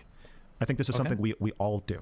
Okay. Sure, we can. Now, I'll enter this into the record and then you can keep going. Yeah. I agree with you that we all do that. But the difference is that, what's the opposite of Bayesian? When I say like a Bayesian probability, does that make any sense to you?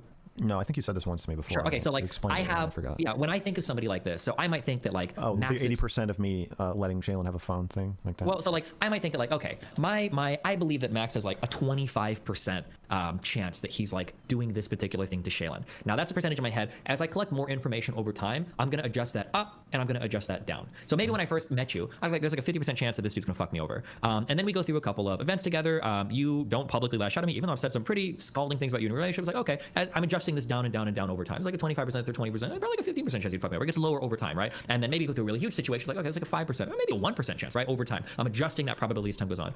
It feels like to me, while we make the same assumptions about people, it doesn't feel like you approach it in a Bayesian sense, but it's in a far more fixed sense that we make the same assumptions about people, but I'm willing to change my assumptions as I see new behavior. But it feels like for you make an assumption about somebody and then you'll find a way to make every other behavior fit that initial assumption, and there's no way to change it or move you off it. Yeah, go. Okay, so the empathy I'm talking about is different from, you're talking about like cat empathy, where when I sit down on the bed and one of my cats is on the bed, she's like, what are the chances that he's going to sit on me? The ears perk up, tail starts flapping around, and they're like, well, this has happened like 500 times and he's never sat on me, so I guess I'm okay. And then they sit back down. You're trying to predict behavior in the future based on signs you see now. But I'm talking not about predicting your behavior. I don't know what the fuck you're going to do. I'm talking about drawing an emotional landscape in my head of how you're feeling and how you work. Okay. And I'm talking about, it's not written in stone. That I think you're conflating you not being able to change my mind about it with it being written in stone. But the only person who can't change my mind about it is you, because we're talking about your. But that seems like an issue, right? I think it might. Can I just explain this? Go ahead. Go. Okay. Yep. I'm talking about feelings you are not aware of. And more than just not being aware of them, the way you function in your life, you can't be aware of them. I reject that mental model, but go ahead. Just saying. I'm saying there are certain things you do and ways you behave that you are reliant on being able to do that I think would fall apart if you knew, or have to change if you knew how you're feeling. So part of your part of what I see as your guardedness is predicated on you not knowing how you're feeling.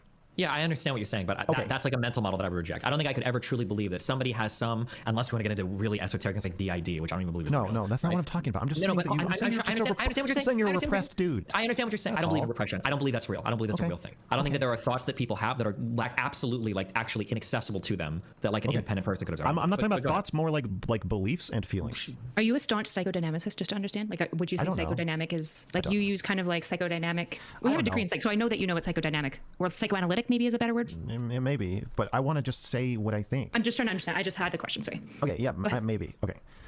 So I believe that you have feelings that you're not aware of and that you're not comfortable with, and I think that's true of everybody. And so whenever I think somebody else is feeling something, if it's like that they're secretly gay and don't know it, that person cannot then convince me that they're not. They're the only person who can't convince me that they're not. Because we're talking about, let me just fucking finish, for the love of Jesus Christ in heaven. We're talking about your blind spot, okay? Yeah, here's an analogy. I'm saying. I just want to ask you a question. You can keep talking. I'm just asking questions. But you reject the premise. So you go in fucking circles. You just asked me if I think you have DID. You're out of your fucking mind. No, he didn't at all. Hold on. I'm just asking you questions so you don't restate the same thing for the 50 minutes. Bro, I got one thing to say. I've been trying to say for like 10 minutes, and then you can ask me or say whatever. Okay. I've got one thing. I hope for the love of God, you better say something new. Logically, it follows if you cannot be aware of some of your own only feelings. You can be aware. You're restating the same thing you said. No, let me finish.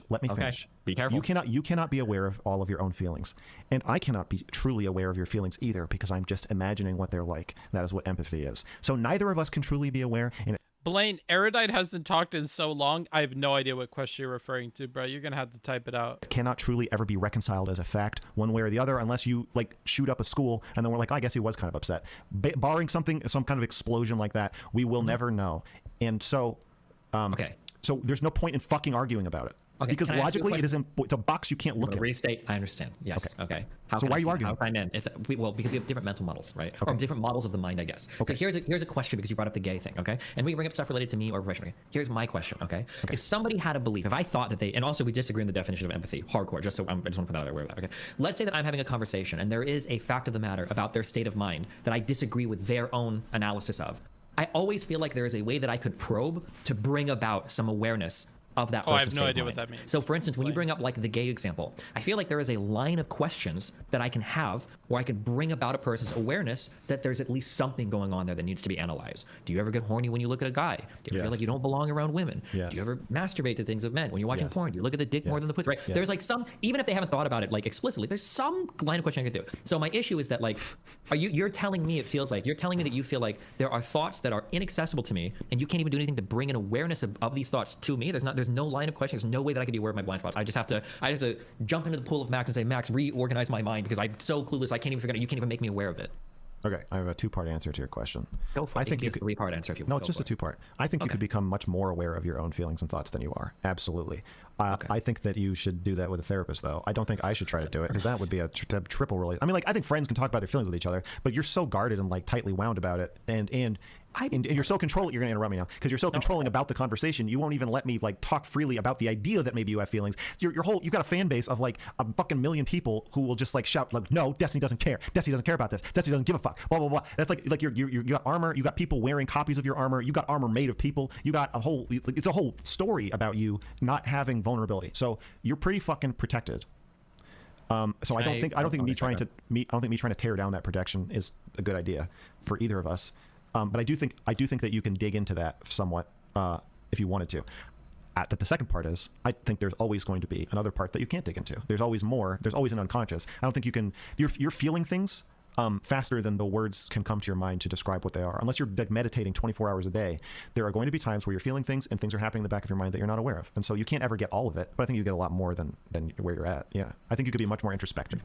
Okay, so if I tell you that I'm willing to explore any of these things, I'm not guarded. I sure as fuck don't let my audience make decisions about my emotional or mental states ever, that I would be willing to talk or explore any of these topics with you. Is there no way that I could convince you otherwise? Or is like the mental model that Max has of Steven's mind just complete and unchangeable? No, if you said that, then I would think that you are less guarded, obviously, that you're willing to explore at least what I think I see in you. Good. But there's still always a thing in all of us that we can never access.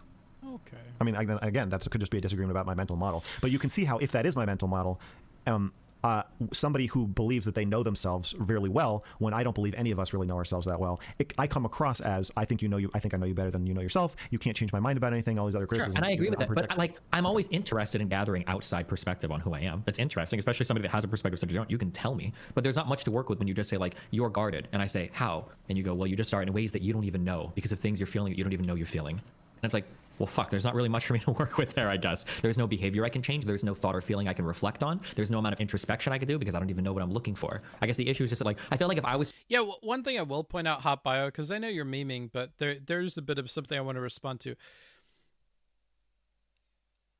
He may not let his audience dictate how he feels about things or dictate what he believes about things. Influence would be something I think would be easier buy-in, right? You let your audience influence you. There's a feedback loop there. Even if you try to put barriers in place, I think especially if you try to put barriers in place, frankly, unless they're really good barriers, your audience will influence how you feel or influence your opinions, but I don't think they'll always control it in a one-to-one way. Like, that's the whole point of him being open to people coming on and talking with him about stuff or changing his mind or being open to new ways of viewing the world, right? Inherent in that idea is the idea that the audience or the people he talks to could influence his opinion, could change his opinion, could influence his feelings about things, right? So I think that that's an important distinction to make here. To offer a critique to somebody, or I've offered critiques to you. I feel like I can point out a feeling you have, and I can give you an act to work on, and I can give you examples to guide you through that process. So for instance, I might say specifically, I think that you project emotions onto other people. I can give examples. I think that you've done it in your conversations with me and Erudite. I think you've done it in your conversations with Lauren, where you project a thing, I think you trust me, but you're not saying it. Or I think that you are emotionally guarded, but you're not aware of it, right? And then I can give you things to work on. Try following a conversation with somebody where you actually believe what they say, and actually believe it, and then just follow that train of thought and see if everything makes sense, or see if something down the road doesn't make sense. You're like, you said you're really guarded, but like, I asked you this question about like, would you be comfortable with us hanging out in real life? And then all of a sudden it's like, I don't know about that one. I'm really nervous about that. And you're like, well, maybe you are guarded. And I'd be like, oh shit, maybe, right? Like, so I could give you, here's the thing you should change. Here are examples of you doing it. And here's like how you can change it. I feel like I could walk you through the whole process. But when I ask you for me, what do you think I'm doing wrong? Or like, what's examples? It's all very nebulous. Like, well, I think you're guarded. So you want me to be more specific? Well, yeah, because like if you're going to give me something to introspect on or some challenge of my character, I would be interested. Like, oh yeah, what do you think? Yeah. Okay, about what? Which thing? I've said a lot of claims. Which do you want me to tell you why I think that? Well, the guarded thing is the central one. I think that's what you said generally. I think that you, since we started talking, have been very reluctant to. I think you've run a bit hot and cold. I think that you're unpredictably available. Okay, am I allowed to talk? Because I can. Sure. Respond. I mean, you can disagree. I know you're gonna, but like. Well, because my question is like, so when you say like, for instance, like you're unpredictable, I'm pretty sure every time you've messaged me, I'm willing to chat, and then I'll message you when I see stuff pop up about you, and I'm willing to chat. So I feel like I'm available as I possibly can be. You said it's not. I'm not saying logistically available, but I mean emotionally. You saying things like, if you never reached out to me, we would probably never talk again. That just seems like an objectively guarded position to take in relationships, of being like, And you said the same thing about Melina. You said with you and Melina, if you guys didn't talk to me, I would never talk to you again. To me, that paired with a lot of other things you say, like, I'm not a friend person. Sure. Is it not possible? Yeah, I understand what you're saying, and I'm understanding if you're building this like I think it's adductively, not inductively. I think it's adductively. It might be inductively, but when you start stacking all of these things up, it can point in one direction. And I agree with you, but it also feels like there are lots of stories that these could also fit that wouldn't match what you're saying now. So okay, but there's more. Like Erudite who's just been sitting here quietly this entire time. For those of you who keep shitting on Erudite, every time she talks and she's upset, she's just sitting here this whole time. It's like thing after thing after thing after thing after thing. Yeah, so like so I understand what you're saying, but like, so here's like the issue that we run into is that like I'm not trying to impugn you, but I'll bring out, there's an argument called the Gish Gallop, What the Gish Gallop does is I give you 6 bad reasons why an argument is true. And when we go through 1, it doesn't really substantiate the conclusion. If we go through P2, it doesn't really substantiate P3, P4. We go through all these different premises. They're all wrong, but every time I rebuke 1, you always bring up the other 5. Yeah, but we're talking about a constellation of behavior and statements. There's no one thing that anybody can do to make me think they're guarded. Yeah, I agree, but like a constellation, there are many pictures that we could draw out of the stars. Absolutely. That's why when you asked me, when you said, is there an absolute truth about whether you're a guarded person? No, there isn't. I'm just drawing this is why I said that empathy is information and statistics about you, just that I've observed, plus imagination. And the imagination is what picture do I draw in the constellation? What constellation do I see? Well, and so it's not. I'm not saying it's objectively true about you, and I don't think we should argue about what it is, whether it is. Well, when I say there's a fact of the matter, all I'm saying is that like there is one story where I actually do avoid people because I'm really guarded, and it makes me uncomfortable that people get too close. And there's another story where I just kind of quote unquote avoid people because I actually really love streaming and working, and I'll just like stick all my time to it because that's actually super fun. I know the story you tell yourself, and I know the story you tell out loud. You don't have to fucking recite it. But like you're asking me for. I'm saying you're asking me what would all of the tension go away if he just agreed with you that he probably has like a blind spot to like how guarded he actually is? Would all of the contentions go away if he just agreed? He's being guarded now. He's asking me, what do you see when you look at me? And I'm saying, okay, let me draw you a constellation. That's after 3 dots, you yank the paintbrush out of my hand and say, no. What if I draw a different picture? It's like, well, yeah, this is what I'm talking about. Yeah, sure. You say you're introspective. You say you're introspective and that you're willing to listen to feedback. But after I talk for like 8 seconds, you have to tell me, well, what if instead of your stupid picture you're drawing, I drew a different fucking picture in which I'm not guarded, bitch? It's like, well, yeah, I know. I've seen that picture already. Wait, so do you not think that he's open to your criticisms? Because you're saying that he's just rejecting your criticisms. Because it seems like you don't have an issue with him not agreeing with your criticisms. I don't think that Stephen will allow or is allowing a conversation in which I actually say what I think of him to happen. And he said he wanted me to be more specific. And when I started getting more specific, now he's saying that I'm gish galloping and that each individual thing... Oh my God, hold on, stop. Here, if you want, you can lay out the total... I'll give you 3 minutes. If you want to lay out the totality of your picture, go for it. Okay. So I don't think it's objectively true that you're guarded. It is a picture that I'm drawing based on my beliefs about what would be good for you, which I think would be for you to get more in touch with your feelings and for you to start trusting people more. Because I think that you are keeping people at arm's length, me and others, and that I think that this is bad for you. I think you should take more risks with people. I think time after time, you say things like, I don't need other people, I don't trust anybody, or I trust everybody, which is the same as me not trusting anybody. You say you'll never reach out to me or your wife or whoever, which I assume this means a lot of people, that you do not reach out when you need emotional support. I don't think you even think of yourself as ever needing emotional support. You say that when you get in a fight with Melina, when you get upset, you leave. You withdraw until you calm down, meaning that the regulation of your emotions and like salve on your wounds emotionally does not come from other people. It comes from getting away from other people. I think that you feel like something bad will happen if you are upset around another person. This is the part of the thing I was talking about with Shaylin. I think watching me interact with Shaylin like that and watching me provoke her and stay in the room while she's provoked is freaky to you. I think that I think you're testing me also. I think you unknowingly will, as you said, I've said some pretty scalding things about Max, and he hasn't fucked me over yet. I think that it's not just that you are using this like, oh, I'm an asshole sometimes, and then if people don't betray me, then I know I can trust them. I don't think it's just that you're observing this happening. I think it's actually something that you are doing. I think it's part of how you function, is that you I have felt, I didn't understand what was happening at first, but I have felt that you do take kind of like shots at me ever since we started like talking. And yeah, the picture it's painting is for me is that I feel like you're pushing me away a bit. I feel like it's I feel like a lot of your orbiters cannot convince you that they actually care about you, and I think that I can convince you of that. And I think that you are kind of freaked out by it. I think you're used to relationship setups that confirm your belief that yeah, people like you like a coworker, but essentially they're using you. And I think that when you see signs from me that I actually care more about you than I do about whatever I can get from you in terms of my career, I think that that freaks you out a bit. So that's the picture of Stephen's guardedness that is in my mind. And it's not, and like any picture I have of somebody's unconscious behavior, I can't co-author that with them. It's like the same thing I keep saying about trans people. Like you can't tell me how I should see you. I just don't believe in that, like with anything or anyone. So what do you feel then if Stephen wholly rejects that narrative?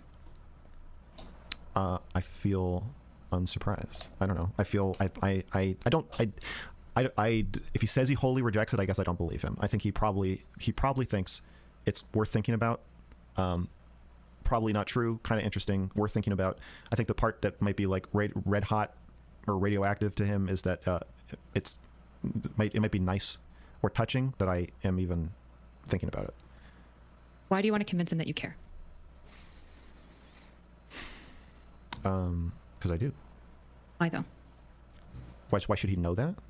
Why do you want to? You said I want to convince you that I care. It's an exclusion of me and my nature from our relationship if he doesn't understand this about me. But even though he tells you that he does understand it, what if he's just not ready to rely on you because he's so like, guarded and like withholding and untrusting? Like, what if he's just not ready to intellectually knowing that I care and actually feeling that I care? I think are different. Right, but what if he's not ready to feel it? Like, what if that's just not where he's at? I think it's likely that he's not. I'm not trying to force him to feel this or know this. I'm just bringing it up because it feels like this cat is like having me support her with like support all of her weight on my hand. You're putting all your weight in your butt right now. You know that? Yes, you are. I'm holding up all of you. You're making parts of my body fall asleep. Can I put you down?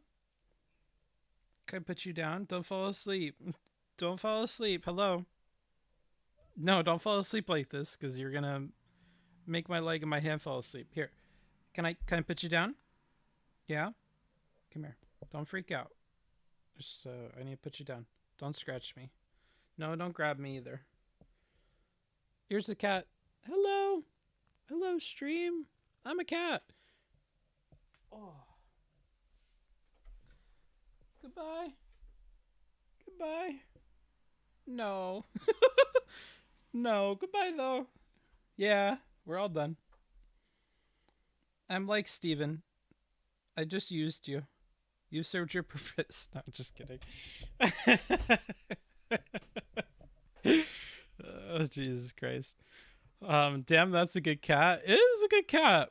I'm really allergic to cats, so I have to take medicine if I'm going to be doing stuff like that. But like, it's nice to have them around. I've certainly enjoyed their company. I love it when I like lay down to like listen to something, or when I lay down to like watch TV or something, regardless of where they are in the house, they'll like come and find me. They like immediately know that I'm laying down. And they're like, dude, I'm just going to fucking fall asleep right here. Matter of fact, dude, hey, he's laying down. Come over here.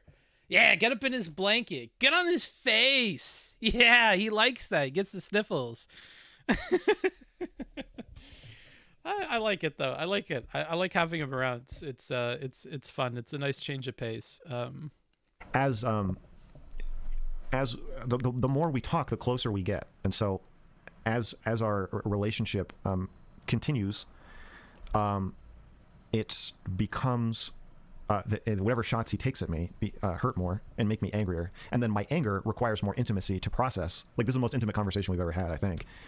But like, if he has like a more cold and detached like approach to relationships and stuff, and he likes to remove himself from situations when they get too hot, and you always want to confront them all the time, and you need more attention as the relationship grows to address like the problems that you have and whatever, and the addressing of the problems is something he finds like inherently frustrating because you don't give on anything. You basically just keep pushing on something until somebody concedes to you. Then this is like the most toxic relationship between people that I could like possibly imagine. Somebody who really wants to like disengage when things get heated and doesn't like the arguments when they happen, or doesn't like the way that you engage, and like you don't give up on arguments either because you don't really concede and stuff, and yet you always need to argue when you disagree with somebody about something, or you have emotions that you need somebody to hear you out on. Like,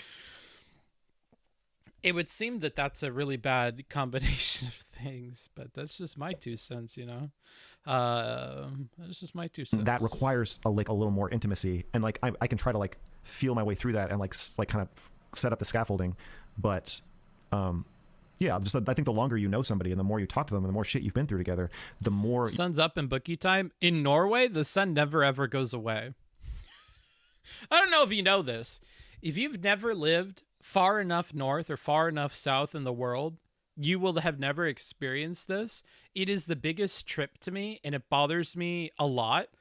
It's why I think it would be like a weird transition to have to live in a country like this, because I know in the winter it's the opposite and the sun stays away outside of like 2 or 3 hours a day. The sun never goes away.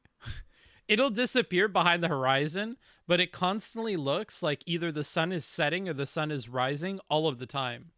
And if I were to go further north in Norway, it would be like the sun never ever goes away. There's a phenomenon in the summertime called the midnight sun, where the sun will never ever dip below the horizon. So at midnight, the sun is still like in the sky just above the horizon. And so that's been like a weird thing to get used to. Even in Sweden, this was happening. Like Oslo is not that far north when comparing it to like, where was I? Linköping. They're like more or less at the same place northward. So like it'll be 3 o'clock in the morning and it'll still look like the sun is rising all of the time. And it fucks with my brain because I'm so used to using that as my indicator to go to sleep or wake up, the sun rising and setting and stuff, that like it really fucks with me. Your relationship needs to be set up to be able to process like those conflicts. And what if he doesn't want that? Like, what if he doesn't want what you're prescribing for like levels of intimacy and depth with you? Then I just think we're going to have... Ooh, poetry. This is fun. I actually have this dude who's been DMing me and stuff and sending me poetry and whatever to read. The Northern Lights have seen queer sights, but the queerest they ever did see was that night on the marge of Lake... Oh, wait, no, I like the other one more. There are strange things done in the midnight sun by the men who moil for gold. The Arctic trails have their secret tales that would make your blood run cold. That's fun. I have no idea what that's from, but interesting. A lot of tension or weird... So why isn't there conflict. space for what Steven wants in this relationship then? You know what? You tricked me. You have your moderator mask on, but I see the red-faced... bloodshot eyes. So why isn't there Conflict. space for what Steven wants in this relationship then? You know what? You tricked me. You have your moderator mask on, but I see the red-faced bloodshot eyes and tears right behind it. So you don't. No, fuck you, lady. You don't get to fucking moderate after your outburst before. Why don't you take off that little mask? Okay, and why don't you just call me a baby and call me names? Then I'll know you're saying what you think. Okay, so why is there? Why? I'm just asking questions with Kyla and Steven, everybody. Why don't you say what you fucking think, since that's all. I already told you what I think. I'm asking you questions now. Okay. So what's the answer to the question? What's your question? I don't want to answer your question. Well, why would you weasel out of the question? Steven, do you want to ask the question? I had a whole other set of things. So the question was, why is there no space for what Steven wants? Like if Steven doesn't want that level of depth, why is there no space for it? I don't know. I don't know if I agree that there's no. I just don't. Steven wants to be less close. Is that what you're saying? So you said you prescribed this thing of like levels of closeness and intimacy, right? You talked about kind of the way that you perceive relationships grow and deepen. Correct? Yeah, I think that. Yeah, I think. And that is a reasonable enough system that you outlined, right?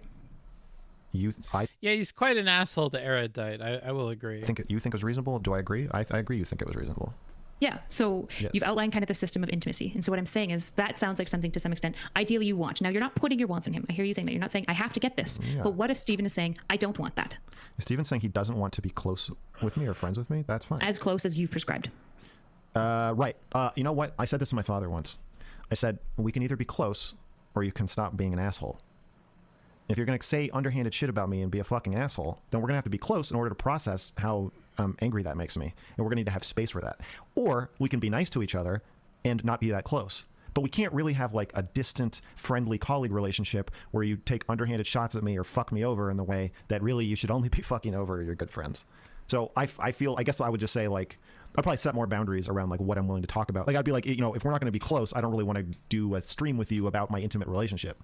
If there's not going to be room for me to be like, I'm mad about the shit you're saying about it, I probably would set more boundaries around that. Okay. Steven, what? And you guys listen to country music? When I read, I have a girl crush on her, I can't help but think of the song Girl Crush. I got a girl crush. Hate to admit it, but I got a heart rush. It ain't slowing down. I love country music. I like country music a lot. Whatever. Fuck you guys. Only if I'm drunk. Yeah. Ooh, it's been a long stream. It certainly has been a long stream. What are we at now? I mean, we're closer to the end than the beginning. Almost 8 hours. Jesus Christ. What do you want from the relationship? I don't think we have to. I want everything Max wants. Okay. Just okay. I'm not trying to ask him what he wants, and I don't. Yeah, I understand. You're like expressing like what you. Yeah, I'm just trying to explain. I guess the context for what I'm feeling and what I'm thinking about. I got you. I'm not trying to put you on the spot.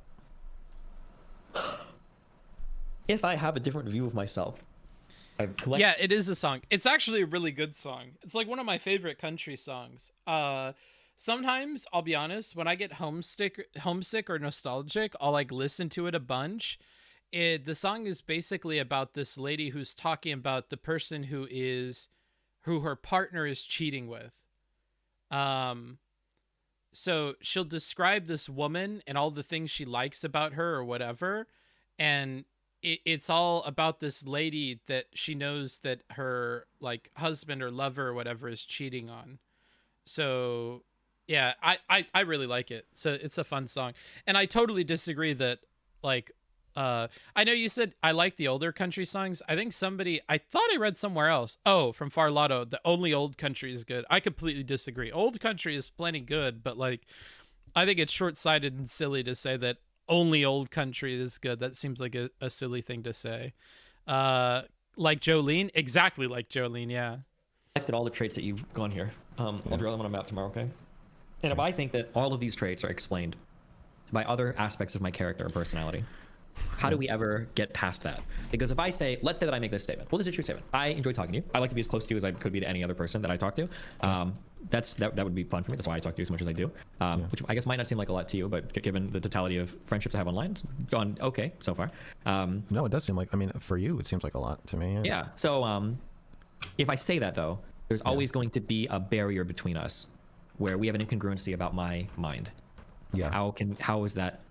And it feels like I feel like I have a way to resolve that, but it feels like for you, the only resolution is either you kind of like grinning and bearing and saying, fine, I'll believe you, even though you really don't, or me saying, okay, Max, I'm going to trust that you know more about me than I do. The whole thing. How do we move past that? How's that? Well, I feel the same way I do about like trans people, where I'm like, I don't, just because I don't agree with you about who you are, what you are, doesn't mean I hate you, and it doesn't mean I have to hate you. It's not about hating you. I don't want you to. It's not. I don't. Neither of us want our relationship to be us not hating each other, right? That's not. Yeah, but I guess I'm just saying, like, do you feel like we have to resolve the fact that you see me differently from how I see myself? I don't know if we do. I guess I just think. All right, if you think there's some part of you that I see differently than you see, we can talk about that. Well, you think I project a lot, right? Yeah, for sure. Okay, I don't think that's true. It's very central to my view of myself that I don't project a lot. It's very important to me that I think that I'm in touch with my feelings. I express my feelings, and I know a lot of what my feelings are, and that minimizes my projection. Sure. And that I'm very empathetic, and so that I actually see other. Okay, so do you think? But do you think that we need to reconcile it? Well, no, because I don't think it's that important for me to be close to you, for my mental model to be 100% like your mental model. But for us to be close to each other, it is pretty important that we have a similar understanding of like, can I even be close to people, right? That's kind of central to the question of our closeness. Your mental model of whether you're actually empathetic or whether you project isn't really that important insofar as like having a close relationship, right? I don't know. I feel like you're saying that it gets in the way of my being able to listen to you or be close to you if we can still be friends. If all I see is myself, but I think I'm seeing you, but I'm just projecting, right? Sure, but I don't think it like would axe everything. It's not like, oh fuck, we can't even be friends now because of that, right? I don't think so. Maybe at some point, if there was like, I don't think me thinking you're guarded axes everything either. For me. Well, but it does if you're trying to get close to me and you're saying that I have a character defect or a characteristic that essentially prohibits that from ever happening, right? I don't think it axes it. I just think it is like a barrier. So yes, you just restated what I said, but for some reason you don't. Well, axing implies that we can't have any relationship. I just think that's not what I'm saying. Let's be charitable. I'm saying that for us to be really close, this particular character flaw or characteristic of mine would preclude that, right? If I don't even really know how I feel and I'm guarded, yeah. So if we want to be close, we have to resolve this, right? We can still be friends. I'm not saying we're nothing, but I'm saying we want to be close friends. This would be something that we would have to resolve, right? Yeah. Yes. Okay. So earlier, when you brought up the thing about your when I feel like you project, right? So if we don't have to do this now, we don't have to, but like if I'm saying you're projecting, I would give you a take that I disagree with of yours. I would say, this is what you say, and this is what you say other people would say. And then I would either argue. Excited for the inevitable chat with Max afterward?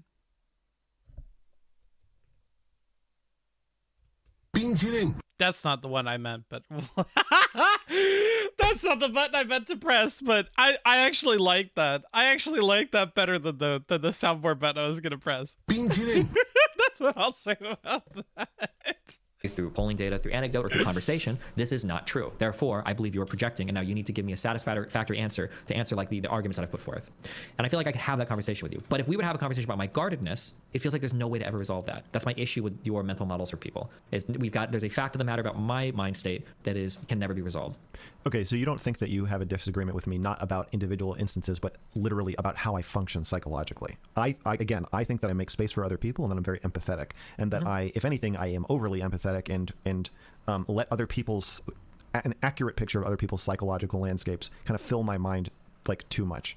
Your view, I think, is that I am a little unhinged, but in a way that is like interesting or sometimes like adorable, but basically that I go through the world thinking I am seeing other people, but often I'm just seeing my own shadow. Yeah. Okay. So I feel like even if I can convince you if I say, I think Reckful is feeling this in this session, and then later he says, you know, I was feeling that. I just didn't realize it 5 minutes ago. And then you're like, oh, I guess Max was right. I don't think that's going to change your view of like how I function. No, hold on.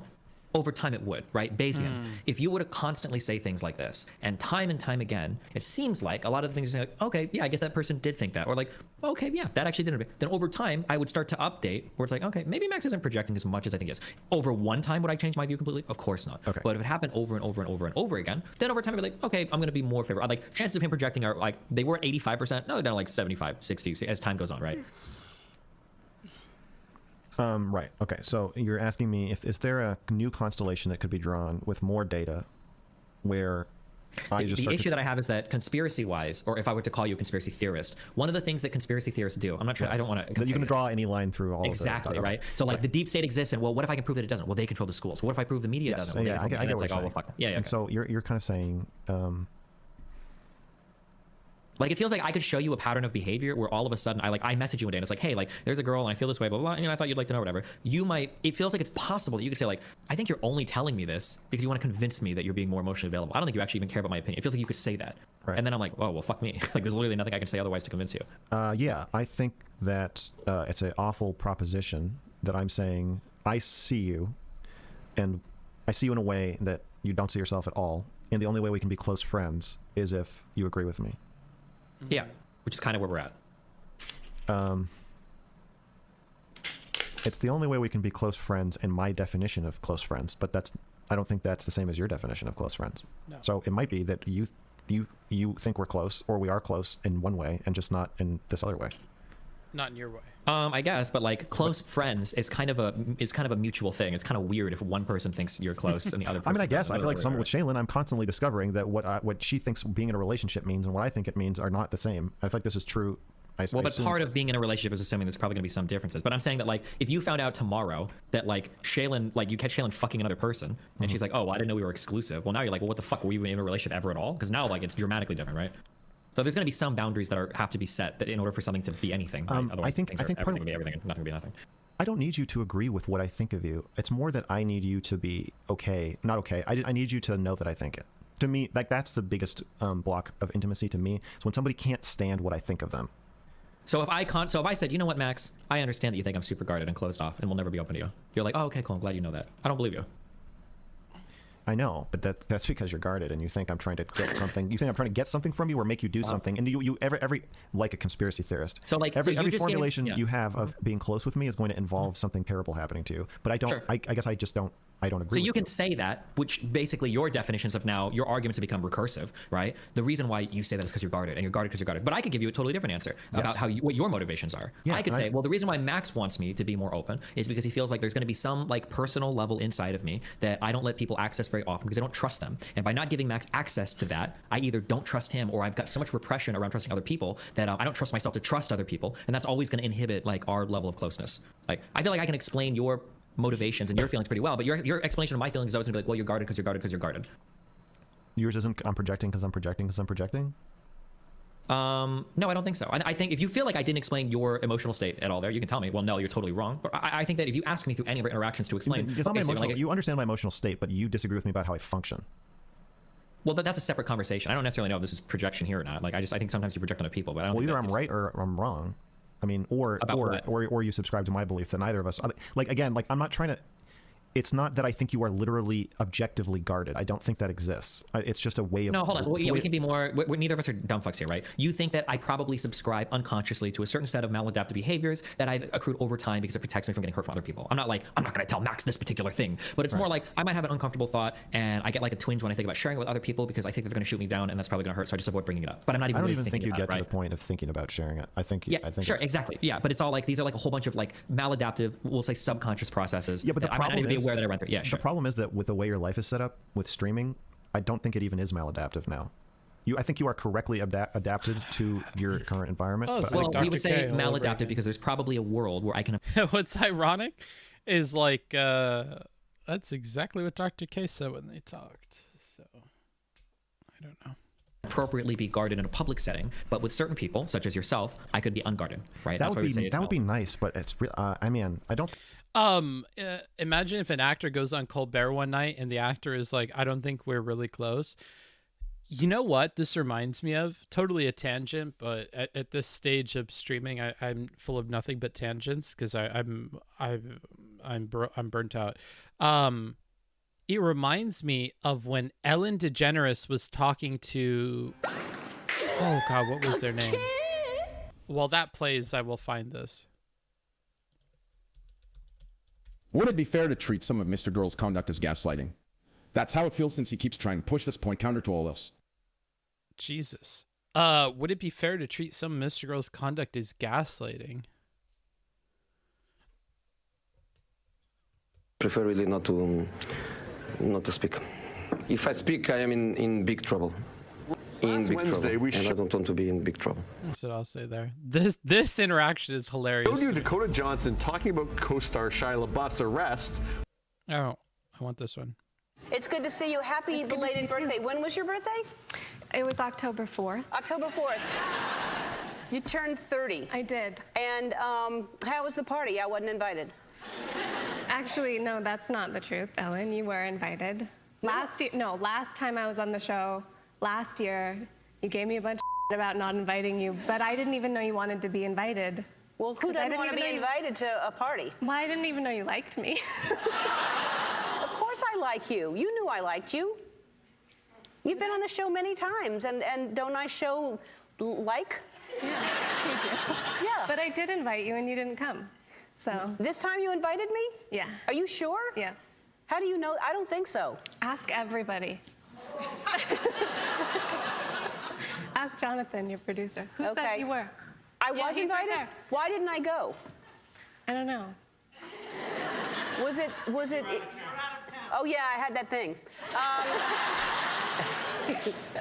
It was probably in Malibu. That's too far for me to go to. Yeah. Yeah. It was. Yeah. No, I think I do remember I was invited. Thank you. You're welcome. No, but I really didn't remember that until just now. But Tig Notaro performed at your party? She did. She did a set? Yeah. That interaction.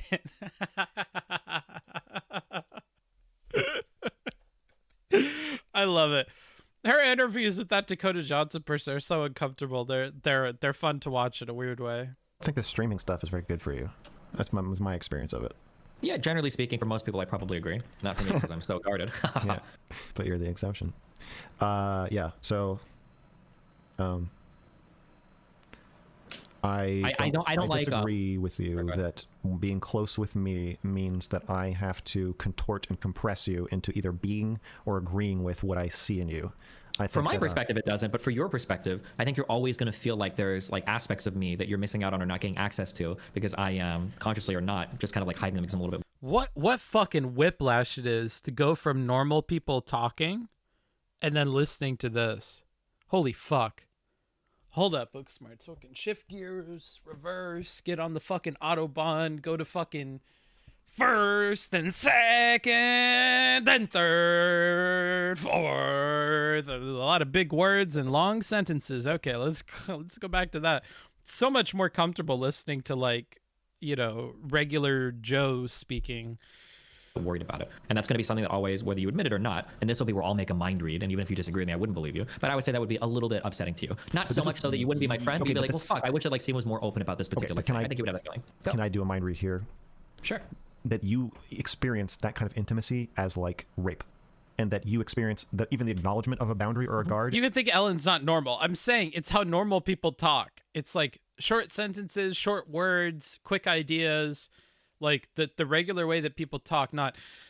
I think the perspective of the alacrity in this sort of scene is really antithetical to the promotion of, propagating ideas of the sort that would result in the kind of chaotic kind of semblance of reality that would what the fuck are we fucking, hold up, what the fuck? As me being a vampire, thirsty for your blood, waiting for a drop in the armor or trying to rip it off of you. And that I will just be salivating with like the 1,000-year-old demon hunger, wanting to tear this away from you against your will. And I don't think that's true. I think that's a very guarded way to think of it. And now I can answer your mind read, and I would say you're wrong. Yes. The reason why I would say that you're wrong is I would say that if you ask me any personal thought, I actually really like talking about myself. I don't know if that's a narcissistic trait because I'm a streamer. I enjoy talking about myself, and I actually like talking about like personal thoughts that I have too. I think I'm a relatively unique person. I think it's kind of be interesting for other people to hear my thoughts, and sometimes it can be fun to share those thoughts. If you ever wanted to push on a topic, you're like, well, what do you think about this? What do you think about that? Or whatever. I would entertain almost any conversation you could think of. The only boundaries I typically draw are around like other people's personal stuff because I don't want to bring up other people that aren't there to defend themselves or talk about themselves. But I mean, I feel like I could respond to that pretty adequately, and then if you wanted to like test that, we could engage in certain conversations. This conversation right now is pretty personal. I have no problem talking with you about it publicly. I have no problem expressing like any feelings about it publicly. So I feel like I can illustrate. Do you think this would be harder for you to talk about privately? The chat. No, I think it would be. I think it would be a little. The chat provides me nothing. I don't ever. I know that. I don't understand. It might be weird to say that, but like I've dated people. I've associated with people that my chat fucking hates. Where it could be you. It could be Brittany. I think it provides a bit of a buffer, as does Kyla. Sure, this would be something that I would say is a projection because it doesn't. But I understand why you could think it would. It might for you. And it's way more for Mr. Girl. Like, being on the flip side of this, in case you guys have never talked to Steven, DGG is a huge buffer in talking with him. I don't know, bro. It's not to say DGG is bad or anything. It's not really the point of this statement, but it's way more of a buffer when you're the person talking to him than it is like him to you. I don't think it has any bearing on him talking to you, but it certainly does when you're talking with him. I don't think that's controversial to say. I mean, it's like that just in general. Like with anybody I talk to, that the chat with most people will serve as a buffer. I think when they're smaller, it's less of a thing, but I think that's for other people. But have you guys ever talked privately off stream? I think twice. That's were those conversations less warm, or what was your experience of them, Max? I think they were pretty similar to this. This is actually probably more intimate than any of those conversations. I think those were like business related. Sort of. What more are you wanting from him? Would you like to see?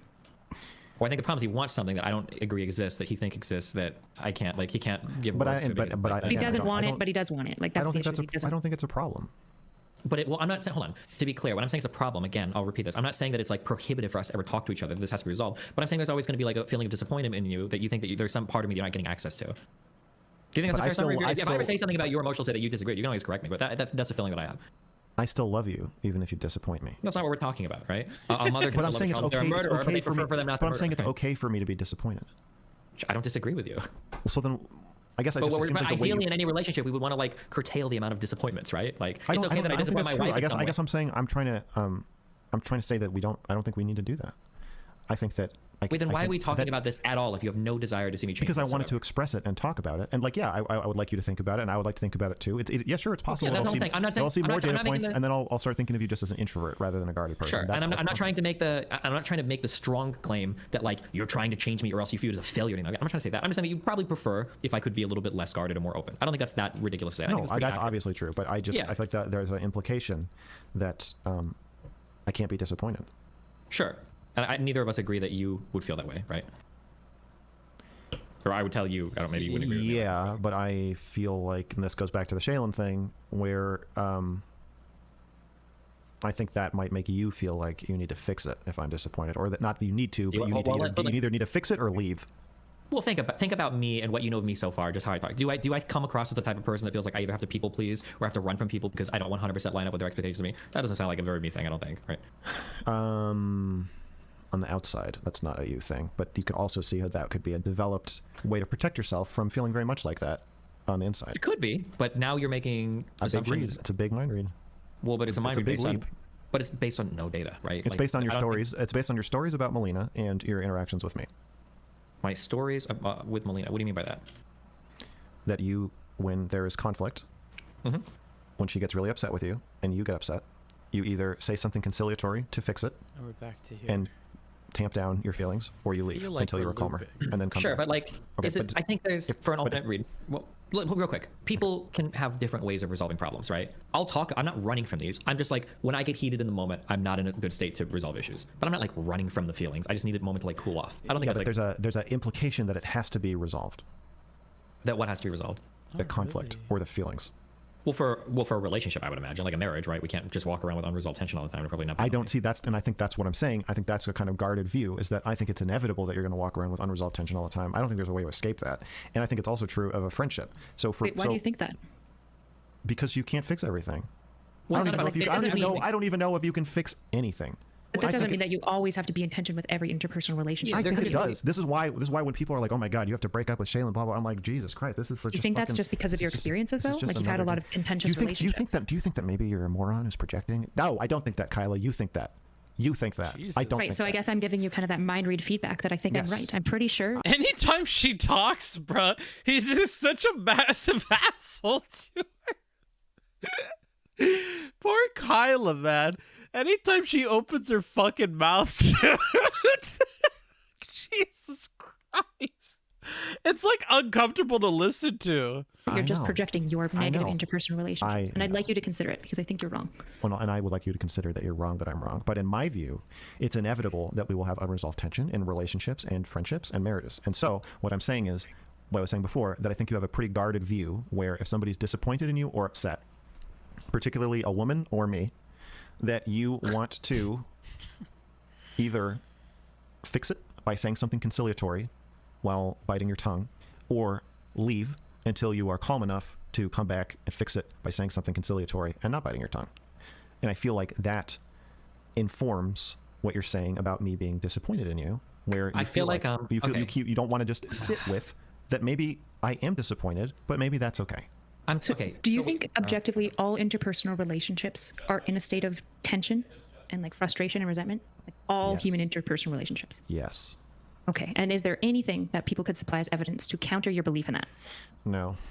Okay. I mean, I guess like if you could convince me that I'm like mentally ill, I guess, and then I would be like, well, I guess because you're asking me like, is there anything I can show you to convince you that everything you see is not real? And it's like, I guess like you could probably convince me that I have a serious mental illness, but like a blind spot, right? It would be like more than that, because this is. It would be a really big blind spot, but it'd be a blind spot, like a huge one. Yeah, it's unlikely that you can convince me of that. Yeah. Right. But what if you're wrong?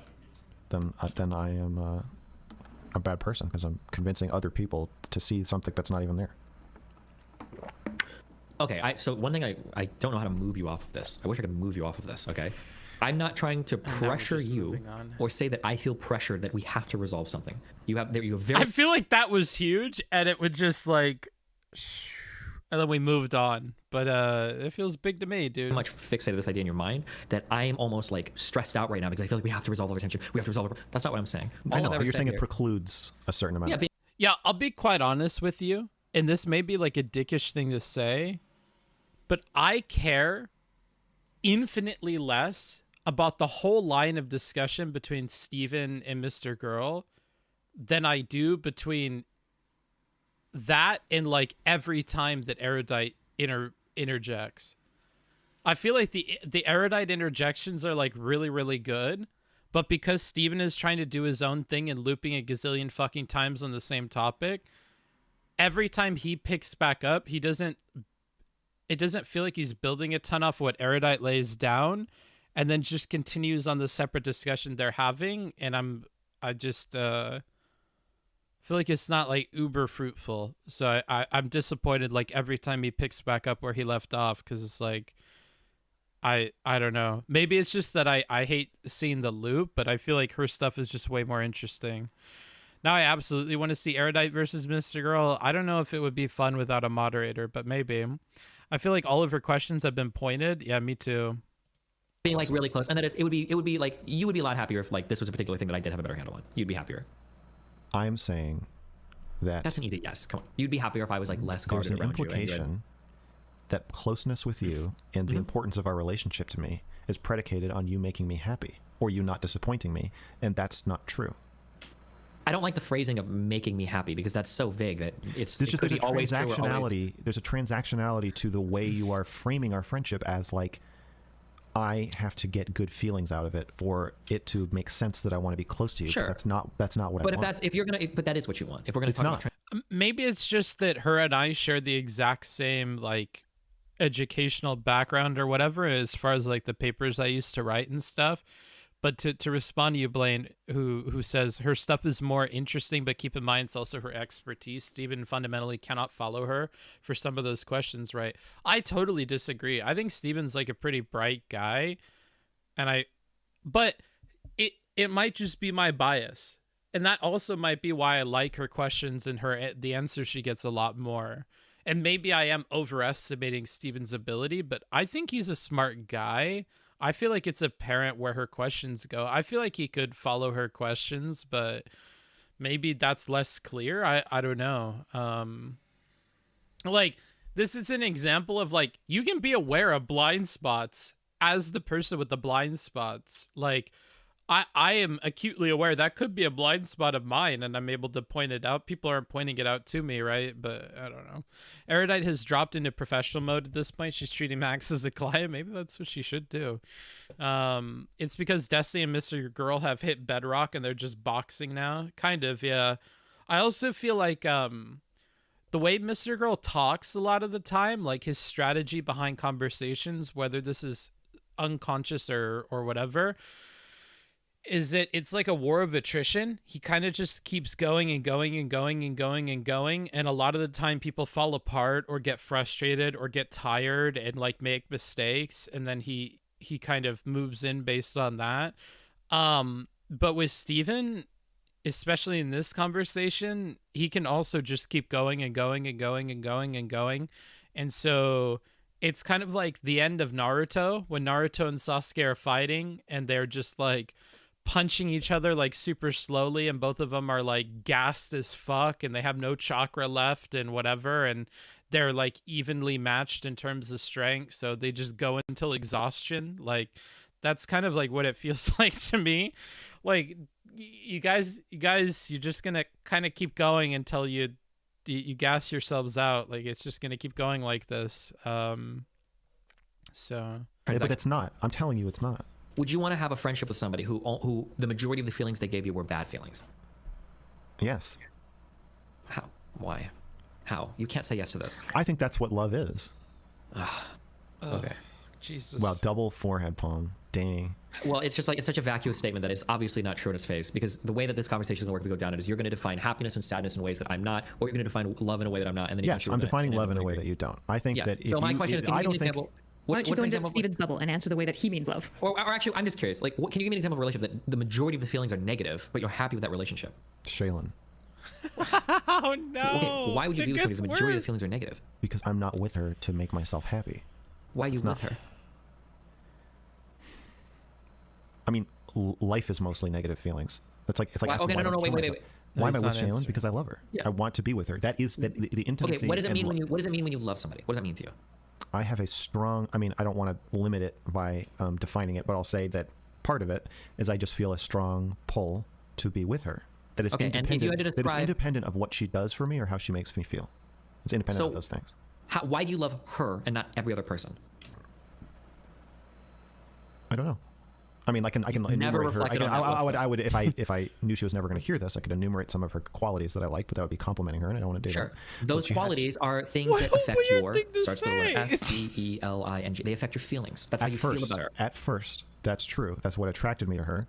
But now my attachment to her and love for her is pretty independent of what she does for me. She can make me feel nothing good for like weeks, and I'll still love her just as much as I did. What if it was the case that it happened for months or years? What if she changed completely, her personality and everything? She almost became a different person. Would you still feel love for her? Stop doing art. Yeah, I would still feel love. I mean, like that happened with my ex-wife. We got divorced. We had irreconcilable differences, but I didn't stop loving her because we got divorced. I didn't stop loving her probably for a few years after we got divorced. Okay, if somebody moved into your house and called themselves Shaylin, and then she moved out, would you love that person that called themselves Shaylin? They even get the name change and everything. I don't think he's lying, Bubba. I'm attached to her specifically, not just her name. Okay, but then why her? There has to be because of a way she makes you feel. I know Unless you literally are giving me. Yeah. Can I take you back to my bubble for a second? Let's go. You have a view of relationships where people don't love you; they only love what you can do for them. I think Correct. that I think that's guarded and kind of fucked up. And what I'm trying to explain to you is that my affection for you and my attachment to you as a friend is not connected to what you do for me. Gotcha. And what I would say is whatever you're describing in my worldview. No, I wouldn't accuse you of this because I'm okay with you viewing things differently.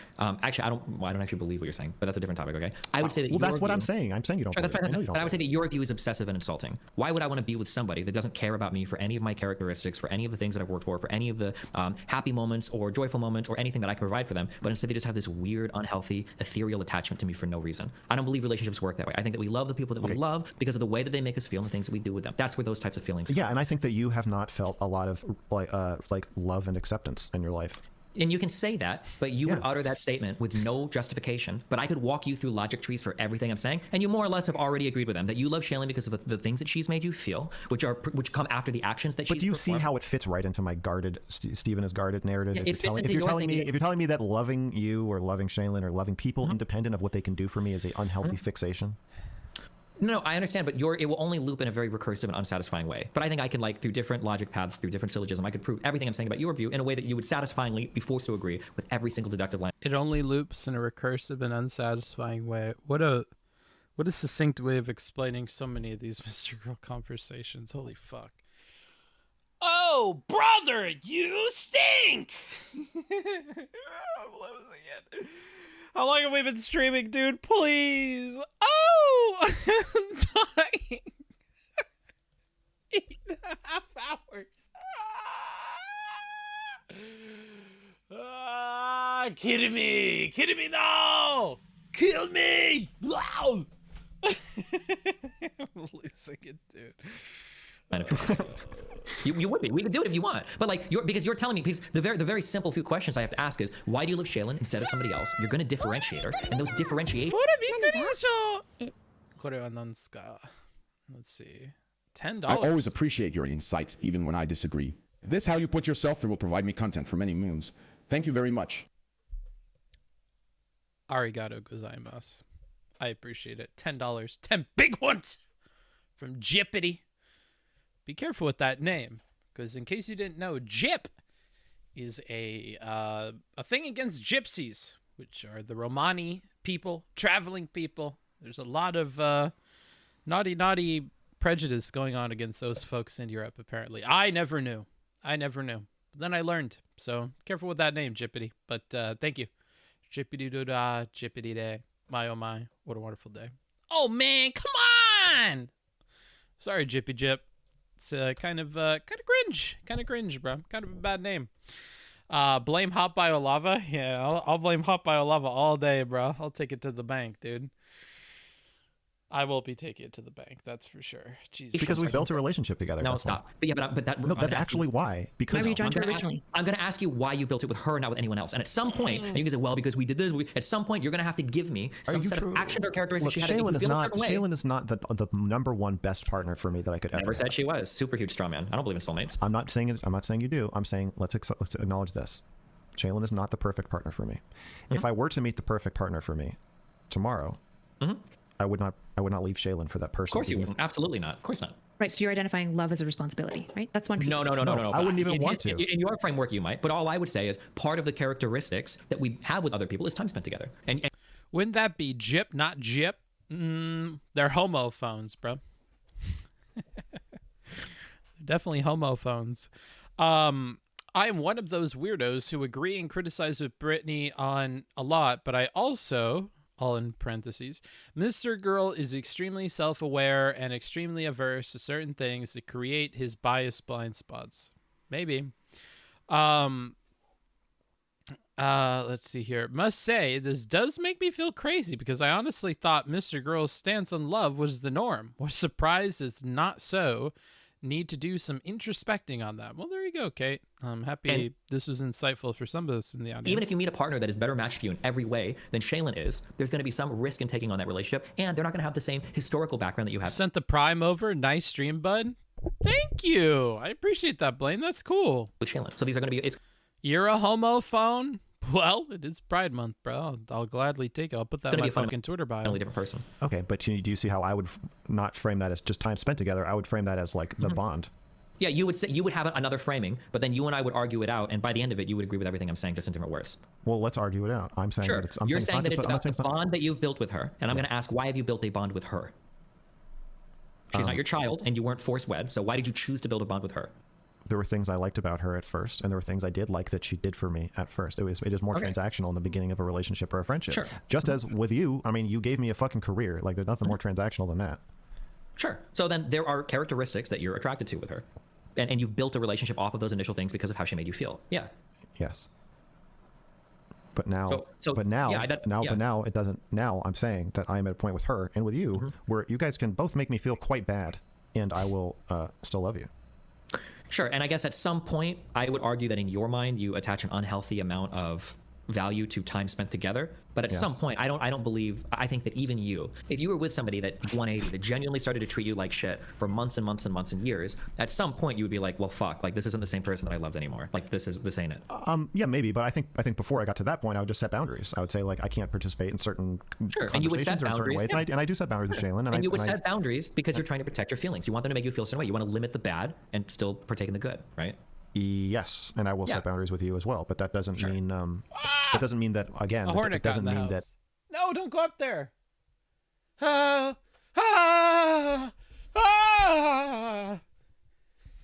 God. Oh sweet Mother Mary and Jesus. Oh, he who art our Father in heaven, hallowed be thy name. Get away! Oh, I hit it. Where'd you go? There you are. Fuck you.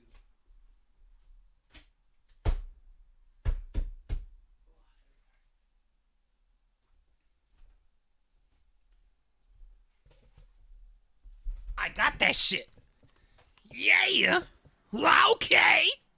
Husha. I got it. This is a big one. That's a big guy. That's a big one.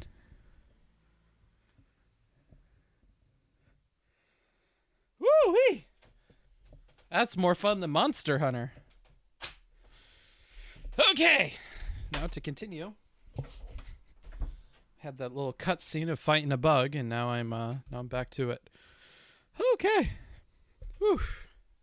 Mid-debate review snack? No, you'd have to take the stinger out and probably roast it a little bit. It's no good now. It's like broken open. But maybe if I would have caught it in a jar and put it in the freezer first, I could have cooked it. Yeah. I'll donate $20 if you eat it. It'd have to be more than $20, Joseph. But I would consider it if I only had to eat like a part of it. Hey, bro, you joke, but I don't. My affection for you or for our relationship is because you make me feel good, or because it literally is conditional on good feelings. The whole point of a boundary is you set a boundary with somebody instead of cutting them off completely because you get something good from them, but you want to limit something bad from them. That's what a boundary is. A boundary is a semi-permeable barrier that lets the good in, but blocks the bad from coming in. There's tons of things that you do and are doing right now that make me feel very bad that I'm not setting a boundary about. That's just because you're bad at setting boundaries then. But it also, or maybe it's because I love and accept you more and have more tolerance for your the parts of you that will make me feel bad than you expect or think. Wait, my headphones just died. Fuck. Hang on. I have to switch. And I think my chat's not going to be able to hear you either for a second. Raycon earbuds. Fuck me. Raycon.com/Mr. Girl. Is this debate tactics? All right, 1 second. Headphone tactics. Oh, I can't hear them. Interesting. Oh, I get a fast forward. Hell yeah. I'm fast forwarding. That's free time. That's free time.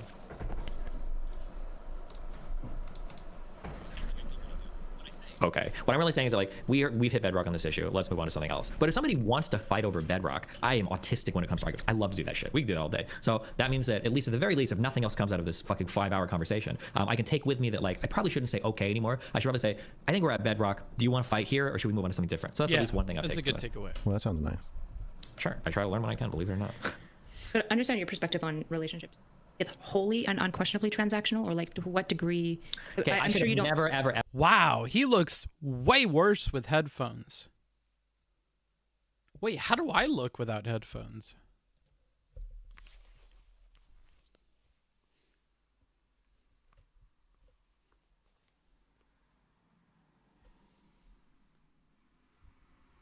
I mean, I could do up my hair better. Maybe without headphones is like the key. I don't know. I'm actually going to consider that. Maybe it's best to have like wireless earbuds or like an earpiece. I was thinking that watching, I think it was like, not Dave Rubin. Who's the other guy? David Pakman. I was thinking about that looking at David Pakman the other day. Might be kind of better to do that. Ever utter this fucking word because sorry, boss, better without. Okay, I'll keep that in mind. It totally changes your face. Well, I mean, you guys might just be more used to me without with headphones on. Maybe that's it. But I mean, they're handsome headphones. I think maybe I'll keep them. Honestly, with the Euro Boy haircut, either way works. Interesting. Take this and they mean the worst possible things with it. I am being very charitable, but I want to ask. When I say things are transactional, I include a lot of things in that transaction. Part of that transaction is a person like making you feel a certain way. When people hear me say transactional, they think like your wife has to give you a certain number of blowjobs or gifts or cook enough breakfast for you. But when I think of transactional, what I think of is that like if I have a private call with a friend, like part of the transaction of us communicating, which is that they enjoy my company. I would hope they do, and I enjoy their company. Like we're transacting in some ways. I'm providing some positive utility to their life. They're providing some positive utility to my life. Now these are calculations that can run in medium and longer terms. It doesn't mean, so some people might naively say, oh, well, if you think it's transactional, then as soon as somebody's mean to you, you'll cut them off. Well, that's not true. There are plenty of people you can have a bad experience with that overall provide you a lot of like good. This could be wives, it could be children, it could be husbands, it could be friends. Like, you know, it's not always 100% good, but over like periods of time, you do these calculations. And if they do turn bad, that's generally when we say like, this is a negative relationship, you should try to escape it, right? Right. In like relation and talk, we would call that like, there's always going to be a natural level of like tit for tat or like. Yeah, and I understand the verbiage you're using, but I would be very careful in saying it for the same reason therapists would say you should be careful, is because when you get into when you get into keeping track of a tit for tat system, things can get very toxic very quickly. Yeah, it can be really easy to misinterpret transactional, much the same way that tit for tat thing can come with a lot of baggage too.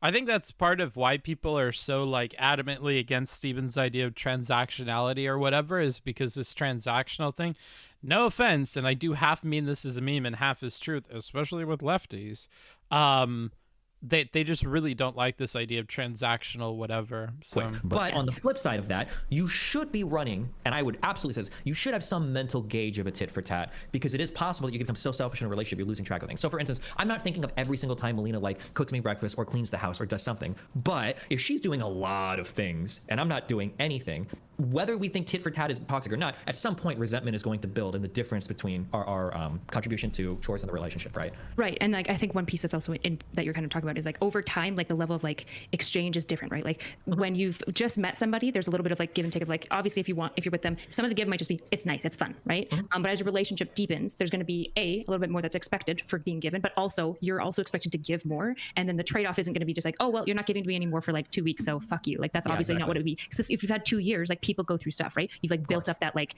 partner might be going social currency, essentially. One partner might get depression, one partner might have a phase. Yeah, there are things like that. Exactly. But if this if maintains over time for like 7 years, where like there isn't a lot of give and take, people don't broadly enjoy being around each other, they're not really like loving on one another too much. Reality is like that relationship is inevitably doomed to fail. I would say, but so this is where I would push back on I know you're here. I'm not trying to talk about you when you're not here, but this is why I would push back on views like Max's, because I would say views like this are how people wind up in toxic relationships for long periods of time. I would agree. Is that they think that like, yeah, like, fuck, I made a commitment, I can never get out of this, I gotta do this. Like, well, no, hold on. Like, there are points in your life where you can step back and evaluate, do I feel like this is something that isn't benefiting me in the long run? And I feel like people are even scared of using that type of language because they feel selfish. But you should be selfish. It's your life. It's your relationships. It's ultimately your happiness. Unless you've made a commitment otherwise that you feel like you're committed to. So like either having a child, or say you get married to somebody and they have like a degenerative disease and you feel a commitment there, right? At those levels, I can understand understand you might feel like you have a compulsion to follow some level of commitment, but if you're in a relationship that's just making you like sad and miserable all the time, I don't think you should feel a compulsion to stay there. I would argue that that's unhealthy. Yeah. Right. These are like the non-negotiables. Like this is what I would communicate to people. Is like you have to figure out what your non-negotiables are, and if they appear in your relationship, you have to address them and draw a line and make it clear that it's a non-negotiable, and then they get to choose if that works for them, right? But you have to have non-negotiables because like things can't just work forever and just like grin and bear, resent each other, and like hate each other. Well, they can, but those relationships suck. And Exactly. They're like, fuck me, I'm 65. Or those are the people who are like, and everybody's, I've done this, where people stay in a bad relationship for way too long, and then by the end of it, they're like, fuck, like I'm 34 now. I should have dumped this guy when I was like 26. Like, why did I waste 10 years here? Like, this happens to people, right? Yeah, and it's but. Okay. Hi, Maxwell. No, fuck, your name's actually Max, and it's not Maxwell, right? I feel like Max is a weird name, but okay. Or There's 3 like letters on your whole birth certificate. Wow. Concise. Yeah, very concise. Yeah, I asked you about transactionality in our like second or third conversation. I pointed out that I get money every time I talk to you, and you said you don't think about it. You said you never think about that, and to that. Sure. Let me. Okay. Wait. Okay. So sometimes we speak some things for shorthand. So let me elucidate. Let me expand on that. Right. When I say I don't think about that, I don't mean that I'm so naive and stupid that it doesn't even cross my mind. When I say I don't think about it, what I mean is that like this isn't a thought that would influence an action I have. I know. That's what I mean. Okay, cool. Just make sure we know that, right? Because I don't want you to. Yeah, I know that you're aware of it, but yeah, you're saying you don't think about it. But what that meant to me is that you were always thinking about it. Well, I mean, yeah, I'm always thinking about a lot of things, right? But this is one of them, and this adds to my view of you as seeing relationships as transactional. Okay. And now you're saying I'm mentally. You're saying you're implying I'm like mentally ill or unhinged if I love someone despite them making me feel mostly bad feelings. But I think that you have like a immature. We both disagree with each other's approach to relationships. That's fine. I'm okay with that. I think yours is bad. You probably think mine is bad. I think yours is worse. Yeah, of course you do. Which I would expect, because why would you think mine is better but still have yours and defend yours? Obviously. Right. Yeah. So my question would be though, and this is where I ask for, I don't know if it's a respect of my character or just like like your assessment of my character. Like there are a lot of things that I keep in mind for our conversations. Do you think I would talk to you if I thought that your primary goal for talking to you was just to make money off of me? Like how much would that influence my actions in associating with you? I mean, that was my primary goal the first time we talked. Obviously, any small, tiny creator who's like, "Can I talk to you on your huge platform?" Their primary goal is professional.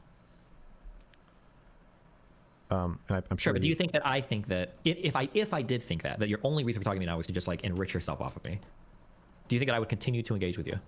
In the way that you talk to some people who I think you must think. I think their only goal is to enrich themselves, and you still talk to them. So I don't know, but I probably not me. No, I think if I were doing that, probably not. No. Okay. Yeah. So then, who cares? Or why let the subtext, right? Like imagine in your world, or fuck, I already know what you're gonna say. You're gonna say, oh well, I would think of this. In your world, every single pretty girl would always think that every guy she was talking to never wanted to be friends with her ever. They all just wanted to fuck her, and so she could never even truly have a friendship with a guy because she'd be worried every single guy only wants that. Shave your head. Listen, have you seen Sigourney Weaver? Aliens. Alien 3. Have you seen? I've seen the one girl in V for Vendetta. What was her name? Natalie Portman. Natalie Portman. Yeah. Sorry, I've seen it all. I've thought about licking those scalps. I guess. I don't mind you having those thoughts. I think it's good to have them. I think if you don't, you become naive, and then you blind yourself to ways you could potentially get super fucked over. Just don't let. I would say don't let those thoughts like dominate and take over, or otherwise, because now I would argue that in a weird way, you're kind of being the guarded one by having that thought in your head. It might be the case. So here are some facts that I'll say. Anytime you message me, and this has been the case, I will always talk to you. You are erudite. I think you're both interesting people. Anything you message me, I think in my head, right? I think in my head, I think that you probably would talk to me more, but you're worried about how it would come off, or you would pursue a conversation more. But when I say things like, oh, okay, well, anything else? In your mind, you're thinking like, fuck, he wants me to leave. So I think that you've actually been guarded in a way that has precluded future conversations, where I would gladly have the conversations, but you're so worried about coming off a certain way, you're thinking about certain things that it's prohibiting you from engaging. It's not just about coming off a certain way, it's about... Rod, I think you misunderstand, like... Oh, God. You've been here the whole time, so I don't... Oh, God, do I jump into this? I waste so much time every time I pause. The intimacy isn't required for the professional relationship. Yain,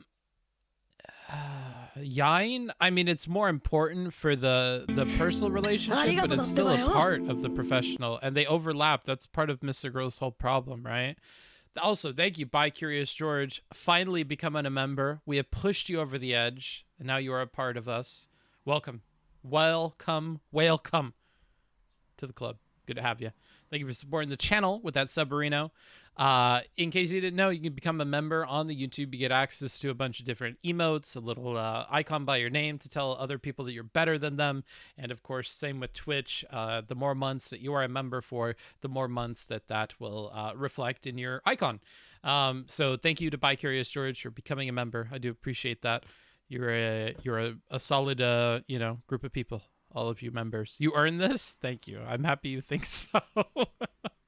Been here a long time. We still got quite a bit more. Goddamn, Bookie, you're on that grind tonight, fam. Dude, I don't know if you missed it, but we had a dono war about watching this and not watching this and whatever, and it got kind of crazy. It got kind of crazy. So I'm strapped in. I'm strapped in, dude. I'm strapped in. Actually hurting you. Sure, but I'm telling you that I don't think that would happen. But if somebody came to you, if a third party came to you and they were like, this girl says that she doesn't mind if I do a certain thing, but I'm so worried that if I do a certain thing, it's going to come off a certain way, and like I'm not even talking to her now. Like, what would you tell that person? That they're being guarded, or well, that's an okay thought to have? I think it just depends on how she said it. I mean, like, again, you saw me with Shaylin in the doll conversation. She said yes, but I didn't believe her. And so you're saying yes, but I feel like this is part of my inner conflict with you, is I feel like every time I feel like if I reach out to you, it seems like I think you feel a little put upon, not professionally. Do I really feel that way? Do you really think I feel that way? I really think that you feel a bit put upon whenever anybody messages you about anything for any reason. Yes. People ask me to ask you for favors all the time. They're like, see if Destiny will connect you with blah, blah, blah. Yep. Because you know what? Because you're right. You're not autistic. You are. That was such an annoying thing when I first started talking with Steven. It really felt like I had this weird thing where I had to start questioning every time somebody reached out to me or started interacting with me. Like, it'll probably happen after this stream because we made a ton of money and we had viewers and whatever. Well, not a ton of viewers, but still. You have so many people reach out to you, and some of them, it starts out like they're interested in you, and then they just start talking about Steven like nonstop, or they ask you to get them in contact with Steven, or they talk about how like Steven doesn't want to talk with them and it would be cool if I could put a word in for them or whatever. And it started making me real sour.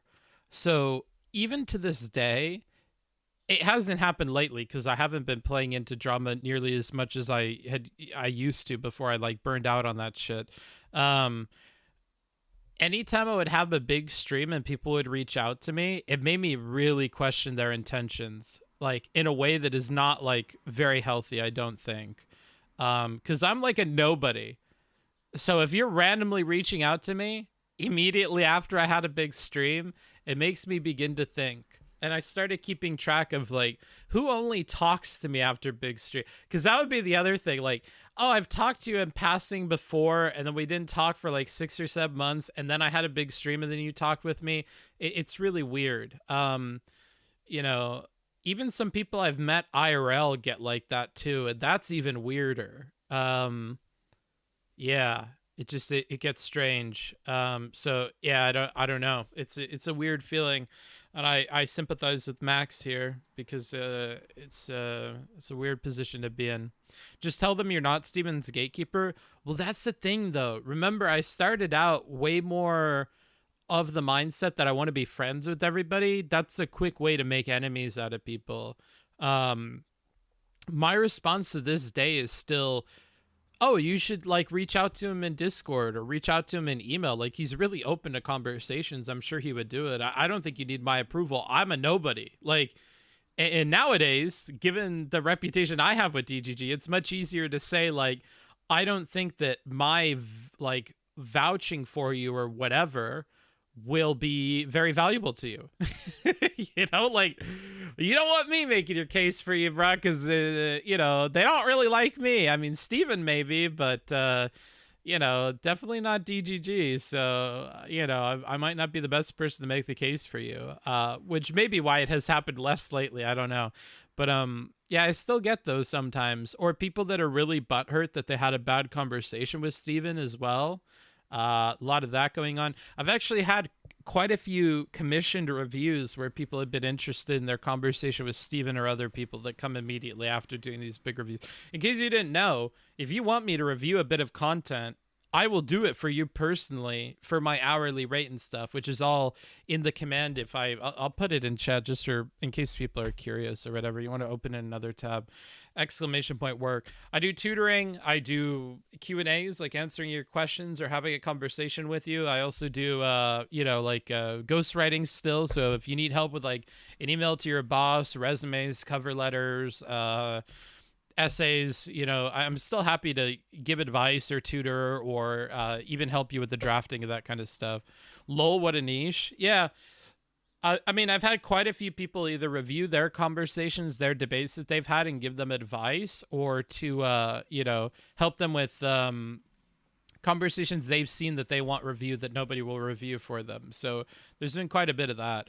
I think it's actually a cool service because if you're first starting out and you're doing like a Prime Kai panel or like a one-on-one that has like 5 viewers, you're not really going to get any React Andy to like watch it and give input. And if you have the money for it, then like that may be one of the only ways that you'll get real input for people. Because if you were to DM like some random React Andy and ask them to watch something and give their opinion on it, I think that like 90% of the time, if you're a nobody, they're not going to do it, right? So I think it gives people like a pathway for getting feedback that, hey, if you can afford it, dude, then you can pay for it for sure. So I don't know. Correct. That is a true read. Do you think you have a shot at a date with Anna? What makes you think Anna and I haven't dated? I'm just kidding. I don't think I would go on a date with Anna, to be frank with you. I assume Brittany charges a ton for the same thing.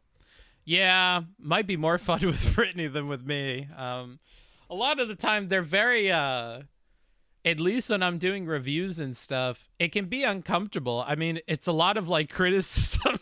It's a lot of like, maybe you should try this. Why don't you do this? Have you thought about this? And like working through that.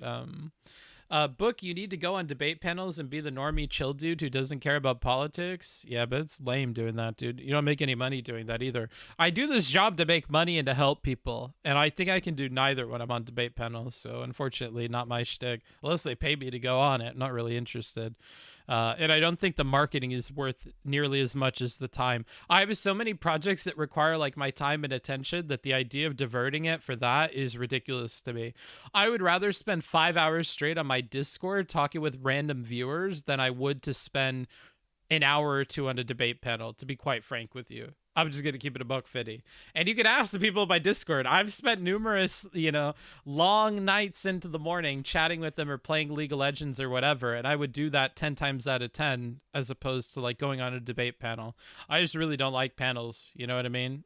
Maybe if it's like a 3 or 4 person one, I would consider it, but those don't really exist. Sometimes like, that's what they paid for, isn't it? I mean, yeah, but I always try to like ease into it with them because it's really weird to be in the hot seat like that. So, and I don't think they're used to it, especially if they're small and they've never had anybody react to their content or whatever. It's weird.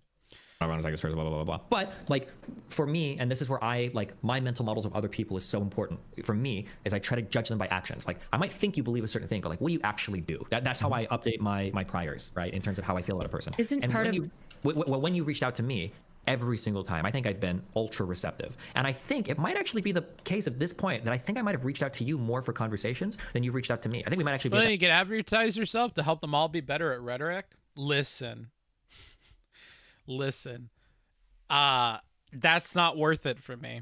Unless I was able to, every single time I do it, convert one person to pay for like a private review, it's just not worth it. There isn't a single panel I can think of off the top of my head where a significant chunk of the audience does not know who I am. I've been in the space for coming up on 3 years now. I think most people already know who I am in the space or are vaguely aware of me, and they're aware of me for the reason that I do rhetoric and reviews, and so I just don't gain a lot. If you're starting out, you may gain a lot from that because those people have no idea who you are, but like not for me. It's not worth the headache. Yeah, that too, dude. Is there any subject you could ghostwrite for? So when I did graduate stuff, I could go to the doctoral level of psychology, education, and business. Those are the main 3 that I do. So if you have anything in those subjects, for sure. If you're an undergrad, I could probably help you with anything but like a bunch of the STEM fields. So if you're computer science or mechanical engineering or something, I obviously can't help you. But if you're like psych or bio or medicine or whatever, I could probably help you with your papers for sure. That point, because there have been at least 2 or 3 videos you've done where I'm like, you want to come on and chat about this? So you have a mental idea of how I feel about you approaching me. But if you look at my actions in reality, they're totally incongruent. But Unless you want to do like some you mind should prison give stuff me, where you're like, yeah, go you ahead. should give me a little credit here, where it might also be that I've earned that by being thoughtful. Well, hold on. I would say that, though. You're speaking for me. I don't know if you actually believe that. I don't know if you think you have earned that, because I think you're still worried about it.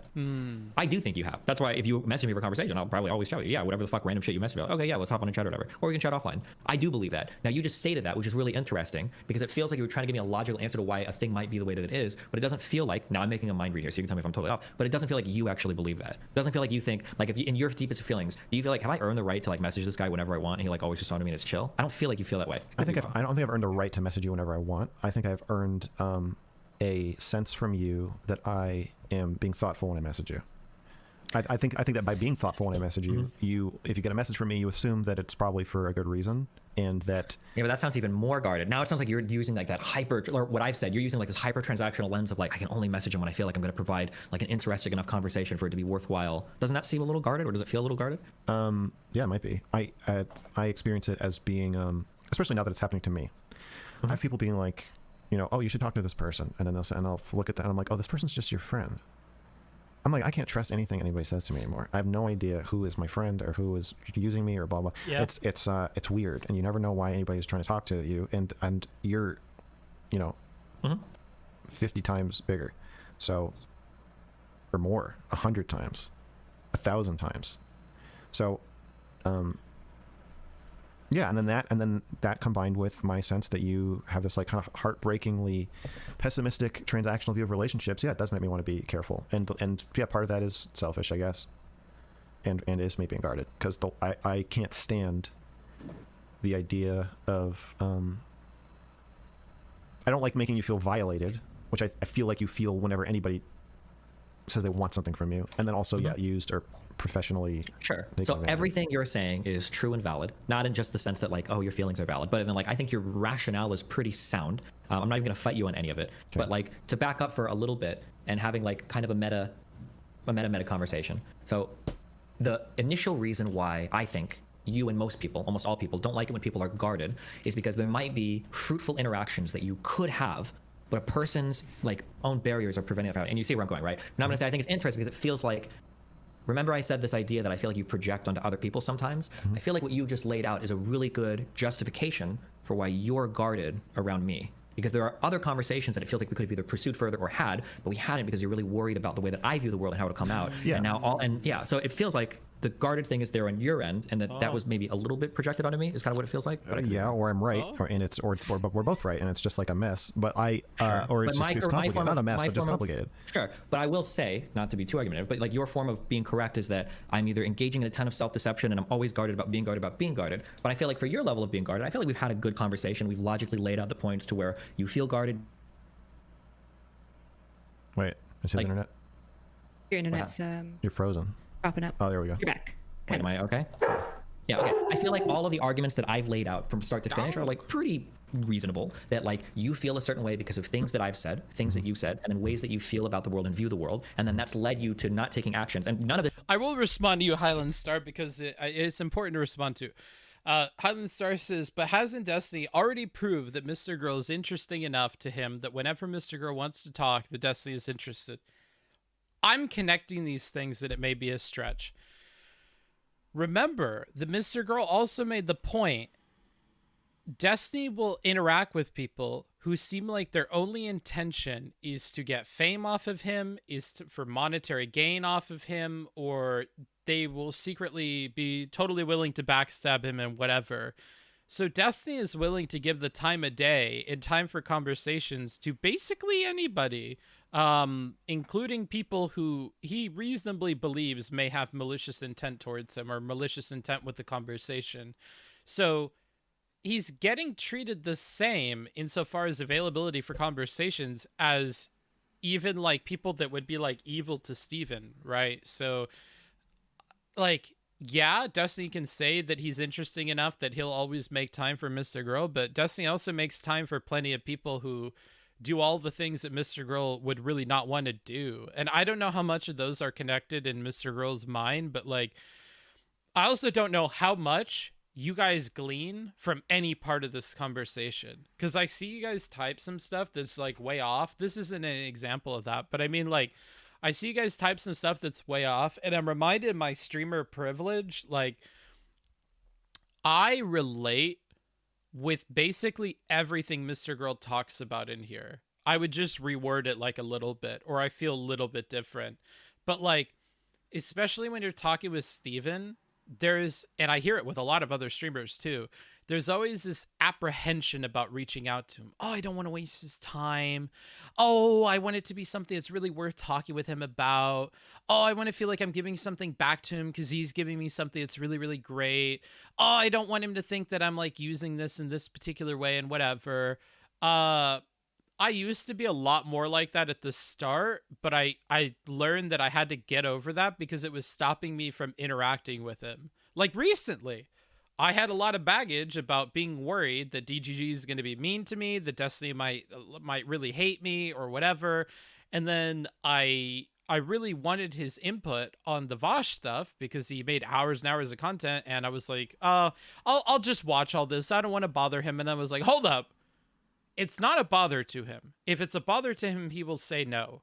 And it would save a lot of time to just get it from the mouth itself and to just ask him about it. And, you know, and I just had to get over that.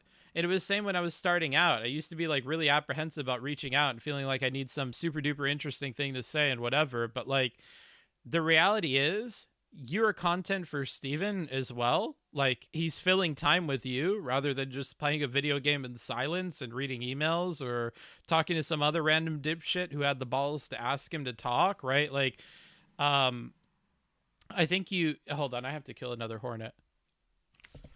Come here, bitch. I'm gonna lay you out. Matter of fact, come here. Yo.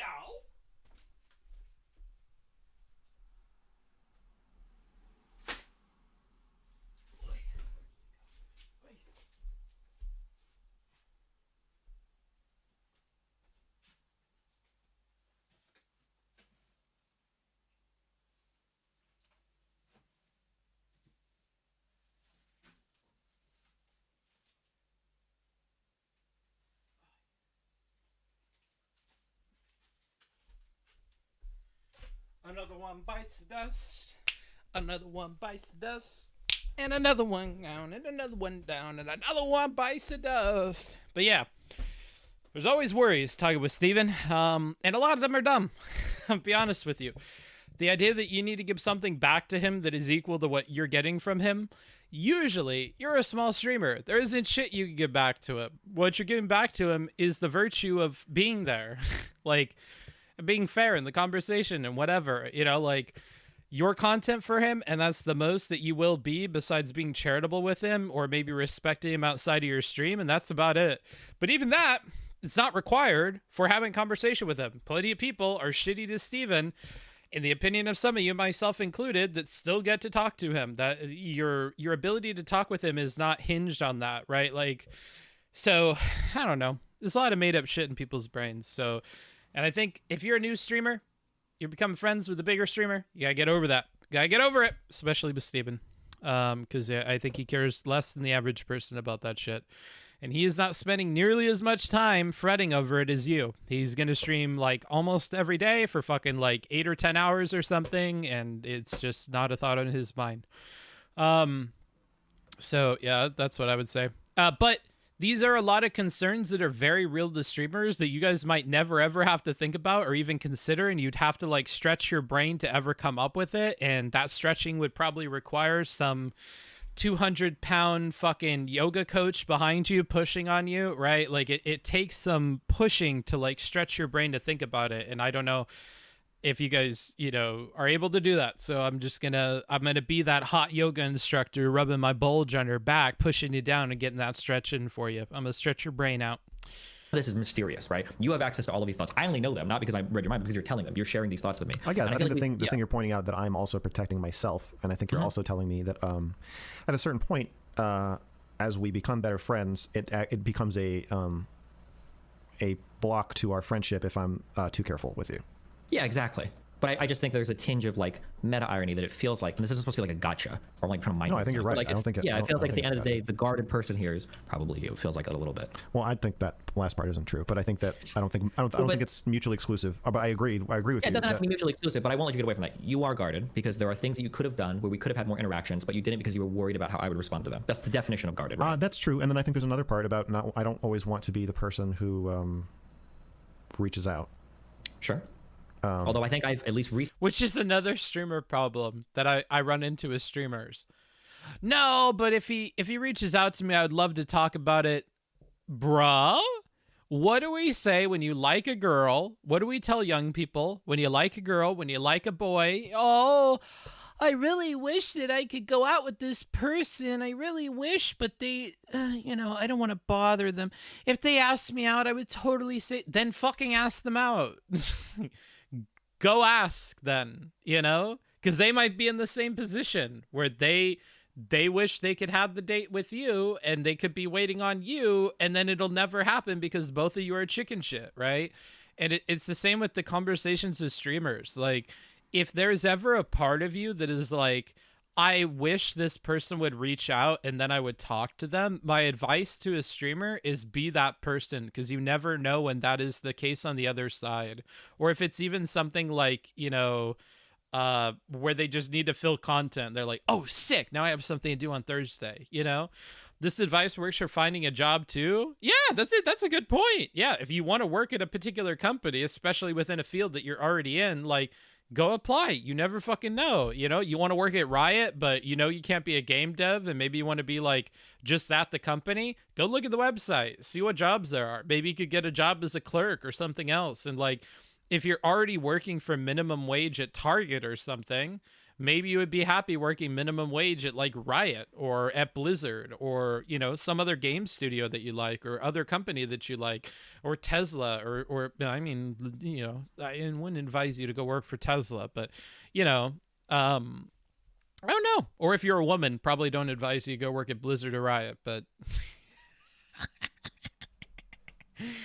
glad you've gotten less anxious about this stuff. As someone who's afraid to bother, this whole streamer thing is easy to relate to be honest. Yeah, I think we all have this with different things, and it doesn't change when you're a streamer. Like, you'll still have these anxieties and stuff. Recently, for sure. Recently, I think yes, always want to reach out. Yeah, so that's true. So yeah, I agree with you that I'm guarded, and I think it's good feedback. I think you're right. Okay, I love you. I think there is something self-protective in my the whole way I'm framing this. Maybe a little bit, sure. But it's easy. It's easier for me to acknowledge the ways in which I'm trying to protect you than myself.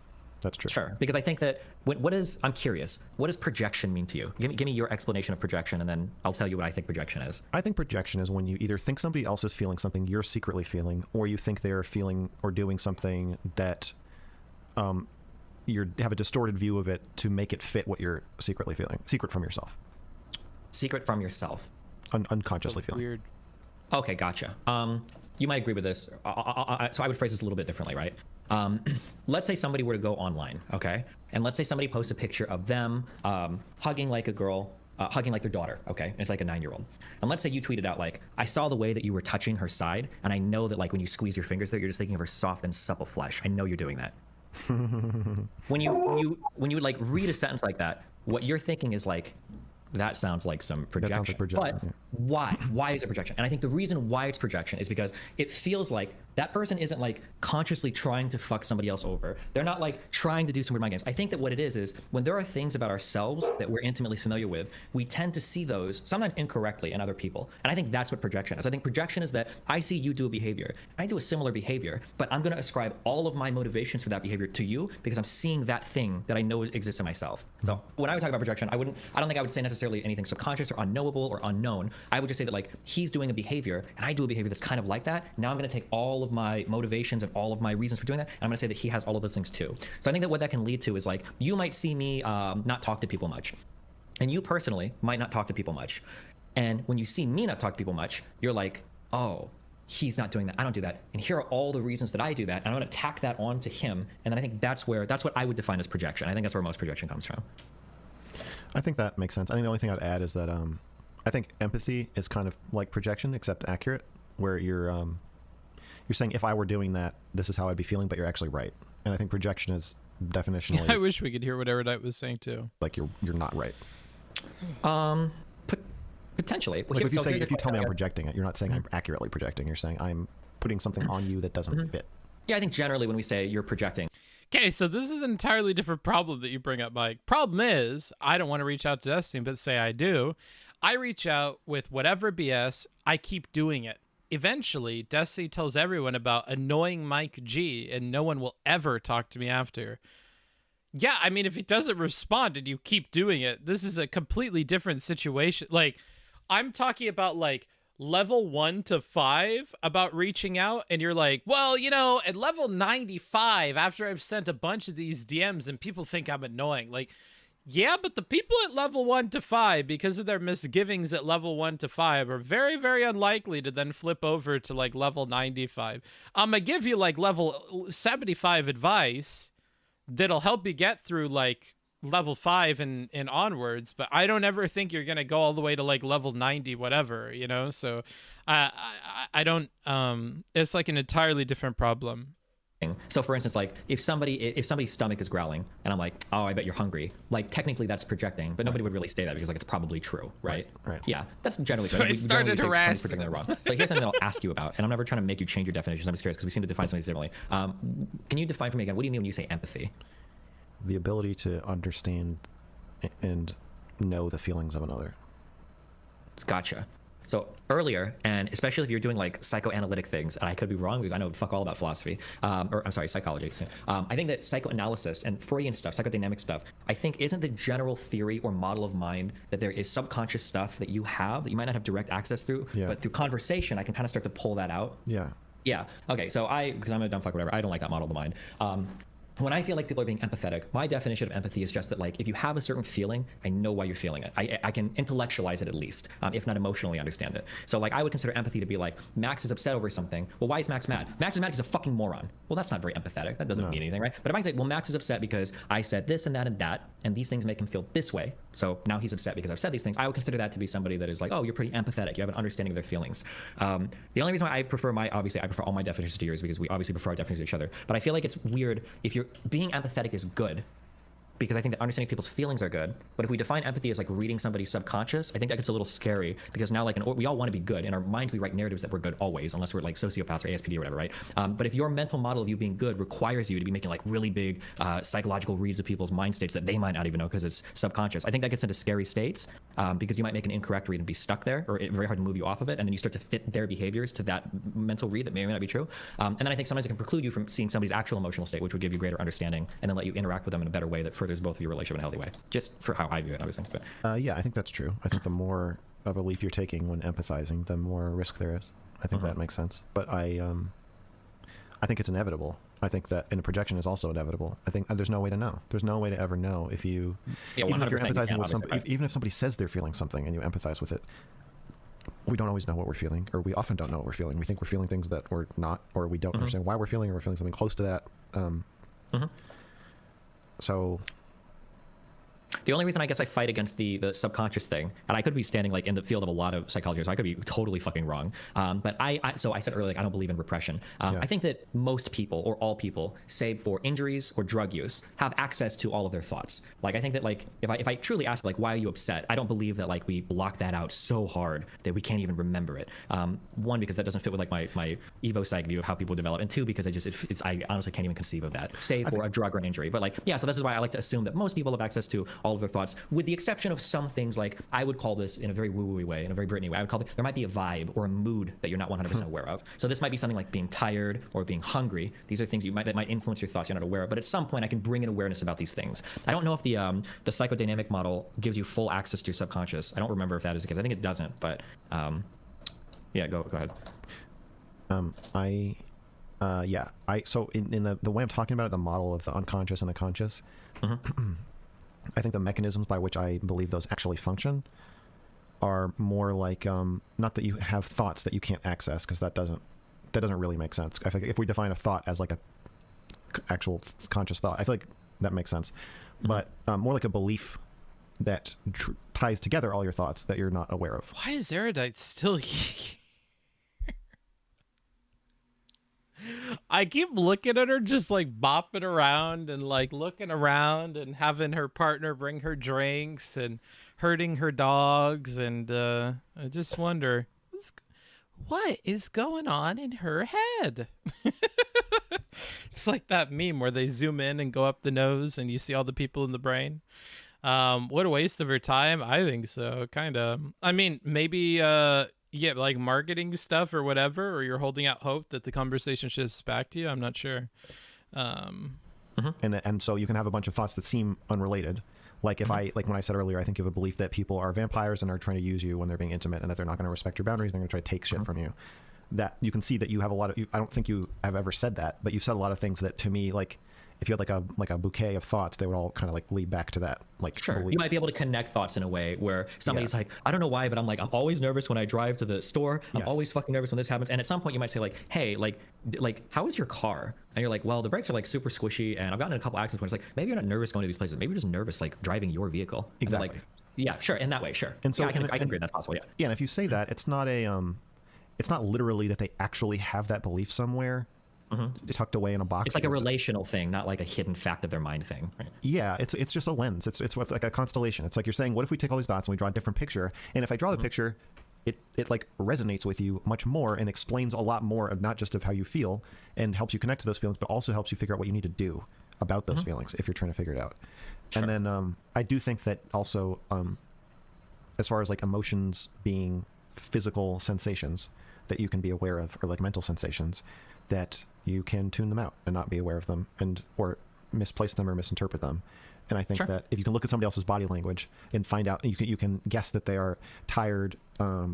Like with babies, this happens all the time. Where like or kids, like you can tell when kids are tired, but they don't know they're tired. They have vibes that they don't. Yeah, 100%. A kid will. Yeah, right. And you have to inform them that they're tired, and then convince them to like see what happens. It's like, okay, lay down for 5 minutes and see what happens, and then they go sleep for 10 hours. Yeah, this is every parent has done this, where it's like, okay, I've done this time. Like, listen, if you don't think you're tired, that's fine. Lay down for 5 minutes. If you're still awake, you can stay awake all night. Like every parent has made that deal with their kid a million times, and they lay down for 5 minutes, and they're asleep in like 2 minutes. So yeah. And so I think that works also with adults, with all kinds of emotions of sensing that somebody else is sad or angry or whatever. And and any time you're doing that, I agree with you. There's a risk, especially if you do it a lot, like I do, and say you're doing it a lot. There's a risk that you're wrong. And when you're wrong, you're not being empathetic. You're being the opposite of empathetic. You're making the other person invisible, especially when the read you have contradicts what they're saying about themselves. Then you're taking even more huge risk. You're either being incredibly empathetic. You're saying, I am willing to stand in the face of you telling me that I'm wrong, and I'm willing to deal with all the conflict and anger about that's going to arise, and I'm still telling you I think you're feeling this. You're either being like at your most empathetic or your least. Sure. Would you say, Max, that when you kind of engage, you often discern very accurately what people are feeling? Like you're right a lot of the time? I think I am right a lot of the time. Yeah, that's what I suspect, that you're pretty intuitive in reading people. I think that the trade-off that you get when you're right a lot of the time is that when you're wrong, it's way harder to know it, because you've kind of like got all this evidence of being right. Yeah. So I think that's why I'm careful to couch it in terms of being a lens or a constellation, because you can't be wrong about a constellation in the stars. It's more just like being wrong means you drew something that just doesn't resonate with the other person. It doesn't actually explain anything. It's not going to bear anything out, and it's not going to lead to any like productive action on their part. It just doesn't. It's functionless and doesn't describe anything except something that you yourself think or feel. I think that's projection. But yeah, right. I think yes, I get a lot of feedback that I'm right, and that makes me more sure that I'm right, which makes me take more risks. And then probably because of that, you've also been right when people have said you're wrong, and then like a week to a couple months later, they're like, holy shit, you were right. Have you also gotten that feedback? Yes. Okay. Yeah, that's kind of what I suspected based on like your certainty of some of these like evaluations of other people. Yep.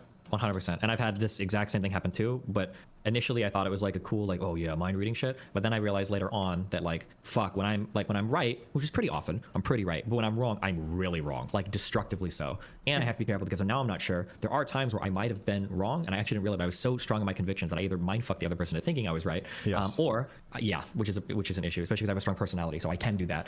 Or I was just right and they were wrong, and or I'm sorry, they were right and I was wrong, but I never even really validated that. And I don't. If I learned anything from psychology, it's that I never trust my own memory on these things unless you're like writing things down, because you'll always remember like wins or correct guesses more than. Yeah, like to give an example, I remember a conversation Steven and I had on stream where he was mentioning he went on a date with somebody, and that somebody, both of them like music, they like composers of different movies and stuff, and he was asking about some of their favorite composers and whatever. And I think that that person gave a bunch of like basic answers or no, a bunch of niche answers or something like that. And then he answered Hans Zimmerman, and then it was something like this. And then she enthusiastically was like, oh my God, I love them and blah, blah, blah. And like pulled out this, her phone and like talked about it and whatever.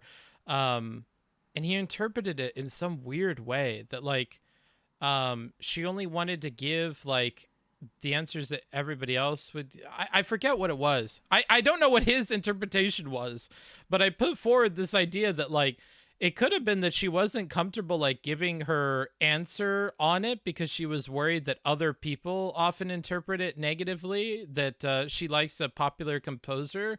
And then when you mention it, then she feels greenlit to like talk about the composer that she likes, that everybody likes, and really gush about it in a way that she wouldn't if she thought maybe you were a more like pompous musical person, which might be more of what she's used to with people or something like that.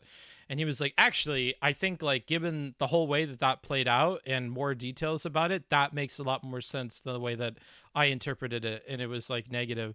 It was about people being agreeable. Yeah, it was something about that. Like I remember it. My tired brain right now, I can't remember the details about it, but like that would be a good example of like, when you're wrong, you can be really wrong. And I have a bunch of these moments as well. I think a good example for me is probably the cherry conversation that I had, right? Like, I did not like see or know Cherry as being black because of my preconceived notions about blackness and about what she told me about her background, because I thought she was Italian.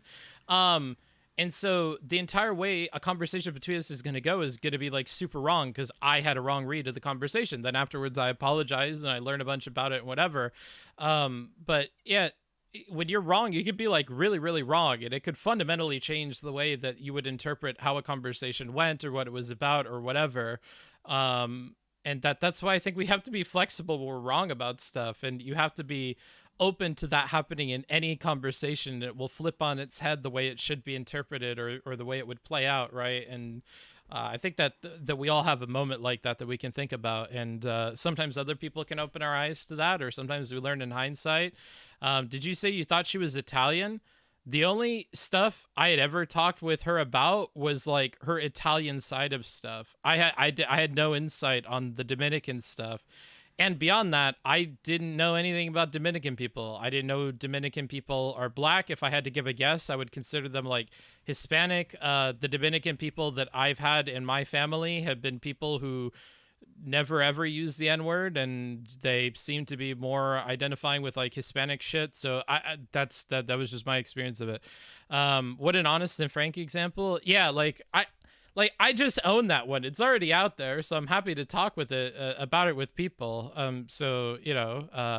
had no clue she had any Italian. I've only ever heard her talk about the Dominican part. Yeah, whereas me, not so much. I can't believe a book got soft canceled for being uncomfortable around the gamer word. It wasn't even about being uncomfortable around the gamer word. It was about like, yeah, I don't want to rehash this, but like, I was wondering because I had thought that she identified as being Italian, and I didn't know that she thought of herself as black, and like I didn't interpret her that way. And then now I do, because now I know more about her. Like I had thought she saw herself as Italian, so I was just dissecting like why she would be comfortable with saying it, you know, even in front of other people that it could make uncomfortable. And that's what I was asking about. And I thought we were having a friendly conversation. I didn't approach her while she's singing in the kitchen and bring it up to her. I feel like that was the implication, the way that she told the story. That's not how it happened at all. Furthermore, I believe that, if I'm remembering right, it may have been that Eric and I were in the kitchen first. Not that it should matter, but like, you know, it's not that she's singing and stuff and I call her out for saying it or I tell her it makes me uncomfortable. That's not how the conversation went at all. And I don't even think it's entirely like her telling of the story that leads you guys to believe that, because I see a lot of people filling in gaps with things that she's not saying in a way that just like is super duper negative for me. And that's annoying to see, but whatever. Yeah, I killed the hornet. I've killed 2 so far. We'll see if I kill any more. But yeah, that's that. That's that.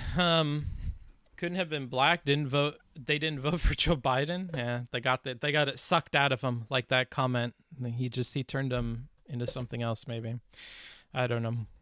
Then you will incorrect guesses. So that's, for me personally, I'm not saying anybody else, but that's why I tried to cut back on that behavior myself, because I was really worried that I'm going to get into a world. I always get worried that I'm going to be in a world where I'm bullshitting myself constantly, and then I somehow inhibited my ability to recognize that. That's really scary to me.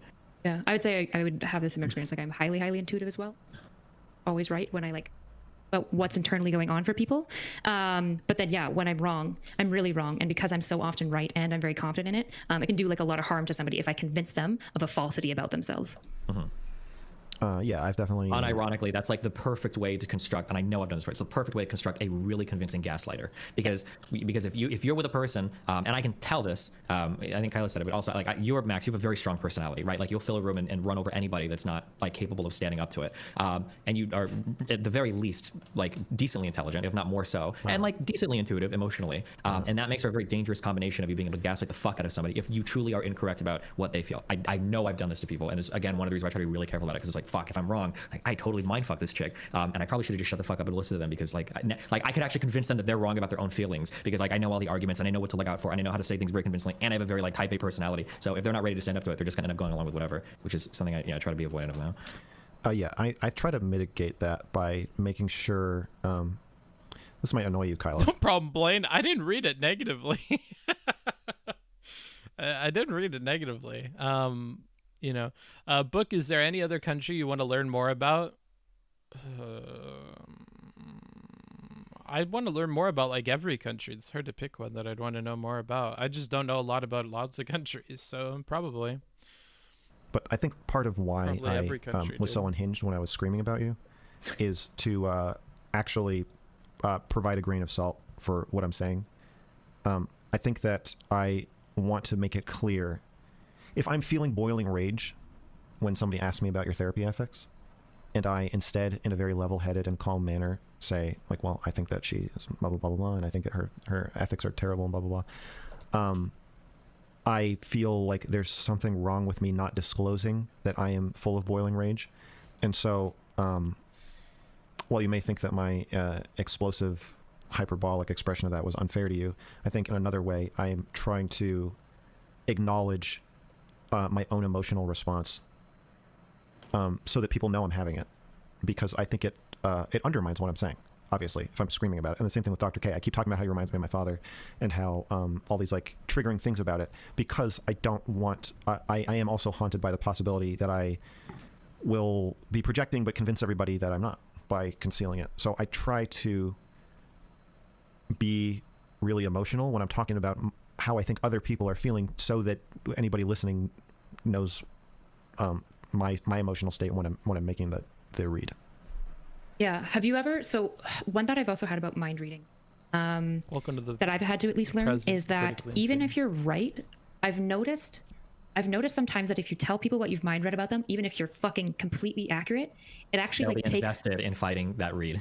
Well, actually, I was going to say it takes away, like, say they even accept it wholeheartedly, it might actually like take away their ability to like grow on their own 2 feet and like integrate that self-realization as like deeply and as like well as they potentially need to. I think of this as me being somebody's emotional trash can. This is like a concept that I talk about a lot with Shaylin, where when you point something out to somebody who's not ready to hear it, they can react by not needing to think about it because you're. I'm happy to see that you guys are feeling weird about this as much as I am. I feel like I'm a reasonably smart dude. I also feel like I like psych and like the stuff that these guys like. But I also don't feel like I'm like out here trying to like psychoanalyze everybody and whatever. I feel like that's like, no offense to you guys that were watching. I don't know. To me, it just feels really weird to do, and really off-putting to people. And I know at least for people in my life, it makes for like very uncomfortable conversation. And I tend to like dislike people that do that. So I try not to myself. Yeah, I'm going to take like a 2-second break to fill up my water. I'll be right back. But yeah, I don't know. 2 seconds. Whoa. I need to go pee too.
I have returned.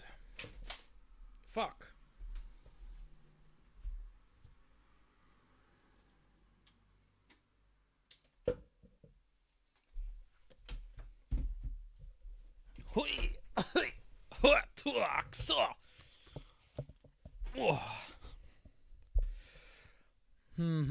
I don't unintentionally gaslight people because I focus on the things they say and the facts they bring up. Okay. You're thinking about it for them, or you're expressing it for them. I feel like this happens a lot with, like, if you have a friend who's in an abusive relationship and you say your boyfriend or girlfriend is like terrible, why don't you break up with them? They get to then take the position of just feeling like defensive and like they love the person, and then suddenly you're the person who's realized they're in an abusive relationship and they no longer have to, and then you're just kind of carrying that knowledge for them. Yeah, totally. Yeah, totally. So I also think that's another pitfall, is if you're right about your read about somebody's feelings and you tell them, even if you're right, and even if they think you're right, if they're not ready to hear it, you can just be you can just be the person, the thing that holds all the bad thoughts they don't want to deal with. Yeah, exactly. You're kind of like the hero when like people need to be their own like eternal hero to some degree, right? Yeah, and then they get rid of you also. So I think a large portion of my frustration is I was pretty sure that you were highly intuitive and like Max seems to have formed an identity around the idea that he's a gifted person with special interpersonal insight. And I just don't see any evidence of that from watching his interactions. Well, if I was God, I could probably do it with like 20 people. If I put 20 people throughout the space of like a life as long as Max's and have him be right about like pivotal insights that like change the dynamic of how that person thinks about themselves, I think I could convince him that he's really, really good at this. And that's it. Sometimes I wonder about that with essay writing. Like, it's still a thought that never leaves my brain. Like, I'm not an expert on psychology. I'm not an expert on business. I'm not an expert on education. I'm not an expert on nursing. But like, anytime I get the work, I'm able to do it every single time. and we get good marks from professors for the most part. Sometimes there's like heavy edits and whatever, but after I fix them, then they tend to be good to go. It's not like we go through a million rounds of editing. I get really good remarks on the papers that I write, you know, like, but part of me does wonder, maybe I just have gotten lucky every single time. But as time went on, like, I just think that, like, maybe I'm just good at it. I don't know. But I still hold out the idea that, like, you know, you have to rein it in. You're not an expert because you've been successful all these different times. There are people doing it on a way bigger scale who would look at you where you're at and be like, oh, no, you don't because of this, that, and the other thing. However, it does make me look at people that go through a master's program and make their thesis out to be that they're some expert in the topic that they did the thesis about. And depending on the paper, like, for me, there's a bunch of question marks. Like, I don't know unless I read the paper that you are an expert on the thing that you talked about. So if you did, like Vosh talks about how he did his bachelor's thesis on some kind of criminal justice thing, that you're not an expert on criminal justice. I don't think you have any more of like an authoritarian claim when talking about criminal justice than the average fairly educated person. And you have perhaps less than like somebody who spent like a year straight researching criminal justice and who is interested in the topic. And it's the same way with psych. Like, I've written a lot of these really big psych papers and stuff, but I in no way consider myself like an expert on psych or having more to say than any other particular person.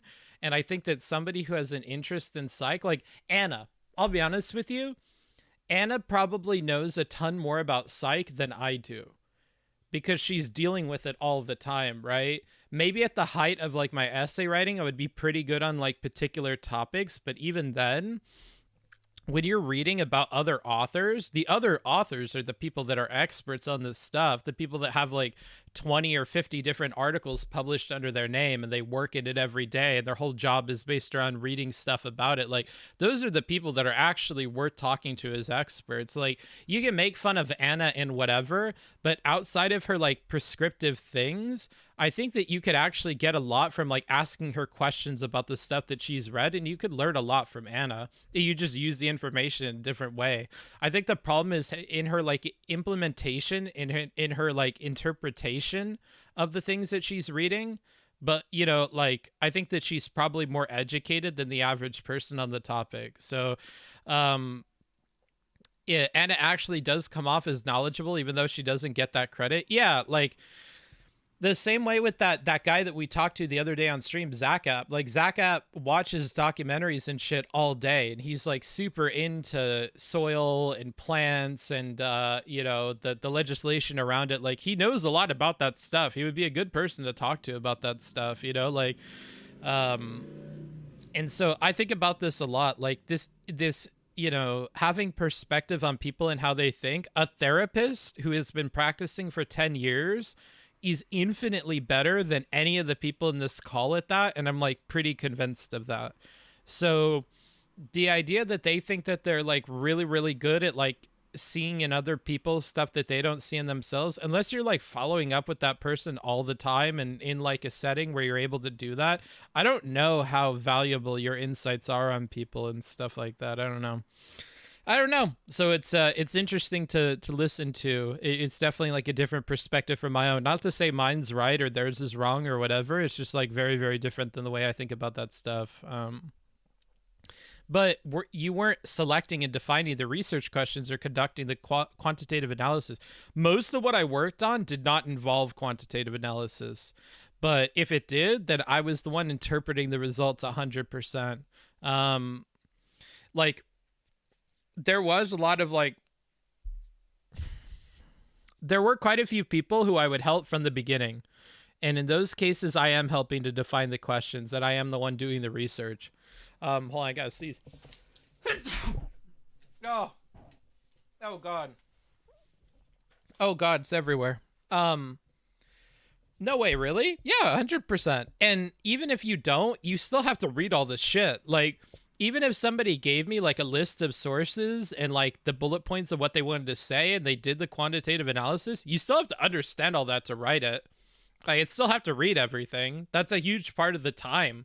Most of the time, and this is always what I told people in consultation with them, most of the time that you're going to pay for is reading.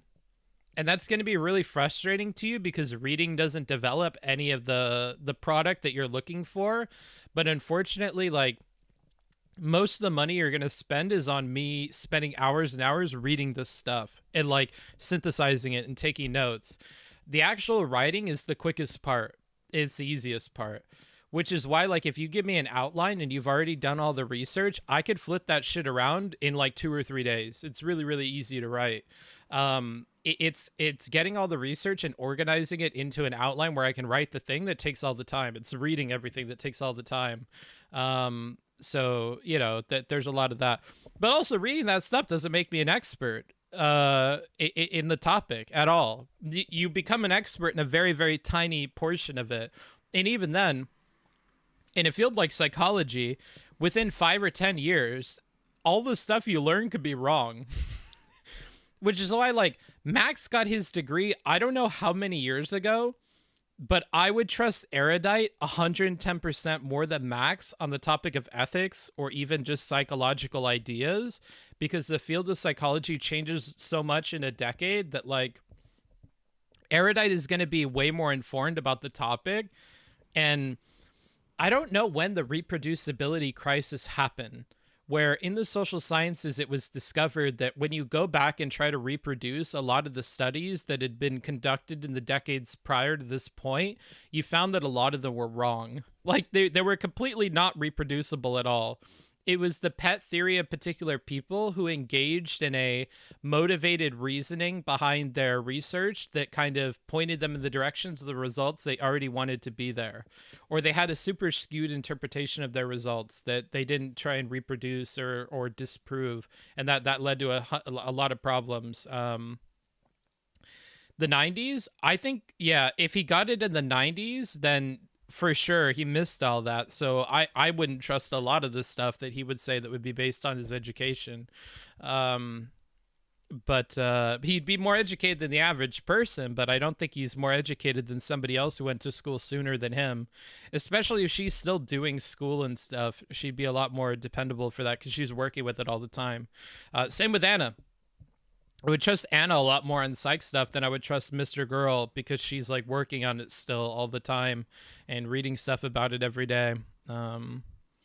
Also generally intriguing. I think Destiny could do the same as anyone. Notice something about stuff that others aren't focused on as variables / patterns. Yeah, anybody could do it. 110%. So yeah, anywho, let's go ahead and continue with it. Just a brain fart. Pretty good read. And so it felt really frustrating to me to see you read me so poorly. And it felt really off because generally I feel like you probably would have a good read. And so it felt like everything that I had like come to value in you and your art kind of felt like a lie, because it was like, well, if he's so off about this, where does this end? Well, I don't think I'm off about what you think. I think I'm off in your view about, I don't think either of us disagree about what you think or what you've said. I'm genuinely horrified by every single thing you have said about Dr. K, start to finish. This conversation, our first conversation, our second conversation, everything I've ever heard you say, I am 100% horrified by you to my core. I think the thing we disagree about is whether that... To be fair, Book Dusty never even went to school, and people trust him from home research. Max seems like he still keeps up to date. God, how do I respond to this? I know. I prefer really not to speak. If I speak, I am in big trouble. In big trouble. And I don't want to be in big trouble. That's all I'll say to that. Horror is warranted. That's not what I'm really talking about, though, when I'm talking about, like, mind reading me a little bit about, like, my feelings about being selfish and greedy and stuff like that. And so I'm hearing you say, I was just kind of venting and being actually more extreme so that people can maybe take what you were saying with a grain of salt. That's just not typically, like, the way I'm used to you engaging. Typically, the way I've learned to talk with you is, like, really try to just take Max's words for what they are, because he's saying what he means. And that's, like, kind of his big thing. So I could... All right, I will respond to it, actually, because I'm a dumb fuck. This idea of still keeps up to date requires so much work in my mind, but it probably doesn't in your mind, that I just have to realize I have a very different opinion of that.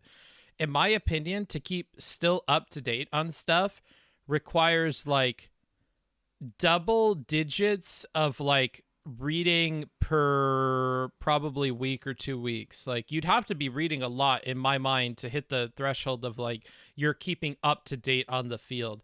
And even then, you're not keeping up to date on the field with that many hours. You're keeping up to date on a particular subsection of the field. When you're talking about something like psychology, it's so huge. What are you keeping up to date on? On ADHD and ADHD treatment, on autism, on depression, on anxiety, on substance abuse, on addiction, on what?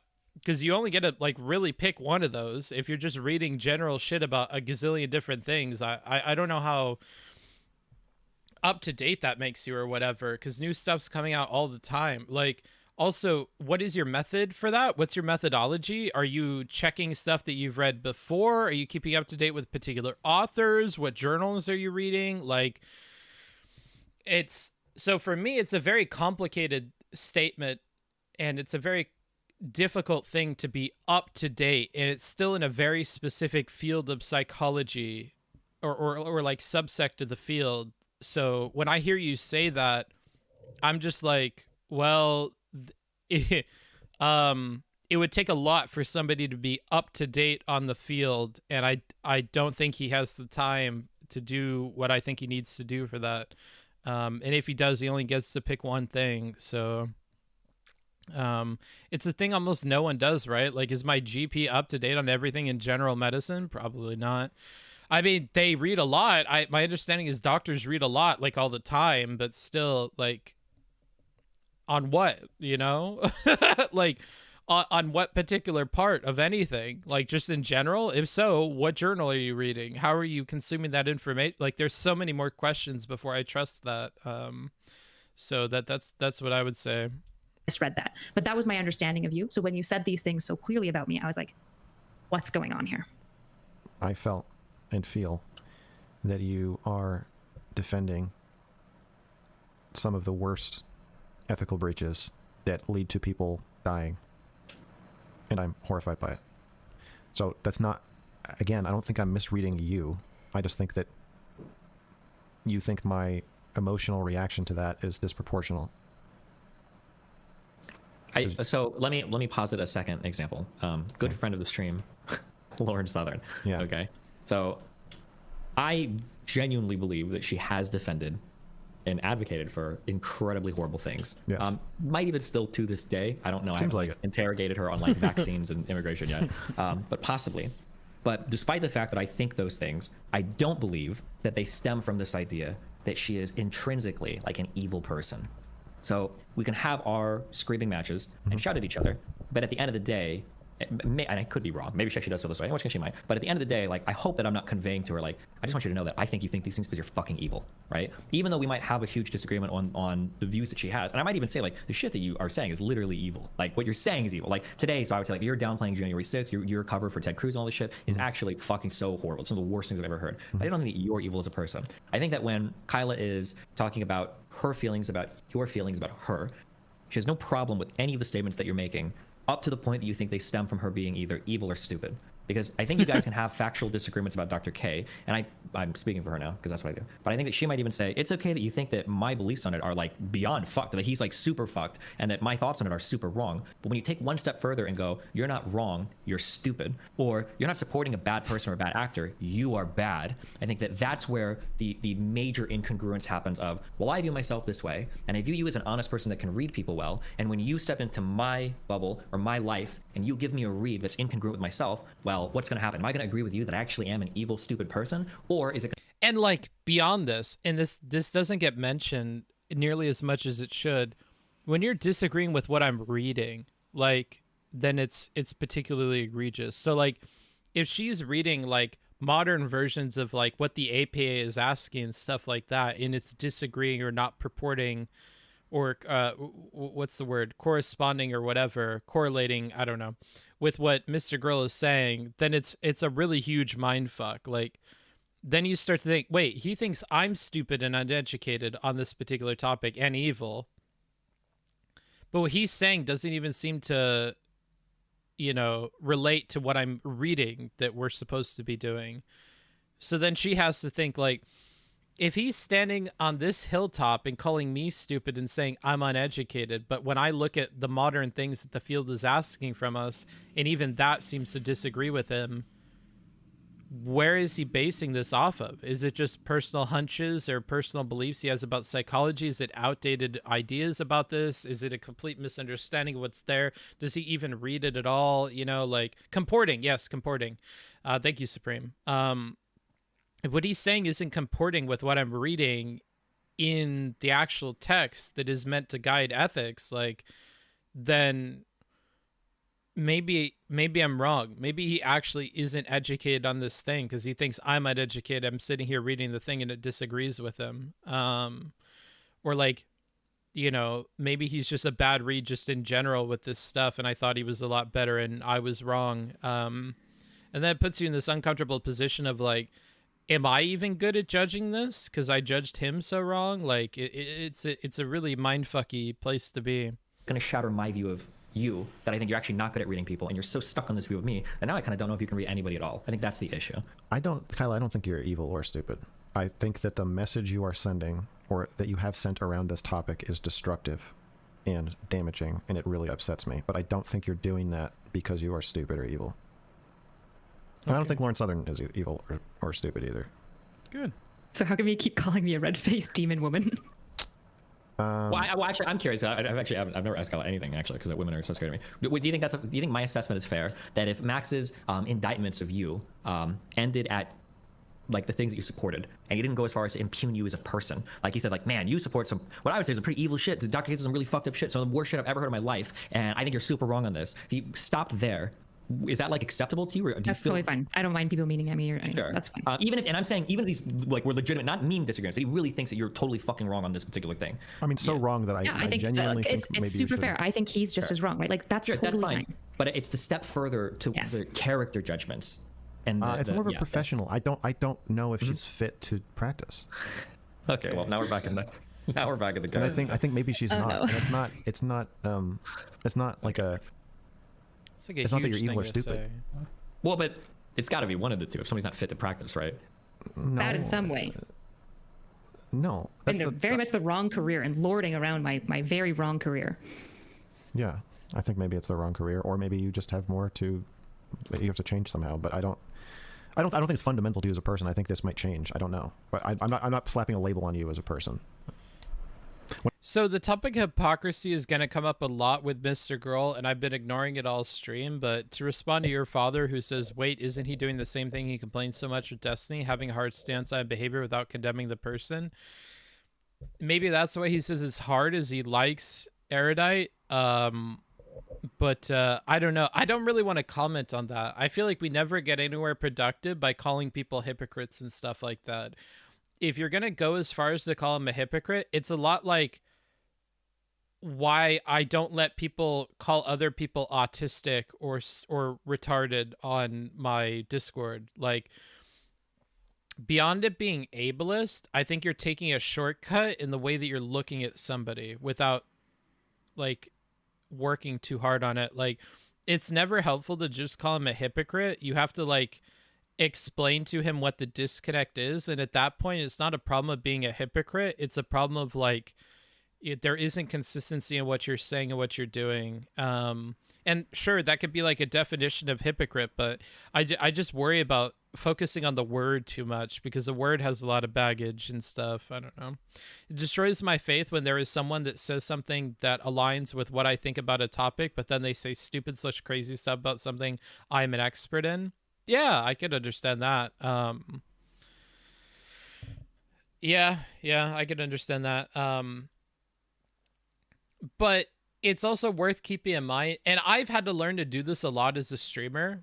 I need to learn to like keep to my compass, and if people aren't good at convincing me beyond just like relating their ideas to the person they are, or their ideas to other ideas, like they have to convince me nuts and bolts that something is wrong. So for instance, when people said I was super wrong about the Richard Wolff review. Like, okay, I don't think that because I'm sitting here looking at quotes and I know that I'm correct about it. And unless you can look at the same quotes that I am and explain to me why I'm incorrect, I'm not going to side with you on this particular topic.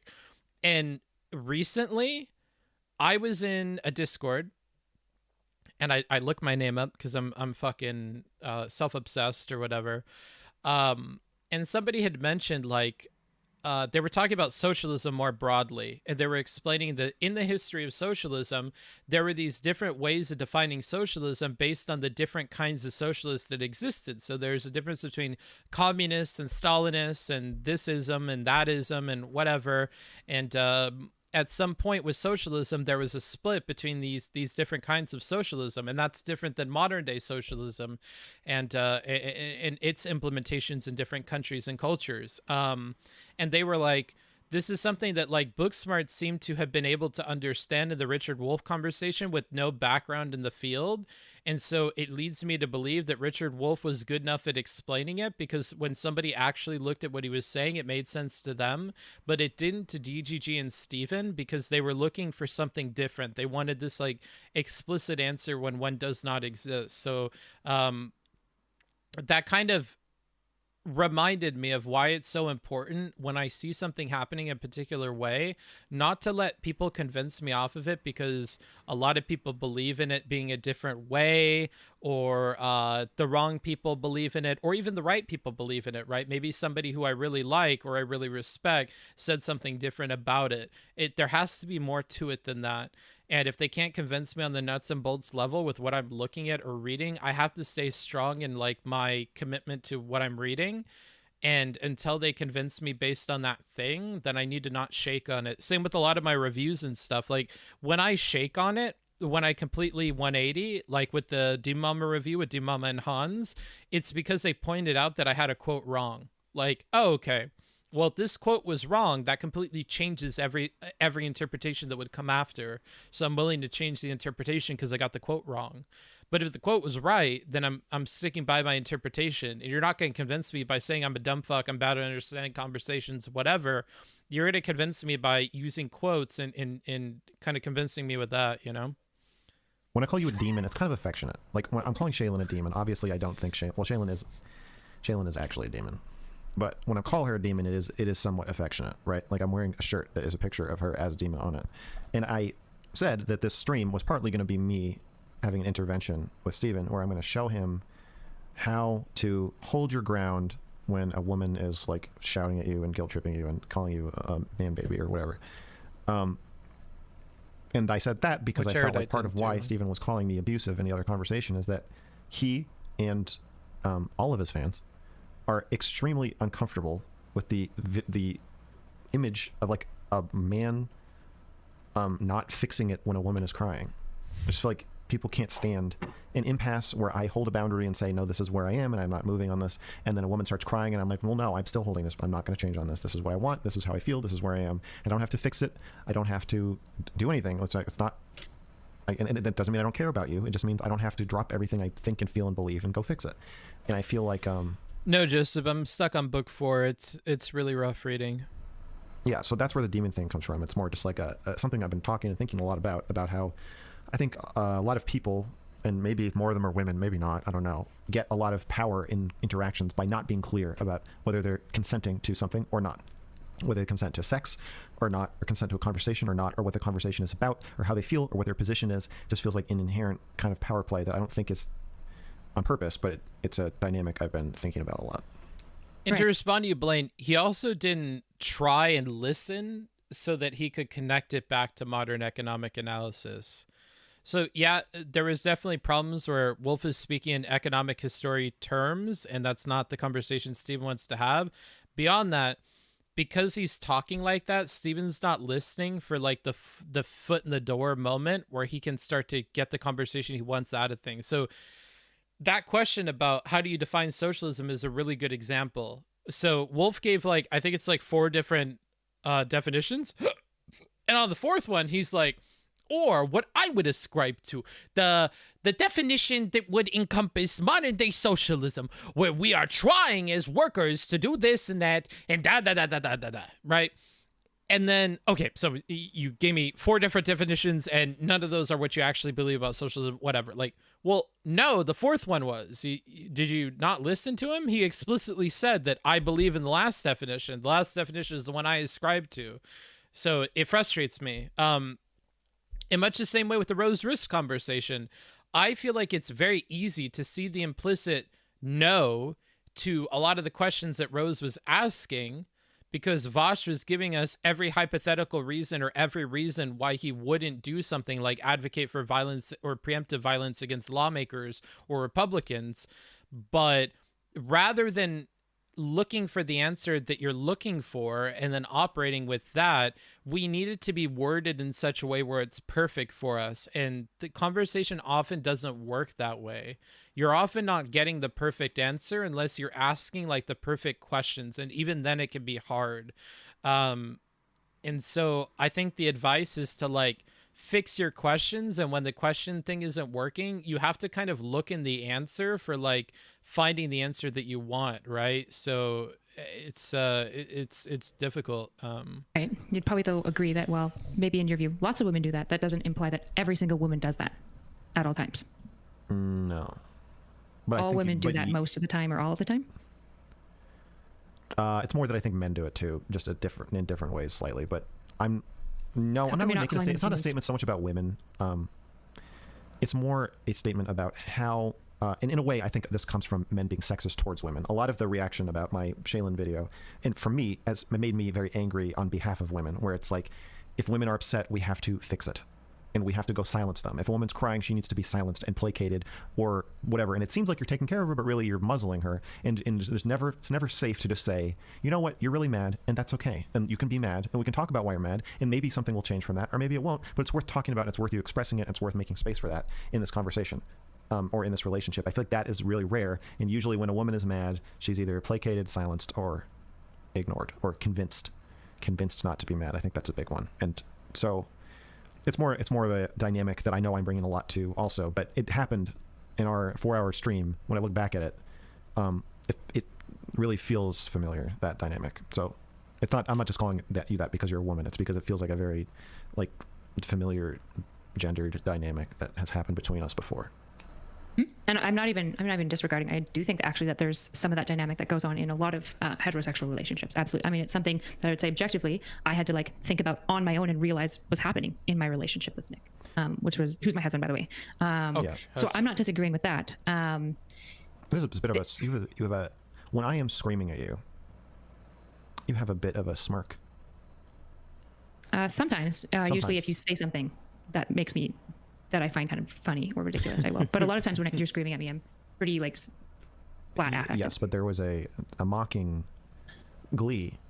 Sometimes less this time, but some of this time, definitely in the 4-hour stream, that also is, making me bring up the dynamic. I'm not sure I would agree with that. I found that conversation really stressful, not overly fun.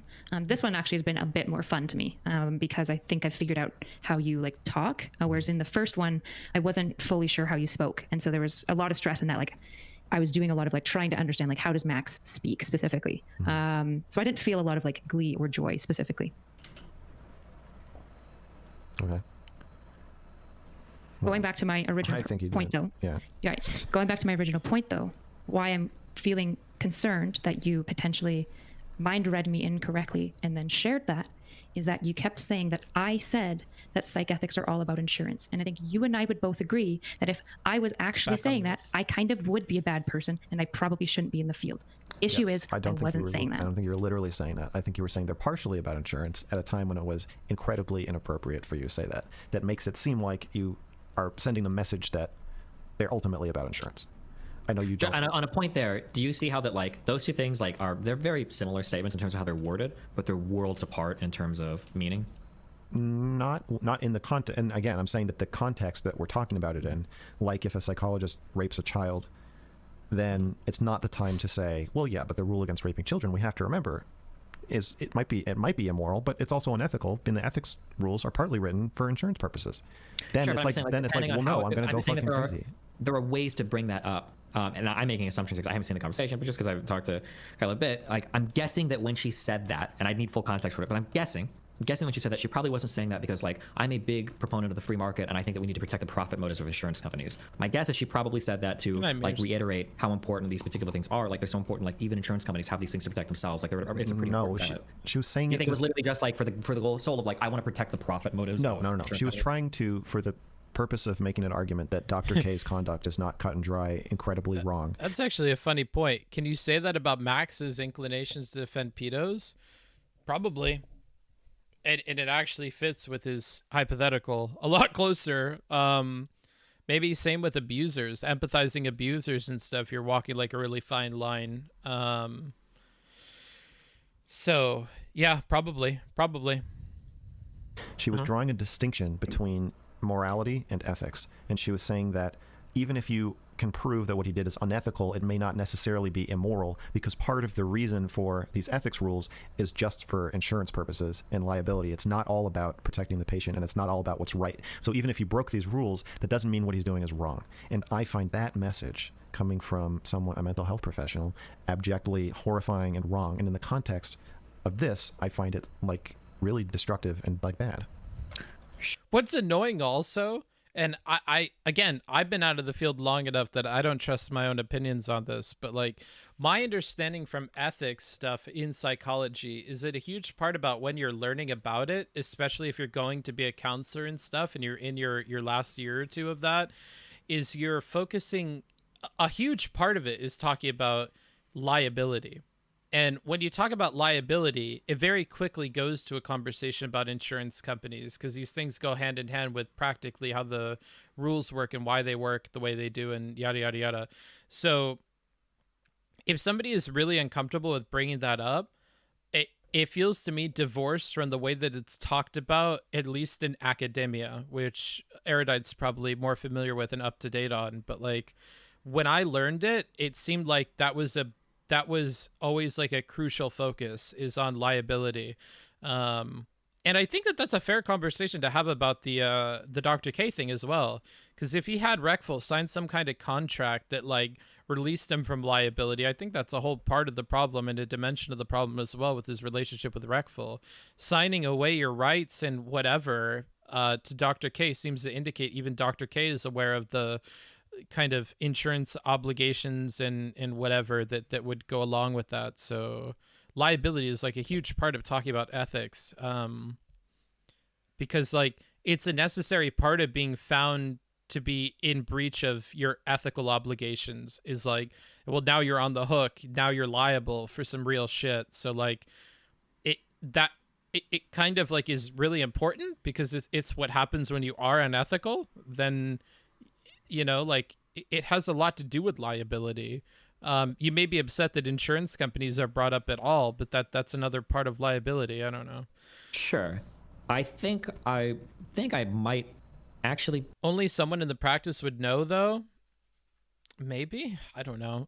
That's another thing where it's like, I don't know if what I know is privileged information or something like that, but yeah, maybe people that don't engage in that wouldn't know. Be possibly inclined to agree with you, maybe. Just to be clear, though, I said part of the reason for some of the ethics, right? Yes. I was extremely reticent about this. I know. But you took that to say all of psych ethics is in service to insurance companies. Yes, I know you didn't literally say that, but in the context of talking about a incredibly horrific breach that possibly led to a horrific outcome,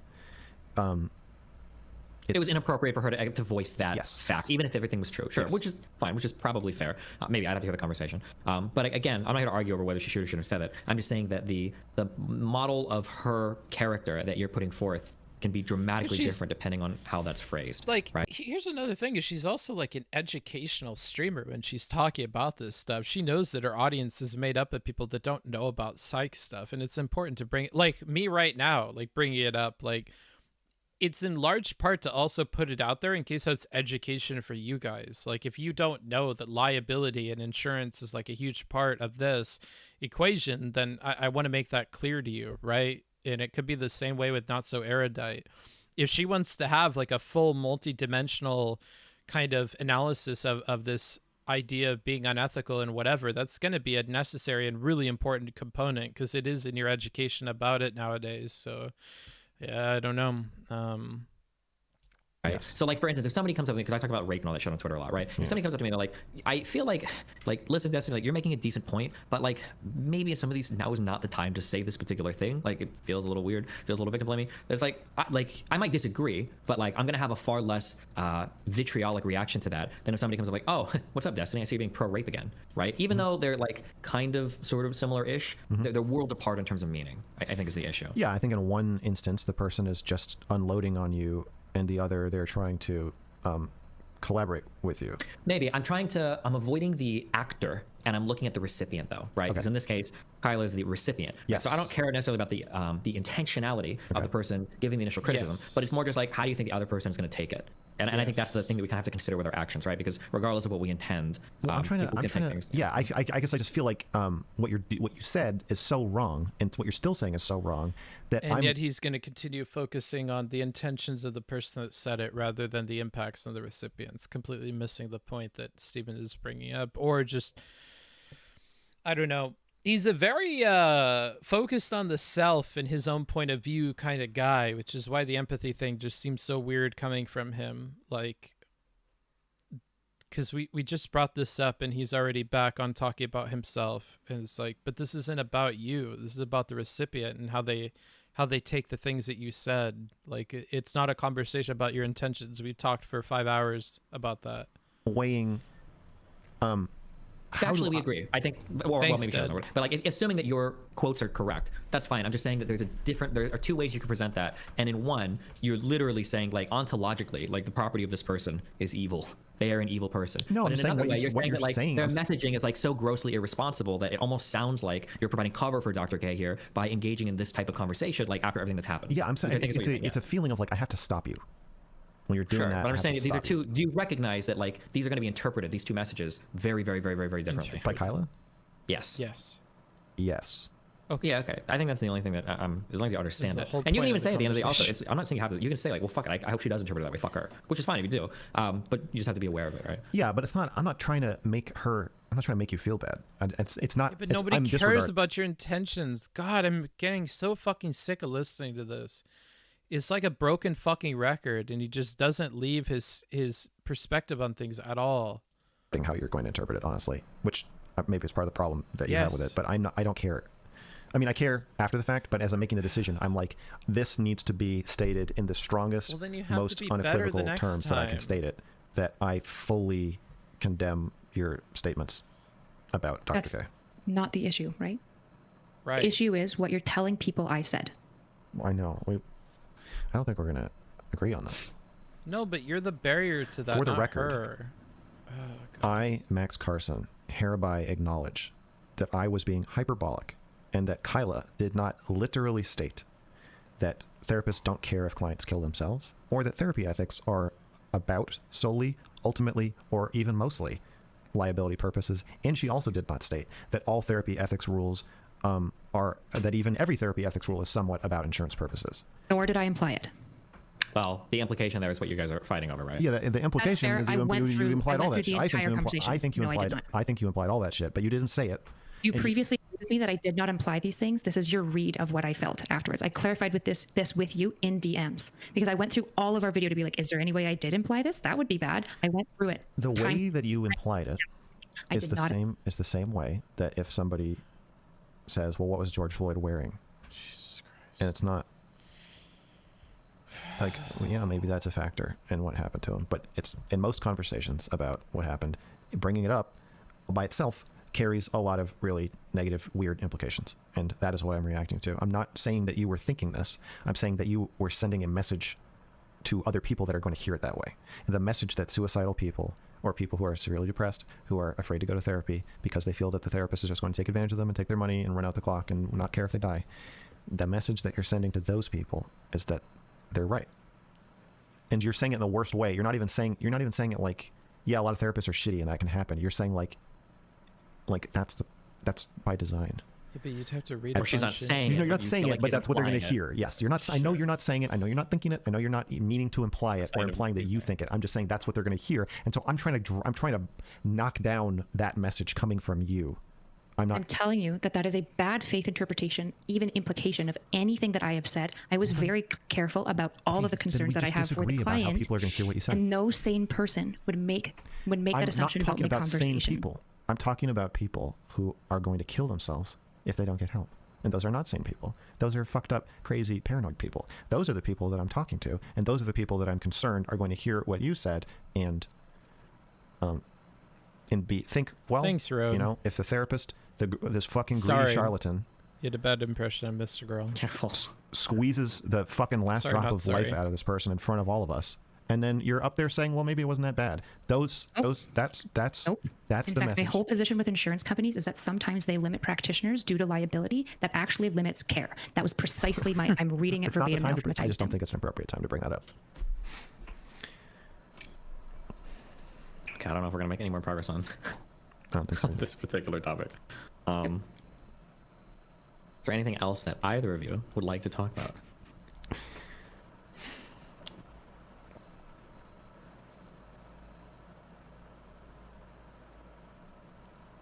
I am super chill and totally open to chatting. Available. I'm emotionally available. I'm logistically available. Yeah, physically available and everything. I'm not trying to weasel out of a conversation or get anything at all. So if anybody has a feeling or a thing or a word or a question or a statement or a desire to feel heard or seen or understood. I feel heard and seen. Great. That's good. Yeah. Okay, so I have the feeling from you we're close. Sometimes we're getting out of these conversations. You feel like I've pulled a fast one on you somehow. So before you go to your stream and tomorrow or the day after, say that. Is there anything right now that you feel like, oh, I thought you did this or that in a conversation? Not because I'm trying to head off your criticism, but I don't want you to feel like tomorrow. There wasn't I wish I would have brought for it. Yeah, or like I wish I would have said this, but like I feel like it was like I kind of got pushed out of the convo or something like that. I think I've only said that once. Just Sure. last time. Well, I don't want you to say it twice. So. Okay. I don't think it's a fast one, but your stance is, I'm wrong about you. You can prove that you're right about me, and if we talk through it, I would have to agree with you. And I feel like when I say something more conciliatory, like, well, you know, we both have just different ways of looking at things, and you're like, yeah, but your way, I could prove to you is wrong if you were patient enough to sit through it. Which I don't think is a fast one, but you did say that. Yeah. If there's ever like an example, or right now, if you can think of an example of a behavior or a thought or a thing or a feeling. No, I'm not trying to prove it to you. I'm just saying that these are my thoughts about you. They're available for your perusal or probing if and when you want to discuss them. And I mean, I'll discuss any of these things. You can message me tomorrow or the day after. And I will. What is this one about? What is this? To get you to the appropriate time to bring it up. I'm not sure I understand. I'm, of course, thankful for the $5. Thank you, Roadsteading. You've been a trooper, dude. You've been through this for quite some time now. To get you to the appropriate time to bring it up. Could you explain in chat what you mean by that? I'm a bit confused by that one. Well, a week or whatever. You can be like, oh, hey, like, let's chat about this thing. I'm like, yeah, sure. And I'll reach out more. Okay. Gotcha. More Mr. Girl content. Gotcha. Okay. Well, if that's the case, if everyone's just going to sit here and silently stare at each other, then I think we have come to a natural conclusion. This conversation. It's been one. It's been a conversation, guys. It has. I suppose we will chat again at some point. And yeah, are we good? Anything else? We're all okay? Kyla? Okay, as in like, what are you wanting there, or do you just want me to say? There's nothing further that you have to say or want to bring to the conversation table or anything like that? No, I think what I've said is clear. I guess I'll end by saying, and this is just like where I'm feeling. I'm really disappointed in Max. I think I thought you were one way based on your art because I was like a huge fan of your art. I think I've realized you're not that at all. Maybe it changed. I don't know, and that makes me sad. I understand. Because I thought it was really cool. I thought you were doing something really unique, but I think I was wrong. So that sucks. Well, this is why they say I did never. not see her court trial of Destiny's Twitter. Careful, book smarts. You are how many hours into stream? Should you even be talking about Steven's Twitter? This is the smartest thing for you to respond to. 10 hours? No, that's a no. That's a no. That's a no. Let's not talk about Destiny's Twitter. Okay, that's what I'll say about Destiny's Twitter. Not the time for me to talk about it. Future heroes, I guess. Truly. Okay, well, listen, I would ask Max if you want to respond, but I think it's like an invitation to argue. I think we have. No, I'll quote Ripley. I'm happy to disappoint you. Okay, gotcha. Okay, well, listen, I love you both. I love you too. Yeah, it's been fun. And I will probably catch you guys in another conversation sometime soon. Yeah? See you on the next stream, Marino. Yeah. Okay, good night. Bye. Bye. I'm all done. That's it. Okay, all done. All done. We made it. We made it. We did it together. Lo hacimos. We did it. Oh, man. Boy, oh boy, am I tired after that. Holy shit. I'm so tired. Good God. 10 hours, dude. There isn't another 30 minutes. That is Mr. Girl talking to himself. I'm not watching it. I signed up for this conversation. Sorry. Sorry, not sorry. I fulfilled my obligation. Exactly. Exactly. It only took 10 hours. Easy, lol. Less than what I averaged out to be. I thought it would be like 12, and it wasn't. So great. Great, great, great. Final thoughts? We need, all of us, to be better at listening. Steven needed to be a better listener when he was moderating.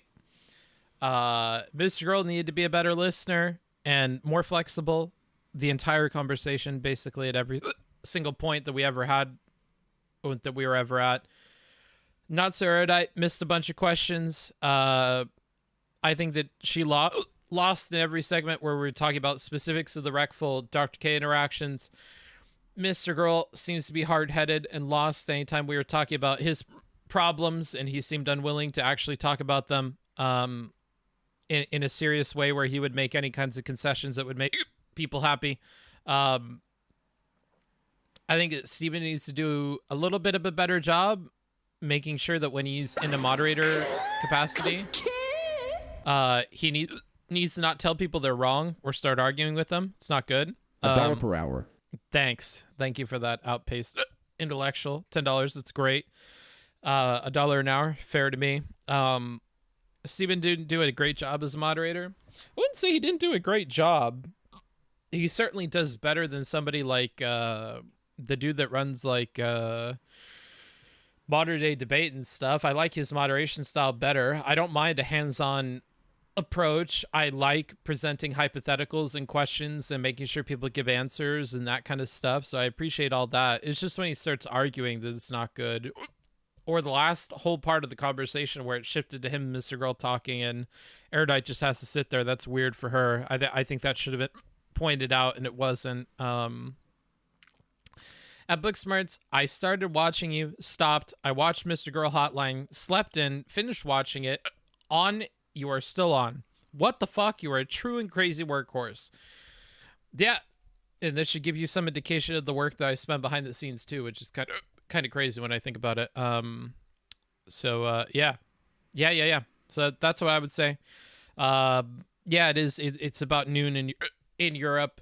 We've been doing this for 10 hours, so I've been going since 1 o'clock in the morning, 2 o'clock in the morning.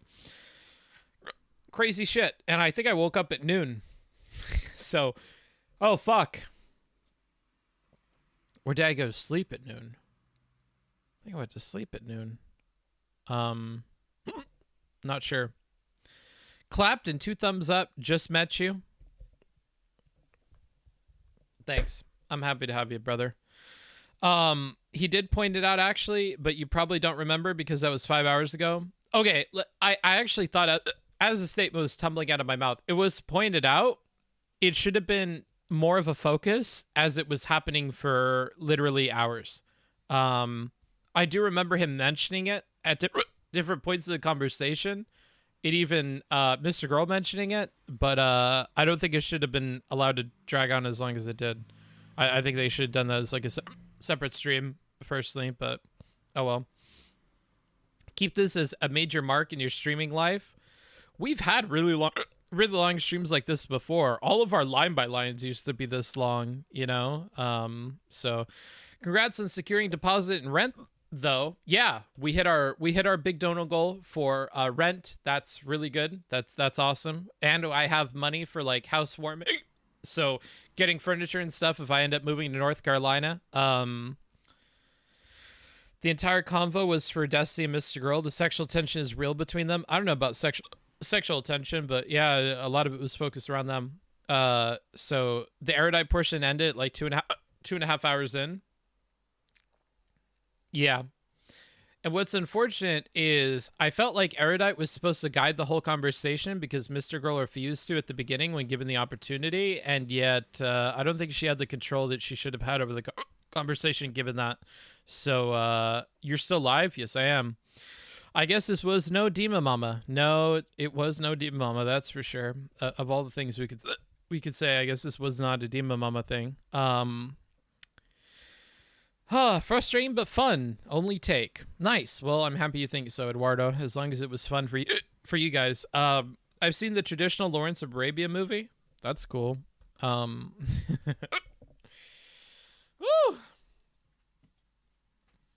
Man, what are your guys' thoughts? Here's what I'll ask. You have any problems? Got problem with anything I said? I'm interested. I could handle it before I go offline. Problems? Question mark? I'm happy to hear them, you know. What do you say? Wait, North Carolina something? Yeah, presently, the plan is to go to North Carolina because I could afford a 2-bedroom apartment for the same cost of like renting a room in California. And if my overhead was low, then I don't have to stress as much about streaming, making enough money to live. I could definitely live at like $850 or $950 a month for rent and be chill. But if I spend extra and I get like $1,200, then I could. But the problem is when you factor in utilities like internet and phone and everything else, it gets to be more. I'm not good at math, so budgeting has always been hard for me. I think your sleep schedule has a problem now, or you're not planning on sleeping today. No, I plan on sleeping 110%. I probably won't sleep immediately after stream. I'll probably like watch Netflix for a while or something like that. I finished a bunch of Netflix stuff recently. I watched the rest of Arcane. That was really, really good. I watched all of Obi-Wan. And I watched Django Unchained for like the third or fourth time. So I'll probably do something like that before I go to bed. I feel like everything in the past 2 hours has been pretty cut and dry. Yep, pretty cut and dry for sure. Punches solar plexus. I hold my breath for after a long exhale. Book, considering your take on time required to be considered knowledgeable in an area, wouldn't all these streamer conversations be silly? Is the bar not a bit too high? No, the problem is the bar is different in different communities. Literally, if you read like 3 news articles, you are highly educated in any of the topics you talk about on Twitch politics. You're in the upper echelon of education in the topic. But if you were to be in academia and you read 3 articles about any particular topic, you are a dunce. So the problem is I come from academia and I come from doing essay writing in particular. So like graduate level studies. And, for me, the bar is going to be high. My personal bar is going to probably stay there. But I always try to adjust it when I'm here. So, and it's not knowledgeable. It's to be well-read. To be well-read and up-to-date on a particular field takes a lot of time. And I think that's regardless of whether it's on Twitch or whether it's in real life. If you tell me you're up-to-date and well-read on a particular subject, I'll still question the fuck out of that. And I think that's fair. I had Book Joker prepared when he criticized Steven, but all your critiques were measured and fair. I think you would probably agree. You did a great job. Get some rest. I'm happy you think so, Vels. You're one of my best supporters. Destiny probably did not need to help Erudite that much in the beginning. I don't know if Erudite should have shown more emotion. As a future psychologist, she is probably upset with Mr. Girl's implications. 100%. Yeah, and she mentioned as much. Shouldn't streamer debates be judged by streamer parameters? Depends on the topic. Depends on what they say. So yeah, if we're talking about a particular topic, like that's political in nature, yeah. But if you then make the extension to say, I'm really educated on policy in this particular area, now the bar is a lot higher. If you say you're well-read on a particular subject, that is something that kind of crosses lines into like, well, no, now you're appealing to something that's much broader. If you don't couch that in like, compared to most of Twitch politics, if you don't add that line to the end of the statement, no, I'm going to hold you at the average, like measurement of that. You're saying something very specific. So that's what I think in regards to that. If you were to say, compared to most of Twitch politics, I feel like I'm really well read on XYZ, then yeah, we'll judge it by streaming parameters. But just being a streamer and saying you're well educated on topic XYZ, no, you're still gonna have to do quite a bit of reading to hit the mark for me. And if you say that I keep up to date on a particular field, then you're saying I'm up to date on a particular field, right? That's a very specific thing to say. If you say I'm up to date on a particular field compared to most Twitch streamers, then that'd be different, right? You kind of have to include that qualifier for me to couch it in the qualifier. Yeah. Yep.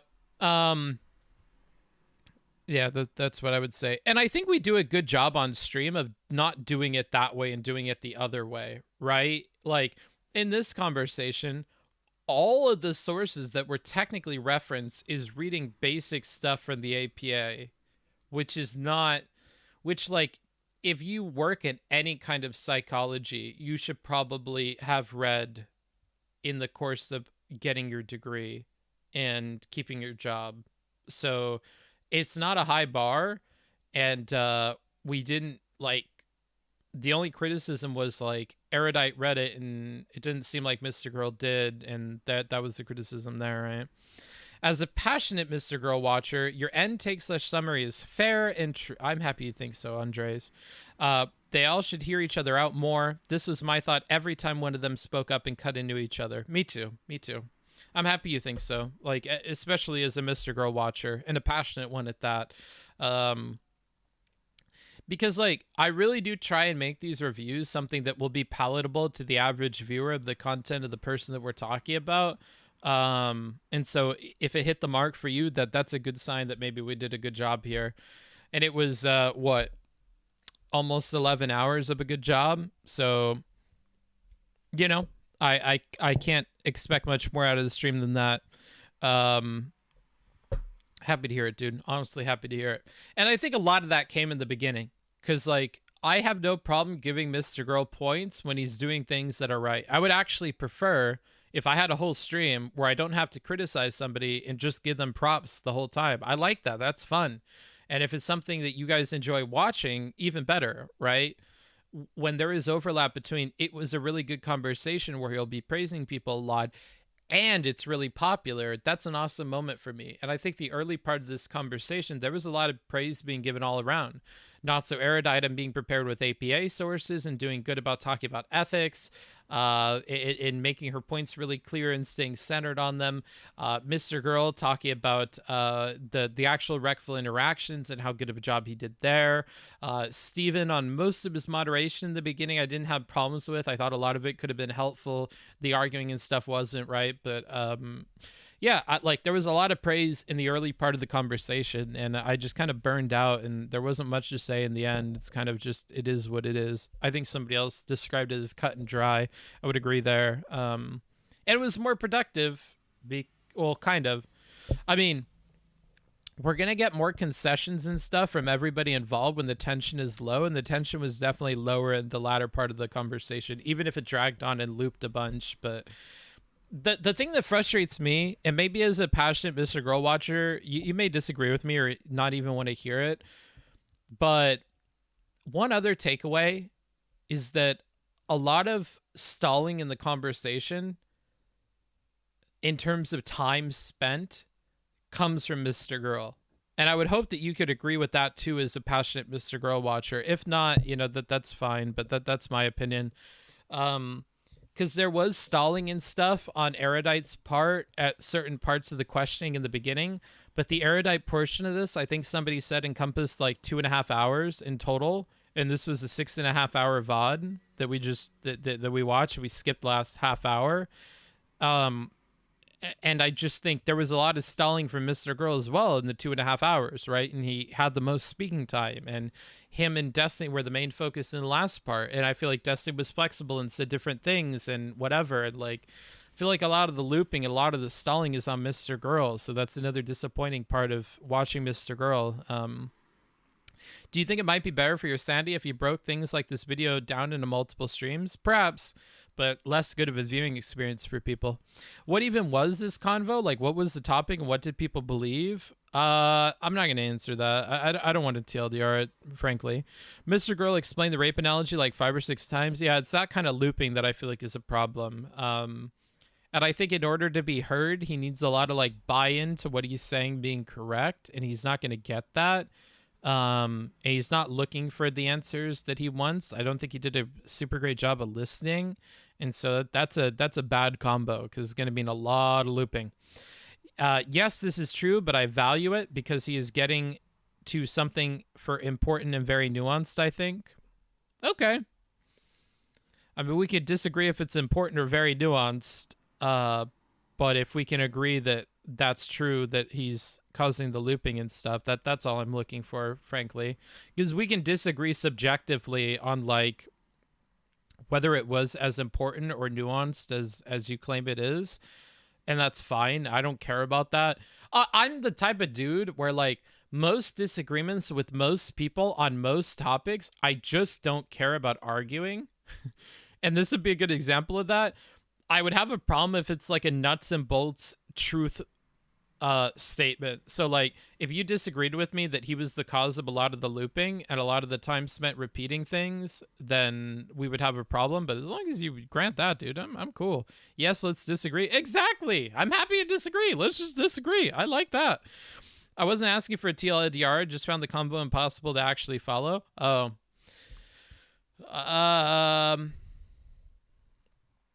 I don't know, dude. If I took better notes, I would summarize it for you, but there's a hornet smeared across my notes, so I'm not super tempted to go and read them.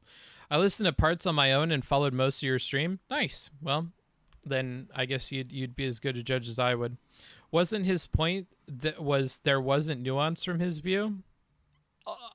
I think that's a yes, but I don't think that's exactly what Nicholas is talking about. I think Nicholas is talking about that, like, there's nuance in Mr. Girl's position itself, and that's why it needed to be repeated. It was important to get that nuance out and make sure you had buy-in to the nuance there. If I was to steel man Andreas's position there. Oof, coming up on 3 a.m. Catch y'all another stream. Epic. Yeah, I hope you enjoyed it. Outpaced Intellectual. Have a good rest of your day. Yeah. Not much else to say. Thanks for hanging out. Thank you for supporting.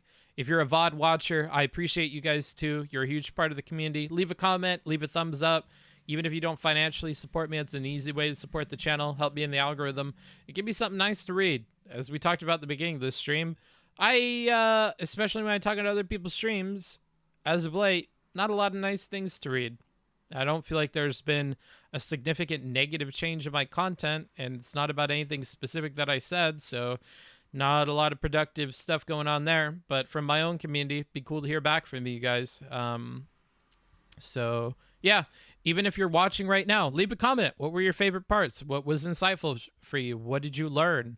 Because that helps keep me going. It makes me feel like there's a point to covering this stuff, and the average Joe might not provide the same stuff that I'm providing you. And it'd be cool to hear why you liked it. What was insightful to you? What did I say that you enjoyed? You know, like, helps me keep going.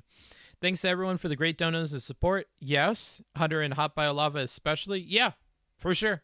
Hot Biolava in particular, 110%. Well, that being said, enough lollygagging. It's been a whole stream of lollygagging. I'll let you guys go. Have a good rest of your night, your day, your morning, whatever's going on for you. And thanks for hanging out. Goodbye, everybody.